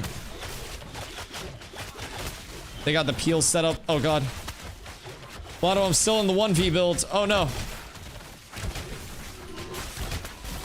This is it. My cleric is there, on my way. The reinforcements are coming in. Oh, Fozum's in the blender. Fozum down. Okay, find the other cleric. Where's the other cleric? Antonius. Antonius. Green cross.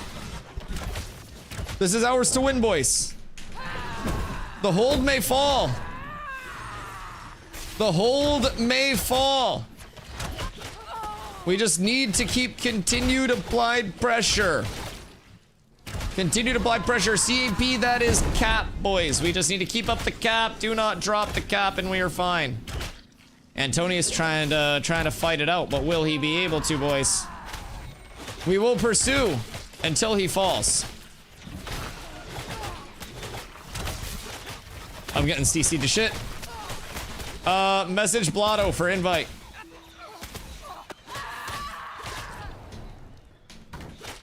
Okay, we're good. We're big living, boys. We're big living. We're getting value out of this. Oh, we got the cleric now. Oh, boys, looks like it's over for them. Blotto, we're coming in, baby. It's time. It's time. Antonius is down. We keep Napkin up. Napkin, I got you. It's time for Baron in the back. Oh. Oh, I caught Baron at a bad time. Baron just hit the swamp for the High Thane. Oh, no. Oh, no. Baron just hit the swamp for Thogli. The poor lad. He came in at the worst time. Oh my lord, what a turn of events. Oh my god. Oh, oh, Antonius in the wall. Antonius in the wall like it's Fortnite. Wait, boys. We have the momentum. We must continue. I'm out of the silence in 3, 2, 1. And he's anti-healed. This is the burst. This is what the people want. This is what they came here for. I feel like I could definitely switch out my chest for a fizz power chest and still be tanky enough. Yo, Deranged, how you doing, my boy? What's on the PTR tomorrow? We won't know exactly until they put out the patch notes, but rumor has it we could see potentially, and rumor from Steven himself, we could end up seeing dynamic gridding as soon as tomorrow on the private test round. I'm fucking ecstatic about even the potential for that to happen at this point. I think potential alone means that that is in a very good spot. Now, he did say that whether we saw it or not would be very dependent on, like, how it's going in the grand scheme of things, right? But providing it's going well, we can start seeing it as soon as tomorrow. We do have a long PTR session here this, you know, the end of this week. So it goes tomorrow all the way through Friday, 1 p.m. EST to 9. Don't corrupt. I don't know if Zosie's flagged, but their name's blue instead of purple. Okay, I guess it's just bugged. But yeah, 1 p.m. EST to 9 p.m. EST each of those days. So with that being said, a lot of access to it. And then starting on the 14th, it changes to 24/7 accessibility. And with that 24/7 accessibility, get over here!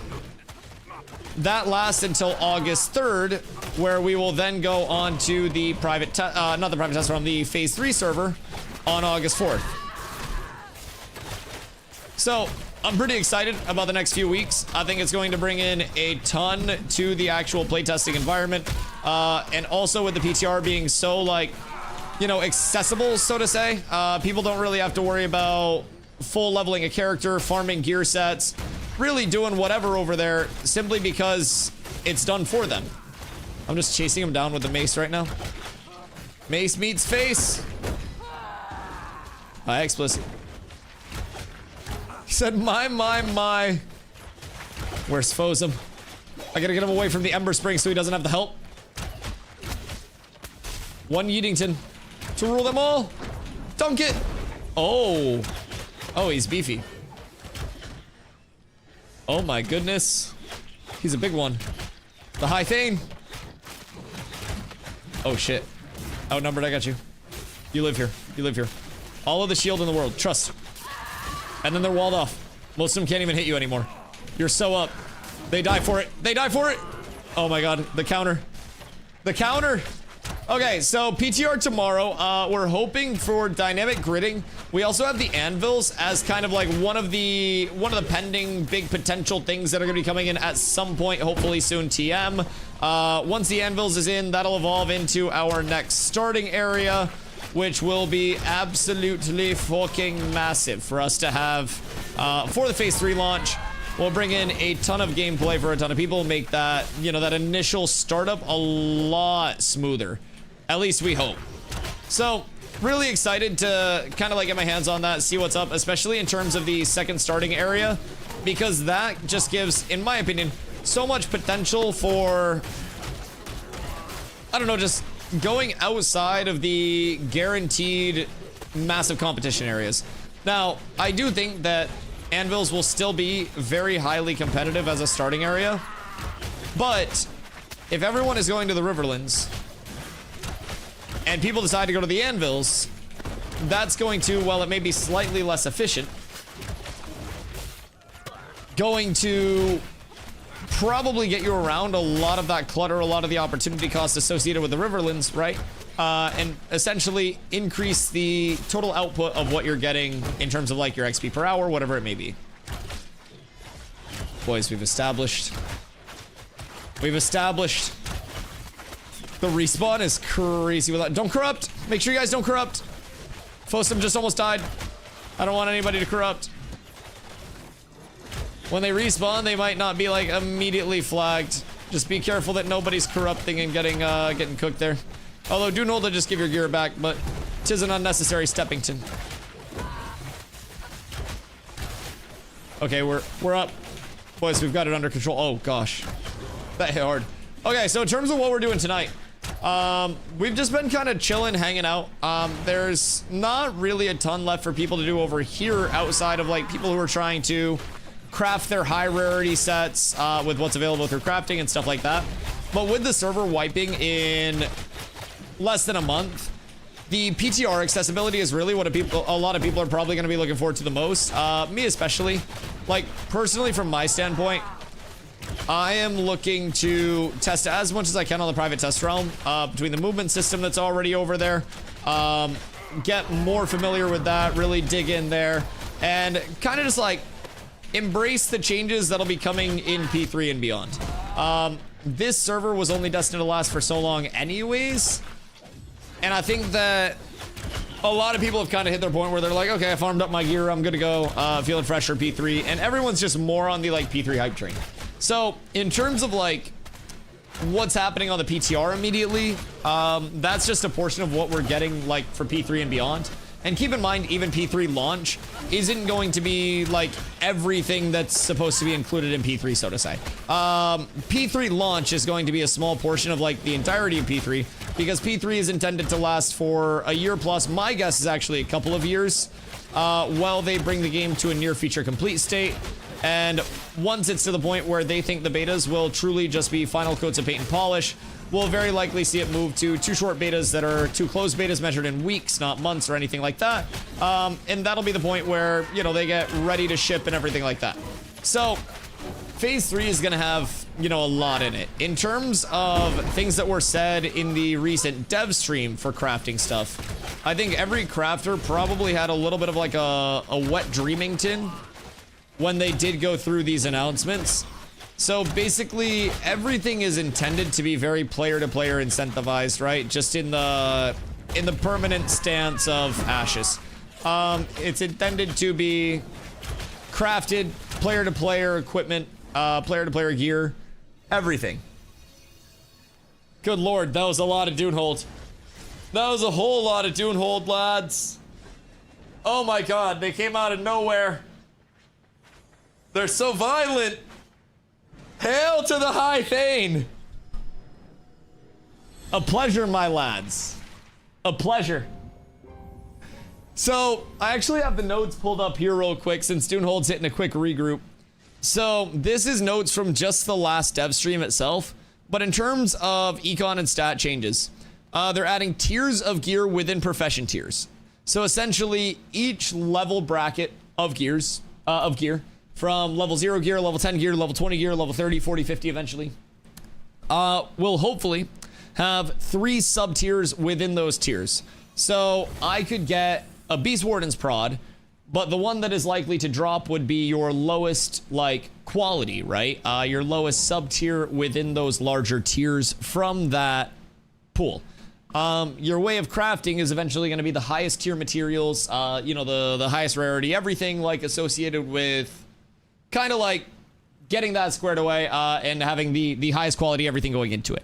Low tier will be extremely easy to acquire and make by crafters so that everyone has access to them. So you'll be able to get the pieces that you want to get in a very like easy way. Now with named items in particular, you will have to have like the named item crafting material. So like for Beast Warden's prod, you'd have to kill the boss until you got the actual like, you know, the drop, so to say.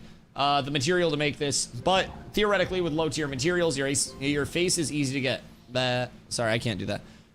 If I hit like the cross-eye little tongue out thing, chat would no longer have any incentivization to T3 sub.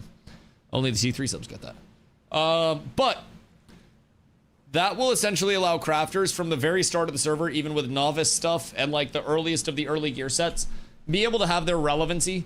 Now, novice crafting is available right off rip. Apprentice is waiting on tables, which are waiting on nodes to be leveled. So even in terms of the easiest to acquire apprentice stuff or journeyman or whatever, that'll still be dependent on server progression, but that's massive. Dynamic spawning of gatherables is something that I covered in my last YouTube video months ago. I don't post on YouTube much, other than the multi-streams. But basically, it'll be a logic-based spawn system where minables will be more likely to spawn in caves. Oh god, the RP walk. Lads, form up. Willows, like weeping willows, would be more likely to spawn along riverbanks and things like that. So, with that, it's a lot of dwarfs. Guys, look somewhat organized over... Come the fuck on. Look somewhat organized.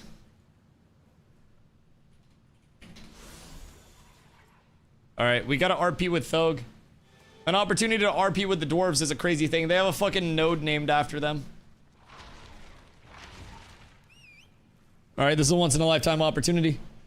So with that being said, like everything will be, built long term around player to player incentivization, crafting from the worst of the worst gear to the best of the best. Dynamic spawning of nodes on top of the clusters and all that shit that we've got recently. They are also working on logic-based spawn systems that will include like gemstones and like iron and shit like that, more likely to spawn in caves. Things like willow more likely to spawn along like riverbanks and all of that stuff. So that's just a simple weighting, right? That won't guarantee that that's all that is there. But it will kind of like allow you to target in a sense. Hold on. All right, boys, we're RPing with the dwarves. We're so fucking up. Past that, let's see. Commissions in general are being tuned. They're reworking crates. So the entire crate system is going to receive a significant rework. But with that being said, there will be multiple types of crates that can give node currency, node reputation, crafting materials, gold. There will be different sizes of crates as well. That the smallest of crates will be like carryable by your player. They reworked the UI over on the PTR to already include the spot for this right down in the bottom right hand corner. That'll also have a visual indicator that you're carrying a crate on your character. Just, kind of outwardly, it'll be on your back. The medium-sized crates will be put on caravans. You can also put the smaller crates on mules. Mule mounts are like slower than normal mounts, but help with the transportation. And then the large crates will be used through merchant ships. So there'll be different sizes and different functionalities of crates. And then special harbor crates can also get purchased harbor to harbor, and those can give unique crafting materials. So there are a lot of systems that will also continue to receive development, right? It's not like the crafting system and the lifestyle skills are just kind of like accepted as being completed. The walk-off is crazy. But with that being said, a lot of them are receiving consistent improvement. And think of P3 a lot less as one big patch at the start in an expansion that will lead into another expansion, and much more of like a trickle of the content throughout the entirety of it, right? So I think a lot of people expect August 4th to just be this like massive once in a lifetime update that you never see again in any MMO. August 4th, in terms of its patch, it'll be a large patch. It'll include a lot. It definitely will. There's not going to be an update for over a month to the production environment. I'm sure it's a fat patch. But that's not going to be the only patch that we see. We're going to see constant patches the entire time, a constant trickle and feed of content coming in, and things will continue to develop.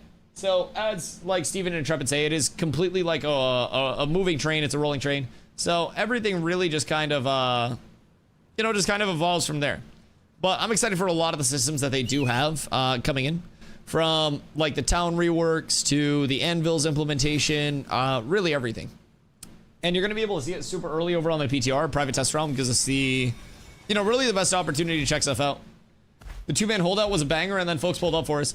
I hit the craziest disengage into here to get a fucking ration off. I can't believe that I got it. But we did it. I might run back over to the Riverlands, boys. Would anyone like to see what's going on over there? Pop through Forge and see what's what? That was fun as shit, though. I love Dunehold. They're working very, very hard. They're doing scrims in Nuela by the old Ember Spring. Ooh, do we have people out there? Who's running these scrims? Because I also can't stay up super late tonight, but scrims sound fun. I have to get on stream an hour early tomorrow, and you guys know how much I struggle to get on stream fucking on time. Today I was on it too, though. Random teams, Delirium, Polar Aura. Oh, fuck. Wait, god damn it. How long have they been out there for? I would have been out there long ago. Jesus, that sounds fun as hell.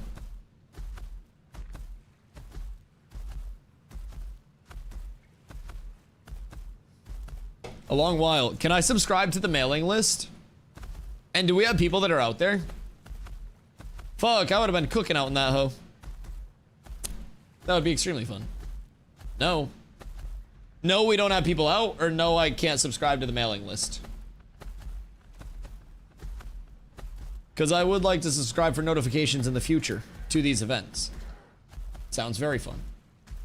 Both can be true. Well, I got two things that can be true for the back of your throat. Wait, so are Aura and Polar friends again?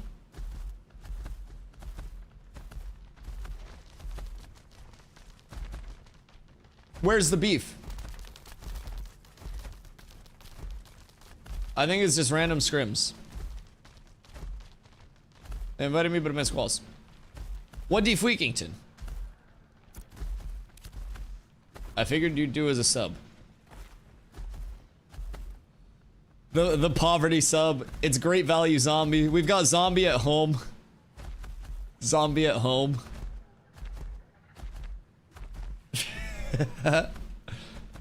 Listen, I do what I can. I do kind of want to drop my Basilisk skin tunic and get a Dustpaw Warhide. You can't crash out like me? No, because you're worried about hurting people. Or you're not worried about hurting people. Sorry. Like, I don't want to make people sad. I usually crash out when people are, like, being tomfools and hooligans. I'm not like, oh my god, you guys fucking suck. I'm like, stop fucking joking about mob training and gatekeeping content, because someone's gonna spin that shit out of context and it's gonna make me look bad. My crash outs are different. They're for the ethics and the integrity of the community as a whole. It's about time folks see first and we're not scared to fight. Listen. Fighting is the way to improve at fighting. I respect it and I love it. I saw the pull up and I was like, what do we have here? And we had some very fun PvP. Any dumbass that would believe cats mob trains or gatekeeps is probably not trusted in the first place.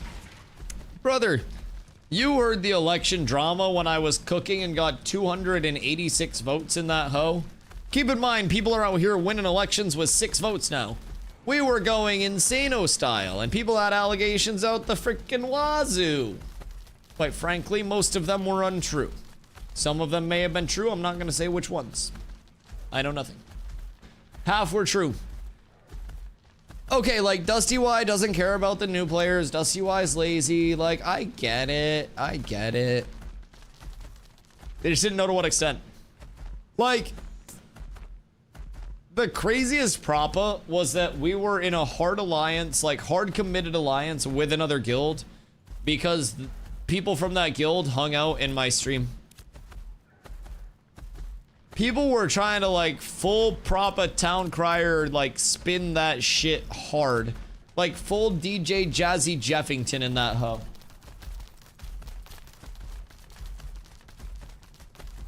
The 1v and hold out against General. The 1v lasted a fucking hour. If that's how you describe awesome, then like, so be it. So be it. But I don't necessarily think that that's my outward definition of awesome. Still waiting for compensation for Crawler for giving up my items. Yeah, why do you think I have no gold? Because I'm still paying people back from their votes. I have 289 people to pay back. Dusty's polar dog. Nothing truer has ever been said. Exactly. Exactly. And also every other guild that people don't like, yes. Yes, I work for them.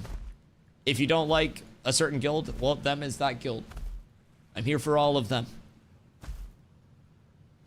Yeah, people were wildin', bro. Just genuinely. I'm glad that's done, though. The next election processes surely won't be as chaotic. It's just fully locked now. I mean, like, we can get enough momentum spinning to get, like, a... I don't know, like a 50% HP drop. Like, I got you sub 50 a few times. Like, that was awesome. But... it just wasn't the greatest. It wasn't the best.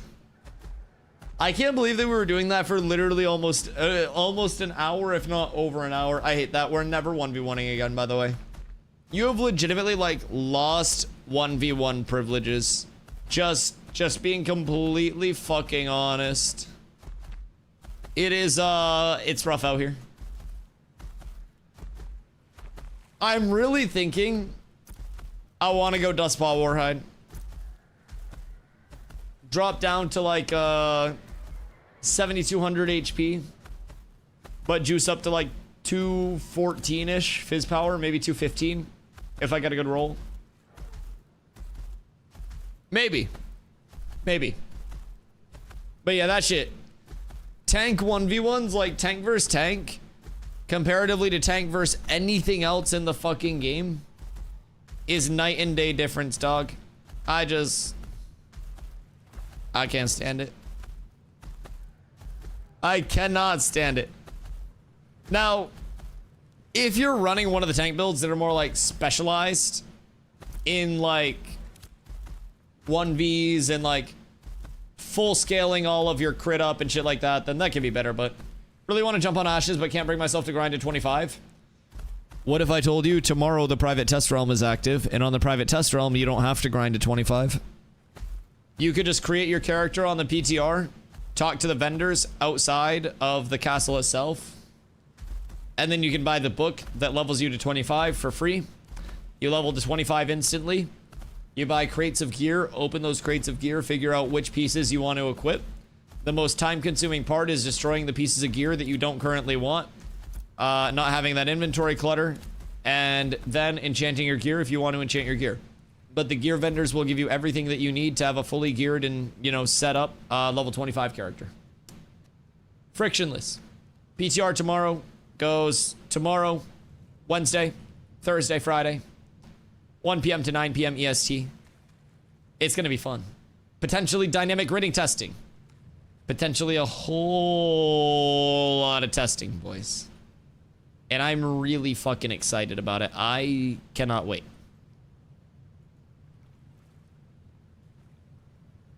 So I will be live, by the way, probably a little bit before servers are set to go up, so we can go over patch notes and check that stuff out. So that way we hop on, and if there's anything immediately popping off, then we're just able to hop right into that and see what's what.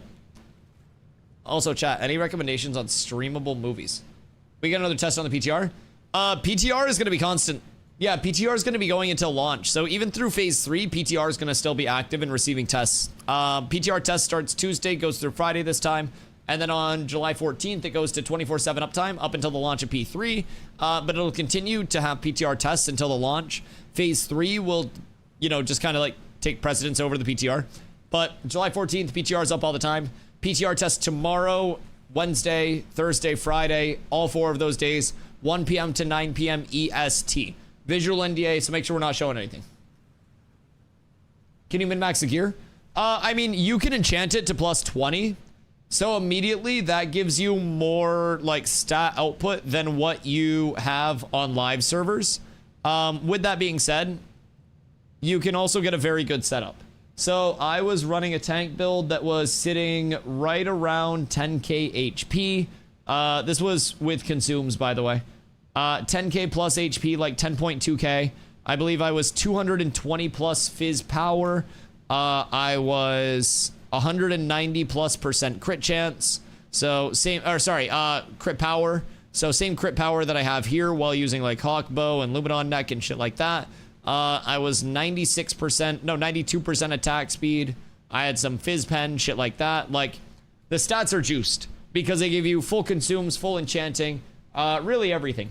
You just, in terms of like min-maxing the gear, you just have to be aware of like which pieces you actually want. And it's like this set crate or like heavy armor crate, right? So as a tank, I'm using like, what am I even using over there? Griffin hood, iron chest piece, Rosarium guard bracers. I'm using, what gloves am I using? Bear hide gloves, I think. Fizz power gloves. Griffin belt, Rosarium guard legs, bear hide boots, iron shoulders, Griffin cloak. I'm using 2 iron hoop earrings. I'm using an iron chain necklace. And then I'm using 2 steel rings for the attack speed and the fizz power. I believe. And then I am using a ruvidium mace, a steel shield, and an iron longbow. all enchanted to +20. Where fights? I think there are fracases down in Nuela. So they're doing like random teams. So like scrims down there, potentially go down there, pick up some teams and stuff like that. So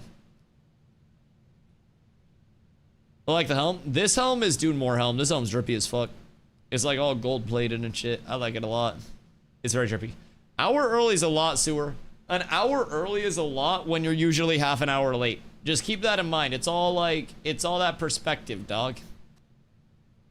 It's just important to keep all of that shit in mind in the long term. I work hard for you guys. I give you everything that I possibly can in life. All right, lads. I think, honestly, since it is Monday, it's a little later. I gotta get on early tomorrow. Kind of a chill night, quiet night. I'm gonna get food and watch a movie with Corla tonight. Because we haven't sat down and like watched anything other than a YouTube video after a late stream in a minute. So tomorrow, the plan, I'm gonna be live probably like 12:30ish, like shortly after noon EST tomorrow. I'll be live.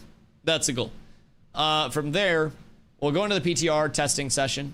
We'll play the entire session 1 to 9 p.m. EST, and then we'll be hanging around for a little bit to discuss the session, kind of like compiling what everybody did, taking some notes on everything, and just, you know, going from there and vibing. So I'm really excited about that.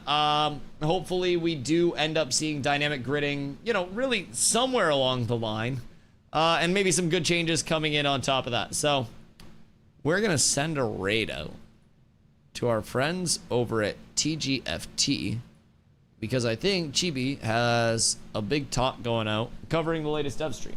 So I'm gonna run over and I'm gonna park myself over in town. Dead fucking idiot. You're an idiot, Streg, but you're my idiot, and I love you. How are you gonna stream the PTR even though it's NDA? They make an exception for me because I'm the coolest streamer in the world. Just kidding. It's a visual NDA, so we show a muted VOD running in the background, but basically yap about what we're doing, talk about what we're going through.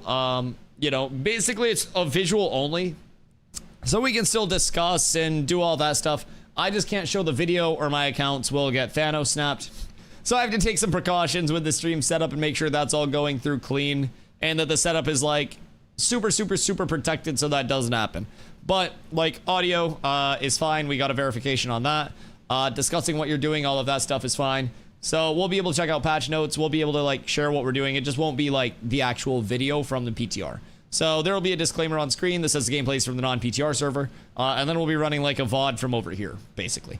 So kind of like protect my ass a little bit while also getting the content out there to the people and getting the discussion in.